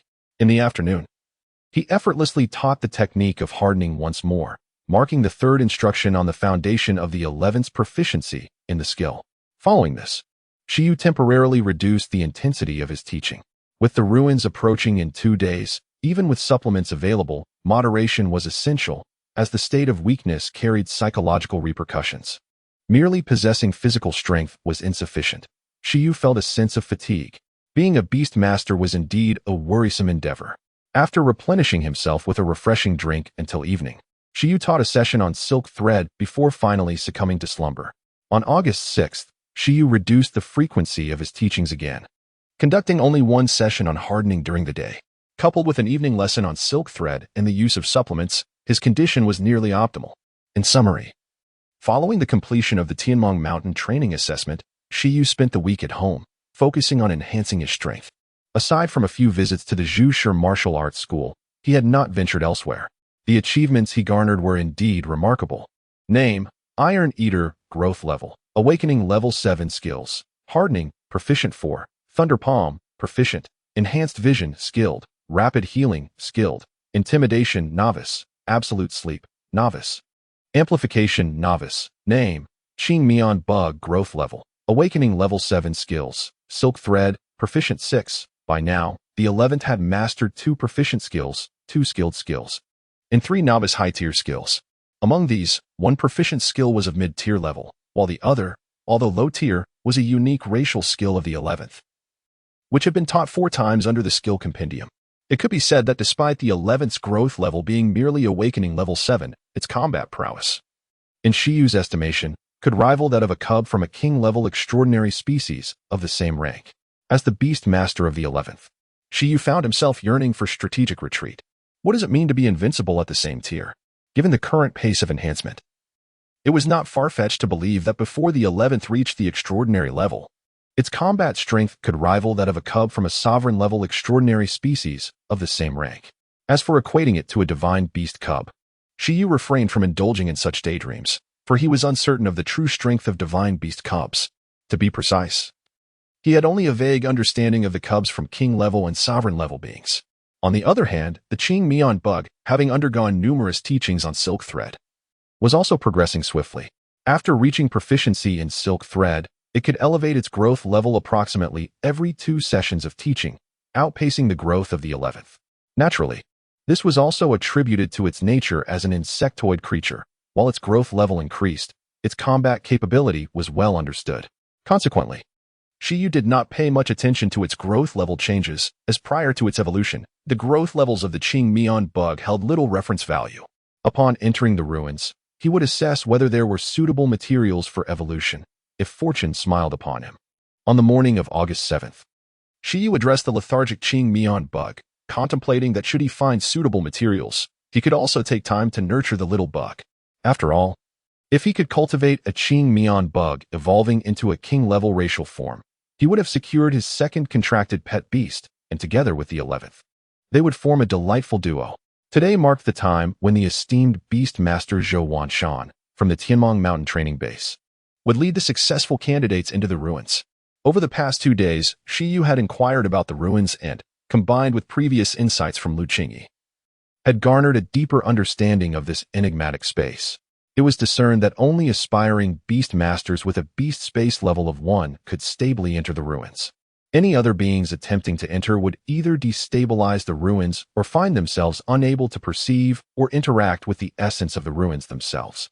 Having acquired information about the interior of the ruins, Shi Yu deliberated and decided not to bring along the Qing Mian bug as a potential hindrance. Primarily due to the lack of connectivity with the beast space, he could not guarantee that the Qing Mian bug could enter the ruins smoothly and remain tethered to him. In essence, this ruins was peculiar, almost as if tailored specifically for Shi Yu, leading him to speculate whether there was a hidden force at play, deliberately awaiting his exploration. It seemed as though an unknown entity sought to test him within these ruins. This was merely Shi Yu's conjecture.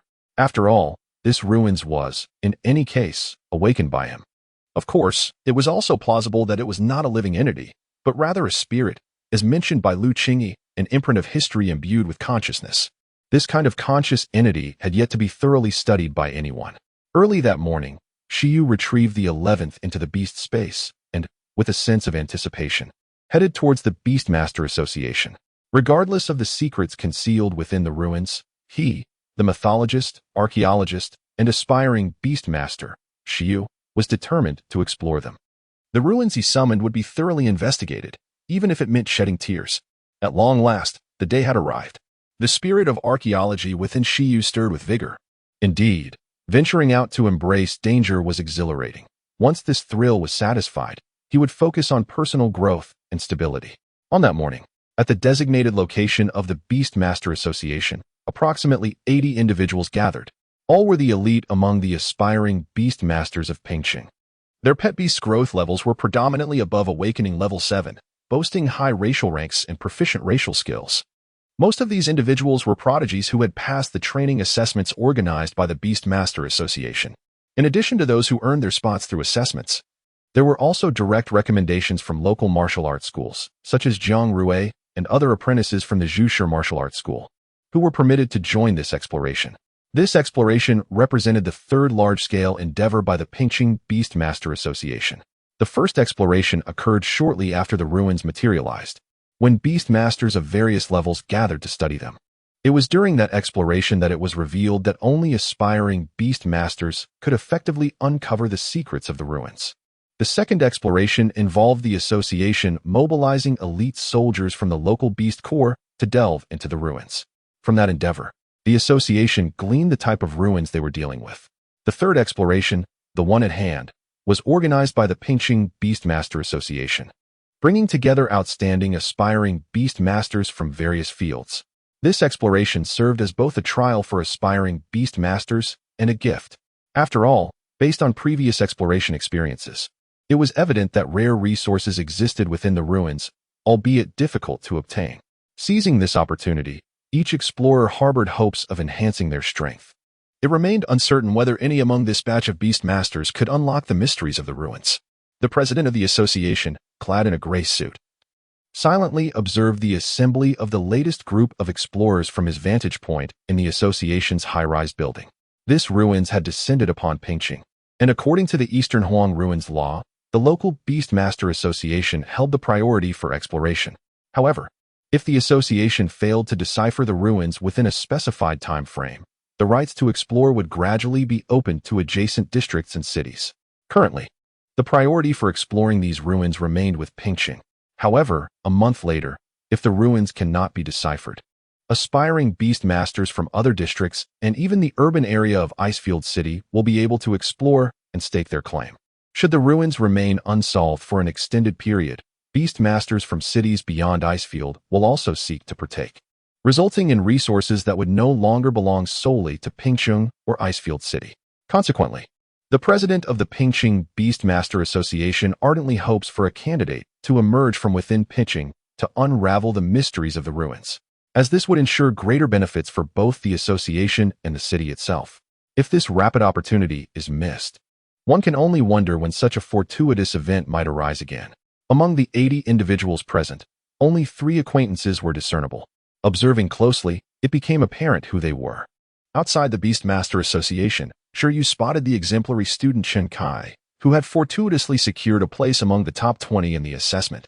Alongside Chen Kai, he recognized Jiang Rui from the Zhushi Martial Arts School, as well as 4 other apprentices. Among them, Jiang Rui was the most familiar, having previously battled him. Additionally, Shi Yu noticed a young physician from the nearby Baiketang Pharmacy, who was also an aspiring beastmaster. It was he who had informed Shi Yu about the ruins, and Shi Yu had not anticipated his presence here.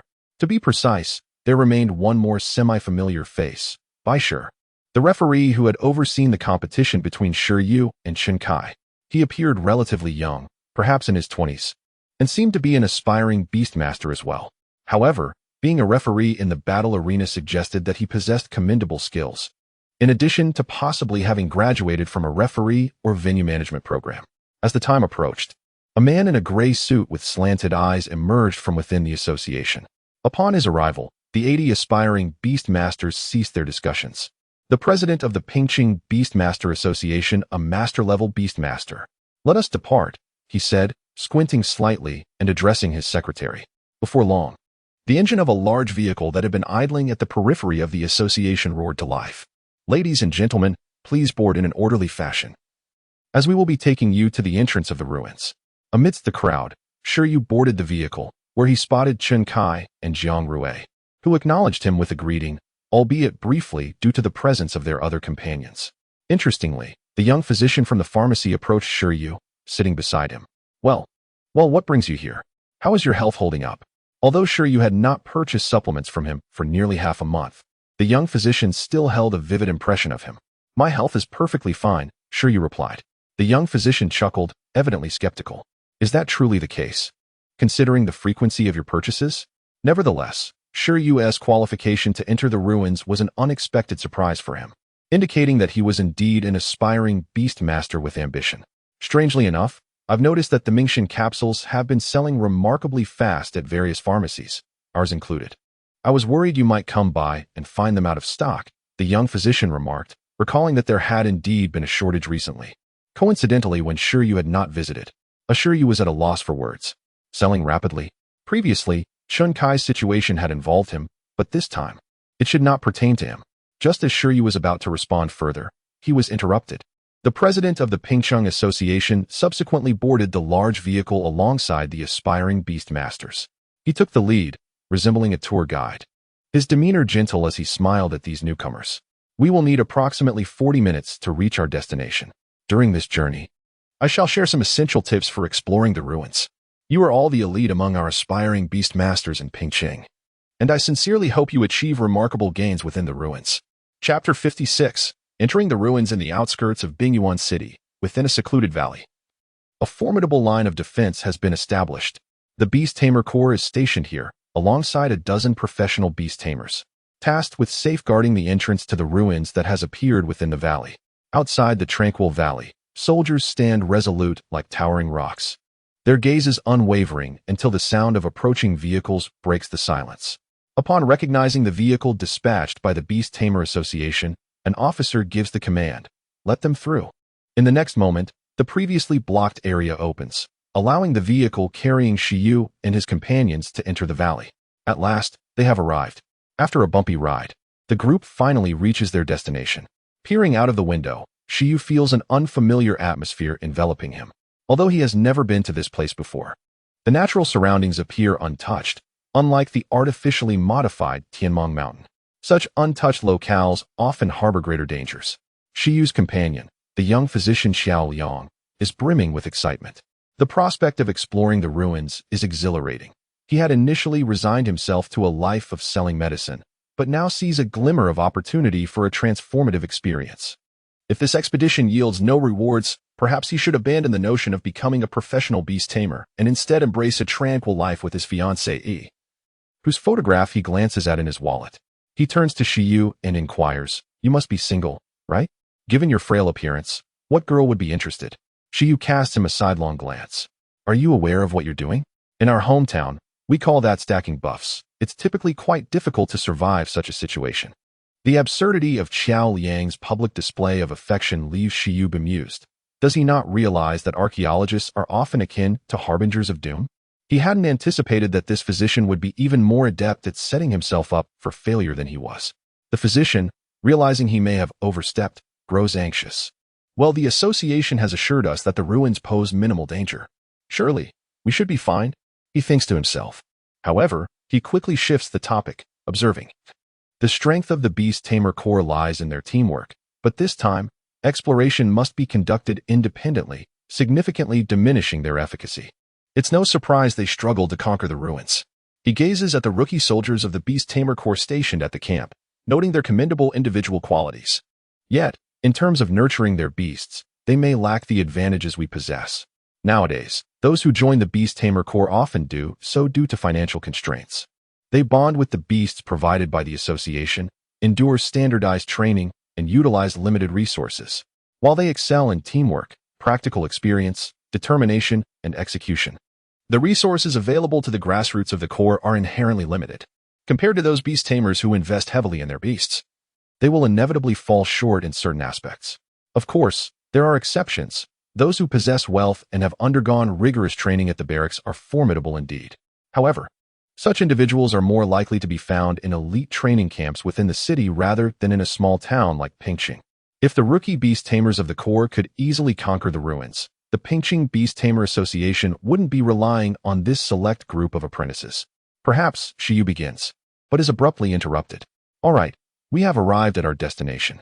Let us disembark," announces the president, who rises as the vehicle reaches the center of the blockade. The anticipation among the apprentice beast tamers is palpable. As instructed, they begin to exit the vehicle. Earlier, President Feng had briefed everyone on the valley's environment and shared insights from the experiences of the soldiers who had ventured into the ruins. Thus, as they step out, they are somewhat prepared for what lies ahead. It's so cold despite their preparation. The atmosphere at the valley's center sends a shiver down the spines of many apprentice beast tamers. It feels as though sunlight has been banished, replaced by a dense fog. The surroundings appear hazy, with only a feeble sun visible on the horizon. A thin layer of frost clings to the mountains, trees, and plants, a testament to the heating facilities at the nearby camp. Without them, the chill would be unbearable. According to President Feng, the elemental creatures within the ruins are predominantly ice-based. Currently, the spatial overlap between the ruins and the Blue Star realm affects the external environment. The temperature is not the only thing impacted. The onlookers are captivated by the 6 towering stone giants within the fortified perimeter, along with the intricate array at their center. Lost in contemplation, this is the manifestation of the ruins' initial overlap with the Blue Star realm. The stone giants stand watch over the array, which serves as the portal to the inner sanctum of the ruins. Although the giants seem like guardians, they also emanate an unmistakable aura of lifelessness. As Shi Yu gazes at the stone figures surrounding the platform, a sense of unease washes over him. After all, these stone giants bear a resemblance to one he had previously encountered at the Association's park. Could it be that they are related? Observing the 6 stone statues, it becomes apparent that the first 2 radiate a soft glow, while the remaining 4 remain dim. President Feng steps forward, stating, "Based on our analysis, these 6 statues may represent the progress of the ruins unraveling. Our beast tamers triggered a response from the statues during the initial 2 trials. Hence, we speculate that there are a total of 6 challenges within the ruins, and as you can see, we are currently stalled at the 3rd. Although President Feng had shared this information during their journey, the sight of the 6 statues raises questions in the minds of all present. If the Beast Tamer Corps could only pass 2 trials, how many more could they possibly conquer? Having heard about the challenges during their ride, most of them lack the confidence even to clear 3 trials, let alone face the remaining unknown ones. With a reassuring smile, President Feng addresses the group. "You need not feel overwhelmed. Each trial completed will yield rewards from the ruins, presenting an excellent opportunity for personal growth. Furthermore, this is not your only chance to enter. Over the next month, You may return anytime for repeated challenges. The nearby camp is equipped with a medical station and rest areas, and the Pingqing Beast Tamer Association will ensure all necessary preparations are made. Your task is simply to challenge the trials to the best of your abilities and strive for improvement. Tell me, do you have confidence? President Feng's eyes widen as he raises his voice. The sudden shift catches many apprentice beast tamers off guard, prompting some to instinctively respond. Yes. Excellent. President Feng replies. Take a moment to prepare. Once ready, you may request to enter the ruins. Remember the safety precautions I emphasized during our ride. Your safety is paramount. As he finishes speaking, the newly arrived apprentice beast tamers nod in agreement. Nearby, the soldiers stationed within and outside the blockade remain silent and expressionless. Although they do not voice their thoughts, they harbor doubts about whether this motley crew of apprentice beast tamers can truly outperform their own efforts. In the midst of the crowd, Shi Yu listened quietly, continuing to cultivate his spirit, his gaze shifting among several stone statues. Occasionally, he concentrated, attempting to perceive any echoes of historical voices. However, it seemed that nothing emerged. After observing for a considerable time, he ultimately abandoned this endeavor and resolved to explore the ruins. Alas, he had hoped to awaken the Giant of Light instantly, enabling the 6 giants to recognize their master. Such thoughts were indeed fanciful. As for the latter 3 trials, he was uncertain, but he believed he might conquer the currently insurmountable 3rd trial. Having clarified his thoughts, Shi Yu relaxed his mindset and proceeded to register, deciding to enter the ruins immediately. Not only he, but nearly all the newly arrived beast tamers opted for immediate exploration of the ruins. Successfully passing the trials would yield rewards and honor, a prospect that invigorated everyone. He sensed that this individual was bound to achieve commendable results.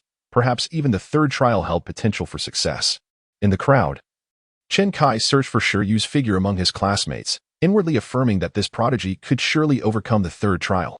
Meanwhile, Jiang Rui and others from the Zhushi Martial Arts Academy cast their gazes towards Shi Yu.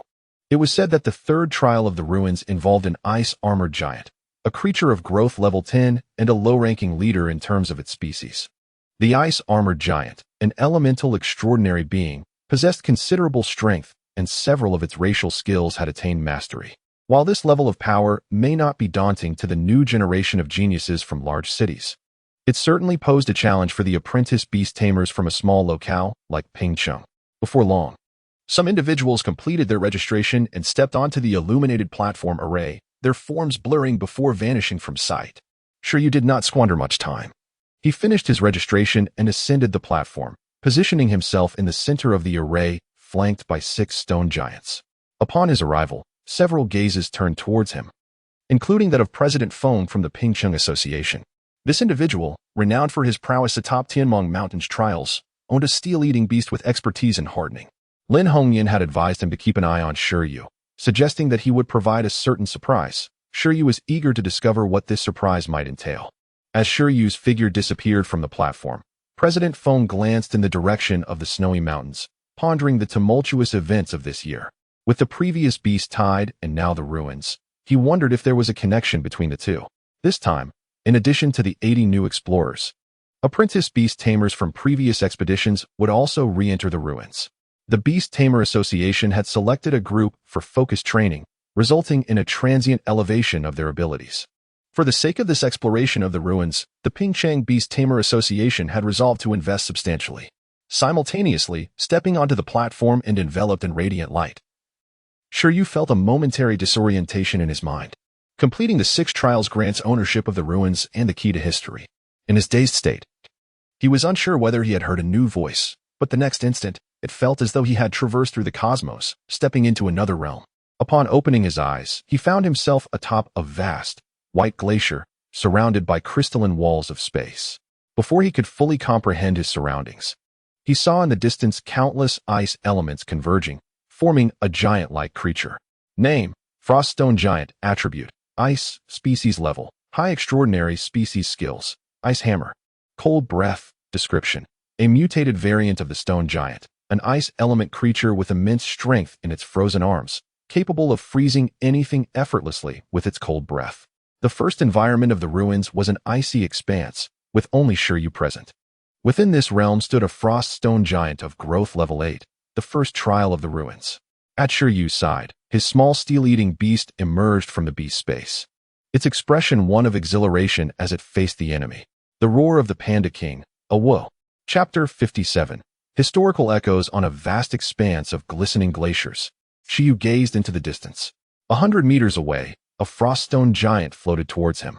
Although referred to as a giant, this creature lacked a lower body, resembling an irregularly shaped, plump cylinder akin to a small hill. As an elemental being, it floated effortlessly in the low air, its most striking feature being its enormous arms, nearly the length of its height, which served as the primary organ for executing its icy abilities. It was Shi Yu's first encounter with a froststone giant, and he smiled as he made eye contact with the creature's single eye, which sparkled like a crystal of energy. Dear friend of another race, we are not here to fight. We were invited by your stone elder brother to uncover the truth of history. You see, let us avoid conflict. Any rewards can be discussed directly. Beside him, Shi, eager for battle, was momentarily taken aback. No fighting. Indeed, Shi was still too young. When matters could be resolved through conversation, why resort to combat? However, as Shi Yu attempted to communicate telepathically, the approaching froststone giant launched an unprovoked attack. A few dozen meters away, it opened its mouth and exhaled a frigid breath. In an instant, a wave of concentrated icy mist swept towards Shi Yu and his companion. The glacial ground, where the mist passed, formed another layer of thick ice. Its manifestation could be likened to an enhanced fire extinguisher. The ice-blue chill spread like a gradually expanding ray. Fortunately, the giant's icy breath was only of beginner level. Both its speed and power were insufficient. Otherwise, many would have been overwhelmed at the first hurdle. How unfortunate. Communication has failed. Shi, resolve the matter directly. As Shi Yu took a small step back, he issued the command, leaving Shi speechless. Wasn't he that the plan from the start?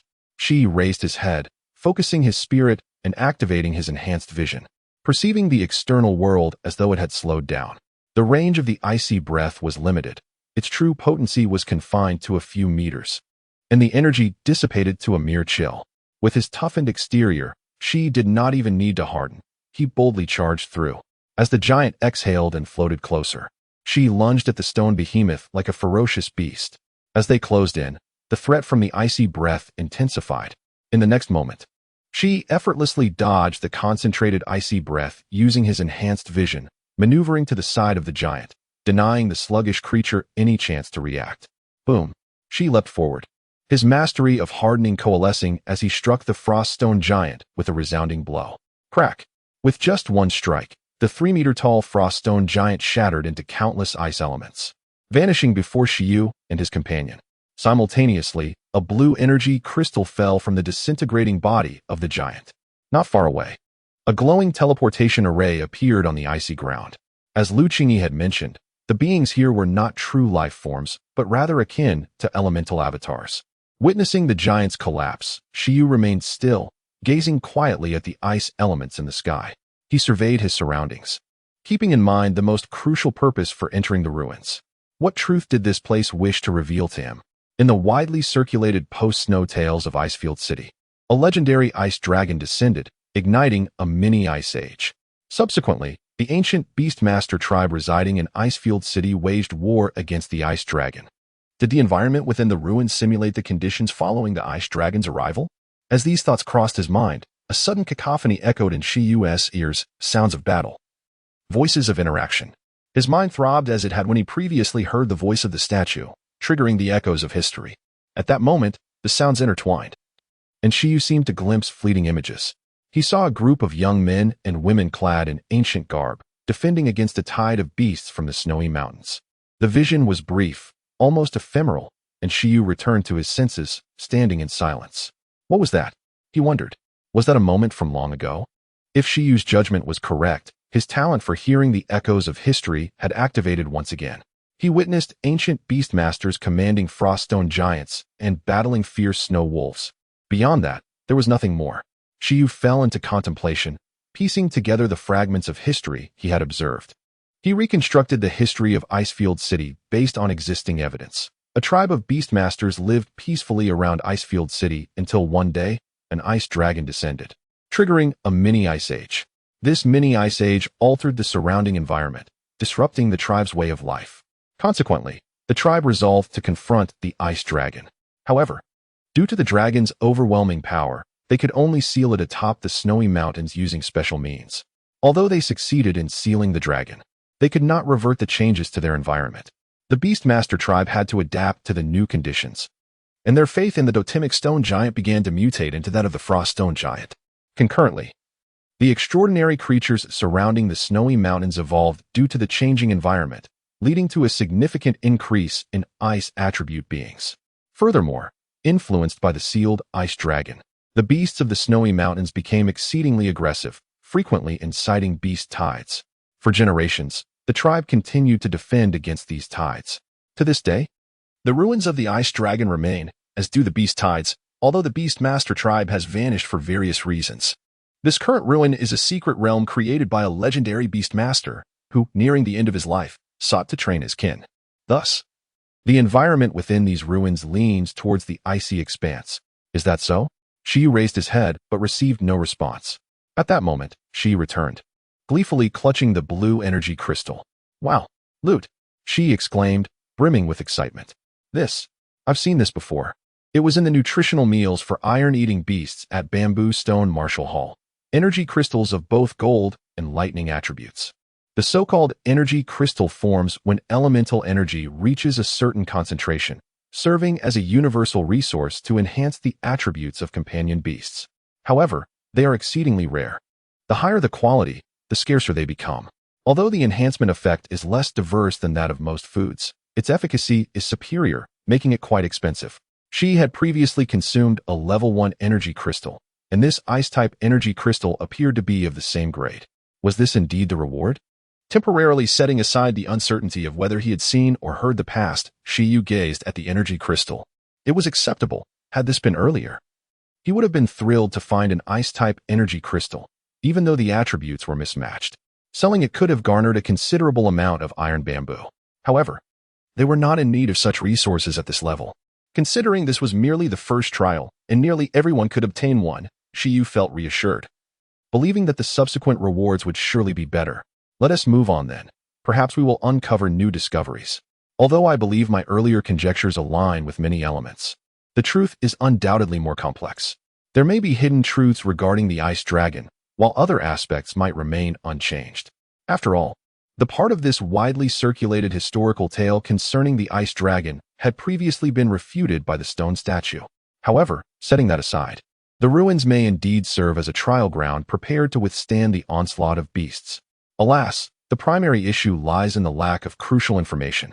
Shi Yu gazed at the nearby teleportation array, which resembled a summoning diagram, contemplating the challenge of the second trial.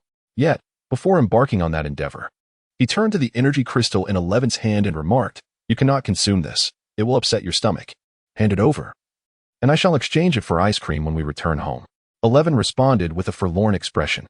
Chapter 58. My nephew possesses the qualities of a master. The second trial space is located atop a glacier with an overall environment reminiscent of the previous one. This time, the elemental creature that appeared not far from Shi Yu and his companions was still the frost stone giant. However, this creature's energy level was evidently much higher. It was a frost stone giant of level 10 growth. Moreover, it had mastered advanced skills such as frost breath and ice hammer, making it a formidable opponent compared to the earlier giant that only possessed rudimentary skills. The frost stone giant's icy form was already harder than steel.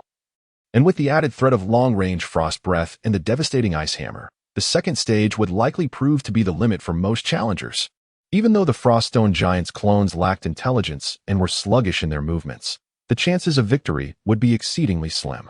Yet, this was obviously the case for the average person. For Shi Yu and 11, there was little difference between the level 10 Froststone Giant and the level 8 one. Confronted with the stronger Stone Giant, 11 still managed to defeat it using only enhanced vision and hardening techniques. The difference in effort was merely a matter of a few additional strikes. This time, the Froststone Giant dropped energy crystals, which appeared to be of higher quality than before. A level 2 energy crystal that could fetch a greater price. Did this talent prove useless? Changing environments, Shi Yu attempted to transform into a historian once more, but alas, the same visions did not materialize. Never mind, he thought, pressing on with the trials. The truth of history could wait. He aimed to conquer more challenges and claim rewards. While level 1 energy crystals were insignificant, level 2 crystals, if of perfect quality, could even sell for 6 figures. Shi Yu began to relish the prospect, eager to see what treasures awaited in the third challenge. No one had yet succeeded in this stage, and he wondered what it might yield. Surely it wouldn't just be energy crystals again? While such items held substantial value among resources of the same level, what he truly desired were rare resources, ideally those unattainable in the outside world, such as space or time-related materials. Only then would the evolution of the Qingmian worm be truly unique. If subsequent rewards consisted solely of ice-based resources, unless the Qingmian worm evolved into an ice crystal phoenix butterfly, they would serve little purpose. He felt his ambitions were shrinking. Even the ice phoenix moth was of the ice element. Yet, even with the ice phoenix moth or the ice dragon butterfly, Shi Yu sensed a lingering dissatisfaction. Thus, he continued onward, still within the familiar glacial surroundings. This time, they were confronted not by a froststone giant.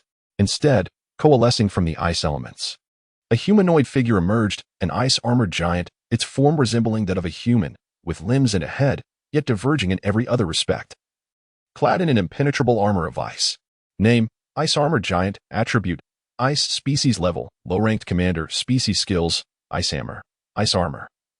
Ice regeneration. Description, possessing an extraordinarily high defense that is indomitable. Its body is composed of unmelting ice. Even if it sustains damage, it can restore itself by expending energy. As the towering ice-armored giant, over 3 meters tall, made its entrance, both Shi Yu and 11 felt a slight pressure. This adversary promised to be a formidable challenge. Roar! 11 instinctively unleashed a deterrent skill to bolster their battle spirit. According to the information, the ice-armored giant's 3 skills were all at the proficient level, although its growth level was merely 10. The apprentice Beast Master of the Beast Brigade would stand no chance against it. This was to be expected. Even a level 10 Iron Eater, skilled in advanced hardening, might struggle against such a foe. Firstly, its defense was exceptionally resilient, and even if breached, it could quickly regenerate. To defeat it, there were only 2 viable strategies: exhaust its energy or inflict a massive wound instantaneously to prevent regeneration, as proficient-level ice regeneration had its limitations. This marked the first encounter for Shi Yu and his companions with a creature of commander-level species. Its racial skills surpassed those of extraordinary-level beings significantly. Shi Yu was quite envious of the ice regeneration ability. Should the worm evolve to the ice element, it would make for an excellent complementary move, though he was uncertain if the skills here could be replicated. 11, Shi Yu called out, prompting 11 on the glacier to harden and cautiously approach the opponent. The ice-armored giant, in response, adopted a charging posture, its entire form enveloped in icy armor as it lunged toward 11. No, to be precise, as it closed in. It swiftly swung its massive arm to unleash an ice hammer, with its formidable defense, further enhanced by the icy armor skill and an additional layer of frost from the ice hammer. The giant's arm was effectively fortified with 3 layers of buffs, brimming with immense power. Bang! The ice-armored giant's arm struck the ground, shattering the glacier beneath and sending shards of ice scattering into the air. Meanwhile, 11, utilizing enhanced vision, rolled to the side and struck at the giant's leg with advanced hardening. Crack! The ice armor caved in slightly, although the defense was breached. It was not completely shattered. Surrounding ice elements quickly converged, and the damage to its body was swiftly restored, the ice-armored giant retaliating with a kick. 11. Surprised, 11 realized he had finally encountered a worthy opponent. Shi Yu, on the other hand, felt the opponent's resilience was astonishing, and its combination of skills was even more cunning than 11's. This was proving to be more challenging than anticipated. Shrink! Shi Yu commanded instantly.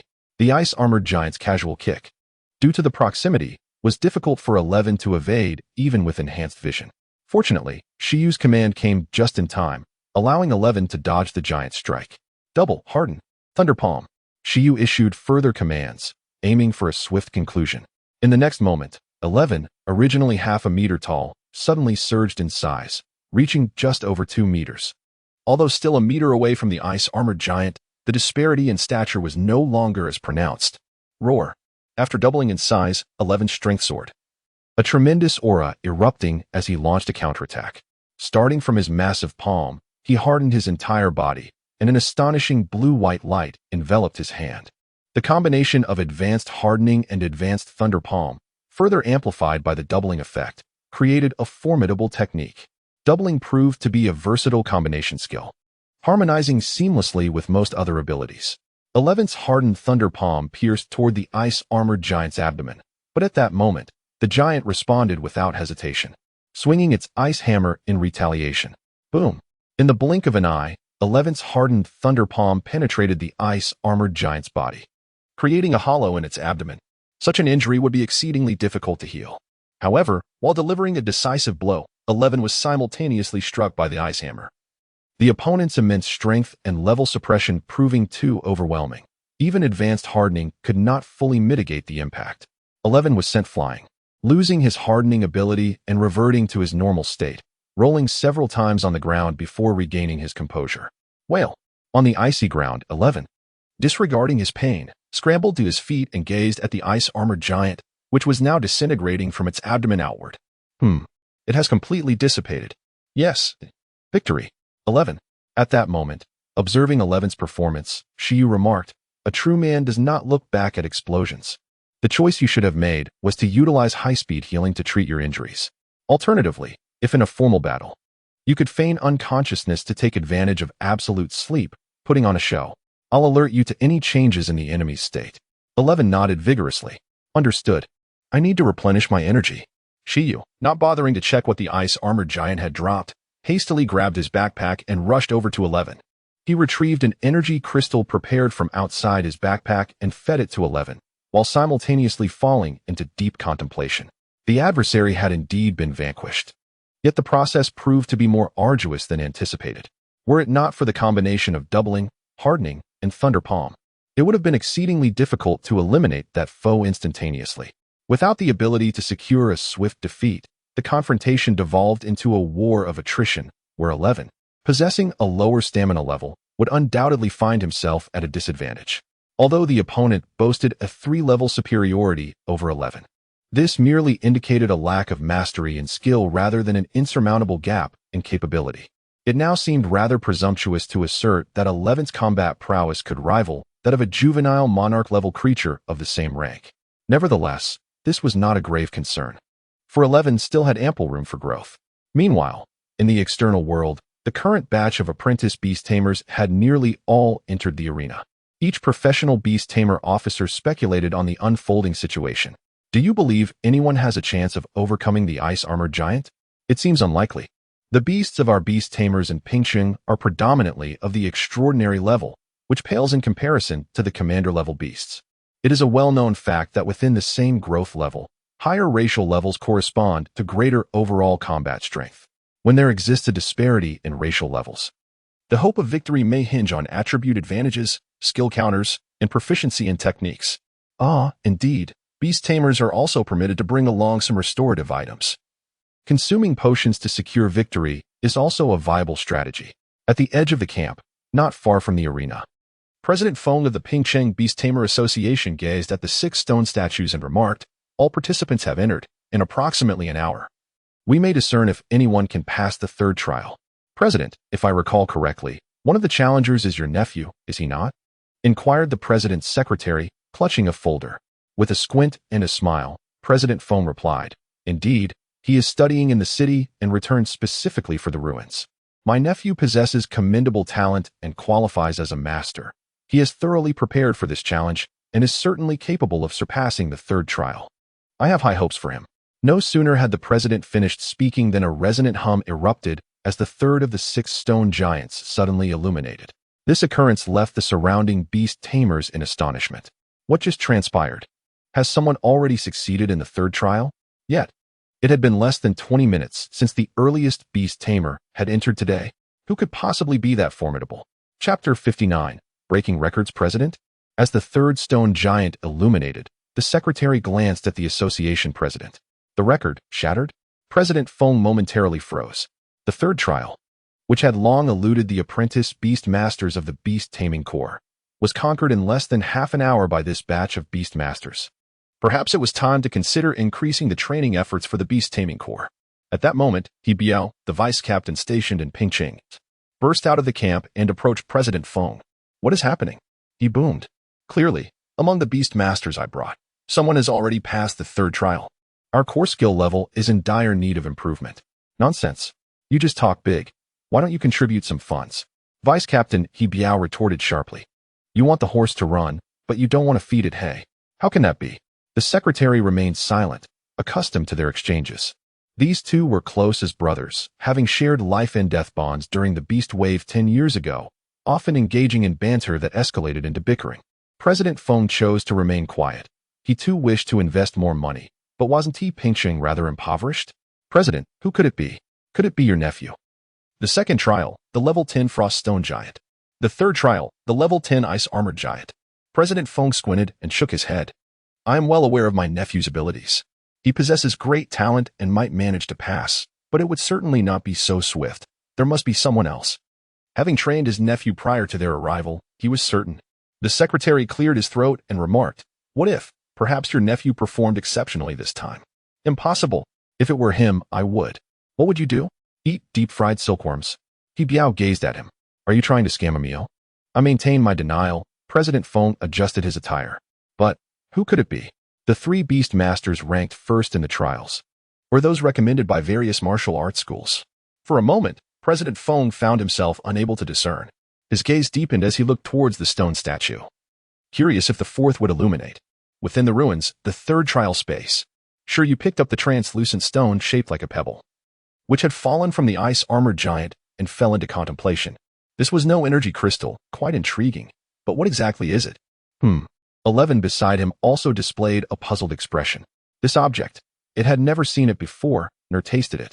With no internet access on the phone, there was no way to search. Shi Yu felt rather discontent. The unveiling segment should have been thrilling and tense. Yet it resulted in the emergence of an unfamiliar item, which was quite disappointing. Never mind, I shall store it for now and inquire once we exit. He placed the transparent stone into his backpack and then surveyed the surroundings, utilizing his mental perception to sense the environment. Good. Aside from the first trial space responding, there was no reaction from the second and third trials. Let us continue. How about you take a 10-minute rest here, and then we proceed to the next trial? Shi Yu suggested, scrutinizing 11's condition. After all, the ice-armored giant's earlier blow had sent 11 flying several meters.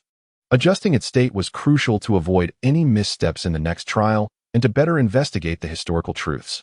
Rewards were inconsequential. The primary concern was to prevent history from being buried. Although he seemed to have expressed a different sentiment in the previous trial, never mind. The intent was similar. In order to avoid being struck in the next trial, 11 obediently nodded. Its philosophy was simple. Injuries sustained during training were acceptable, but injuries during combat were not.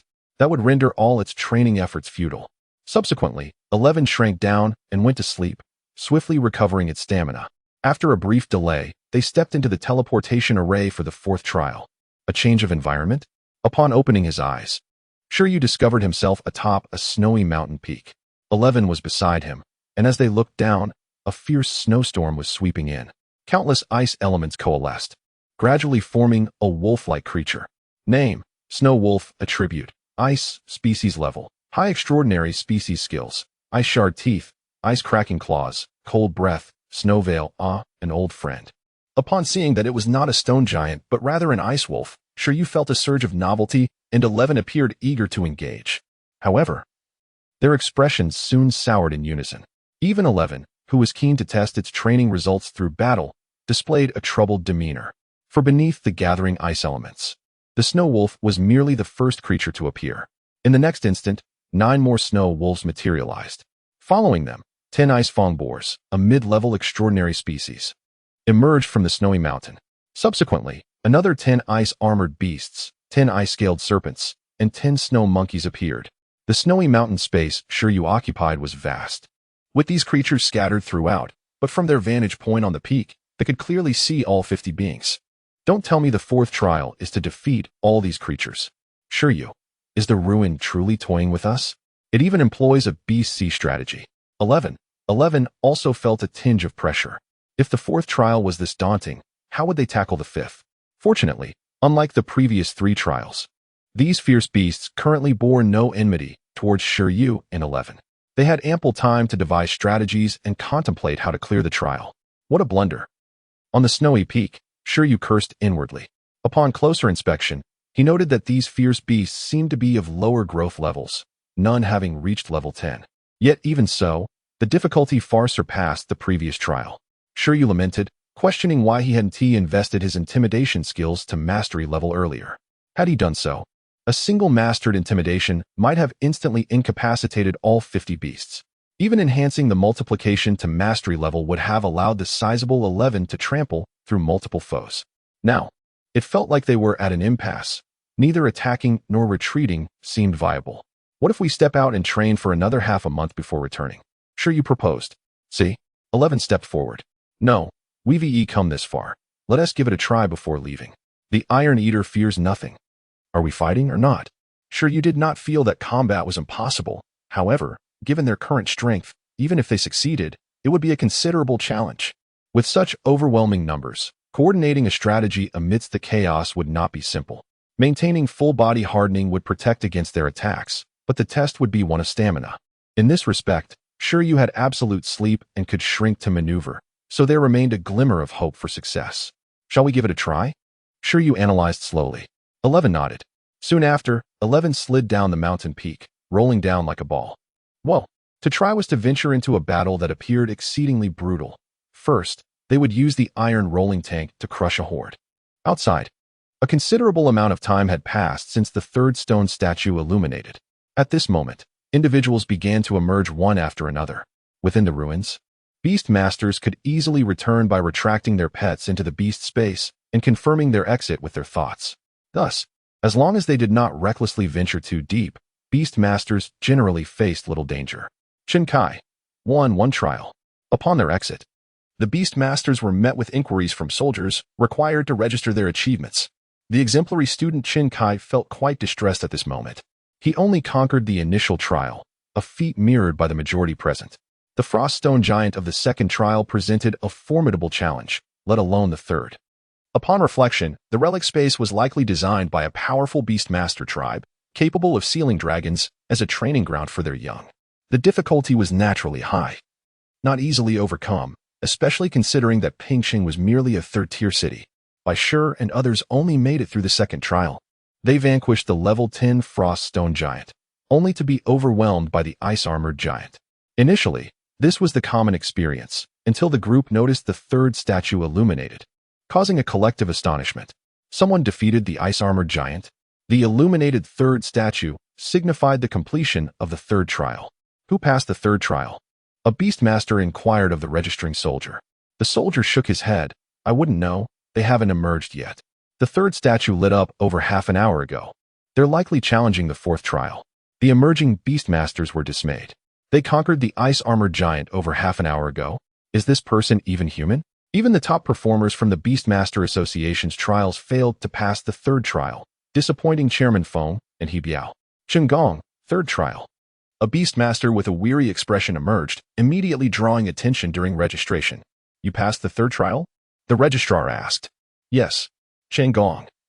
Noticing the illuminated third statue and the surprised gazes, felt a surge of satisfaction. Despite faltering in the fourth trial, he had broken a record. He sought out Chairman Feng, hoping he had not disappointed. Incredible!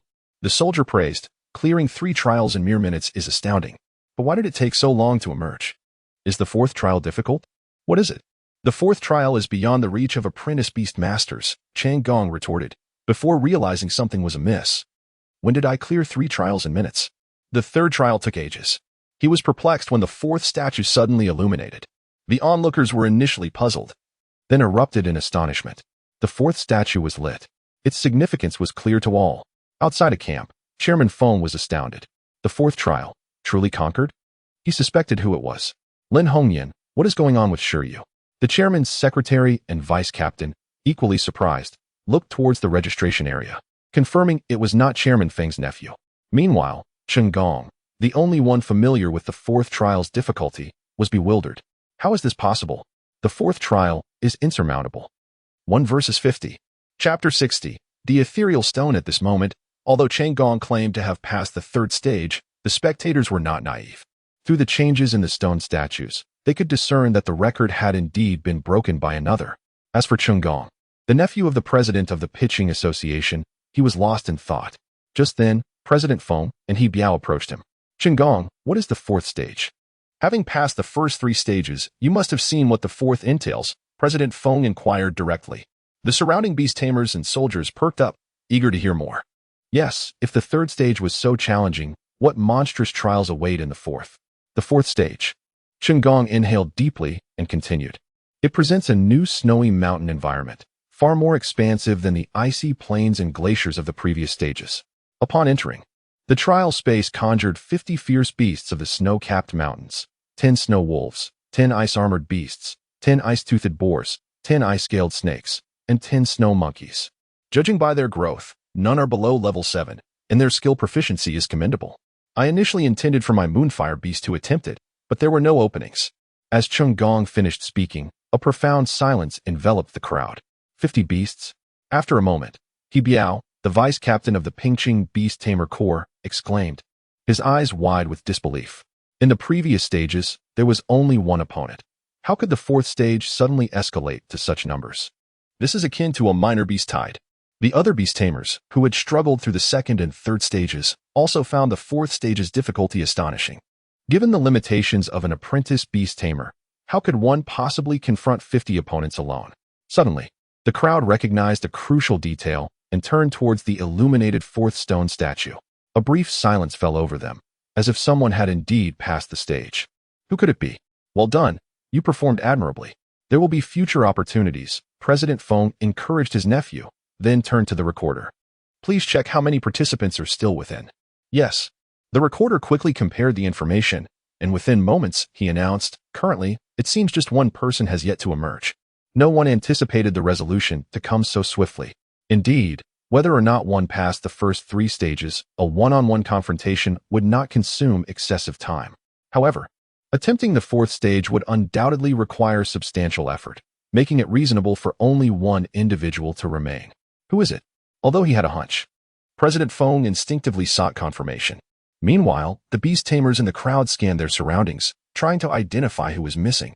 At that moment, Chen Kai, Jiang Rue, Chao Yang, and others were expressions of concern, searching frantically, but yielding no results. No way. It must be Shi Yu. As luck would have it. Just as the recorder finished speaking, the teleportation array at the center of the 6 stone statue shimmered once more. Another individual emerged from the ruins. A young man clad in a deep blue adventurer's outfit, with a backpack slung casually over his shoulder, stepped out, visibly displeased. Shi Yu felt as though he could engage in 100 rounds of discussion with the shattered stone statue.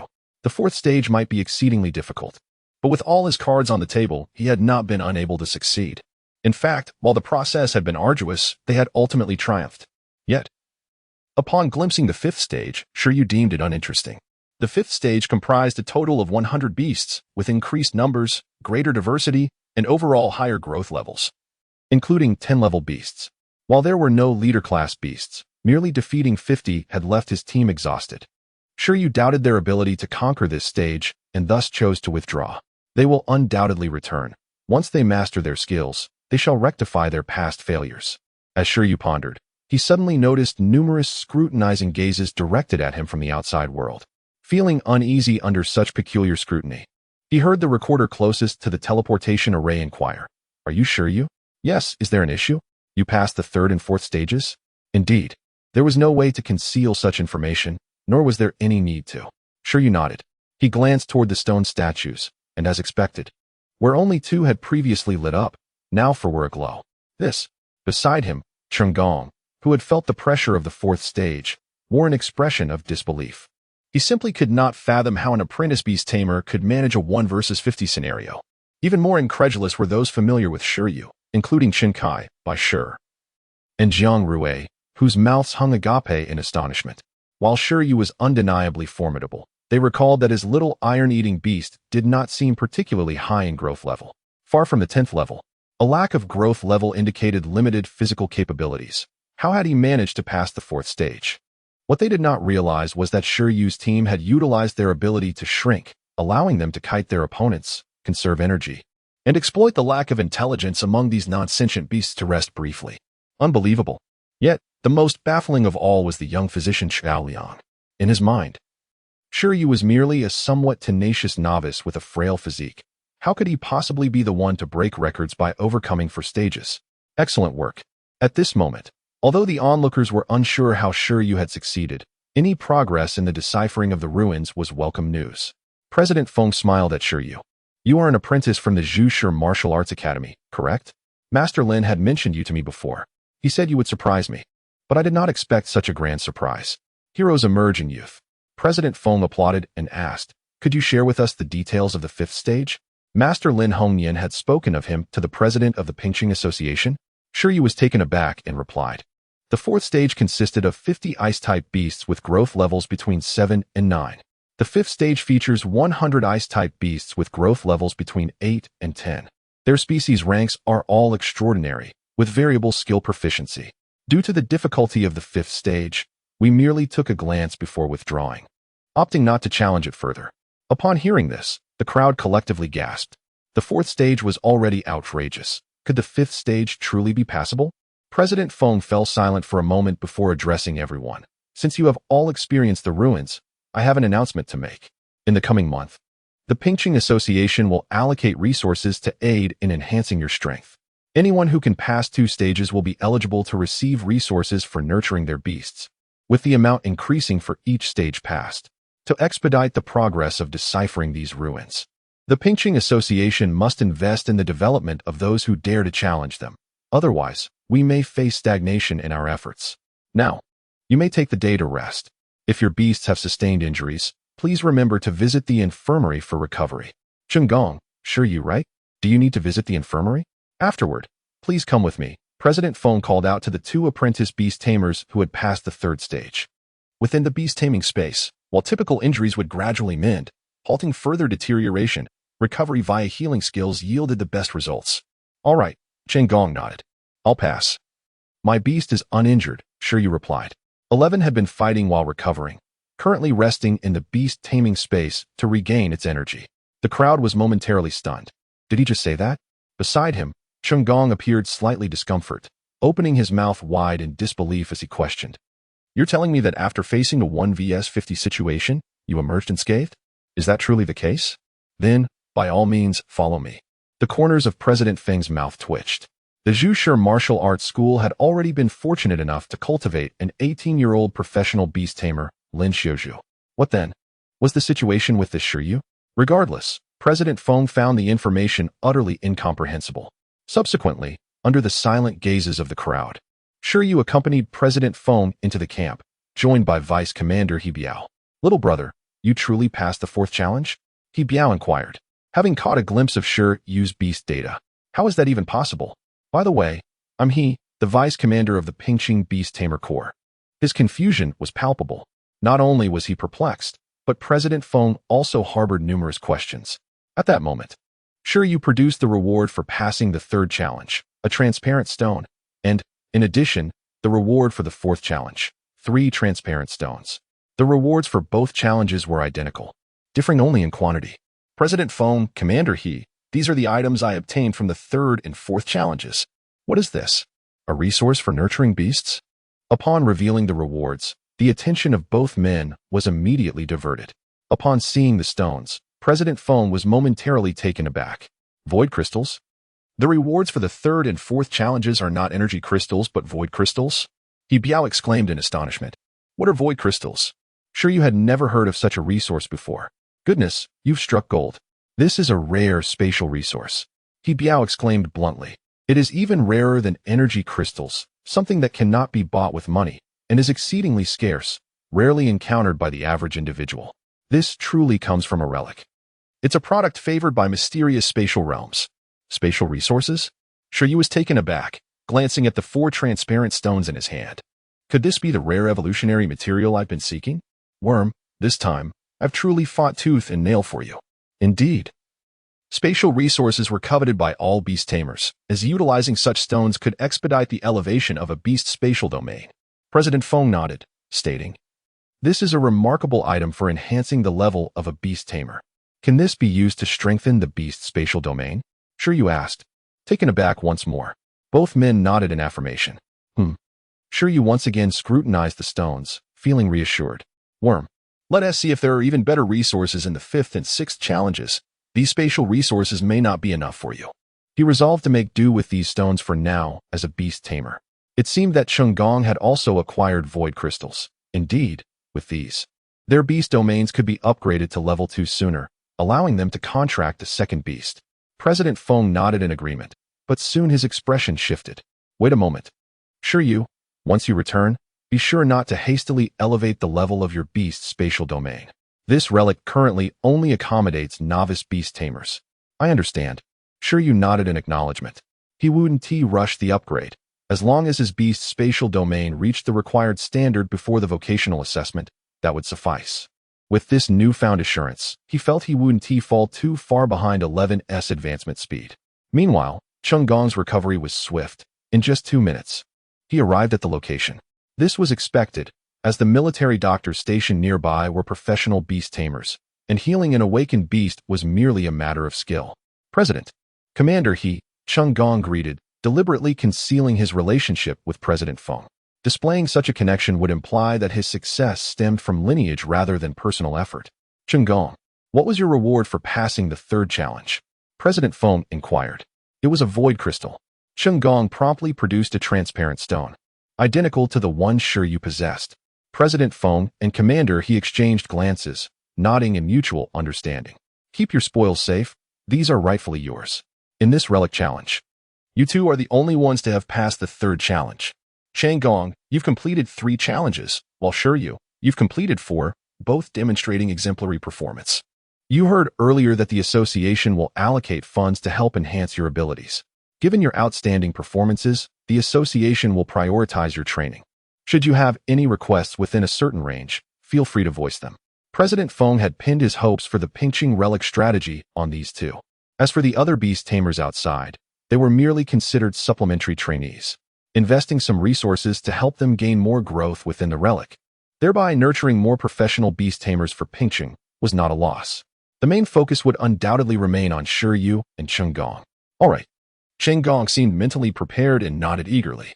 Meanwhile, Shi Yu was in deep thought. Was there truly such a fortunate opportunity? As for requests, given his current level, he found that money was far more appealing than anything else, as everything else seemed superfluous. By the way, you two probably haven't met yet. Let me introduce you. This is Gong, a native of Pingqing but studying in the city. Shi Yu, an apprentice at the Zhu Shi Martial Arts School. I believe you also studied in the city? President Feng attempted to recall Shi Yu's information. Yes, at the Icefield High School, majoring in beast breeding. Shi Yu introduced himself. Gong and Commander He exchanged puzzled glances. You are the only one besides us who defeated the commander-level ice armor giant in a 1vs50 situation. And yet you claim to be a beast breeding major? Don't tell them that Shi Yu managed to make those fierce beasts surrender through feeding. Gong's eyelids twitched as he extended his hand to Shi Yu, saying, hello. To have passed the 4th challenge, you are quite impressive. I have a small request. Once our beasts recover, may we have a duel? Out of pure curiosity regarding your strength and your method of passing the challenges. President Feng was momentarily taken aback, but didn't he intervene? There was no need to. His nephew was naturally competitive, and it was only normal for him to want to measure the gap after being surpassed. Simultaneously, as president of the Pingqing Association, he too was eager to witness Shi Yu's abilities. While the circumstances within the relic remained unseen, the battles outside would certainly be observable. Gong's challenge presented a perfect opportunity. A duel? Shi Yu extended his hand and shook Gong's. The latter was the only other individual, apart from himself, who had vanquished the ice-armored giant, suggesting formidable strength. Very well, Shi Yu did not refuse. It is essential for beast tamers to engage in mutual sparring to foster growth.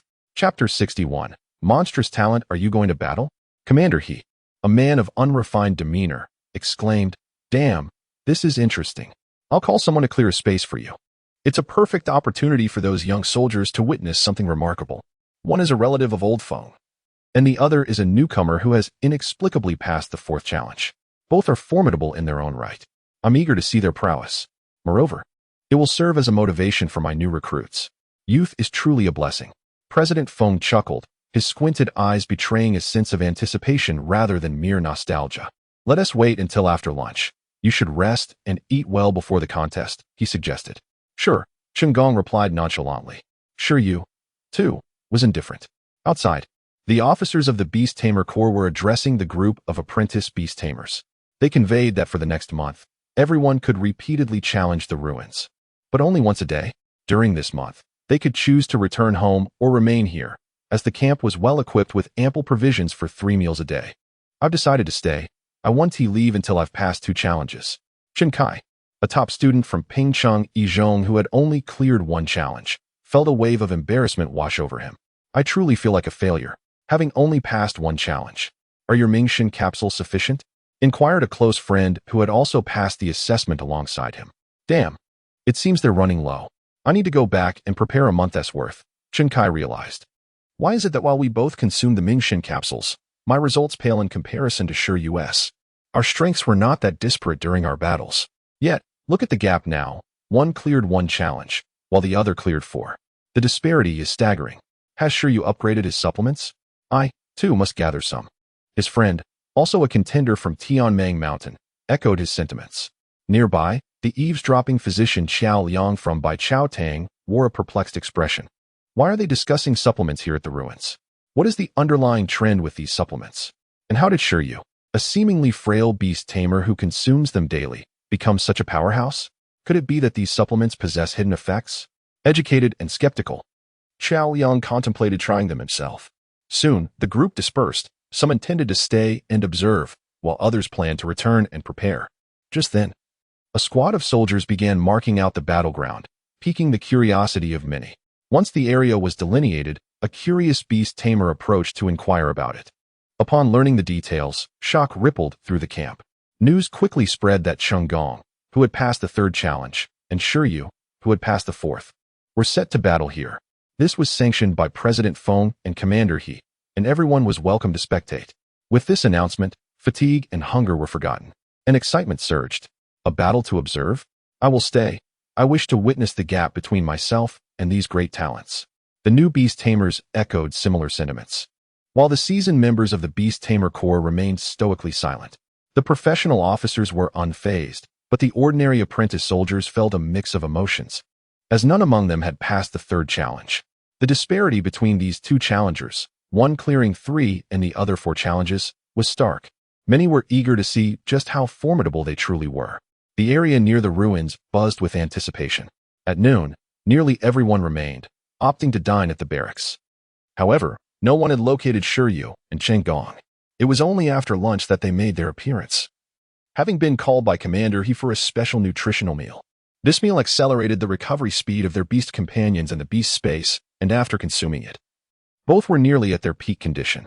Though for Shi Yu, it hardly mattered.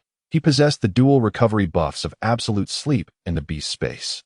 As Shi Yu and Cheng Gong emerged, the disciplined soldiers maintained their composure, but the new beast tamers erupted into a cacophony of excitement, clearly eager for the spectacle. With a jovial wave from Commander He, the apprentice soldiers gathered around, ready to witness the event. In an instant, Shi Yu and Cheng Gong became the center of attention. Isn't this a bit over the top? Cheng Gong thought anxiously. He merely wanted to challenge Shi Yu to gauge the difference between them, yet here he was, thrust into the limelight by Commander He. Losing would indeed be embarrassing. Shi Yu, too, sensed the grandiosity of the atmosphere, though he resolved to adapt to the circumstances. Soon, they positioned themselves on opposite sides of the marked battleground. Commander He, with a rare seriousness, declared, I shall officiate your match. Now, summon your beast companions, and upon my signal, commence the battle. As these words resonated, the crowd fell into a hushed silence, all eyes fixated on the 2 contenders. Their beast companions yet to be revealed. Moonflame Beast. A massive summoning sigil materialized as Cheng Gong's beast emerged from the rippling space. Roar. The beast's emergence unleashed a wave of heat. It was a creature over 1 meter long, its body adorned with fiery red fur, and a crescent-shaped pattern gracing its flank. It resembled a mustelid from Earth, perhaps a more evolved form of a ferret bear. Name, Moonflame Beast. Attribute, Fire. Racial level, High level. Extraordinary racial skills, Explosive Flame, Flame Strike, Fire Claw. Not a rare ice type but a fire creature, which was quite uncommon in Bingyuan City. In contrast, Shi Yu's Iron-Eating Beast was more familiar to the crowd, being a signature beast of Pingcheng. At that moment, 11 was dissatisfied, feeling that its training intensity was insufficient after failing to clear the ruins in one go. It resolved to work even harder to live up to Shi Yu's investment in its abilities. It gazed at its adversary, contemplating how to swiftly eliminate this opponent. If it failed, the training regimen would double. 11's thoughts transmitted, leaving Shi Yu with a complex expression. Be a bear, 11. As the 1-meter-tall 11 emerged from the summoning sigil, a momentary silence enveloped the crowd. Its diminutive size made it appear akin to a juvenile iron-eating beast. Everyone from Pingqing knew that adult iron-eating beasts typically approached 2 meters in height. This one looked barely 2 years old. Chunggong, upon seeing the iron-eating beast's size, was filled with disbelief. Is this how Shi Yu passed the 4th challenge? How could that be? Apprentice Beast Tamer, Chunggong. Beast Companion, Moonflame Beast, Growth Level, Awakening Level 10. Chunggong self-identified to gather intelligence on Shi Yu. Apprentice Beast Tamer, Shi Yu, Beast Companion, Iron-Eating Beast. Growth Level, Awakening Level 7. Shi Yu disclosed his beast's information without hesitation, as there was nothing to conceal. As Shi Yu's words fell, many stood in stunned silence. Awakening at Level 7, was this a jest? While it was impressive for Shi Yu to break through 4 barriers, one would expect a modicum of logic. If the iron-eating beast had reached level 10, perhaps there would be less skepticism. Yet, after all this commotion, the creature was merely a juvenile. Still not at the peak of its growth phase. Just days prior, it had been at level 6. Had it truly advanced? The apprentices of the Zhushi Martial Arts Academy engaged in fervent discussion, delivering a staggering blow to those around them. Not only the novice beast tamers were bewildered, even President Feng, nearby, found the situation absurd. According to Shi Yu's records, when he participated in the Tianmeng Mountain trial, his iron-eating beast was merely at level 6. Thus, this perplexity arose. How could a creature with a growth level below 10, even with mastery level hardening, triumph over the 4th, or even the 3rd barrier? The beast tamers on site were rife with confusion, as was Captain He, who opted for the most direct method of clarification. Let the battle commence, he declared, prompting Chunggong to issue an immediate command. Moonflame Beast, unleash explosive flame. The Moonflame Beast, with a ferocious expression, roared, its fiery red fur bristling as a sphere of flame coalesced before its maw. In an instant, a massive fireball, nearly a meter in diameter and pulsating with explosive force, materialized. Explosive Flame, a mid-tier fire skill capable of conjuring flames with explosive properties, delivering immense damage. As the Moonflame Beast struck, the surrounding frost melted away instantly, and the attending beast tamers felt an overwhelming heat. The proficiency of this explosive flame was surely at a skilled level. Captain He mused. No wonder it could conquer the ice-armored giant. This fiery skill is devastating against ice-type creatures. Indeed, it posed a significant threat to all beings. Boom. As the explosive flame erupted, many beast tamers grasped the disparity between themselves and Chunggong. Yet, what astonished everyone was that, in the face of this powerful assault, Shi Yu and the iron-eating beast appeared utterly unfazed. 11. Hardened Lightning Palm. As the flames surged forth, 11 stood resolute, its fur rippling in the heated gusts. Yet in the next moment, it employed hardening and became as immovable as a mountain. A low-tier skill, hardening. Observing the iron-eating beast, which now exuded a metallic sheen. The onlookers were no strangers to this technique. However, rather than evade, it intended to withstand the skill head-on. The crowd was perplexed. Zzz. In the next moment, the spectators, still confused by Shi Yu's orders, noticed a new transformation in the small iron-eating beast. Countless blue-white electric currents surged violently from its entire right arm, exuding an overwhelming aura. The terrifying currents enveloped its metallic limb, a sight that left novice beast tamers bewildered, but caused seasoned professionals to pale. A combination skill. All the professional beast tamers gasped, recognizing the differing elemental skills. At this juncture, the explosive flame struck. 11 had executed a combination of mastery-level hardening and mastery-level lightning palm, driving forth with a formidable strike. Zzz. The sound of crackling electricity resonated like a chorus of birds, 11's arm resembling a spear of lightning, delivering a staggering impact. This action widened Chunggong's eyes in disbelief. Boom! Amidst a thunderous roar, 11 appeared to be engulfed by the explosive flame. Yet the crowd witnessed the moment the fireball collided with the iron-eating beast. It split apart, creating a passage through its center. The skilled mid-tier skill explosive flame was cleaved in two by a single strike. But that was not the end, for the explosive nature of the flame meant that, despite its form being instantly destroyed, the residual energy still detonated.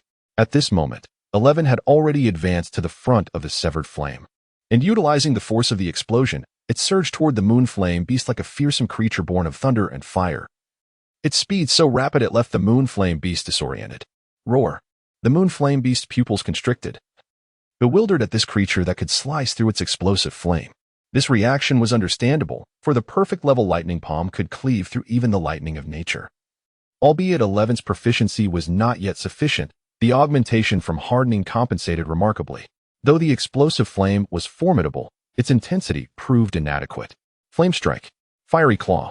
Confronted with the onrushing iron-eating beast, Chunggong felt a surge of anxiety, sensing overwhelming pressure, yet the only option remained to retaliate. Flame Strike. A mid-tier fire skill that causes internal flames to erupt, converting them into kinetic energy for enhanced speed. Chunggong aimed for the Moonflame Beast to outpace its opponent, considering the iron-eating beast's poor eyesight. Boom. The Moonflame Beast was engulfed in flames. Appearing as a blazing afterimage, the proficiency of this flame strike was clearly at a skilled level, far beyond mere initiation. Whoosh. The Moonflame Beast intended to avoid a direct confrontation with 11. Its claws radiated scorching flames as it executed a deceptive lateral movement while charging toward the approaching iron-eating beast. Moments later, they passed each other. However, Chunggong and the Moonflame Beast had gravely miscalculated.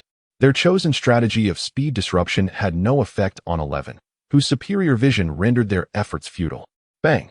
The fiery claw of the Moonflame Beast halted midair, its body suspended, and at the critical moment of its attack, 11's palm connected forcefully with its abdomen. The scene seemed to freeze. The next instant, the Moonflame Beast was violently propelled backwards. Bang, bang, bang, bang, bang. It tumbled several meters before coming to a halt. The venue fell into a profound silence. So be it. In the stillness, Shi Yu was the first to speak. In that instant of attack, 11 had abandoned the combination skill, relying solely on hardening against the foe, thereby inflicting minimal damage on the Moonflame Beast. Otherwise, a single strike from the combination would have left it gravely wounded, if not dead. Aside from Shi Yu, no one was aware that 11 had mastered the mastery-level lightning palm. At that moment, witnessing the Moonflame Beast's sudden retreat, Chunggong was left in a daze. How could this iron-eating beast possibly keep pace with the Moonflame Beast's speed? His expression paled instantly. Even during their battle against the ice-armored giant, they had not felt such pressure. What kind of monster was this? Level 7? A jest, surely. Roar. At that moment, 11 stood unscathed, gazing intently at the rising adversary. Although the Moonflame Beast managed to rise, the intensity of the previous exchanges had utterly shattered its fighting spirit. Its body trembled slightly, fearfully regarding 11. Although it did not actively project intimidation, 11's presence had indelibly instilled a sense of dread in its opponent. Child, you have lost. Captain He, who had remained silent throughout, finally addressed Chunggong. Following this, he turned to Shi Yu with an incredulous tone, voicing the question on everyone's mind. Not only mastery-level hardening, but your iron-eating beast also commands a skilled-level lightning palm? Furthermore, you have flawlessly combined them into a singular technique? Moreover, this iron-eating beast possesses an exceptionally keen combat awareness and experience. How could it strike true against the Moonflame Beast, even after the acceleration from Flame Strike? What manner of monstrous combination is this? Captain He had never before encountered such a formidable newcomer. In response to the inquiry, Shi Yu nodded. As he did, a profound silence enveloped the crowd, swiftly followed by an uproar. Was that the Zhushi Martial Arts Academy's ultimate technique, Lightning Palm? What astounding power! Cleaving through flames with a single strike. How foolish. That is not merely a basic thunder palm. It is a combination technique, significantly enhanced by the formidable power derived from mastery-level hardening, demanding an exceptionally high level of skill proficiency. Someone inquired of the apprentice from the Bamboo Stone Martial Arts School. At that moment, the apprentice was equally taken aback, completely bewildered by the unfolding events. Yet, everything occurring before them unmistakably confirmed the truth of this assertion. Jiang Rui stood frozen, unable to discern whether Shi Yu had made remarkable progress during this time, or if he was merely toying with him, not exerting his full strength at all. Every level of Beastmaster has specific areas requiring deep exploration. At the novice level, achieving proficiency in pet skills to the mastery level is already commendable. Combination techniques should be the realm of professional Beastmasters. As for the master level, it entails the study of the profound principles underlying perfect level skills. This is the conventional path a Beastmaster is expected to traverse. However, Shi Yu and this small iron-eating beast diverged from this norm. Thus, it was no wonder that not only Chen Kai, Bai Shi, and Xiao Liang, novice Beastmasters, but even the professional Beastmasters found themselves utterly dumbfounded, unable to comprehend how this 7th-level iron-eating beast had been cultivated. I concede defeat. Facing such a formidable creature, Chang Gong's throat was parched, and his reluctance to submit was rendered futile. The others recognized why Shi Yu could swiftly clear the first 3 challenges. That singular combination strike might well be beyond even the ice-armored giant's endurance. Their worldviews shattered. They were witnessing, for the first time, the brutal synergy between a novice Beastmaster and a mid-tier pet of less than level 10. In a secluded corner, the secretary of the Pingqing Association cast a glance at their silent president, finally awaiting his evaluation. Should we speak of this iron-eating beast, or this Beastmaster? Their talents are monstrous, bordering on the unscientific, he remarked gravely. Chapter 62. New training objectives. If there were lingering doubts regarding the remarkable records set by Chen Gong and Shi Yu, such uncertainties have now dissipated. Despite the Moonblaze beast being utterly overwhelmed in the battle, its displayed prowess during the confrontation was undeniably impressive. The formidable explosive flame skills it wielded completely countered various ice-type creatures. The swiftness brought forth by Flame Strike is unmatched by any creature within the ruins.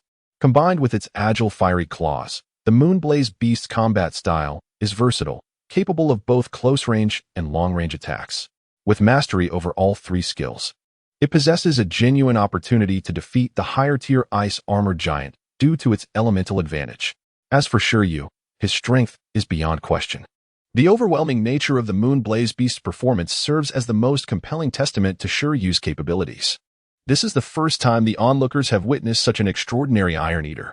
It is entirely understandable that such an exceptional companion could breach 4 challenges effortlessly. Although some may still wonder how a 7th-level Iron Eater could continuously vanquish 50 ferocious beasts, with Shi Yu's successful passage, they could only suppress their doubts. Collectively, they gazed at Shi Yu and 11 with eyes akin to those observing a rare monster. This battle, perceived differently by beast tamers of varying ranks, left the novice beast tamers puzzled as to why Shi Yu and his companions exhibited such strength. In contrast, esteemed masters like Chairman Feng harbored greater expectations for unraveling the ruins. Perhaps it would be prudent to allocate some resources from his nephew to assist Shi Yu. After all, deciphering the ruins is of utmost importance. Gonga would surely understand. Fortunately, Cheng Gong remained oblivious to Chairman Feng's thoughts. Otherwise, he might conclude that he was merely a counterfeit nephew. Currently, he pondered why Ping City possessed a novice beast tamer previously unheard of. Even the prodigies within Ice Plain City might not compare favorably to Shi Yu. With the battle concluded, it was time to return to their respective duties. Chief He, acting as the referee, rallied the novice soldiers, exclaiming, "Today's training will be doubled." His words elicited a chorus of groans from the trainees. Frustrated by their inadequacies, He Biao opted to exert pressure on the new recruits. Chairman Feng, meanwhile, discreetly wiped his brow, fearing that He Biao might approach him for training funds. After the battle, Chen Gong and Shi Yu each recalled their beasts. "We'll fight again next time," Chen Gong remarked to Shi Yu before departing from the arena, leaving everyone to wonder about his next course of action. Shi Yu, feeling helpless, acknowledged that 11 was the one seeking to vent its frustrations from a failed challenge during this battle, which may have skewed the outcome somewhat. Shaking his head slightly, he resolved to leave the valley, returning home to prepare for renewed efforts. As Shi Yu exited the venue, Chen Kai and Xiao Liang had intended to approach him, but upon seeing Chairman Feng making his way towards Shi Yu, they promptly halted. "Shi Yu, your prowess has truly opened my eyes," Chairman Feng commented, his mood considerably buoyed. Given Shi Yu's exhibited talent, there is hope for him to ascend to the rank of Master Beast Tamer in the future. In a decade, Ping City may gain yet another master. "Thank you," Shi Yu humbly replied. Though he wished to boast, he understood he was not invincible, nor particularly distinguished among his peers. Ping City is merely a level 3 small town, while Ice Plain City is just one of the many ordinary level 2 cities across Donghuang. Within the first-tier metropolises, the offspring of beast tamers likely begin with initial companions of commanding quality, and their contracted beasts may be even younger. Shi Yu was curious about their strength, but he would soon find out, as Lu Qingyi had previously suggested he participate in vocational assessments in a first-tier city, where the credentials would carry greater weight. This woman certainly enjoys raising the stakes for him. Haha, there's no need for humility. You are indeed exceptional. Do you have any thoughts regarding the fifth challenge? Chairman Feng inquired. I do. I plan to return and prepare, Shi Yu responded. That is splendid. Chairman Feng's eyes lit up. Before you go, allow me to provide you with my personal contact information. Should you have any needs, feel free to reach out directly. The resources allocated by the association will be delivered to you in full. Your primary objective now is to grow stronger and conquer the ruins. I understand, Shi Yu nodded. Chairman Feng quickly summoned his secretary to arrange for an escort to accompany Shi Yu home. Although Shi Yu intended to decline, he could not resist the chairman's enthusiasm. This treatment, to the surrounding beast tamers, it felt akin to biting into a lemon. Is this the privilege of a genius? Even master beast tamers and the president of the Beast Tamer Association must greet them with smiles. Damn it, I must buy the divine capsule.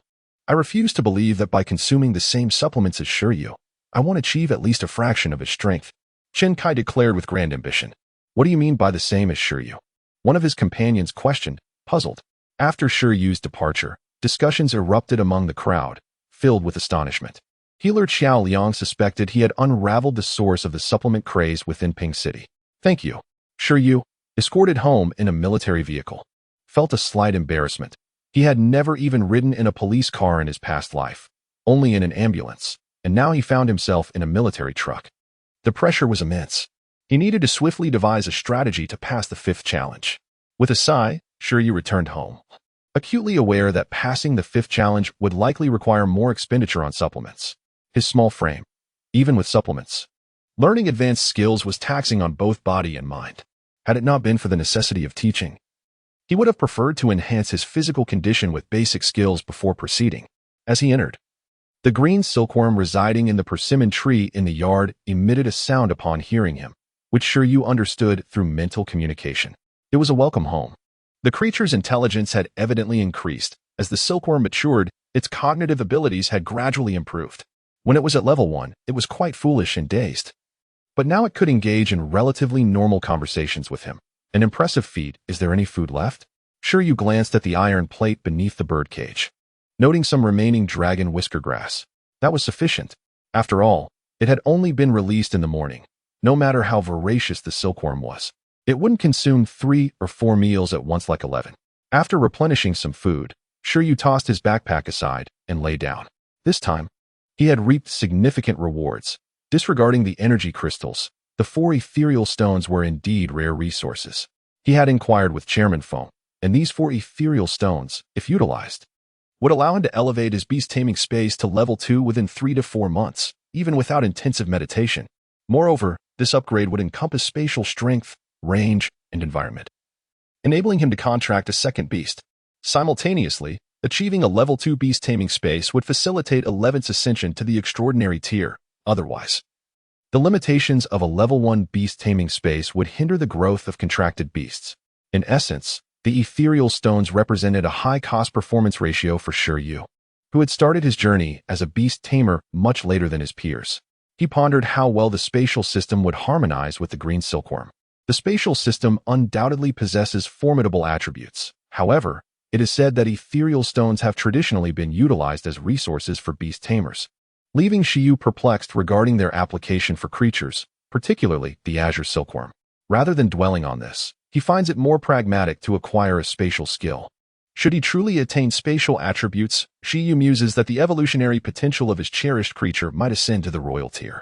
Do spatial attribute butterflies exist in nature? Perhaps the ethereal butterfly or the rift butterfly. Yet, Shi Yu refrains from indulging in whimsical thoughts about the azure silkworm for too long, as the primary focus remains on strategizing for the ruins. To successfully navigate the 5th level, Shi Yu identifies 2 potential paths. The first involves mastering the thunder armor technique, necessitating the enhancement of both hardening and thunder palm to perfection. At present, 11, the azure silkworm, has yet to grasp any perfect level skills, and Shi Yu is uncertain how many lessons are required to elevate mastery from proficient to perfect. However, he senses that as proficiency advances, the difficulty of improvement escalates. A common belief posits that a relatively easy-to-train skill can be mastered to proficiency within a year, provided the creature possesses adequate talent and the training environment is conducive. Consequently, Professional beast tamers often have creatures that command multiple proficient-level racial skills. Conversely, attaining perfect proficiency transcends mere time investment, heavily relying on innate talent and training methodologies. Creatures endowed with perfect-level skills signify the hallmark of master beast tamers. As for the transcendent level, it signifies a departure from the skill itself, elevating it to a more profound tier. Even among master beast tamers, achieving transcendent status for low-tier skills is considered a pinnacle, often requiring a lifetime of dedication. The challenge escalates further for high-tier skills, as greater complexity renders perfect mastery increasingly elusive, let alone surpassing it. Thus, Shi Yu resolves to initially focus on high-tier skills. The second strategy for conquering the ruins involves enhancing the proficiency of these advanced skills. Upon reflection, he perceives the mastery of thunder armor as more formidable, particularly the task of vanquishing 100 fierce beasts. In truth, achieving proficiency in 3 high-tier skills is entirely plausible. Proficiency is comparatively accessible. Its psychological deterrence can exert considerable pressure on groups of ferocious beasts, potentially dispatching 100 in an instant. The amplification of proficiency, while Shi Yu remains uncertain of its full impact on 11, is likely to augment size and strength, rendering the prospect of obliterating a horde with a single punch within reach. The absolute sleep skill enables a more rapid recovery of stamina, epitomizing a restorative marvel. Which skill should he prioritize? He ought not to suffer from indecision. Instead, he should endeavor to teach them all. He might as well elevate supervision and rapid healing to proficiency as well. Once all skills are mastered, not only the 5th level but even the 6th, wherein he could potentially confront a being of extraordinary growth tier, shall be surmountable. Shi Yu boasts with fervor, though his body trembles, for this is indeed a monumental undertaking. Chapter 63, just at points, and it's done on the afternoon of August 7th. The sun shone brilliantly. In the courtyard, the energetic 11 was diligently training, while Shi Yu sat nearby, meditating with an ethereal stone. If the group of apprentice beast tamers were to witness this, they would surely feel a deep sense of shame. After all, Shi Yu and his companions had just conquered 4 relics that morning, engaging in countless battles. Yet, in the afternoon, there was no sign of rest. They continued their training. This was indeed a behavior akin to that of beasts. However, Shi Yu found that meditating proved to be much quicker than expected. He set the ethereal stone down, feeling a wave of relaxation wash over him. If only he had more of such stones. Shi Yu had identified the reason for his slow progress in cultivation: to swiftly elevate the level of his beast space through meditation. He needed to concentrate fully. Yet, after each teaching session on beast skills, he was utterly exhausted, leaving no mental space for meditation. Consequently, the advancement of his beast space's level had stagnated over time. Ultimately, he placed the blame squarely on 11. As 11 trained, he seemed to question this sudden revelation, a mixture of confusion and determination evident in his demeanor. Once Shi Yu completed boosting 11's points this time, he resolved to carve out some time to enhance the level of his beast space. However, before that, Shi Yu opened his phone and logged into the shopping website he had previously visited. He purchased 15 divine beans and various other supplements, spending nearly 2 million. With this, his initial funding of 10 million had dwindled to less than 7 million. Nonetheless, these purchases would nearly elevate all of 11's skills to mastery level. It was indeed a costly endeavor. Gazing at his remaining balance, Shi Yu felt a pang of regret. Considering the situation, even with the skill compendium, the 10 million starting funds might not be sufficient to elevate all of 11's skills to perfection, let alone transcendence. If a transcendent skill or mythic ability were to emerge, the cost to level it fully would likely soar into the hundreds of millions. At that point, one might need to consume something as extravagant as dragon liver or phoenix marrow. Ultimately, the constraint was financial. The skill compendium allowed him to enhance his beast skill proficiency more rapidly than other beast tamers, but the price was steep.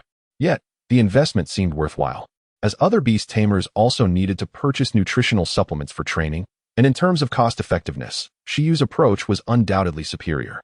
That evening, Shi Yu took one of the last 2 divine beans into ginseng root, calling 11 over to allocate points. 11, overwhelmed with emotion, was anxious not to disappoint with this enhancement and set a personal goal to conquer 6 challenges next time. Rest assured, with effort and a bit of luck, not even the gods could obstruct our path, Shi Yu reassured him. That night, the basic intimidation skill was upgraded to proficiency level.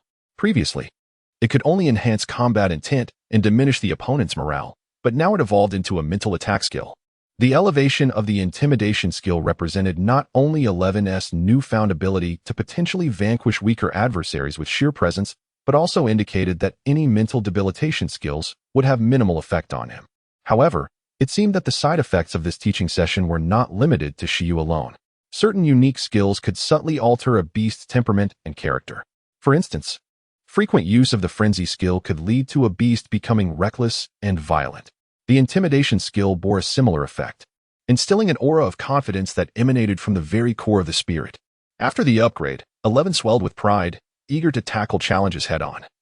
Ready to take on 100 foes at once, Shi Yu remained silent, surprised to discover that the intimidation skill also brought with it a reduction in intelligence. Reluctantly, he decided to get some rest. While 11 could afford to be irrational, Shi Yu had to maintain his composure. No amount of persuasion would sway him. He was determined to develop his skills thoroughly and efficiently, aiming to clear all challenges in one go to save time.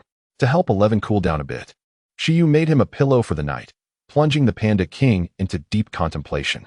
A king must not be humiliated, unless by his own beast tamer. The following morning, Shi Yu continued to meditate leisurely on the courtyard sofa, occasionally glancing at his phone to check the delivery progress of his purchases from the previous day. He eventually donned his headphones and immersed himself in a show. Indeed, losing oneself in a series was a delightful escape. However, Shi Yu would not admit to slacking off. He merely sought inspiration through various cinematic works to pave the way for discovering new skills. In this world, films predominantly revolved around beast-related themes, with few focusing solely on human narratives. Beasts were the absolute trend, a guaranteed topic of interest. As long as the creatures captured attention, the box office would flourish. For instance, the movie Shi Yu was currently watching depicted a high school boy encountering a beast-eared girl in a dream, embarking on a quest to find one another. What a concept! Shi Yu marveled at the audacity of such a plot, akin to a fantasy version of Your Name, culminating in a pact with a mermaid princess to resolve a tsunami crisis. Lost in thoughts of how he might encounter such extraordinary circumstances, he suddenly felt a poke. Looking up, he found 11 staring intently at him. What was it? The furry 11, with wide eyes, pointed outside, indicating that the delivery had arrived. So engrossed was Shi Yu that he had not heard the commotion. Quickly securing his phone, he dashed outside to retrieve the package. There stood the familiar figure of the swift courier, the same delivery person from before. Hey, it's you again. The courier pondered, recalling the familiarity of the address. Just a week ago, he had delivered a significant order of supplements for this apprentice beast tamer. Hey, wishing you good health, the courier offered, oblivious to the details of Shi Yu's purchases, only able to express well wishes. As Shi Yu received the large box brimming with supplements, he and 11, alongside the silkworm, pondered the contents. In the past, Shi Yu had felt trepidation when teaching skills without supplements. Now, even with a bounty of supplies, that apprehension still lingered. Though both fears were rooted in anxiety, they were not of the same nature. Shi Yu could only assert that the depth of language was profound. Alas, one must leverage the awakened talents, regardless of the circumstances. Just add points and it's done. Meanwhile, at the headquarters of the Beast Tamer Association in Icefield City, President Feng had returned to the association after observing the situation near the ruins for a day. He entrusted the oversight to team leader He Biao. As the president of the city's association, he had numerous responsibilities to attend to. At that moment, in the vast conference room, President Feng was engaged in a video conference with the heads of the other 8 districts of Icefield City. Among the 9 districts, 4 were urban areas thriving in development, while Pingqing and the remaining 4 districts bordered the snowy mountains, classified as suburban. According to President Feng's intelligence, they were about to discuss the activation of the evolutionary sacred spring. Chapter 64. The Sacred Spring of Evolution, August 9th, sunny. Yesterday, Shi Yu did not consume any new supplements. Instead, he utilized the last remaining divine bean, combining it with other supplements to elevate 11's absolute sleep skill to proficiency. Thus, he was left with only a single ginseng baby whisker in his old stock. He mused aloud after awakening from a dream filled with a love-hate relationship with the ginseng baby. If I were to cultivate my own ginseng baby, nurture it, and teach it the skill of limb regeneration, could I exploit a loophole and enjoy free supplements every day? Why is it that the protagonists in movies dream of exchanging bodies with mermaids and frolicking in the ocean, while he dreams of chasing after supplements? Despite possessing the fate of a protagonist, he often felt more like a mere auxiliary character. Never mind. Quickly shaking off such thoughts, Shi Yu dismissed the idea of a wild ginseng baby and found it odd to chase after his own pet for a snack. After completing his morning routine, Shi Yu planned to enhance 11's duplication skill to proficiency today. In doing so, he might experience the luxury of a panda-sized bed by evening. This method of evenly distributing skills, one after another, ensured that everyone benefited. At present, it was merely the skills of a single pet that were abundant. In the future, as he acquired more pets, he could become even more magnanimous. In the courtyard, beneath the persimmon tree, after a cozy breakfast shared with his 2 pets, Shi Yu was about to plunge into skill enhancement when suddenly, a knock echoed at the door. Who could it be? He wondered. For this was not the usual delivery time from the martial arts school. However, upon hearing the response from outside, he was taken aback. He hurried to open the door and was greeted by a gray-suited gentleman sporting a small mustache. President Feng? What brings you here? I've only taken a 2-day break. You're not summoning me to explore ruins, are you? Shi Yu inquired, patting his abdomen. President Feng chuckled. Of course not. I presume you have come to discuss the cultivation resources. Shi Yu suddenly remembered that the Pingcheng Association had decided to allocate a portion of resources to nurture aspiring beast masters. Did this mean that the amount of resources had been finalized? Yes and no. There is an even more pressing matter, Feng replied. A moment later, inside the house, Shi Yu served President Feng some goji berry tea. What is this important matter you speak of? He asked. Feng smiled. It pertains to the upcoming ruins. After taking a sip of the goji berry tea, he praised, it's quite flavorful. Shi Yu felt a swell of pride as he responded, indeed. This brings us to the laws concerning ruins in our country. According to our national ruin laws, since this ruin has manifested in Pingcheng, we hold priority for exploration. However, if we fail to unravel its secrets within a stipulated period and gain control over it, the rights for exploration will gradually be extended to surrounding cities, expanding the scope. For instance, if Pingcheng cannot decipher the ruins within a month, then other districts in the Icefield city will be allowed to participate in the exploration. Feng sighed. You are aware of the complexity of this ruin. Just the 5th level may take us quite some time to conquer, let alone the unknown 6th level.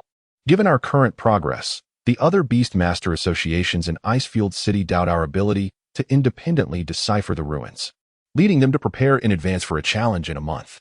Although President Feng felt frustrated, he had no recourse. He held confidence in Shi Yu, but expecting him to solve the ruins within a month seemed unrealistic. Achieving the 5th level in a month would be a monumental task. At this moment, upon hearing President Feng's words, Shi Yu felt a surge of indignation. Who do you underestimate? He thought. They may doubt the iron-eating beast, but they cannot disregard the box of supplements. A month from now, the ruins may very well be gone. Of course. He refrained from voicing such audacity for fear of repercussions and merely nodded along. After you left the day before yesterday, I reported the details of the 4th and 5th levels of the ruins. Undoubtedly, the conditions of these levels astonished the presidents of other associations. They all believe it's exceedingly challenging for aspiring beast masters to prevail. Nevertheless, regardless of the difficulty, it must be overcome. Thus, Icefield City has resolved to activate the Sacred Spring. The Sacred Spring? What is that? Shi Yu inquired. President Feng replied. It is a sacred place in Icefield City dedicated to the cultivation of pets, a fixed resource. When pets immerse themselves in the spring's waters, they can undergo remarkable transformations. For instance, pets are classified into growth levels and racial levels, the latter representing potential. The higher the racial level, the greater the potential, which explains why stronger pets excel at the same growth level. Setting aside racial skills, this is due to higher-tier pets possessing superior life levels, which directly translates to greater physical strength and vitality. A pet of extraordinary racial level may exhaust its energy after using a skill 10 times, while a commanding racial pet might manage 15 times. That is the advantage. The waters of the Sacred Spring do not enhance the growth level of pets but do improve their physical constitution, unleash their potential, and even elevate their life level. It is one of the rare resources that can enhance the racial level of pets, thereby increasing their evolution potential. For example, your iron-eating beast, which might tire after using the Thunder Palm 10 times, could experience a significant boost in stamina after this baptism, allowing it to use the skill a dozen times without issue. Do you now comprehend its value? In summary, consider this opportunity as a super training session for tackling the 4th and 5th levels of the ruins. However, this Sacred Spring is most effective for pets in the awakening phase, and the lower the racial level, the better the effect. There have even been instances where pets evolved directly after bathing in the sacred spring, hence it is also referred to as the evolutionary sacred spring, capable of enhancing evolutionary chances, though that ultimately depends on opportunity. Upon hearing President Feng's explanation, Shi Yu was visibly taken aback.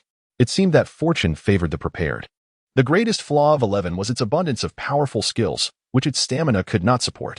Enhancing its growth level to increase stamina was not a task that could be accomplished overnight. However, bathing in this sacred spring could indeed raise 11's stamina threshold. This would undoubtedly bolster their chances of conquering the ruins. As for evolution, could 11 truly evolve after soaking in the spring? He held skepticism. What do you mean? In order to prepare the beast masters of various cities for the challenges of the 4th and 5th levels, Icefield City has designated one recommended spot for using the sacred spring for each district and suburb. The Pingqing Beastmaster Association intends to recommend you, as you are currently regarded as the strongest aspiring beastmaster in Pingqing. Rest assured, aside from this recommendation, the association will not skimp on other cultivation resources for you.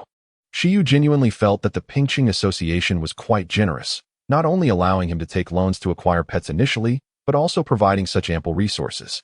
A smile spread across his face, but it quickly vanished with President Feng's next words. However, the regeneration of this sacred spring in Icefield City is quite slow, and it cannot withstand too many uses at once. Therefore, only one pet can enter at a time, and the first to use it will certainly reap the best benefits. Consequently, there will likely be competition for entry. You must be prepared. What? Competing for a soak in the hot spring? Shi Yu's gaze sharpened. It seemed that competition existed everywhere, but if it were merely aspiring level competitors, he felt confident he could prevail. Reflections on launch at approximately 0:05 on August 1st, 2021. Unscientific Beast Mastery officially launched. Initially, 5 chapters will be released as VIP content, and I will continue to write throughout the day, striving to produce more on the first day. I sincerely hope for the support of readers. My heartfelt gratitude. Next, a few musings from the author. Another book is about to be unveiled, and the time for evaluation has arrived. This marks my 3rd book, an original work on beast mastery, while my previous 2 were fanfiction. This transition from fanfiction to original content has been a challenging journey, fraught with anxiety and uncertainty. For the past month, I have endured sleepless nights, constantly monitoring the data of my new book, fearful that any aspect might be poorly received. However, the torturous wait for the new book's debut has finally passed, and now I await the judgment of its release. I am equally curious about the performance of this niche original work on beast mastery. I hope that enthusiasts of this genre will rally together to elevate its popularity, paving the way for more exceptional works to emerge. In summary, it is our duty to restore the glory of beast mastery. I extend my gratitude to everyone involved. Acknowledgements. I express my deepest thanks to the platform and, once again, to the readers. I am especially grateful to my editor, Huya, for her invaluable guidance during this transition to original work. As this is my first foray into original writing, I encountered numerous challenges, but Huya has been an outstanding editor. Her prompt responses and thoughtful insights have been instrumental from the inception of the book to its launch. Her professionalism is commendable, and during moments of self-doubt, I have always received encouragement from her. This book's successful launch owes much to her efforts. Moreover, her extensive recommendations have been immensely beneficial. It is indeed rare to find such a talented, patient, and considerate editor. For both new and seasoned authors, choosing Huya is undoubtedly the right decision. I also extend my gratitude to editor Xingye for his thoughtful guidance on the new book's content. He was pivotal in resurrecting my previous work, which had over 100,000 words, yet failed to secure a contract. From my earlier writings to this new endeavor, he has continuously offered me support and mentorship. Currently, he oversees the short story channel, and any aspiring authors with similar ideas may seek his assistance. I am thankful for the support of all the lords, Weila0205, Meisher Can, Yi Qian Momo, Sanfong Jiechu, Super Newcomer, by Ning Shiho, Haina by Chuan Mix, an old bookworm from 2006, Qing Shi Pingua Pai, Bei Chuan Nan Hai, Kuan Dun, by Hua Zhizhao, Yi Qing Guang, Zile Zunjia, Ing Yen, Label 0v0, Henming Hen Hao Chida, Lucy Fu Rin Xianjing, Liney. I am grateful to all the esteemed individuals. I will provide updates for each of you after the launch. I appreciate the operations team for their support, particularly Officer Weila. who has facilitated connections with numerous influential figures during the launch period. Wayla is truly remarkable. I extend my gratitude to the following notable authors for their chapter recommendations. The list is extensive, so please bear with me. Thank you to starting from The Blood Moon by Heishan Laogue, The Naming Technique of the Night by Huishua Huadajozi, My Healing Game by Wahui Kong Tiao, Starting from Being Rich in Games by Qing Shan Chu Zue, Rebirth of the Flowing Years by Tsang Shanyu, Demon Town Museum by Yen Zk, Night Walker by Robot Wally, Mythical Version of the Three Kingdoms by Fun Tu Huang Chao, Reincarnation Paradise by Not EGMOZ, 9-Star Master by Yu, Sorcerer's Handbook by Ting Ri, Crimson Heart Tour by Qin He Shun, Embers of the Gun by An Lao, Red Dragon Emperor by Xiao Xiao Sheng, Fist of Fantasy by Du Ting Bei, I by Wang Zijun, I'm a Pot Fairy by Hai Di Manbusha. Humans Are Simply Too Fierce by Wen Yozhen Ren, What is a Mobile Midlaner? By Zhehin Kushue A, Human Race Guardian by Bai Jui Shi. Heavenly Way Equation by Air Mu, Homebody Fairy Tale by Hua Zhongyu, From Azkaban to Hogwarts by Waji Shi Gugo, A Certain Hogwarts Professor of Magical Literature by Han Yu Si, This Doctor is Quite Dangerous by Shou with Ciyuan Guanqi, Fog City Detective by Xiaxia, The Strongest Boss of All Realms by Qi Ji Tiao, The First Cause of All Realms by Dai Dao Ji, Leisurely Farming Days in the Primordial World by Lai Buji Yushang, Rebirth Requires Being Tougher on Oneself by Chue Gu De Chi Chio 9, I Don't Want to Be Emperor Again by Zheng Jin Luan Liang Hua Hua Mao, The Rodent of the Apocalypse by Di Shi Gumingzi, Fortune of All Realms by Wajiao Pai Yun Zhang, Battle Order by Yuer Xiao Xiao, Primordial Star Path by AI Zhuomeng de Lanchong, Journey to the West, I Have 9 Golden Crows Inside Me by Ku Lien de Lanchong, Qin Dynasty Novelist by Omi Fun, Hunting the Wilderness Live by Tu Tu Shi, Era of Global Deities by Ishi Chengdao, I Just Don't Play by the Rules by Bai Fenji Qi, I Play Cards in Dual City by Ming Cheng Beizhan Yong, Strange Flow Cultivation Game by Wei Yihenju Wang, If Monsters Die When Killed by Yin Tian Shinin, Players Are Super Just by Bu Qi Shi Xian, World Trees Game by Gobang, This Is My Planet by Ji Cha, Fox in the Restricted Zone by Lin Hai Ting Tao, I Teach Kendo in Tokyo by Fan Ma Jiating Hui, Culinary Delights of Hogwarts by Yuming Zhiyu, I Really Didn't Want to Be a Trainer by Bei Chuan Nenhai. Special thanks to Bei Chuan for his numerous suggestions regarding the new book. Thank you to all the esteemed individuals for their chapter recommendations. I apologize if I have overlooked anyone. I will make amends later. There are many new and old friends whom I could not thank individually due to space constraints. I sincerely apologize and promise to update diligently post-launch to make up for it. Finally, I hope everyone will support the initial subscription. Thank you once more. Let us move forward. Chapter 65. Targeting the Elite, What Time Is It? Shi Yu inquired. He pondered that perhaps he should indulge in a hot spring before challenging the ruins. Otherwise, if he completed the ruins too early and the Icefield City did not activate the sacred spring, he would be at a disadvantage. Yet, he mused, if the ruins were indeed significant and he successfully navigated them, he could luxuriate in the sacred spring for as long as he desired, perhaps until his skin was utterly pruned. The time frame was likely about a week later, as it was essential to provide ample time for other associations to select their candidates. President Feng fell into a momentary silence before continuing. I wonder what kind of beast masters they will recruit, to be honest. President Feng harbored little confidence. Although Shi Yu's talent was monstrous, there was always the chance that a second-generation beast master might emerge, one who had already contracted a leading-type beast from the outset, which would be quite disconcerting. He had not kept abreast of the newcomers in other districts for some time, and he was uncertain about the recent developments over the past year. He only knew that Xing Gong was among the top students at their school, but he was not the best. However, this was not a significant issue. Resources like the Sacred Spring emphasized absorption efficiency. Even if he was not the first to utilize it, the effects would not necessarily be diminished. President Feng prepared himself mentally, acknowledging that he still had a week to prepare. Yes, take your time to prepare.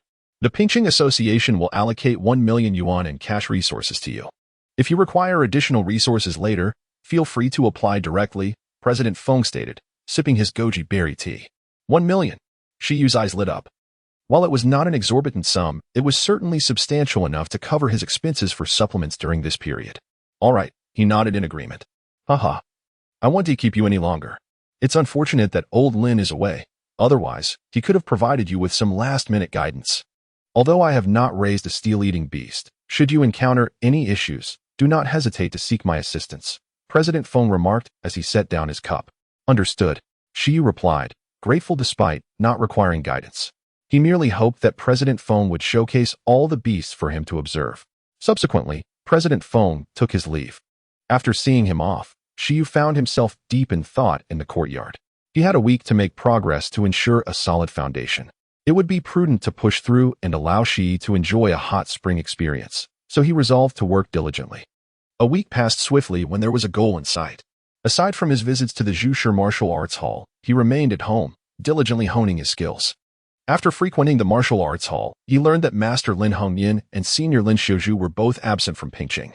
The former had gone on a mission, while the latter seemed to have returned to her alma mater for some matters.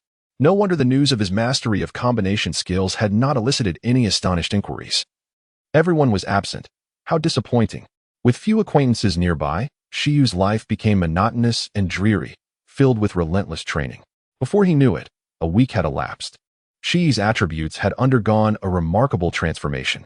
Name: Steel-Eating Beast, Attribute. Gold, Growth Level. Awakening Level 7 Skills. Hardening, Mastery 4. Thunder Palm, Mastery. Rapid Healing, Mastery. Supervision, Mastery.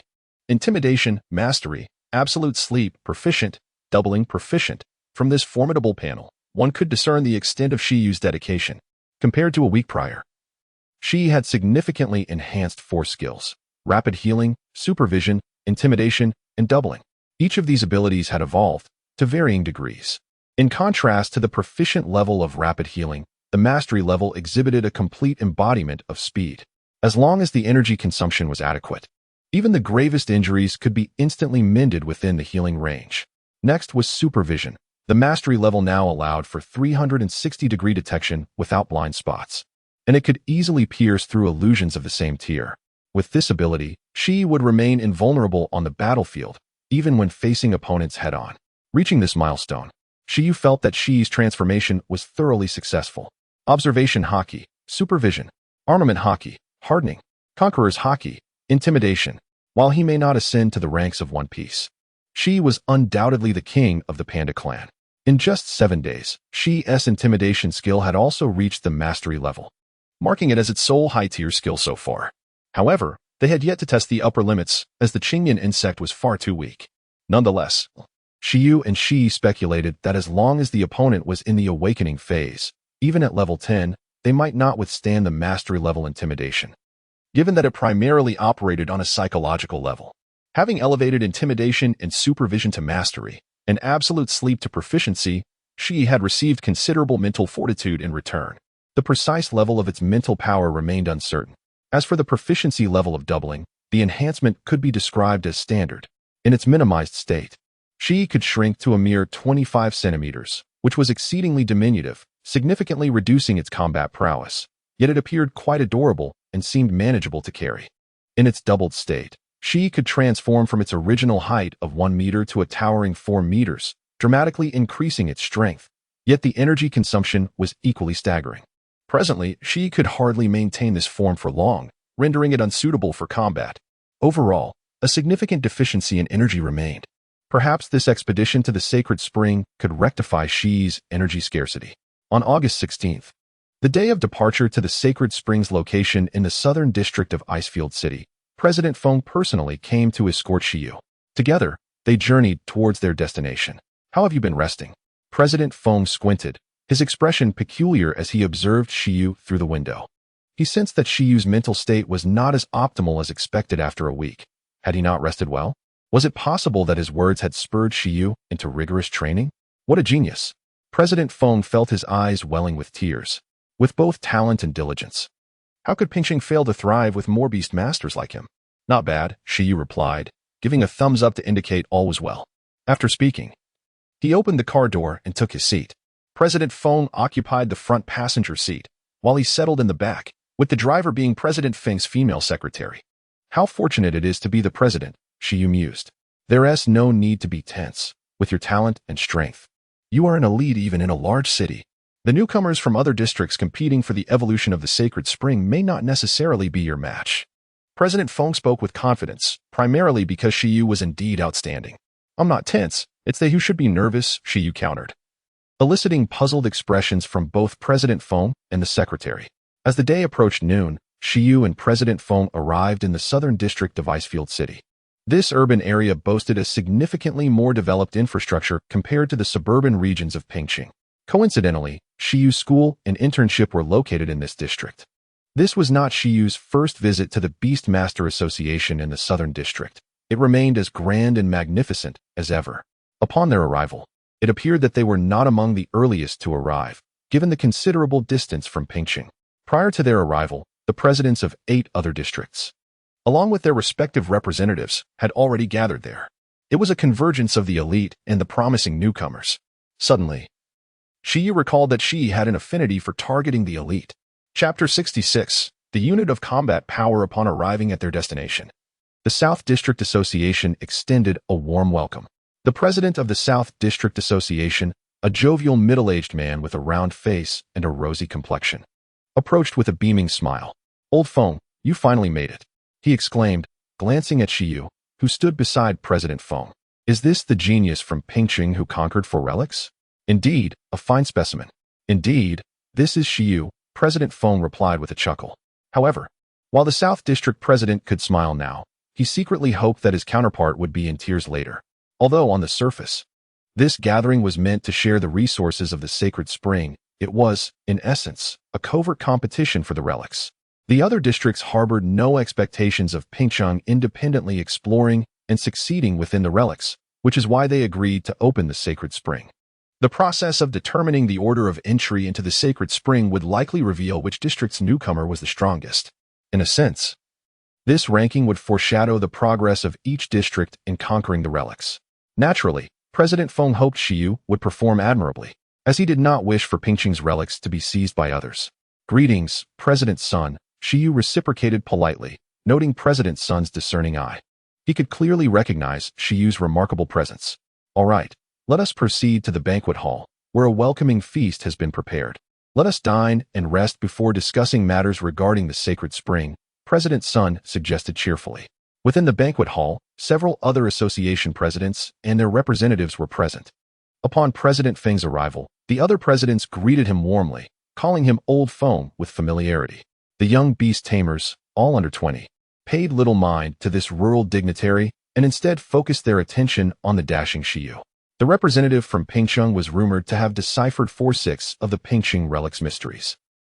He appeared to be an excellent unit of combat power, a benchmark to gauge their own potential in the relics. Though unspoken, every newcomer, including the other association presidents, regarded Shi Yu in this light. As the fortunate local of Pingqing, he had first access to the relics and achieved commendable results without fully conquering them. Truly an archetype of a combat power unit. At this moment, the newcomers from the other 8 districts expressed a clear desire to engage with Shi Yu. Yet, their gazes seemed somewhat unfriendly. Shi Yu observed the other representatives, 8 youths, 6 boys, and 2 girls, all appearing formidable, likely superior to that Chunggong. He hoped their abilities would be somewhat pleasing to him. After all, he had exerted considerable effort to enhance his own strength. "Shi Yu, allow me to introduce you," President Feng began, presenting the other association leaders. Each president briefly introduced their own newcomers, but these basic introductions yielded little valuable information, and soon, attention shifted to the buffet. Uncertain if others were hungry, Shi Yu, who had endured a long journey and barely eaten that morning, found himself quite famished. Shi Yu noted a peculiarity among the Donghuang people. They tended to be quite vocal during meals, engaging in lively discussions. The younger representatives from the 9 districts were relatively reserved, perhaps intimidated by the presence of their esteemed leaders. However, the 9 association presidents engaged passionately in discussions about the order of entry into the sacred spring. To be fair, how about we have the 9 of us take turns battling, with entry determined by points? Suggested President Sun of the South District. Wouldn't that be a bit slow? Countered a slender association president, shaking his head. Taking turns would prolong the process. His comment, marked by impatience, garnered agreement from others. While the presidents were curious about their representative strengths, as master beast tamers, they were not particularly eager to witness the series of battles among the newcomers. They valued results over the process itself. How about a tournament format? Those wishing to enter first can defend, while others challenge them. This way, everyone has a chance without unnecessary battles, suggested the lean president, implying that those confident in their abilities should defend. After a few rounds, those with self-awareness would likely recognize the disparity in skill, thus reducing the number of frivolous matches. He then glanced at his association's representative, a short-haired youth in a white combat uniform, clearly confident in his newcomer-esque capabilities. This seems agreeable. The lean president's proposal quickly gained support from the others. Excellent. Now, who will step up to defend first? President Sun asked. The newcomers remained shy. Even those confident in their abilities felt the pressure of being the first to take the stage. I will. Just as uncertainty lingered, Shi Yu, having finished a piece of steak, quietly set down his chopsticks. I will take the first defense. He spoke, drawing everyone's attention instantly. Ah, this lad is quite bold. President Feng was taken aback for a moment, but quickly smiled in support. The other association presidents and representatives were similarly astonished, thinking to themselves, this unit of combat power is quite astute. Having Shi Yu, the sole individual with prior experience in the relics, defend first would undoubtedly yield better insights for everyone. With Shi Yu as a reference point, they could gauge their own potential in exploring the relics. Well done, a commendable spirit. The association presidents praised Shi Yu, then turned to educate their own prot-gs, learn from him. Of course, these were mere formalities as everyone eagerly anticipated the afternoon's battles. Time passed swiftly, and soon, all had finished their meals. The busy association leaders were keen on achieving results, so after a brief respite, they decided to commence the competition. At the South District Beast Tamer Association's complex, within a gymnasium-sized arena, the refreshed group gathered in the afternoon. A stone platform stood ready for the battles. Aside from the combatants, the others could watch from elevated seating. Let us commence without a referee. The presence of 9 Master Beast Tamers renders a referee unnecessary. The battle will undoubtedly remain under control. The primary role of a referee is to determine victory and ensure the safety of the combatants. As battles can be unpredictable and injuries are inevitable, the slender president remarked. A tall, handsome youth stepped forward as the first defender on the platform. Although the audience was not large, it was composed of influential figures. The finest beast tamers from Bingyuan City were present. Shi Yu felt relatively at ease, as the pressure was manageable. In the words of Lu Qingyi, when he eventually explores the Ice Dragon ruins, he could simply call upon these 9 individuals to serve as his bodyguards. Shi Yu, the most formidable apprentice beast tamer in Pingcheng, faced the third challenge of the ruins, a level 10 ice-armored giant belonging to a lower-tier commanding species. The fourth challenge consisted of 50 ice-type ferocious beasts. His ability to surpass the fourth challenge indicated his formidable strength. The newcomers present were somewhat aware of Shi Yu's reputation, for the of the ruins was disseminated citywide. However, they knew little about the specifics of his prowess. Thus, while they regarded Shi Yu as a benchmark of combat capability, they also felt a certain degree of pressure. If they could not best this formidable individual, it would imply their own inability to conquer even the fourth challenge of the ruins, let alone the fifth or sixth. Therefore, the prevailing thought among the crowd was to decisively defeat Shi Yu and demonstrate their own strength. Then, through the baptism of the Holy Spring, they would conquer the ruins and soar to new heights. Who would be the first to challenge? The gathered presidents turned to the newcomer representative beside them. Engaging in the bout ahead of time bore its own drawbacks. Once the species, skill sets, and combat styles of the summoned beasts were deciphered, it would be easy for opponents to devise effective tactics, leading to potential disadvantages in subsequent battles. I shall take the initiative, proposed a slender president. As a young man clad in white battle attire stepped forward. Then we shall proceed, Bai Qi. Perform to your utmost, the slender president said with a smile. Certainly. The young man named Bai Qi nodded. You may step forward, the other association presidents remarked nonchalantly. After all, it was merely a competition, and it mattered not who went first. With that, they turned their attention to Bai Qi. The audience was not entirely unfamiliar with Bai Qi. He hailed from the Baiyuan district of Bingyuan City's urban area, and his father was a master-level beast tamer, making him a second-generation beast tamer. The fact that Lin Hongyan's daughter, a master-level beast tamer, could pass her vocational assessment at the age of 18 with merely a medium-tier Iron Eater demonstrates the formidable strength of such second-generation tamers. In summary, the offspring of master-level beast tamers undoubtedly received superior training compared to the more distantly related Chunggong. Subsequently, the young man in white battle attire slowly descended from the platform and approached Shi Yu. In that moment, all 16 spectators, whether seasoned veterans or newcomers, focused their attention on the impending duel between the two. The battle was poised to commence. Chapter 67. The Aura of the Monarch in the South District Association's Arena. On the stage, Shi Yu and Bai Qi stood on either side.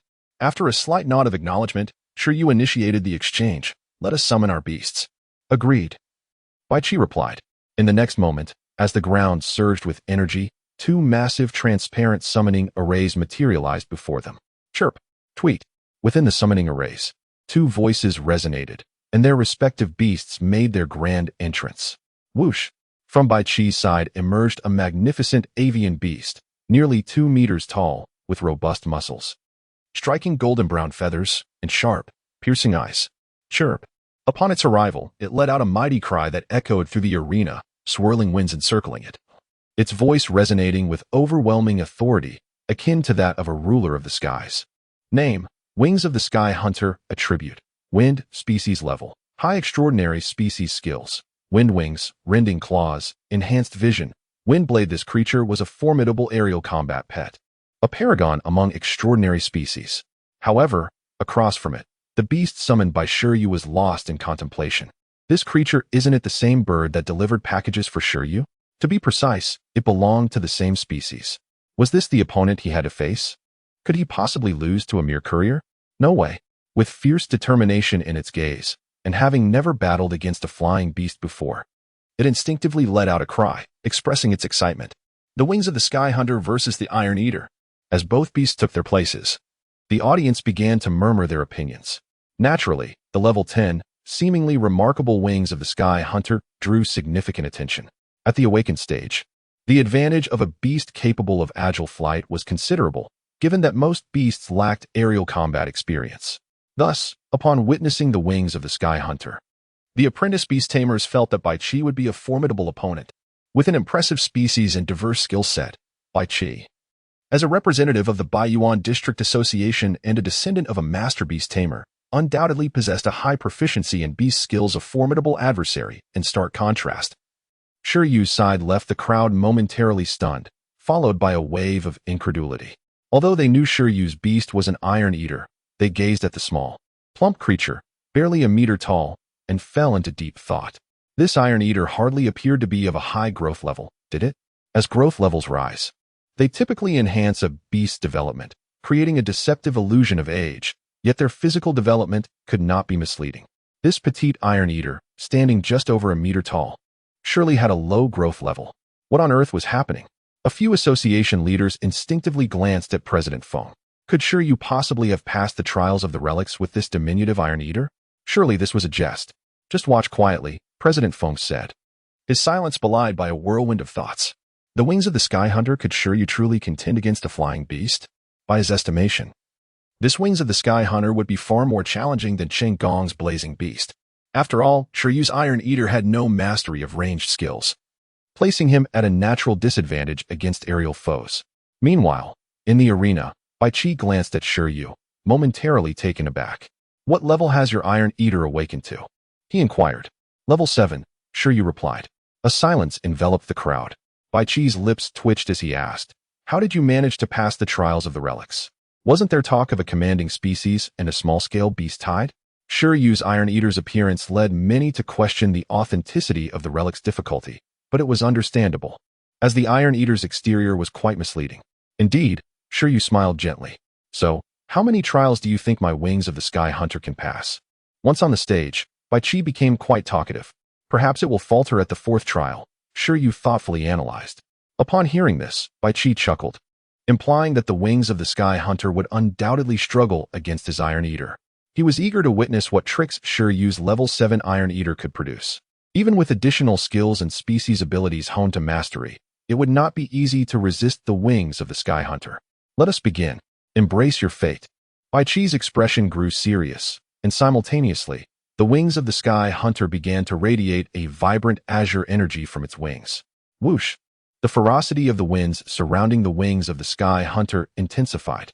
At this moment, it became evident that this creature had achieved mastery of its species' skills. The association leaders observed the capabilities of the Wings of the Sky Hunter with growing concern. The Wind Wing's skill, when mastered, hinted at an astonishing speed. Such speed, combined with the ability to swiftly lock onto targets and 2 formidable attack skills, posed a daunting challenge. How could the diminutive Iron Eater possibly contend with it?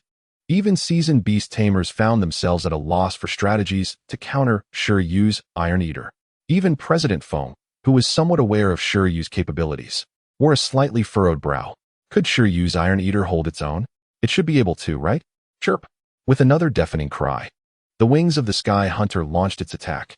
Rather than employing the Wind Blade, which would conflict with the Wind Wings, it opted for the Rending Claws. Capable of tearing through steel, the wings of the Sky Hunter intended to showcase its speed advantage. The speed of the Wind Wings, coupled with the sharpness of its claws, formed a simple yet effective combination. Bai Qi's son was indeed impressive, the crowd thought as they watched the massive bird dart toward the small Iron Eater like a streak of light. Could the Iron Eater withstand such an onslaught? There was no chance of evasion. It could not possibly withstand the attack. In the arena, Bai Qi's eyes flickered with determination. Yet in the next moment, he sensed something amiss. It was as if his entire being trembled. Even the wings of the Sky Hunter, soaring toward Shi Yu, faltered in its predatory approach. What was happening? In that moment, no one yet grasped the gravity of the situation.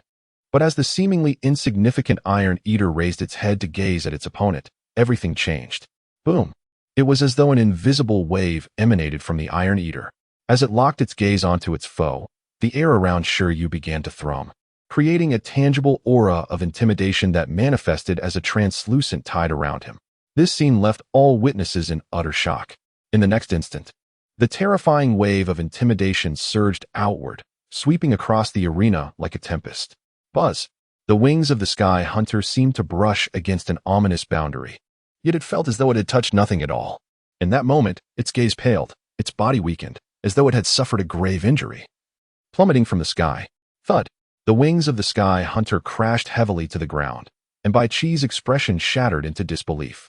Not wishing to engage in a protracted battle with 8 opponents, Shi Yu had decisively unleashed his full power. I'll take care of this, you do as you please. Meanwhile, all the Master Beast Tamers who were observing stood up in unison, their expressions increasingly filled with astonishment as they exclaimed, "The King's aura, adept at intimidation. How is this possible?" Chapter 68. The medium is this. Intimidation? An intimidation only a monarch-level being can wield? The expressions of the numerous association leaders were filled with astonishment. Despite having formed a judgment, their hearts were still tumultuous. Everyone gazed in disbelief at the Sky Devourer, which had instantaneously lost its combat capability, their mouths agape. This is impossible, illogical, unscientific. The leaders internally denied the reality threefold. As master-level beast tamers, they naturally understood the implications of this phenomenon. While it is true that creatures reaching the monarch level inevitably awaken the ability of intimidation, which, in a sense, is a common skill within the master realm, the issue lies in the fact that this iron-eating beast had only just awakened to level 7. If the creature were an 11, a juvenile of the monarch species, they might concede, but the iron-eating beast's racial level is merely that of a mid-tier extraordinary being. The awakening of intimidation in such a creature nearly caused their eyes to pop out. Moreover, this was not just an ordinary intimidation. A beginner-level intimidation, or even a proficient-level intimidation, could not exhibit such expressiveness. The manifestation of intimidation, with a vast and indiscriminate impact, is what beast tamers refer to as the monarch's aura. Even monarch-level beings require a certain qualification to master such advanced intimidation. Yet, this capability had now appeared in the hands of a mere apprentice beast tamer. The other association leaders turned to the bewildered and astonished President Feng. President Feng remarked, "If I were to say that I only just learned of this, would you believe me?" The crowd clearly did not believe him. Once again, they cast incredulous glances at the little iron-eating beast. With such aptitude, it was bound to become a monarch. On another front, upon witnessing the Sky Devourer being defeated in an instant, all the apprentice newcomers were left agape, dumbfounded. The abrupt turn of the battle left them unable to comprehend what had transpired. Why could a creature in its awakening phase possess the intimidation skill? They collectively roared internally. Even if one were exceptionally gifted to awaken intimidation early, it should occur only after reaching the commander level. Awakening at this stage, was that even reasonable? However, the most surprised and taken aback was undoubtedly Bai Qi, the beast tamer of the Sky Devourer. He stood in sheer shock, unable to process the situation. Lost. Before it even began, it was defeated? Bai Qi could not fathom it.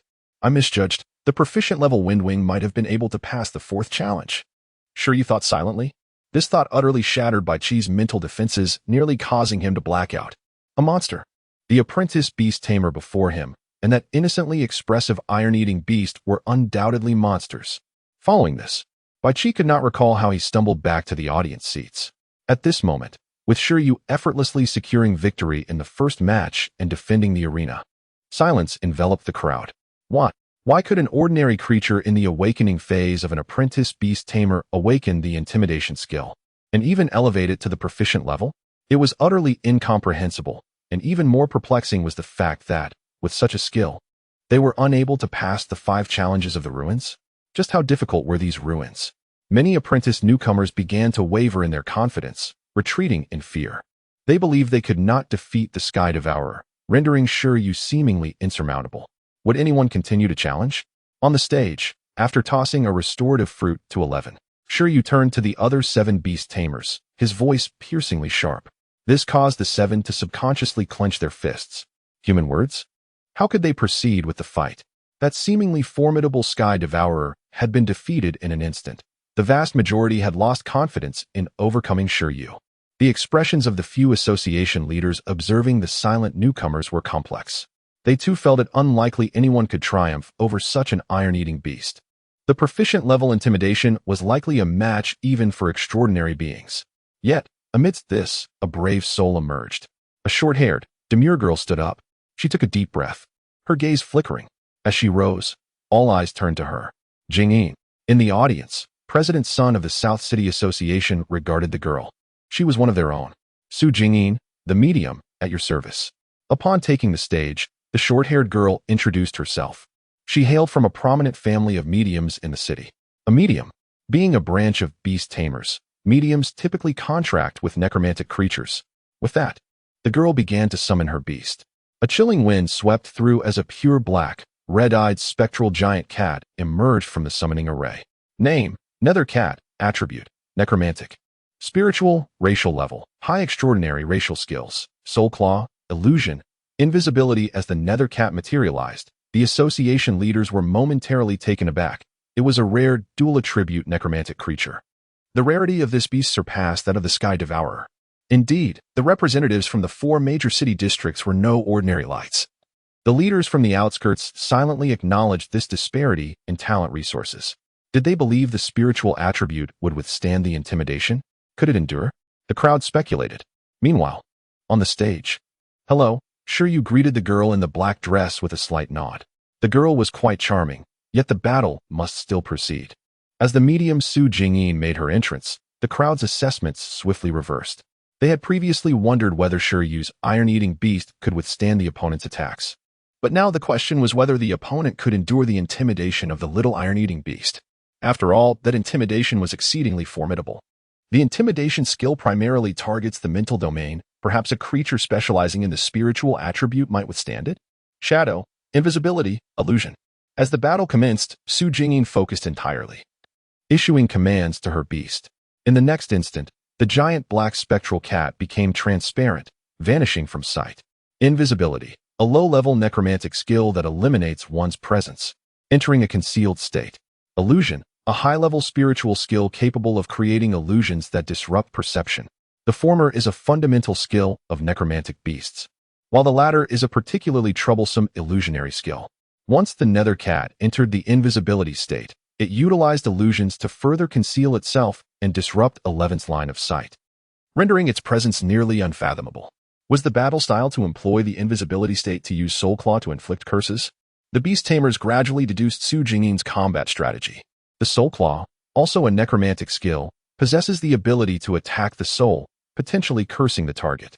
Under a cursed state, time would erode the opponent's condition until they were near death. However, the Nether Cat might not be able to close the distance to its adversary.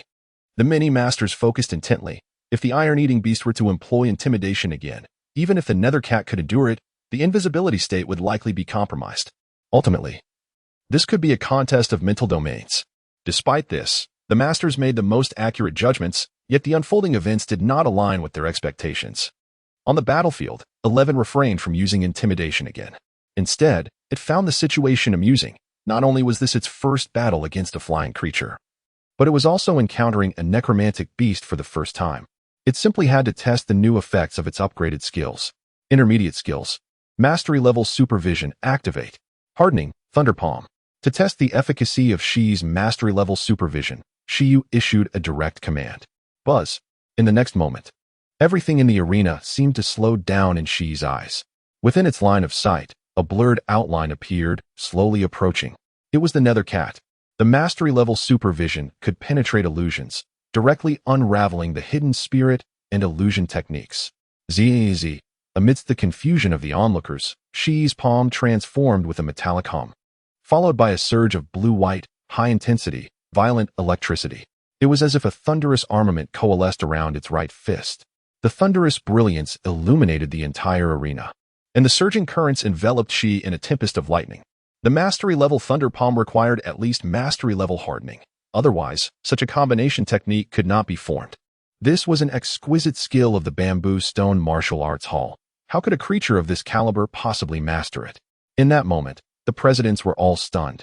But soon they found acceptance. After all, even intimidation. With the previous intimidation as a foundation, this combination of hardening and Thunder Palm was barely within the realm of their acceptance. Accept what? This was utterly unscientific. Yet it was not intimidation, but rather a combination technique of the Bamboo Stone Martial Arts Hall. What were they aiming to achieve? As the little iron-eating beast unveiled a new trump card, the mentality of the newcomers began to unravel. Su Jingyin herself was taken aback by the dual-system mastery-level combination technique, but she still clung to a glimmer of hope. However, in the next instant, amidst a bewildering display of actions, Shi abruptly swung its arm to the right. In an instant, bang, a figure materialized. To the astonishment of all, a massive spirit cat, comparable in size to a tiger or leopard, leapt into the air, brandishing its sharp claws. Because Shi had yet to employ intimidation, Su Jingyin and her companions chose to launch a swift surprise attack. However, the scene before them revealed that every movement of the Nether Cat, even in its concealed state, was under the control of Shi Yu and the iron-eating beast. Shi remained motionless, merely swinging its arm, and the armament like Thunder Palm struck the airborne Nether Cat. Meow. The Nether Cat emitted a cry of agony. Its spirit form caved in, instantly engulfed by lightning, and with a resounding boom, it exploded in midair, smoke billowing forth. At that moment, Su Jingyin's expression changed dramatically. It was as if her heart had been gripped, and she gazed at the unfolding scene in disbelief. You lost. Why? Su Jingyin looked at the iron-eating beast. At the Nether Cat, unable to comprehend. Why did the iron-eating beast know the Nether Cat's location? How could this be? How could it be so easily? Concealment was futile. Shi Yu spoke with calm composure. Shi glanced at the Nether Cat. So weak. Such a lackluster opponent from a new species. Su Jingyin felt a wave of dizziness wash over her. She shouldn't have stepped up to challenge. A pent-up frustration bubbled in her chest. Even if Shi Yu had defeated her in an instant through intimidation, she wouldn't feel this disheartened. At this moment, not only was she, as a novice, perplexed, but even the master beast tamers were somewhat bewildered, as the supervision had shown no particularly remarkable effects. This president's son was utterly stunned, completely unprepared for such an outcome. Simultaneously, he turned to President Feng, and the other presidents glanced at him in unison. Explain this. It looks like someone activated X-ray vision. At that, President Feng fell silent, the mastery-level Thunder Palm, alongside that terrifying combat awareness. How could it be more outrageous than during the battle with Cheng Gong? Or was it that Shi Yu had intentionally held back, deeming Cheng Gong too weak to warrant full effort? Indeed, Cheng Gong was too weak. After all, the intimidation was simply outrageous, having shown no signs at all. Where on earth did this Shi Yu, that old rascal Lin Hongyan, find such a talent? If I told you that this iron-eating beast merely possessed exceptional combat awareness, would you believe it? As for the ability to see through, no one entertained that notion.